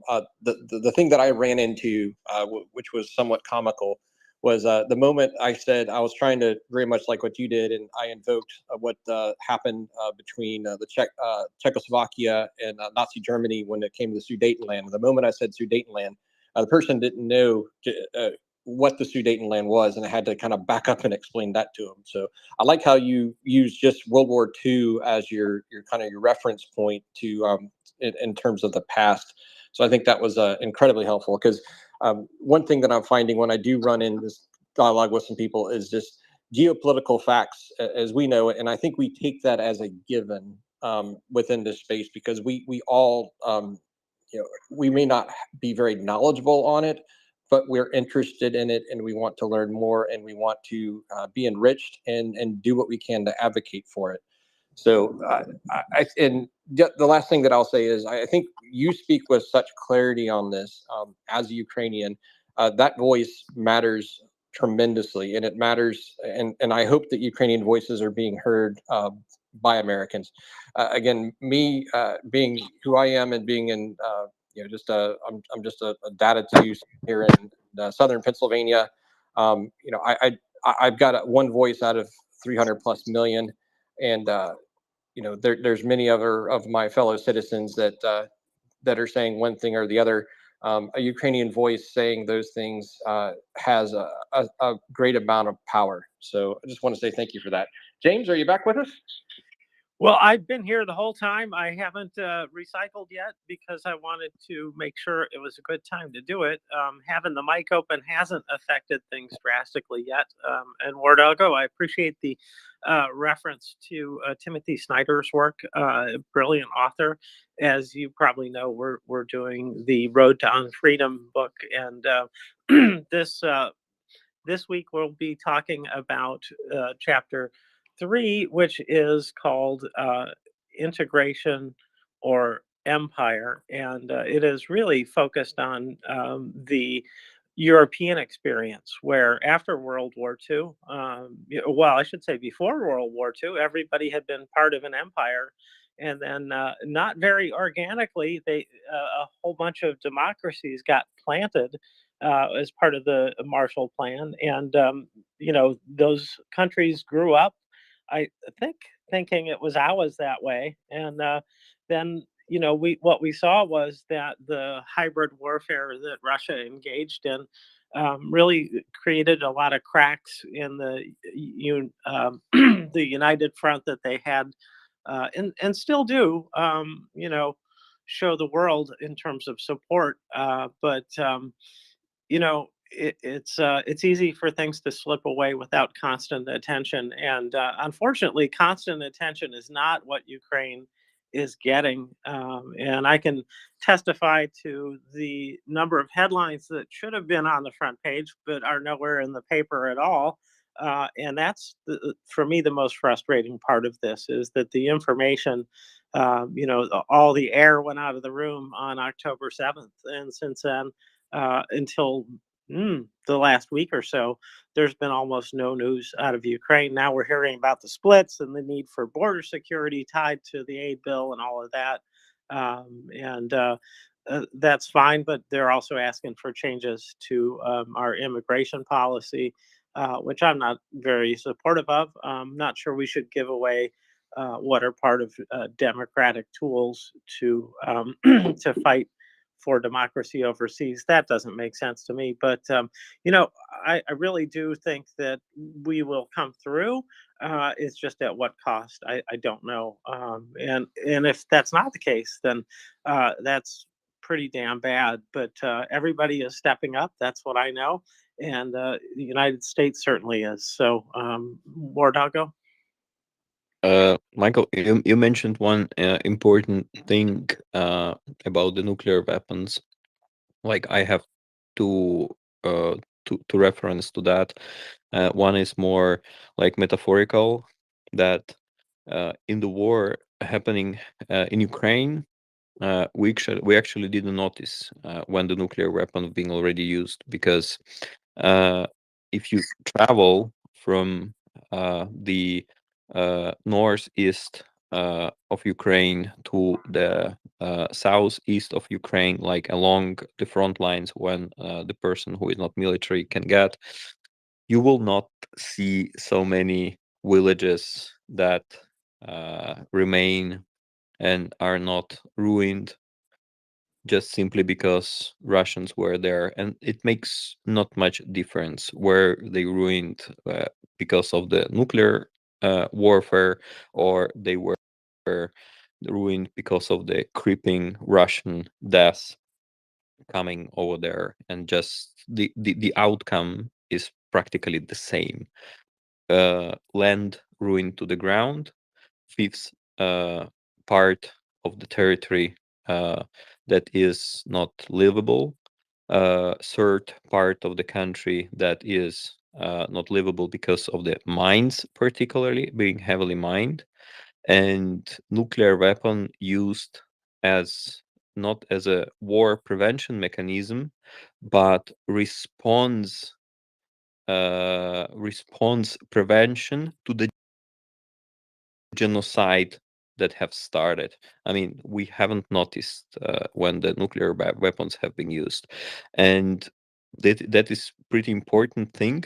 And the second pretty important thing is that in order that nuclear weapons are not used in the way that everybody are afraid, that is exactly why Russia needs to lose that war. Because like imagining, and we are living in that in Ukraine since much longer than it being started showing in the media pretty extensively, and everybody understanding what's going on when Russia launched the full-scale invasion since February 24 in 2022. We were living this, I repeat, since 2014, and this war have started with Russia taking part of Ukrainian territory east of Luhansk and Donetsk area, from taking Crimea, and everybody were saying, "Hey, but calm down, no worries. Like, make a peace with Russia. Look, Czechoslovakia, how split it. find a way, let's find a peace. And we understood that because European Union was not created to make wars, right? NATO is a mechanism to prevent the wars, but not to respond to such kind of things in a different manner. And since 2014, what actually happened, Russia challenged more, and Russia challenged more and more. And you can imagine, we've seen already in Polish forests, rockets were falling, and in Romania, there is probably not a couple of weeks when somewhere in Romania, close to Reni, rockets are not arriving. And Russia would be challenging that till the point, till the certain point when they do so, I skip the word, stupid. So the world will be sitting and thinking, oh, and now what we have to do with that? And that's exactly the fear that everybody is having, not to start the nuclear war. That's exactly the leverage that Russia has. That's why Russia has to lose that genocidal war that Russia have started, and that's why Ukraine needs all of the support that has been already requested, and that Ukraine and how Ukraine sees the victory. Ukraine sees the victory getting back to its sovereign borders and finding the mechanism to secure that Russia will never attack the same. I'm not saying here, I'm not bringing here join NATO, join any other alliance, but finding the mechanism that would prevent Russia for doing the same, and showing to the others who are carefully observing what would be the outcome of this controlled escalation, controlled so far escalation, in a way that doesn't become competitive benchmark for someone who wants to do much bigger evil and bring the world to the nuclear weapon usage that everybody's afraid of. We're all afraid of, but Ukrainians in this moment are fighting for that not to happen. That's why Russia needs to lose this war. I hope I answered the question. I think you did. And I do think that it's a bluff. The nuclear weapons are not going to get used by Russia because that would be literally the last thing that they did, because it would be necessary at that point to destroy Russia's full capabilities at war. Any use of nuclear weapon at this stage in history would see devastating consequences from the rest of the world. I think they'd be quite joined in destroying Russia if it came to that, and maybe not with nuclear weapons, but it would depend on what the Russians actually did. Maybe with nuclear weapons, which would be an awful outcome for the world. So I don't think the Russians dare go there. But it's scary. And I remember, even in the 80s, watching TV shows, and, parents were portrayed on TV as, waking up having the nuclear nightmare, worried about their kids and stuff like this. And so this has been something that has been instilled in our culture for a long time now, and it's pernicious. It really is something that works because people are afraid. But I think at this point, most people don't fall for that anymore.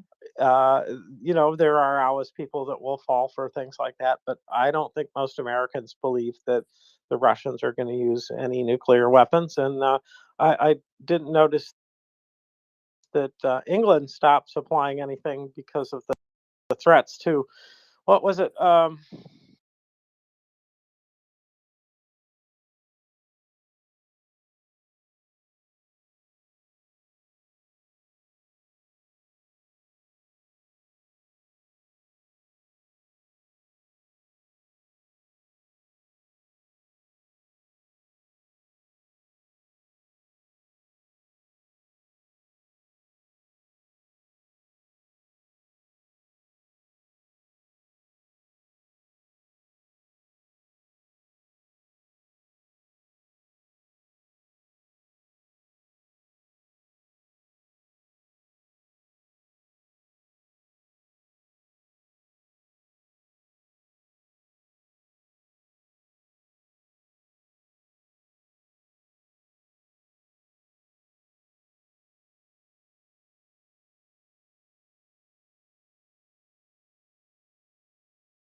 drowned all of the everybody in England. That's not going to happen either. So Thanks. well, if nothing changed, there'd be no history, and it would be very boring. And I wouldn't want to live in a world that didn't change. And because, in fact, I see progress all around us, progress in terms of fighting diseases, in terms of developing technology that makes lives easier and more enjoyable and keeps us better informed. I'd say that the ability of the average person on Earth to understand world events is at it's like a supernova compared to a dead moon in terms of the effect. It's just amazing how much everybody can know. Of course, we're busy watching reruns of our favorite shows with that time, but for the people that want to know, there's a whole world out there that you can learn about. And I also think that the other progress is in terms of understanding that there is a world-based order, and that violating it is a very bad thing. And so resentment against Russians has grown. And I will just cite that study done during the summer this year. It's done annually, and it is a survey around the world. It can't be done in every single nation, but it is done pretty pervasively around the world, and it asks who's the greatest threat to the world at this point. And it changes every year a little bit, and this year it changed a lot. And Russia came in with 72% of people saying they're the greatest danger, or a great danger. And China came behind with, and these numbers overlap. I realize that it's not a percentage; it's just the number of overall people at 60%, and then the United States at 50%. So we fell a little bit this year in terms of being perceived as a danger to the world. But Russia clearly is seen as the biggest danger in the world at this point, and I think for very good reason. So hopefully, people wise up and take advantage of the wonderful opportunity that they have to join in support like 50 other nations. And I know that that's something that Mr. Zelensky's working on. He's traveling around the world to recruit further support, and it's a great thing to see.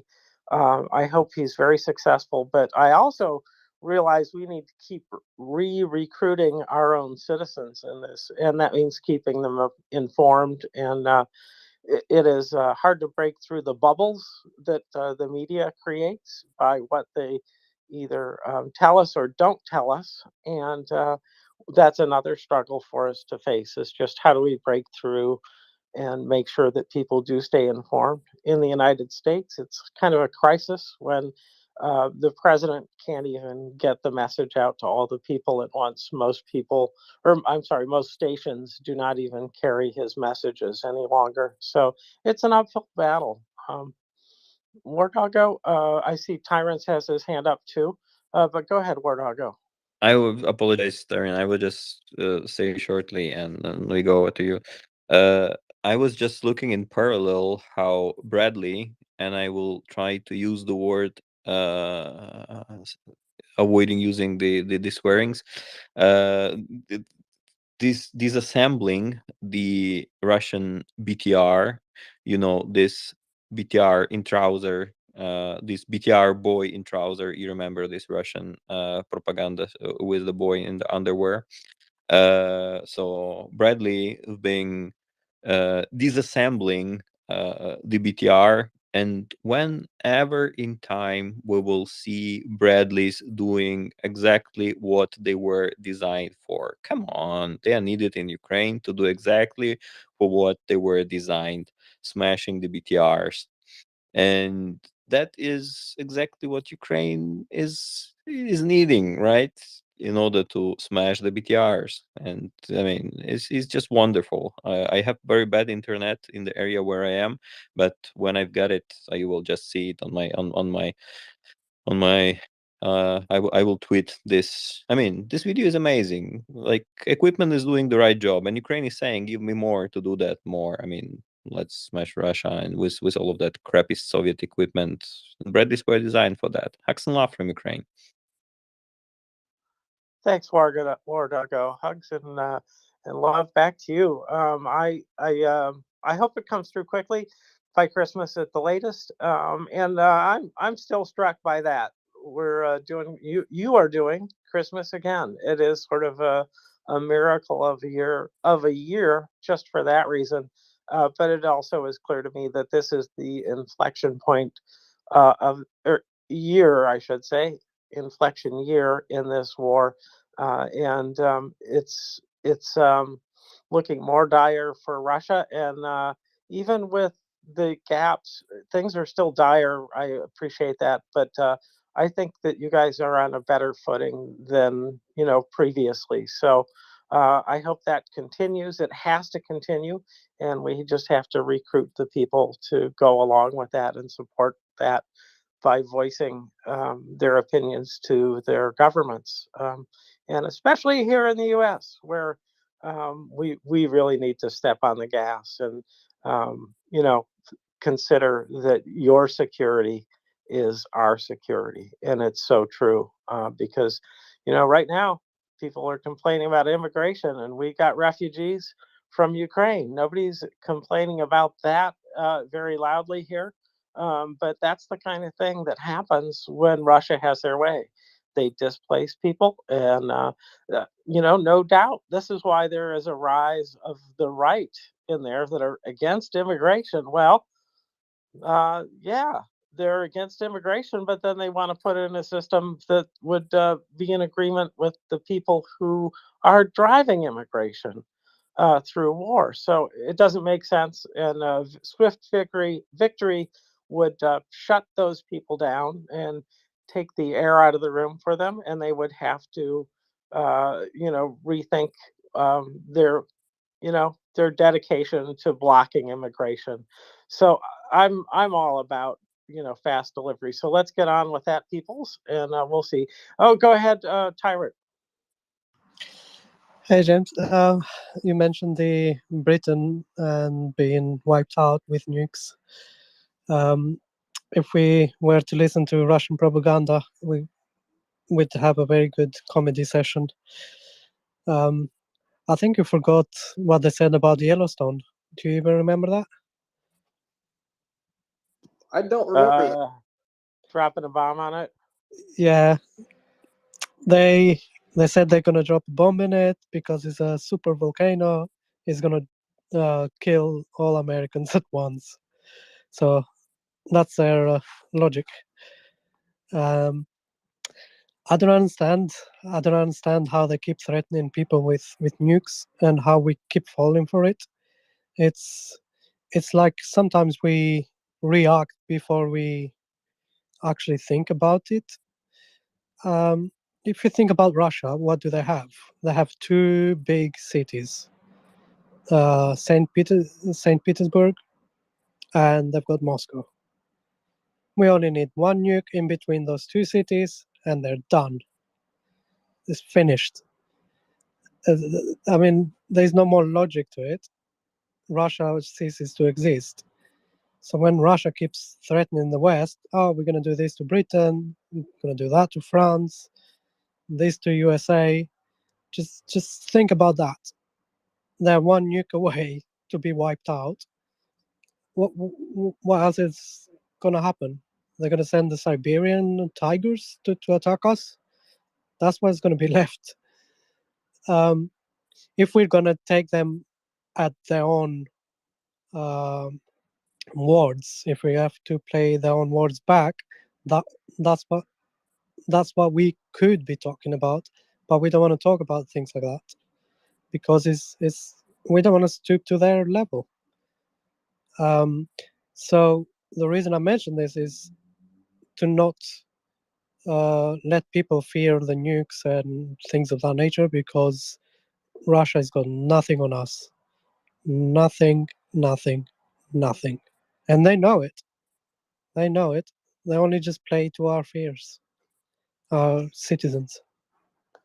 No, I totally agree with you there. And Tyrants and James is probably people have heard me say too many times. I'm from the U.S. state of Georgia in the South in the United States, and in the South we have a saying that you'll hear from time to time, and that saying is never argue in your front yard. And the reason why they say that is, why do you have an argument in your front yard when you can just go right around to your closed door and not have an argument in front of the neighbors? And my point is, you don't know exactly what we have told Putin behind closed doors. And we know that we have been in contact with them. And matter of fact, we had a very clear conversation with Putin. Granted, he didn't see the United States representative in person. He wouldn't bother to come to Moscow. He did it over a secure telephone. But we have the ability to, in the United States, through our government, to tell him very clearly. And General Petraeus, former CIA director, former CENTCOM commander, has spoken about this. We have means, and so we may not necessarily be saying this out loud. We may not be saying like fire and fury if you do something like this. But I can't imagine that our very capable, foreign policy operators have delivered a very clear message to Vladimir Putin that he can understand exactly what the consequences would be if something like that were to happen. And the last thing I'll invoke is one of our more famous United States president, Theodore Roosevelt, said, "Speak softly and carry a big stick." And I think that's exactly what we're probably doing in this case. And the West, I feel like when it comes to those type of things, Putin knows our capability. Putin will have bluster, and he will test a hypersonic missile. He'll send jets that'll be perilously close at speed, close to NATO borders. The United States and other NATO countries can speak very quietly, just like last year there was a demonstration of a United States Triton sub, a British sub, and a French sub, all three of them known to be carrying nuclear ordnance. They're in the North Sea. It's very quietly demonstrating the capability that the three nations have when it comes to nuclear weapons. And those quiet shows of action, I think, hopefully will keep Mr. Putin at bay. We just need to find other ways that we can go ahead and chase him completely out of the borders of Ukraine. I probably have gone on a little bit of a rant, and I'll just kick it back to you, James. A fine rant it was. That was yes, very good. And I really enjoyed hearing Lindsey Graham and, oh darn, if I can remember the other senator, I cannot, who got up and spoke about the warning that Russia needed, which was that if you mess with the power plants or use a tactical nuclear weapon, we'll destroy all of your weapon systems, we being NATO. And I think that was a pretty effective message. And it probably deterred them from doing any kind of things to the nuclear power plants. And clearly, they have not fired any tactical nuclear weapons. So I do think that we've been talking to them, and that they're not. They just rededicated to the war. That is, Putin did, at least. He said, we're going to continue. And he cited, it's amazing how much this is a joke, folks, a joke, how greatly the Ukrainians have overestimated the Russian losses, because I think there was like 16 or 23 dead Russians from the whole thing, which is ludicrous, right? But anyway, they've been warned. So I don't think they're going to go there. Ghost, welcome. Hello. Good afternoon, and good afternoon, Michael. About the nuclear threat of Russia. You must also ask yourself, why didn't they use nuclear preempted or a nuclear ballistic missile on Ukraine or anywhere else?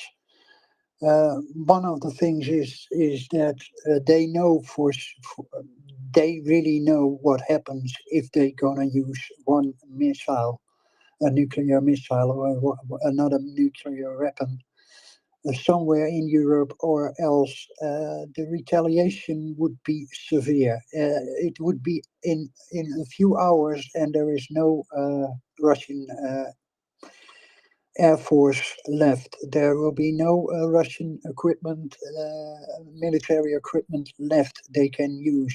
It will be devastating for them.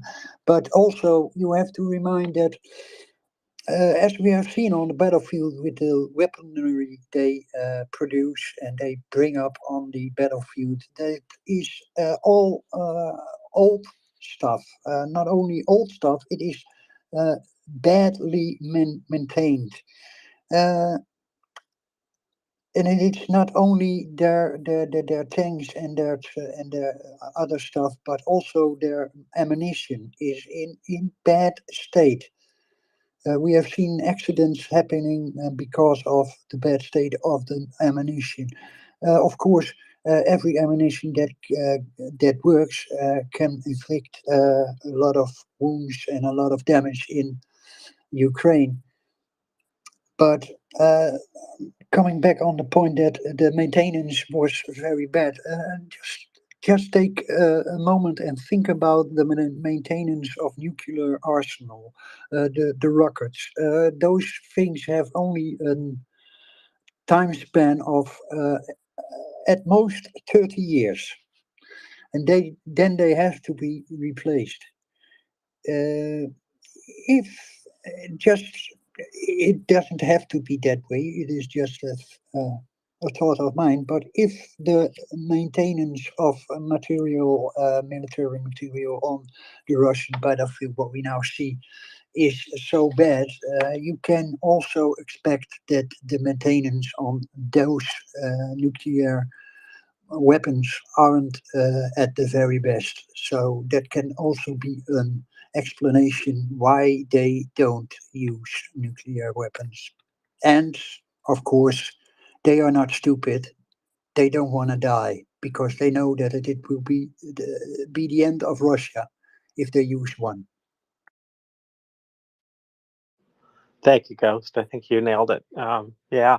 And I do recall that during the Obama administration, we spent quite a bit of money upgrading our nuclear weapons program to fix a lot of the issues that do come with decay over time. And so while I don't know what state it is. Maybe they did the same thing at the same time. I have no idea, but I have strong doubts about that, that they've maintained things. So I see that we have another hand. Eric, hello, welcome.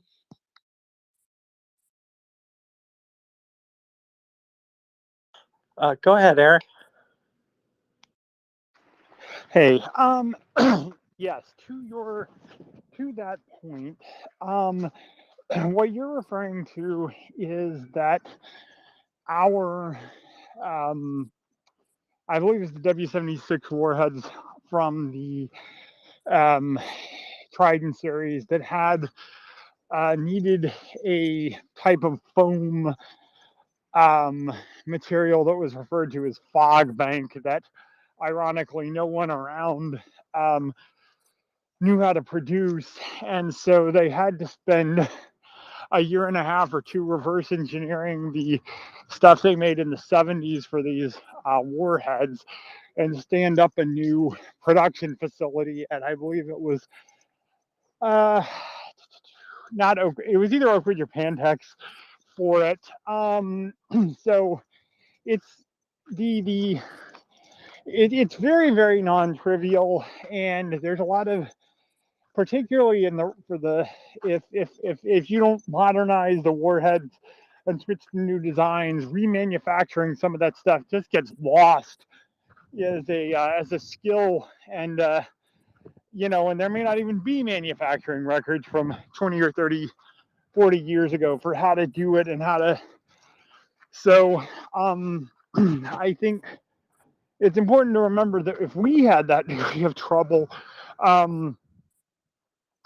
probably also they do. And so as far as reliability goes, it's just hard to really assess how effective their overall warheads are. I mean, to be honest, without testing, we're making certain assumptions about how well ours work. And when you do subcritical testing, you can kind of make that, but it's just, even 70 years after we started making plutonium, for example, it has like, as a material scientist, it has like, you know, 6, 7 phases, and it's just, it's a nasty, nasty material to machine and work with. And in some ways, plutonium warheads are even worse than uranium ones, because at least the phase chart for uranium is relatively straightforward. So I would definitely say there'd be a concern about a lot of their stuff working, but that's point one. And point two, you know, this is not a environment involving large fleets of tanks running around the Central European plains. The only utility for small tactical warheads that won't, you know, take out a city is basically on land, is in, well, tank battles. You know, that's where the neutron bomb of the 1980s, you know, came from, was the desire to be able to, you know, do local exchanges when with tanks fighting each other, because the neutron flux could go through the tank armor and kill the crew inside, among other things. But again, unless you're doing massive engagements of armor, there's not a good use case for employing small yield nuclear weapons. So that's, I think, the main reason we haven't seen it is because there's literally not a giant armored column to attack. You know, the Ukrainians aren't that stupid. And also, don't underestimate the fact that, yeah, we've warned them off, but the Chinese warned them off. And I think they're more, I think the one accomplishment of the Biden administration that nobody appreciates is that we got the Chinese to say in no unclear terms, don't do it. And that, I think, is much more of a deterrent than, because the Chinese are the only thing keeping them afloat. No, totally agree with you there. And in terms of those tactical weapons, you know, can't agree more. And I think that's part of the reason why you see when Putin talks about that, he talks about more of the strategic threat. And really, those tactical weapons, I think over time have really become more of a potential threat when it comes to asymmetric attacks. The one thing I'll say is, when it comes to like nuclear material out there, that, you know, when the Soviet Union collapsed, there was all these nuclear weapons and something had to be done with them. And I think one of the most successful things that the United States has done, and there's been some studies done on this, was to help secure that, you know, nuclear fissile material, to help you know, get rid of nuclear launch sites, get rid of some of the rockets.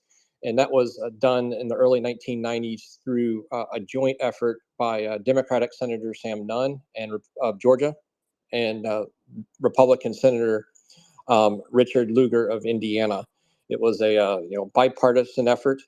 They got together, and this had a huge amount of success in getting rid of a lot of that fissile material, because again, those tactical weapons don't have a whole lot of value, as Eric noted, but if for some reason something bad happens, that's fissile material that could be used potentially in a dirty bomb or an asymmetric attack. And so that's something that I'm very proud of. And I'll tie this back to this effort, and that is when you work together across lines, across diverging interest, I think good things happen at the end of the day. And I think that that's what we're all hoping for as far as the outcome is concerned. James, it's been a great pleasure to be with you over the course of the last hour. Thank you very much, Eric. I want to appreciate some of the callers we have. Wardago, it is always a great pleasure to talk with you. You are, a tremendous asset, and you represent the great Ukrainian people incredibly well. And I hope that you continue to be a voice for reason. So I'll just go ahead and say my piece, James. I hope everybody does well. Last thing I'll say is, if you're in the United States, if you're in a country at home that's not war-torn right now, hug your loved ones today and cherish it.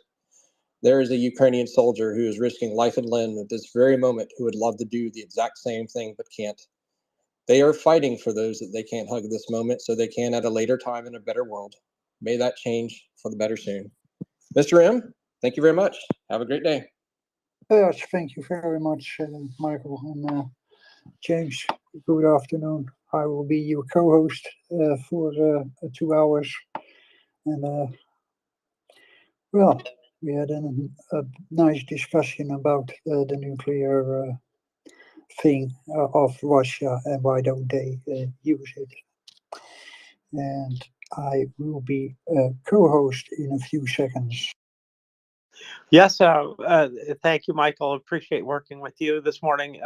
Good opportunity. I don't think we've co-hosted together, but maybe I'm just forgetting things, as I sometimes do.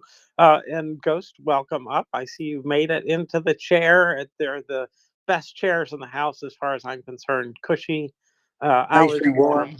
Yes, exactly. So here we are, and yeah, we've had our nuclear hour, I guess you could say, and I don't see it playing a part in this war, but we'll see. Maybe Tyrants knows more about that. But why don't you go ahead, Tyrant or Tyrants? I'll let Eric go first because I think he might have a follow-up. Very good. Okay, thank you. Eric, go ahead.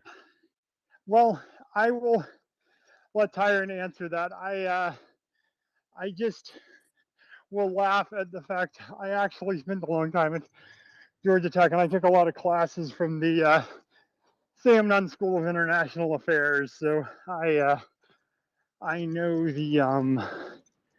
I know that context. So I'll let him continue before I comment. Very good. Thank you. Tyrants, go ahead. I was just gonna mention that we shouldn't even be afraid of this because Russia did do some tests and they failed miserably with these nuclear things they did a few months ago. So we know that their stuff don't work. All this is saber rattling, and it's designed for the consumption of the public. So it's nothing to even talk about, to mention. But it is important to make clear, just like you said, that threat isn't a big thing. Just like you said, that they made some tests that went well for them, and that's what I meant also to say with the maintenance of the material. It all connects. We see the reality, the facts we see happening, and it's totally the opposite of what the Russians trying to tell us and trying to make us believe.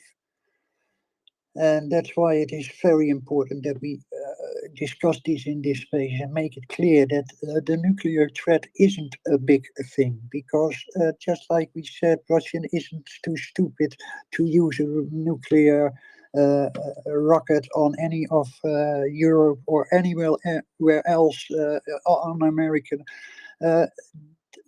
they wouldn't survive it, and they know it. So they aren't stupid. Putin isn't that stupid. He knows that. So he wouldn't dare to do it. It is all posturing. Just like you said, trying to make us afraid. And we don't have to be afraid because of the reality. Yes, indeed. I agree, Ghost. Eric, go ahead now. Yeah, I was going to comment, however, that we shouldn't be unaware of the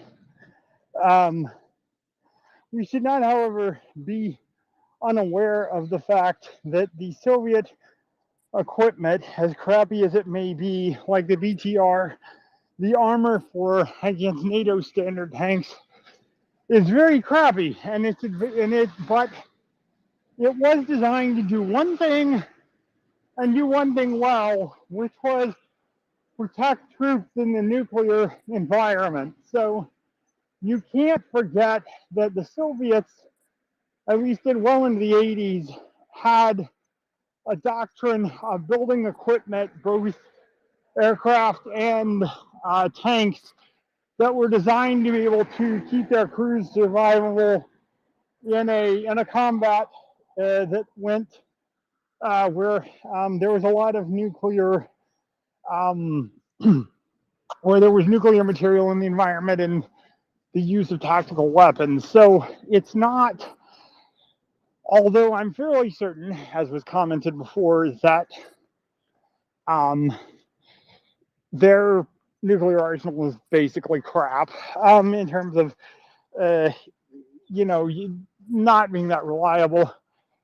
Don't underestimate the fact that if you still even look under the hood of a Su-27 or something, their radars are much less advanced than ours, but they still use things like vacuum tubes because, in some cases, because they were designed to survive an EMP and keep flying in the event people were using tossing nukes around. So their engineers are pretty good at that were 40 years ago pretty good at doing that kind of design. So it's not applicable now because, again, not large, massive armor, not on the plains of Europe, but I always say don't forget that BTRs are crappy against NATO IFVs, for example. That's why you saw that video of the Bradley earlier taking apart 3 IFVs in 10 seconds.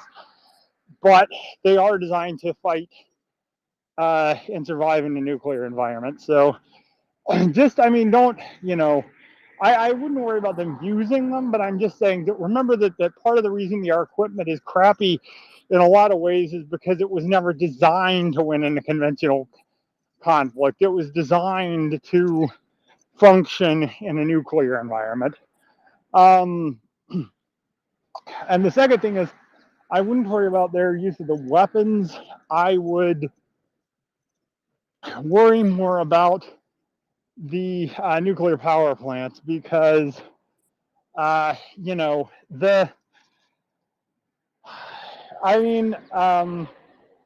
right now, thankfully, I think everybody on the planet, from the UN to Europe to everybody else, finally warned them off from using Zaporizhia as a launching ground for attacks. But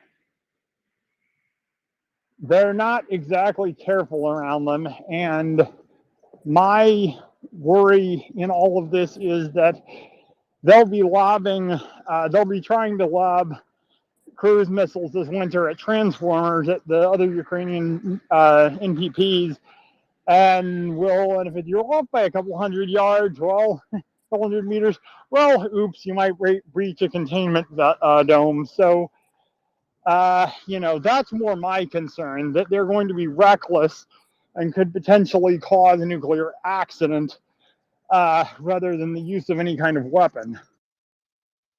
Eric, in part of the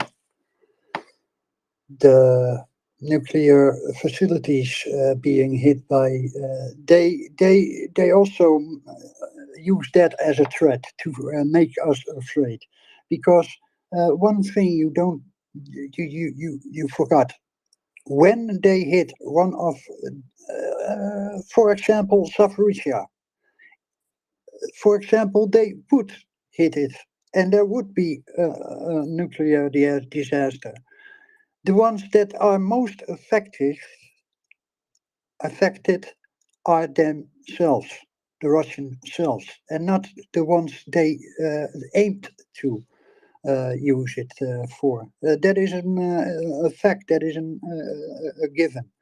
So they won't do that either. It's all posturing and fretting, because they want to make us afraid. They want to let us think that exactly that what you just said.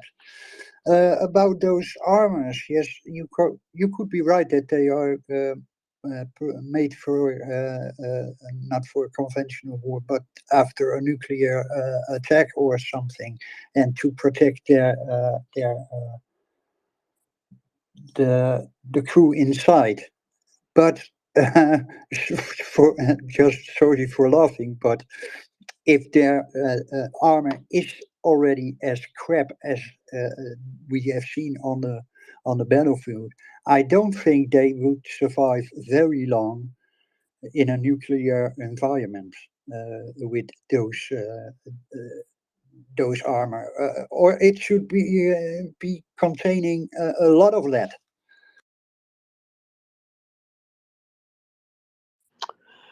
Well, I don't think that they'll do anything either. But in case they do, I am glad that they've already been warned. And accidents do happen in war. I know that. But with the kind of warning that they got, accidental or not, there are going to be consequences from NATO. At the destruction of any nuclear power plant or partial destruction of it. Enough at least to crack the containment shell. No doubt about it. So let's go to War Doggo. War Doggo. I was just hi Ghost. I was just shortly going to say that I finished uploading the video of the poor BMP boy in the underwear that was smashed by Bradley, just right in the 10 seconds. And that's what Bradleys were designed for. And that's why Ukraine needs much more of them. I mean, video is very, it's not sensation. We all knew that Bradleys were designed for that, and they're good in that. That's actually what happens when in the short distance, and you can see on the video the distance is not that long. It's like less than 100 meters. Bradley simply smashes the BMP out completely, and it retreats. I mean, that's how it should be, and that's how Ukraine is kicking the Russians out, and that's why Ukraine needs more of that equipment that is capable in the right hands, doing the right things. By the way, about right hands doing the right things with with the right equipment, MriyaReport has the fundraiser for Scruff from Marines Air Recon, and those guys are doing the right job in Ukraine. And there is a very nice video that MriyaReport being retweeting, everybody being retweeting, myself being retweeting, Mockers being retweeting. You can go checking that video. That is really nice, showing what conditions they are and how they're fighting Russians back. And that fundraiser is for different equipment, from thermal to hearing protection to different electronic warfare devices, and that is something that will help them to be more effective in what they do. And how those things work, you can see how the BMP how the Bradley works, and how BMP doesn't work when Bradley shows on the battlefield. I think that's very important. And you can, meantime, after watching that, practically you can get through the nest to the fundraiser, or you can get to MriyaReport.org and help with any kind of mean you could. be generous as you can, supporting those guys who are bringing Ukrainian victory closer. Thank you so much. Hugs and love from Ukraine. Thank you, War Doggo. Appreciate that. I was just checking out the video that you sent me, and I think the only thing wrong with that is it was one, Bradley. It should have been many that were there, and that's what we need to do is really up the aid so that it isn't victory by the least force. It's victory by the most force, which reminds me of the Schwarzkopf doctrine that we used to talk about in the United States quite a bit. And that was, overwhelming force. And that's the way to assure victory is overwhelming force. That's a lot in the case of Russia. So I'm not expecting, honestly, the kind of odds that we saw in the Gulf War. I am expecting, though, that we can provide a whole lot more so that nobody has to search for a vehicle to run things to and from the front line. Nobody has to look for replacement, armored personnel vehicles. Nobody has to look far for any kind of tanks that need to be replaced, and more tanks should be employed. So, and particularly for me, there when it comes time for there to be some kind of combined arms movement, right? That there's plenty of Miklik around, and I mean tons and tons of it, because there's so many mines around. We're going to have to clear. I say we. Sorry, War Doggo, you and your team are going to have to clear tons of mines, and so I'm looking for all of that to be piled up. I was delighted to see, however, that part of the aid from the Netherlands included bridges, and I see that there was a purchase of bridges from General Dynamics, who, yeah, what a system of bridges, floating bridges they've got. And that's the kind of aid that is really going to make a big difference, is when we can, build bridges, or we can clear paths, and the destruction of Russian forces in Ukraine can be completed with enough equipment and enough ammunition. So go ahead, War Doggo. No, with regards to the demining equipment, there are so many friends in Ukraine, the rescue emergency services, different units, military units who are involved in the demining. So many foreign friends abroad, like Ryan Hendrickson, like Gas. Which, by the way, Gas is helping MriyaReport.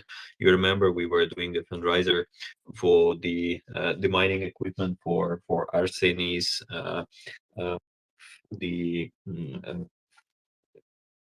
emergency rescue services, the mining team. We have managed to raise funds together with you for 17 metal detectors, those minesweepers, military version. And Gas, who is ex-military LOD, have already collected them in UK together with many other. I think he's getting something like 100 in his Range Rover, which he's calling Wolf truck, and he will bring that to us in Ukraine.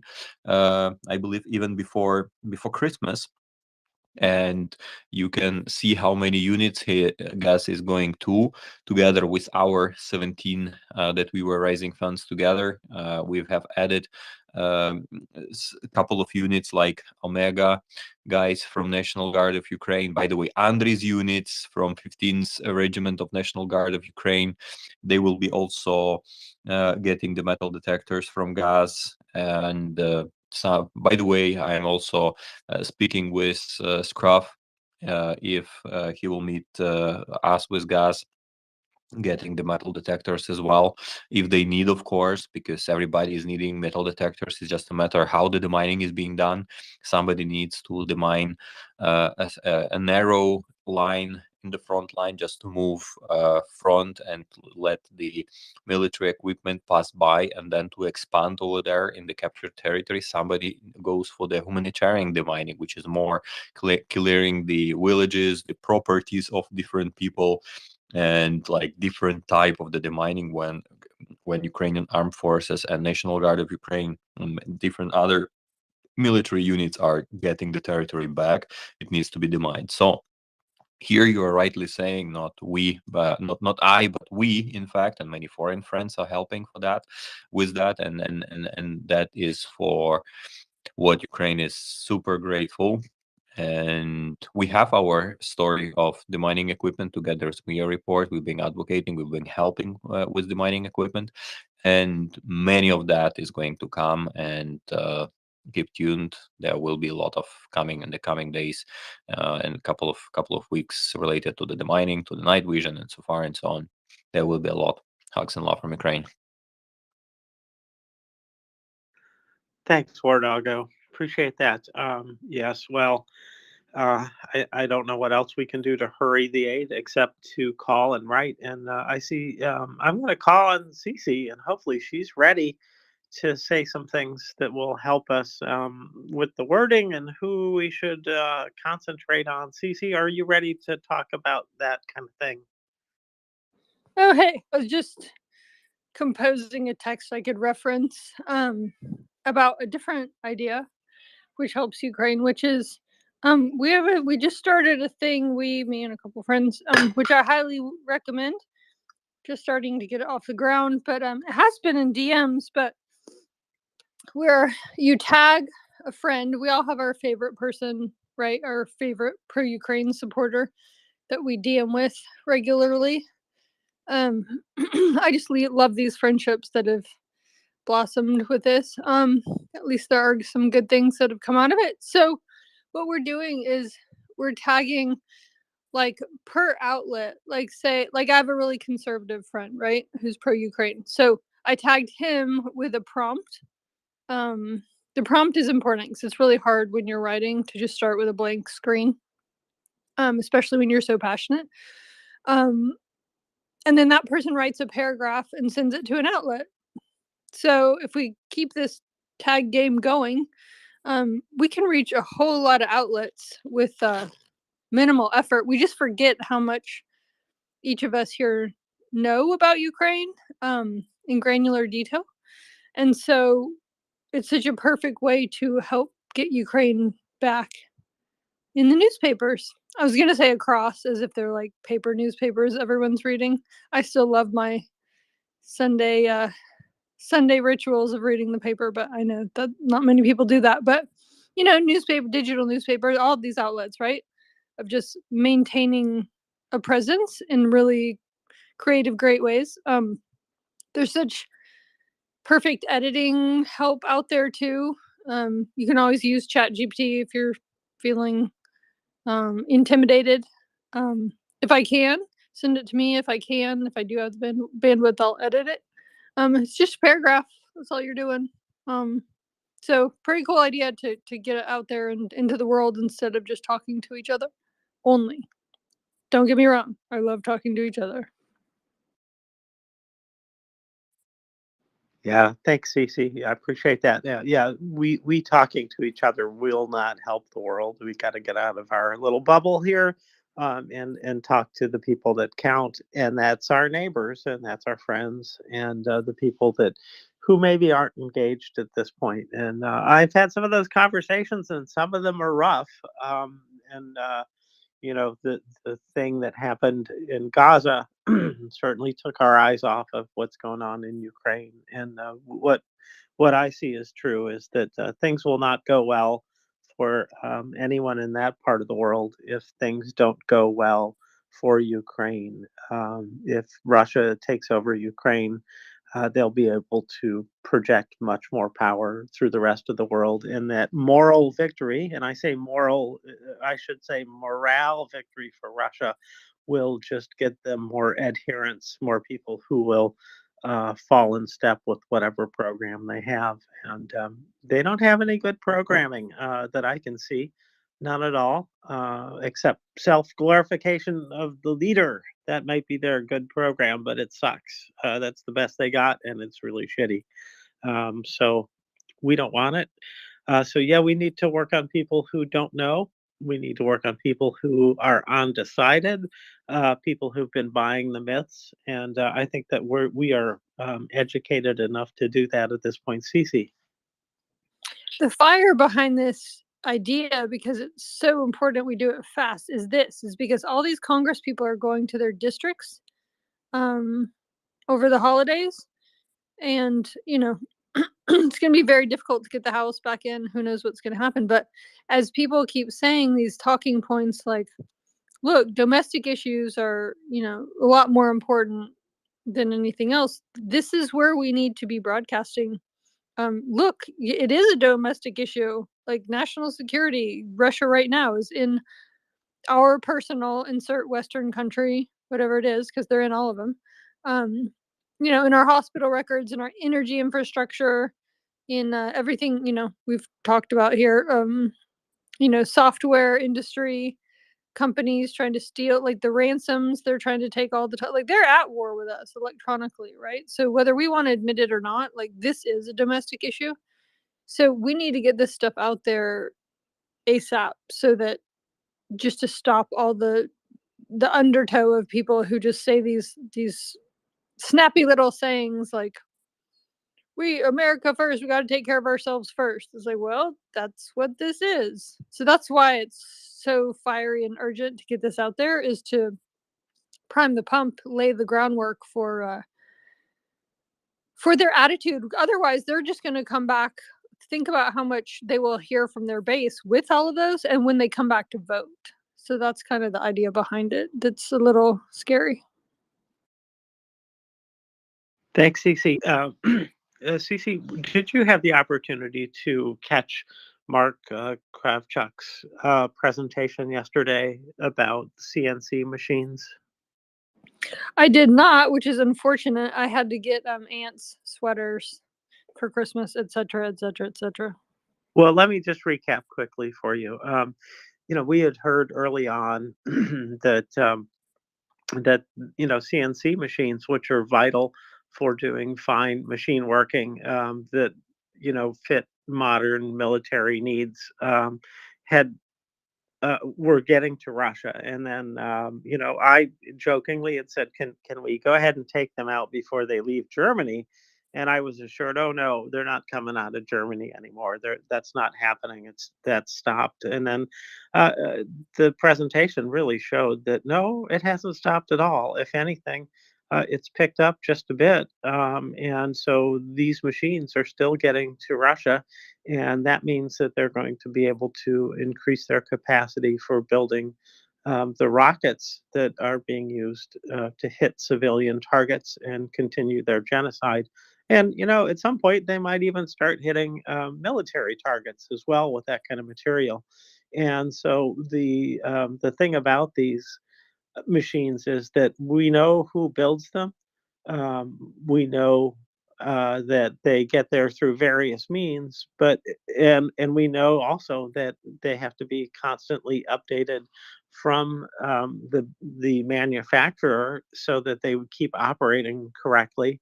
And so that means that there are businesses in, I'll call it the free world outside of Russia, who are still helping Russians do this work. And so this is an important thing to include in our messaging as well, that we make sure that we address this through policy and through sanctions, and also just plain old talking to the companies and tell them to stop it, because the way things are going in the United States, at least, if Biden says we should stop doing this, then we know that a handful of Republicans are going to say, "But no, we can't because Biden," that kind of thing. So we need to use all our influence to stop this and to shame them. And I looked into the largest producers of CNC equipment in the U.S., and Texas is one of the states that has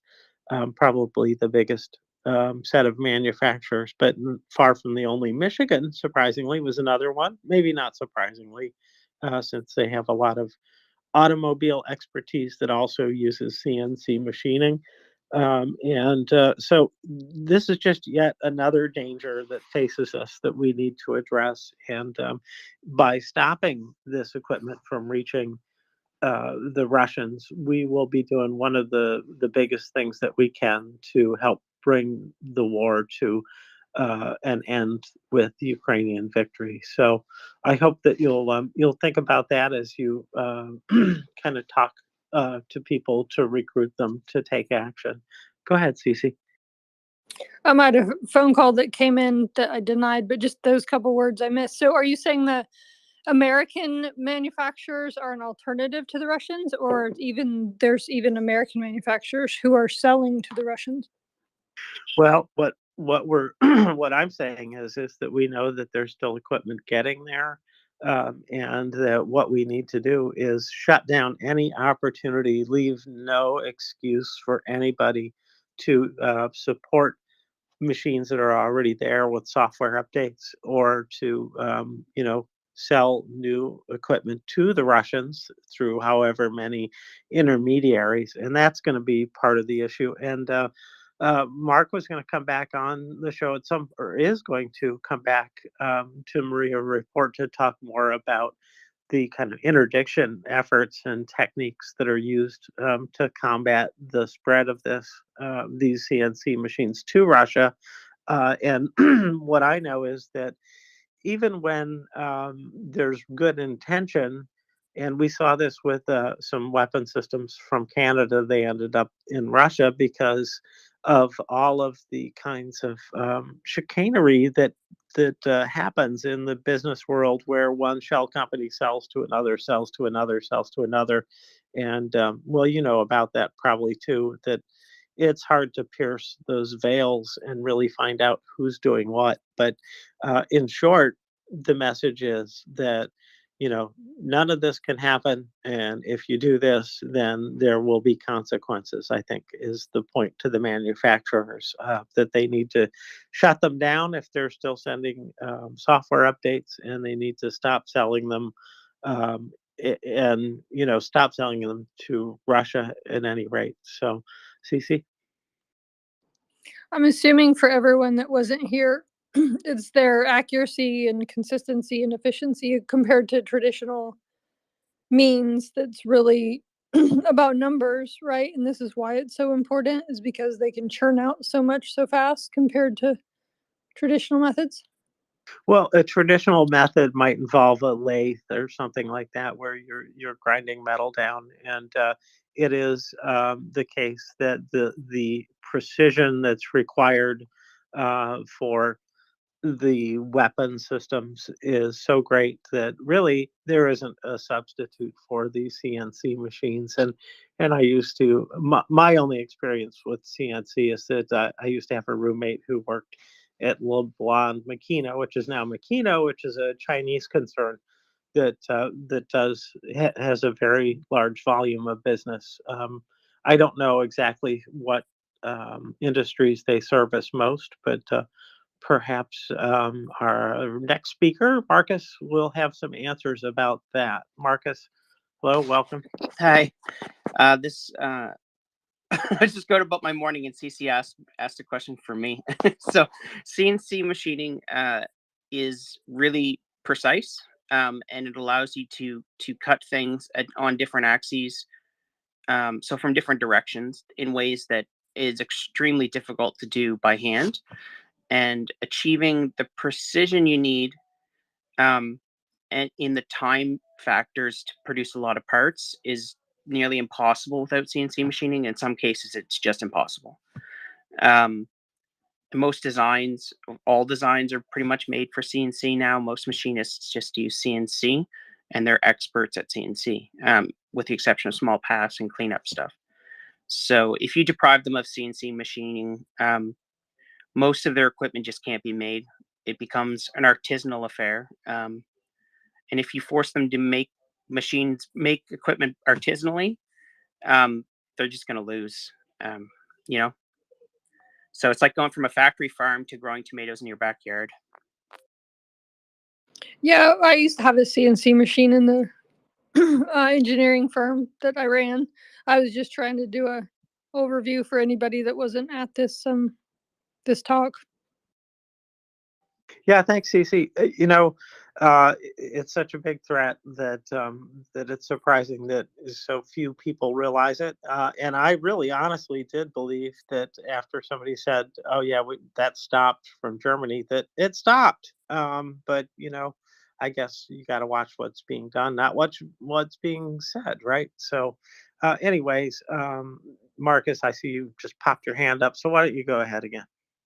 Yeah. So this is a thing the EU needs to clamp down on, I guess. So they have a few bad actors, right? Countries that are willing to circumvent or assist in circumventing these sanctions. But didn't you say is it Kurdistan that he said was suddenly had a massive increase in German trade, James?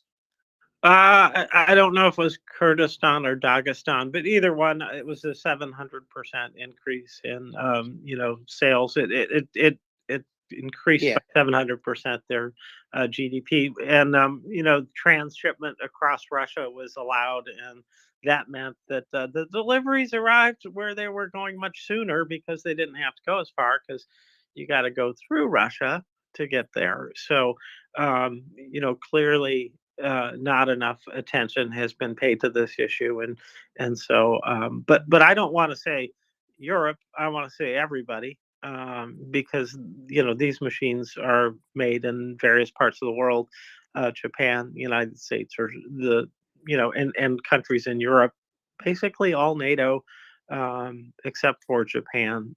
They all need to pay attention to this and make sure that they're not delivering goods to the enemy that's going to prolong the war. Yeah, so there we go. Ghost, what happened? There's no hands. Wow. No, but I would just add that we have a lot to say to our representatives. We need to ask them to get the aid as soon as possible. We need to ask them to assure that the CNC machines are not making their way to Russia, and we also need to get them to hit the gas pedal, as it were, and get a move on. And so, if this doesn't happen by Christmas, there is going to be at least a lot of angry Americans who are going to feel betrayed by the people who are in the way. And I'm sorry to say that one of the sure people who's in the way is from my state, and I'm already upset with that man. And just tired of that kind of bullshit where you're going in the face of what America wants as a nation for its own security, because this isn't security for Europe, this isn't security for Ukraine, this is security for democracy. Cece? Yeah, definitely. And I have lots of phone numbers from the House and the Senate on my timeline if anyone needs them. To keep this campaign up, because they're calling it a framework. The announcement was Sunday late or Monday. They expect to have a framework, but then some senators are coming back saying, "Look, we can't vote on a framework." So it really is important that we keep the pressure on, because it's a battle to get the framework into text of the legislation, so that they can vote on it, because the morale, among other things, among just getting the money, the morale is huge of the difference it would make. So we have, the people who will be getting it in the House, the Problem Solvers Caucus is their name, and the people who are currently working on it, the negotiating committee in the Senate. And those are some super easy phone calls with voicemails because of the obvious. It's the weekend now, and then if they do, some will be in the office next week, some won't. A lot of staffers have left, but then there's some left to tally, so they're still making tallies and seeing, there's a lot of people that care about this. So super easy phone calls to make on my timeline there. Yeah, thanks, Cece. So I would just direct your attention to that first tweet in the nest from Mark Savchuk, uh, and it has his presentation essentially in this thread, and it is all about the CNC stuff. So he was a very good, very forceful speaker, and he's got an economics background, so he certainly understands what impact it will have in the war and in the economy as well. So and also one of the great things about this guy was that, in fact, he's also a leader in Ukraine in terms of fighting corruption, and so he talked about his efforts in that regard, and he's done a whole lot to assure that Ukraine is on a path. He was very forthright about the problems that Ukraine has in terms of corruption. Pardon me. And he said, look, we're corrupt, and it's like, well, you may not be the most corrupt, however, and that is the case. They may not be the most corrupt country in the world, and I'd say they're far from it at this point, because there's a whole lot of corruption in Russia, to be certain. Ukraine never would catch up with them in terms of being that corrupt.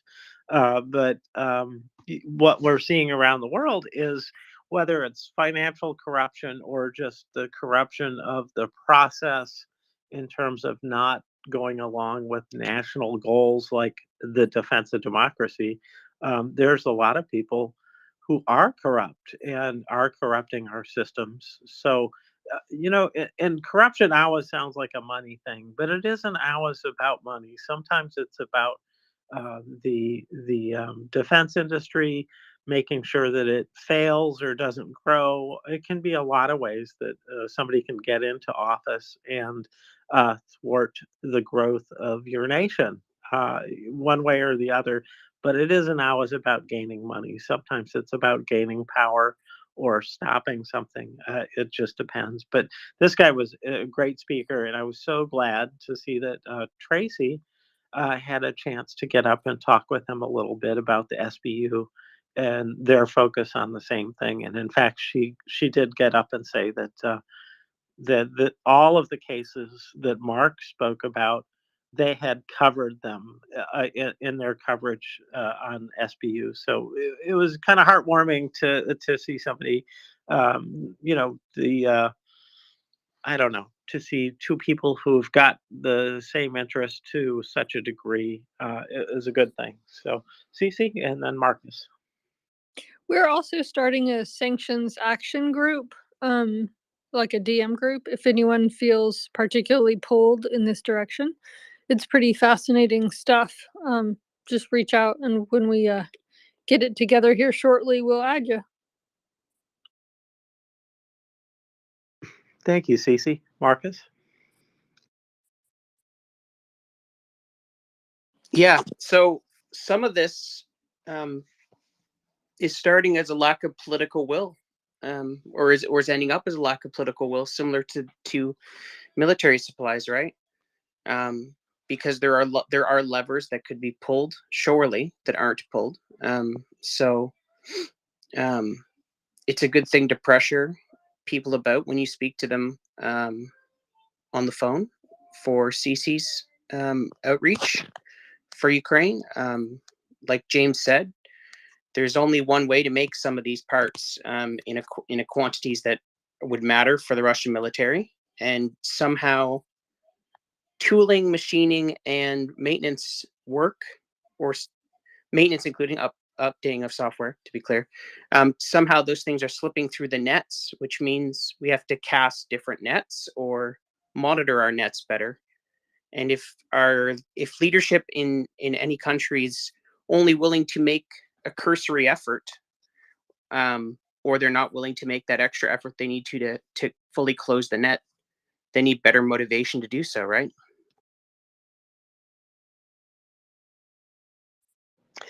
The motivation being from us, I mean, not the war is not motivating. Yep, I agree. And someone, thank you to the person who said it's Kyrgyzstan and Kazakhstan who had the inordinate growth that was basically the CNC machines being purchased, on behalf of Russia. So thank you again for that. Appreciate it. So yeah, there's a lot of work to do, and we've got to do it because I don't know who else will. So we'll continue to do our work here at MriyaReport, and please do retweet and share the space. Say something clever, get people's ears in here, and I hope that everybody does that on a regular basis. I see a lot of them go out, and I do appreciate that. Um, and the other way to recruit is just by telling people about this and sharing the YouTube link, which I think is a really good way because most people are not on Twitter. Twitter is now not far from the largest social media platform. And, we've also are on Facebook and Instagram. And so, you can direct people to that as well. But really, the YouTube channel really gives people a chance to kind of look without having to get into Twitter, which the opinion of a lot of people that I've spoken to is pretty much right on. That boy, it's just filled with a whole bunch of misinformation, disinformation, and I have to say that's true. There's a whole lot of that going on, but we're here because this is where the fight is, and also, frankly, this is where the spaces are. I don't know anybody else who's got spaces that are dedicated to this kind of wonderful communication, talk radio, if you will. It's a great way to discuss things. It gives everybody a chance to talk. Well, almost everybody. Frankly, there's some people we don't want to let up because of stuff we see in their profile, and we're like, "OMG, oh no, no, we're not going to go there." Although occasionally, I gotta say, it's kind of fun to have someone come up and, anyways, hilarity ensues. But anyways, it's probably not always good to poke the trolls, though. Not always needed to do that. So, yeah. Anyway, Ghost, what do you got for us? And I'm gonna go look at some of your news. Do we have any new news? No, there is not much new news, but there is something I think is important, and that is the G7 countries almost came close to solving the issue of confiscated Russian assets for Ukraine. And this comes from the Financial Times. Washington is actively negotiating the use of Russian sovereign assets and believes that a decision can be made quickly. So they are very positive over it. And it's a good thing because that money can be used to support Ukraine, and Ukraine can use that to rebuild or buy weapons or anything else what they like to do with it. Well, I'm so glad at the very least we are using the interest earned on the money, and that is not a trivial amount because the amount of money that Russia has kept overseas and has been seized is fairly large. I'd heard a total of $327 billion, which is a pretty good chunk of change in anybody's pocket. And what we can do with that for Ukraine, well, that's about 4 times larger than or more than what we had proposed for the U.S. annual support of like $60 billion. And so it would be a tremendous windfall if we can do that. And I think that this is the kind of thing where, yes, we want to be able to do it, and yes, we want to use it absolutely. But the less we lean on it sooner, that means that the later on we still have very powerful tools that may convince Russia to give up some of their claims. And if all we have to spend is money to do that, then certainly that would be helpful. Ghost.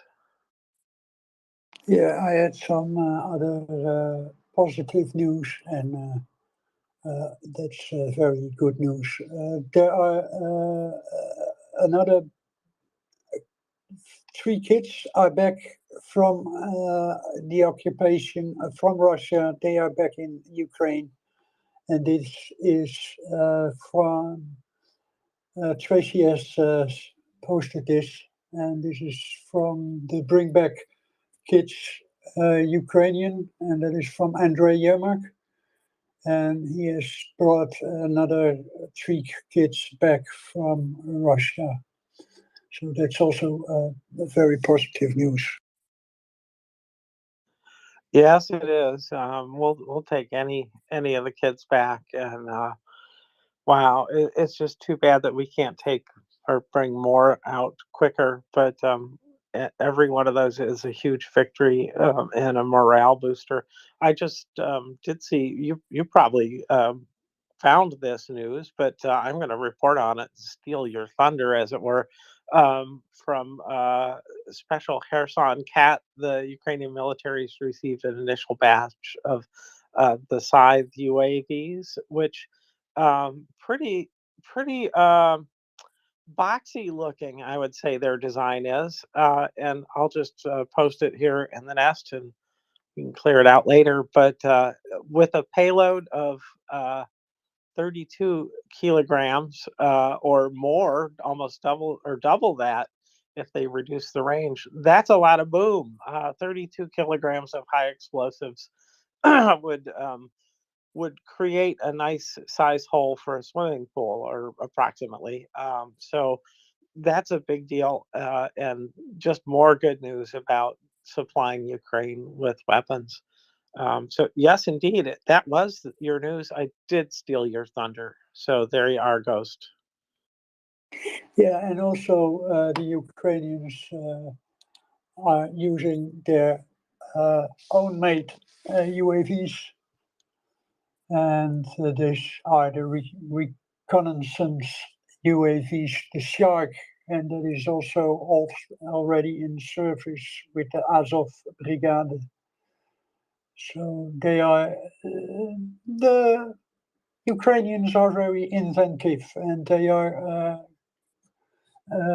changing the way the wars will be fought in the future with the way they use their drones and commercial drones. This is very, very, very interesting.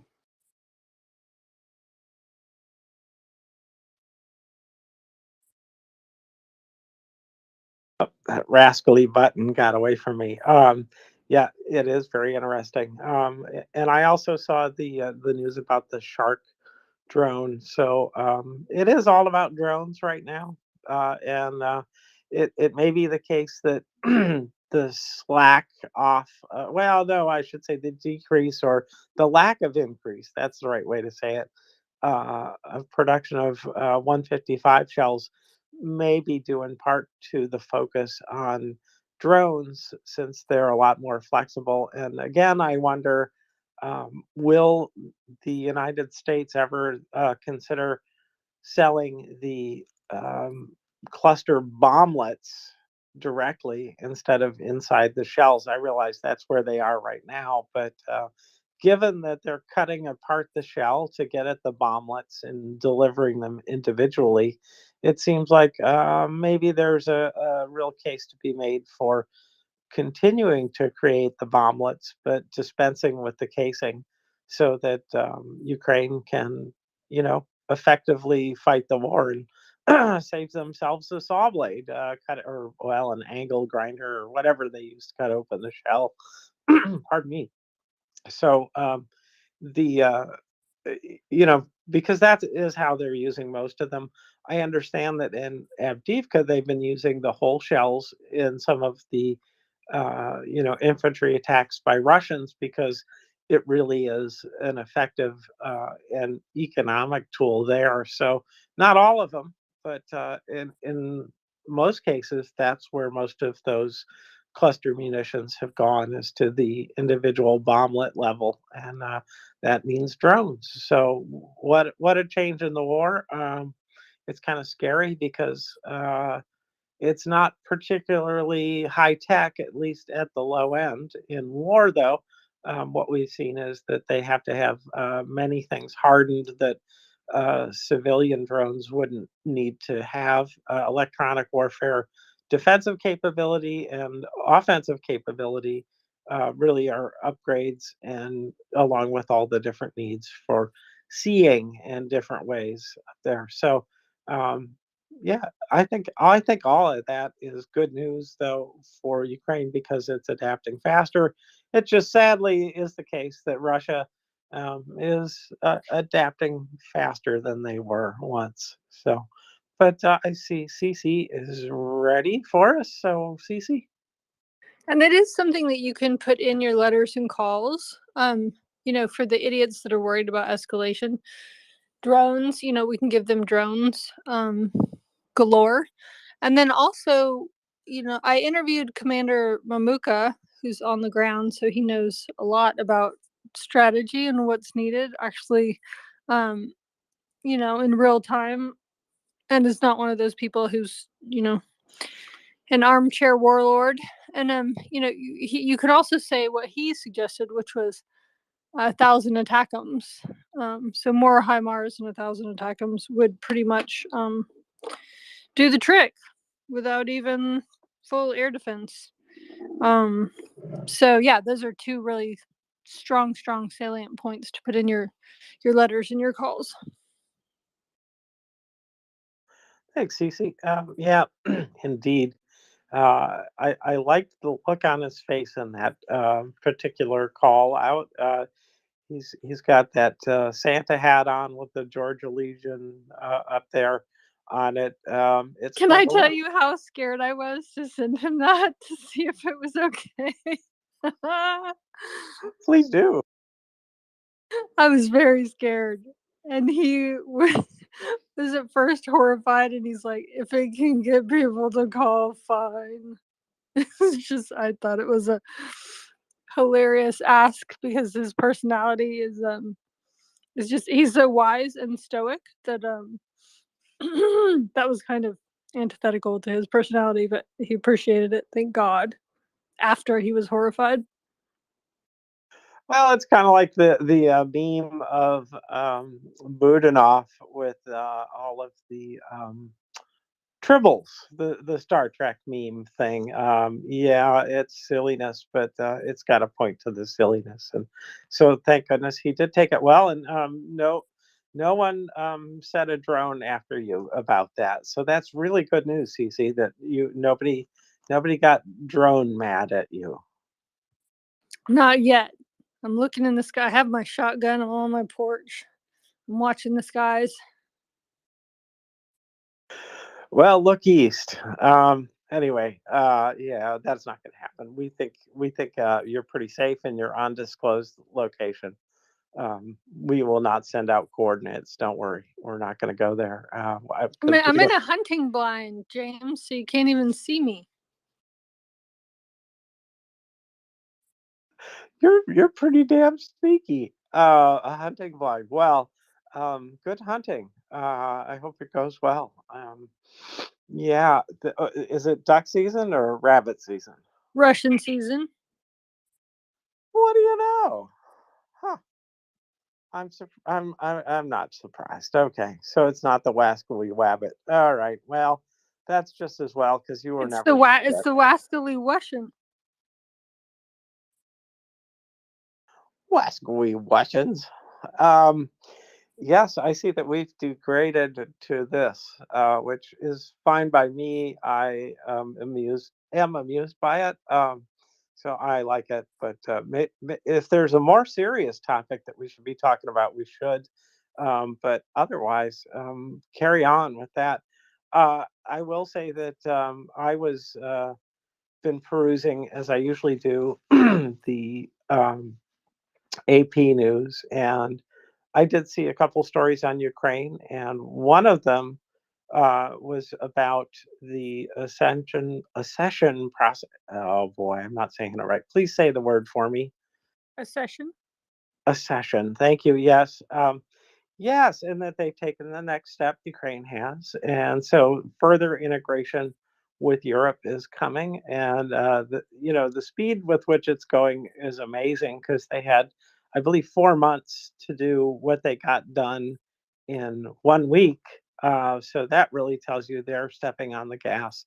And this is one of the best outcomes of this war is this push to get them into the European Union, which probably is going to relieve a lot of headaches at the Ukraine border, and maybe reduce some of the tensions that people have about Ukraine's status. It certainly will mean that they're bound together in a legal framework. And this is one of the things that Putin has been fighting against since the inception of modern Ukraine back in 1991.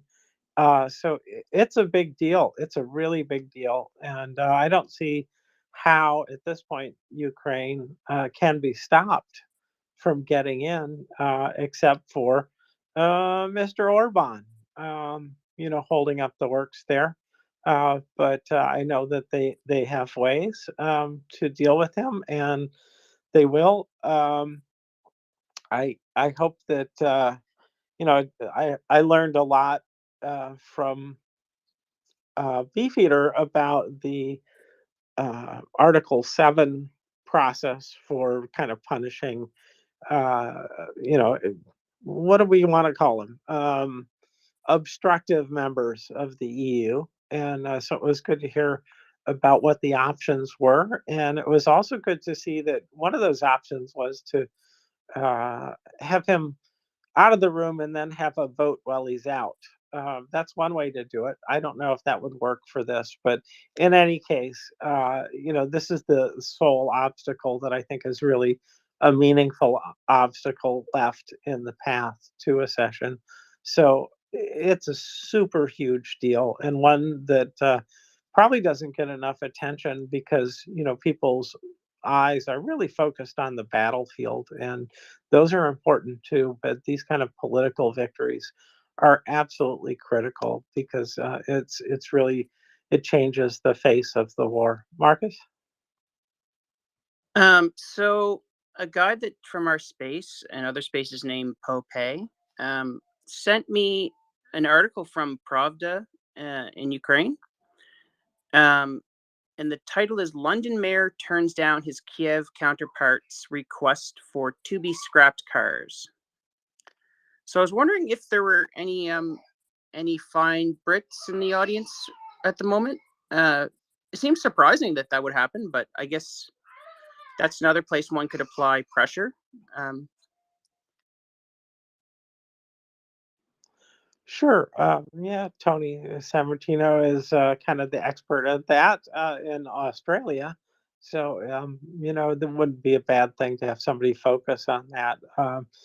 And this is the kind of thing where, there's a lot of aid going, but more aid is always welcome. And it doesn't have to be a fancy car to get down the road at all. So, well, I see we have, I saw a hand pop up and then go down. No, Chris's hand is up, James. It is now. Hi, Chris. Welcome. Woohoo! Oh! Yeah, good afternoon, everybody. Yeah, we are on that, I can assure you. If that was the 4x4s that have been stopped by Sadiq Khan, the Lord Mayor, was that? Did I get that right? You nailed it. Yeah. We are super pissed off about that, I can tell you. So we've retweeted that out. I've got the. I'm glad to say I've got the support of my local Conservative MP, Mike Fabricant. For those of you that don't know him, for those Americans that don't know, he is the other one, like Boris, that has the wild white hair Yeah. So some people say it's not his own hair. I wouldn't go there on that. But anyway, yeah, Mike Fabricant has been a massive support to me. He puts up with all of my emails, and we've even met and had a beer and discussed life, the universe, and everything. And obviously Ukraine in particular. He's very, very supportive. So he retweeted one of those tweets. We will not be letting that go, and nor will we be letting the auctions go easily of surplus military equipment. So we're also on that one as well. Rest assured. Excellent. Thank you. Appreciate that. And You're very welcome. yeah, it is one of these things where it just sometimes it just needs attention, and you call attention to it, and then we can get action. Other times there's others who are interested in the same material but not for the same purpose, and then you're talking about a competition and potential for corruption as well in those processes. So I wish you well in that struggle. Yeah, thanks for coming up. And I did see somebody else pop up and then pop down. I don't know if they were not able to connect, but we can send an invite possibly if whoever that Yeah, was. Peter was trying to come up, James, and I saw him cycle and cycle and cycle, but he did not connect. So I think he has to recycle and then try to come back up again. Yeah, I'm pretty sure that's the case. So we'll see if this time is the He's winner. getting up. We'll see. We'll see if it works. Chris, go ahead. Yeah, sorry, I was just going to check in. Who was it that said that? I'll tag them if they want. I'll tag them into some of the tweets that are going on. I mean, they can go look through my timeline and they'll see it. But I think Marcus was the one who was talking about the 4x4s. it was Marcus. Okay, yeah. I'll tag you in, Marcus, on if you want. Yeah. Thanks, bro. I see Peter still is cycling and cycling and cycling. I already tried to add him, but I don't think it's going to work, Peter. It might call for a radical, operation such as restarting the phone and updating the application and saying a Hail Mary or two. I don't know. Whatever it is that gets the job done is what it'll take. But we're also happy if you want. Just let me know in the back channel, and we can send you an invite if you think that would be more effective. And I think sometimes it is. Ghost, I'm not sure. I haven't had a whole lot of experience with those, but my experience with those invites is that when I get them and I click on speaker, I end up a listener. So, well, anyway, but I don't know what. Yeah, sometimes it happens. Sometimes it happens, James. But then there are old invites. I have them also when I start a space. Then I see, do you want to be a speaker or a listener? And mostly speaker is already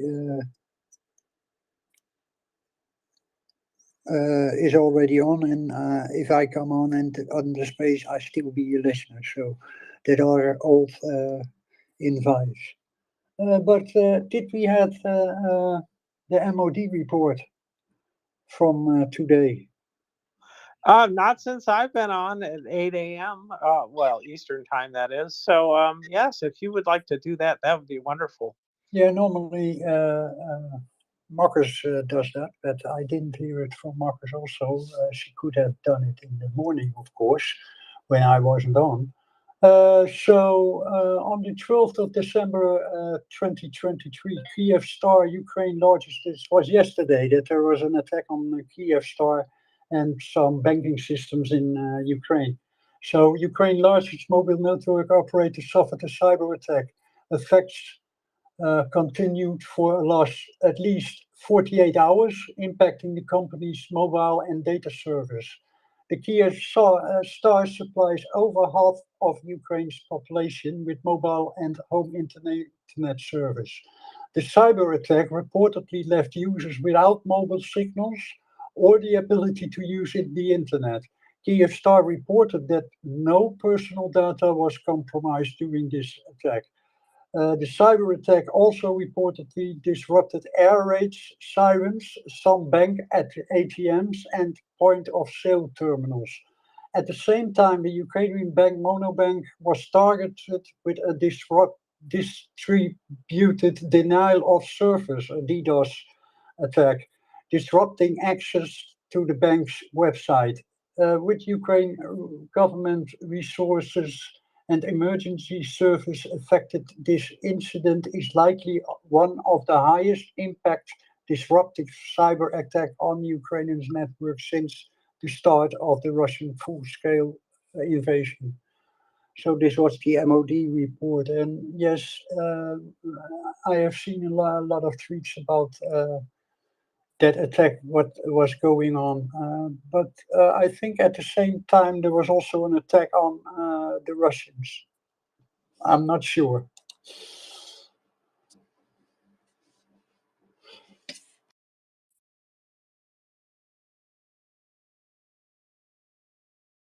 Sorry about that. I was just sending Peter an invite, and hopefully that will work for him. What I've learned is that I can only do one thing at once on this system. Yeah, and sure enough, at least I see him. I see a hand up. I think this is a good sign, Ghost. It could mean. Yes, finally, it is settled. Finally, he is up. Yes. Hello, Peter. Hello. Yeah, I don't know what happened there. I just couldn't get to speaker. So I had to restart the phone. I was going to say I'm from UK until Chris beat me to it. So, but yeah, I'll liaise with Chris. And I wasn't aware that Sadiq Khan had refused vehicles. That's just bloody ridiculous. Fortunately, he's a pretty Marmite character, and there might be a lot of people on the other side who might be able to apply some pressure. So hopefully we can get that reversed. And I've also heard stuff about military auctions in the same way as Tony Sammartino has had this issue in Australia. So I think we will also try and get onto that and try and get some action there as well, whether by getting them withdrawn and donated, or whether by putting in silly low bids and hopefully getting them, or whatever. But hopefully find some progress with that. Thank you. Thank you, Peter. Go ahead, Chris. Yeah, Peter, I'll tag you into as well into some of these tweets that are going around at the minute. If you want to join on that, I'll do that in a minute. But I was just going to say on the cyber attacks as well that it's quite interesting. Just sorry, just say the Hoover's coming close. Sorry, folks. Yeah, I was just going to say that it's quite interesting. So yeah, the Ukrainians basically hacked the Russian tax system first, by the looks of it, right? And then maybe in retaliation, the Russians hacked Kyivstar, right? Though I'm just searching for the best page to show you folks something that is quite interesting, and that is that the ownership of Kyivstar is rather Russian. Right now, there's a lot of denial of the fact that Kyivstar.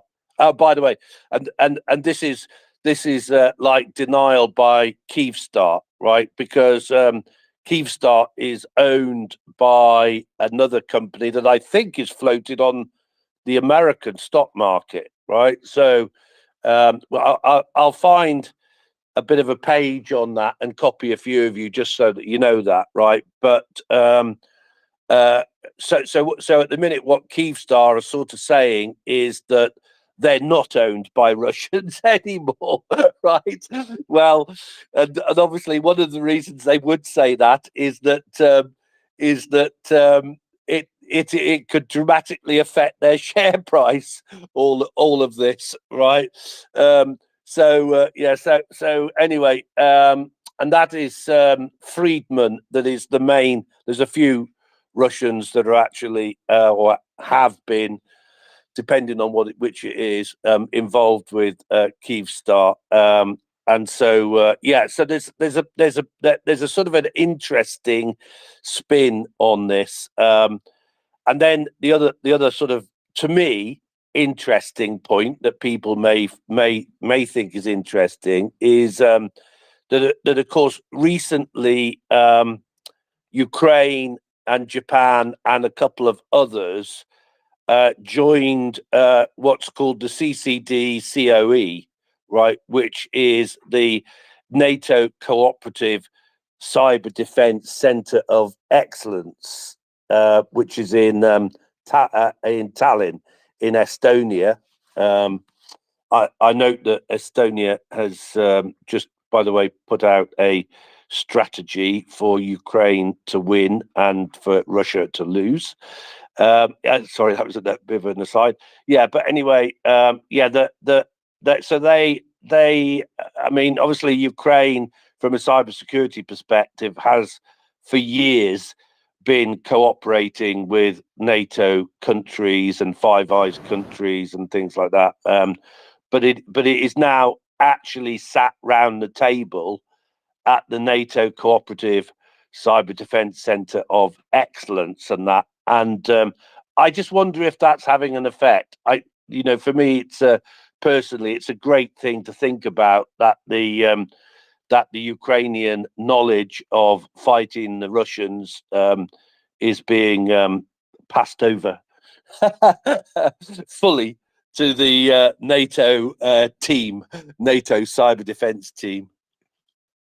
Oh, I think that they are in good contact with a lot of foreign intelligence, Chris, because they also got information from the US intelligence and the British intelligence. So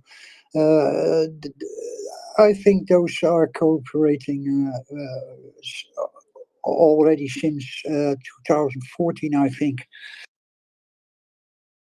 Yeah, no, totally. So before we go to Marcus, Chris, what I understand from your comments is first that CC is involved in this, because I heard CC, and then second is that you have a line on what the actual plan is for victory. And so if we get any pesky reporters who do come asking about what the plan is for victory, we will refer them to you. So appreciate it. Thank you. Yes, of course, I have all the details. Yeah. Very good. Go ahead, Marcus. Oh, yeah. No, I'm okay. I have my hand up from before, but Peter said something and I think I covered it. It's all good. Cool. Thanks, Marcus. Appreciate that. Yeah. So, well, we are Maria Report. We are here 24/7 until the Russians go home or get planted with sunflowers in their pockets. Either one is okay, but Russia may prefer the previous as opposed to the latter, because that way they can get home alive. And if they don't get home dead, then it saves the Russian government a lot of money. So don't be surprised if your wife never hears about your death, Russian soldiers. And we, sorry about that, but that's not up to us. It really is up to Mr. Putin. And so we're not expecting him to change. I'm not expecting Russia to change. I'm expecting them to carry on with their stupid, selfish war. And that means that we need to fund them thoroughly with the best equipment that we can and destroy them on the battlefield. That is the best prescription that I can think of for this thing that's going on. So please. Go ahead. Bild had on Putin's plans. There was an article from Bild, and according to them, Putin has a plan to occupy additional territories in Ukraine by 2026. So he is still thinking that he is going to win this war. And just besides that, the Ukrainians will try to prevent that with all their might and all things they have. And we should support them in that, because I will tell you something. The German Bild had some data on this. In particularly, the journalist reference to intelligence data and unnamed sources wrote that the Russians is planning to occupy a number of other Ukrainian regions over the next 3 years, including such large cities as Kharkiv, Dnipro, and Zaporizhia. According to the bill, by the end of the 2024, Russia plans to seize the entire territory of Donetsk and Luhansk region, as well as part of Kharkiv region, up to the Oskil River in general. Over the next 36 months, Russia plans to occupy a significant part of the Ukrainian territories located east of the Dnipro River. And at the same time, the Kremlin hopes to engage in mock negotiations without ceasing offensive operations, similar to how Russia negotiated the Minsk agreement in 2015. Such plan of the Russian Federation regarding the occupation coincide with the current goals of offensive operations of the Russian Federation and corresponds to Russian preparation for prolonging military operations. And this is from the studies of war. So just to give you a view of what Putin is planning and what he thinks he still can accomplish by keeping this war going on, and with what he is trying to do to mingle in democratic governments all over Europe, what he has started with the Baltics, what he is trying to do with the Israeli and Hamas. Everywhere he is mingling in, and I had a post from one Italian minister, I believe it is, and he said, you can call this a shattered war, a shattered world war. It isn't a complete world war, but it is shattered over the whole world. And that is what he meant with that.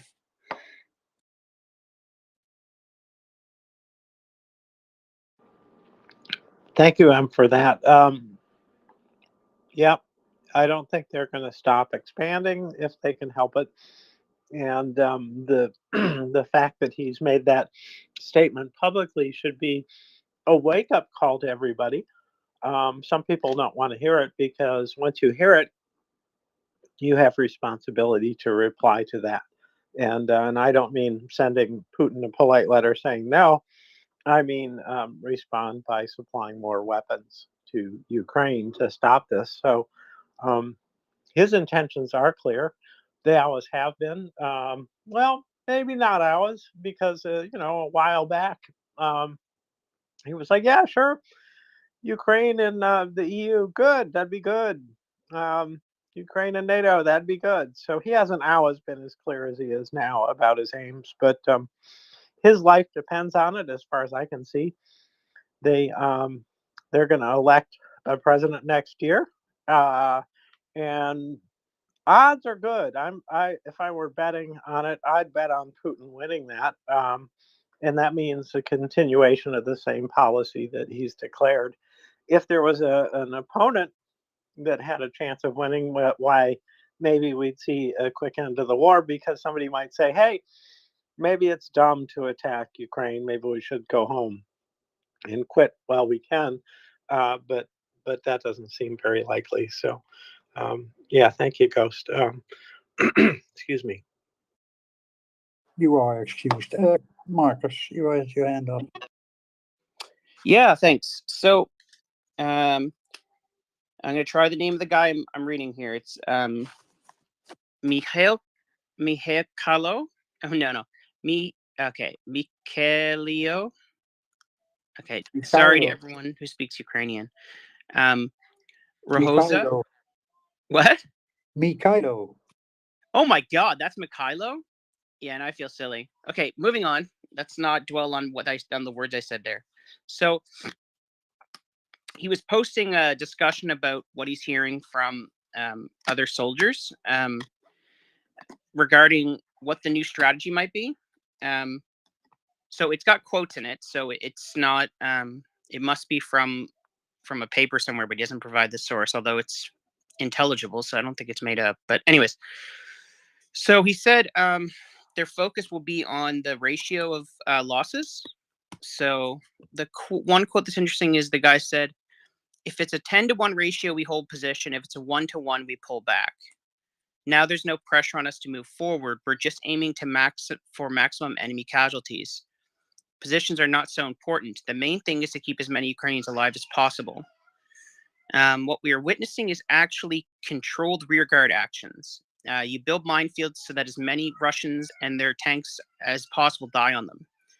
When they pass out these fields, you step back a kilometer and let the Russians dive into the next minefield that was established during this time. Yeah, so he said such tactics will be used until Russia loses enough people and equipment to exhaust its offensive potential, or a quote game changer unquote arrives at the front, which would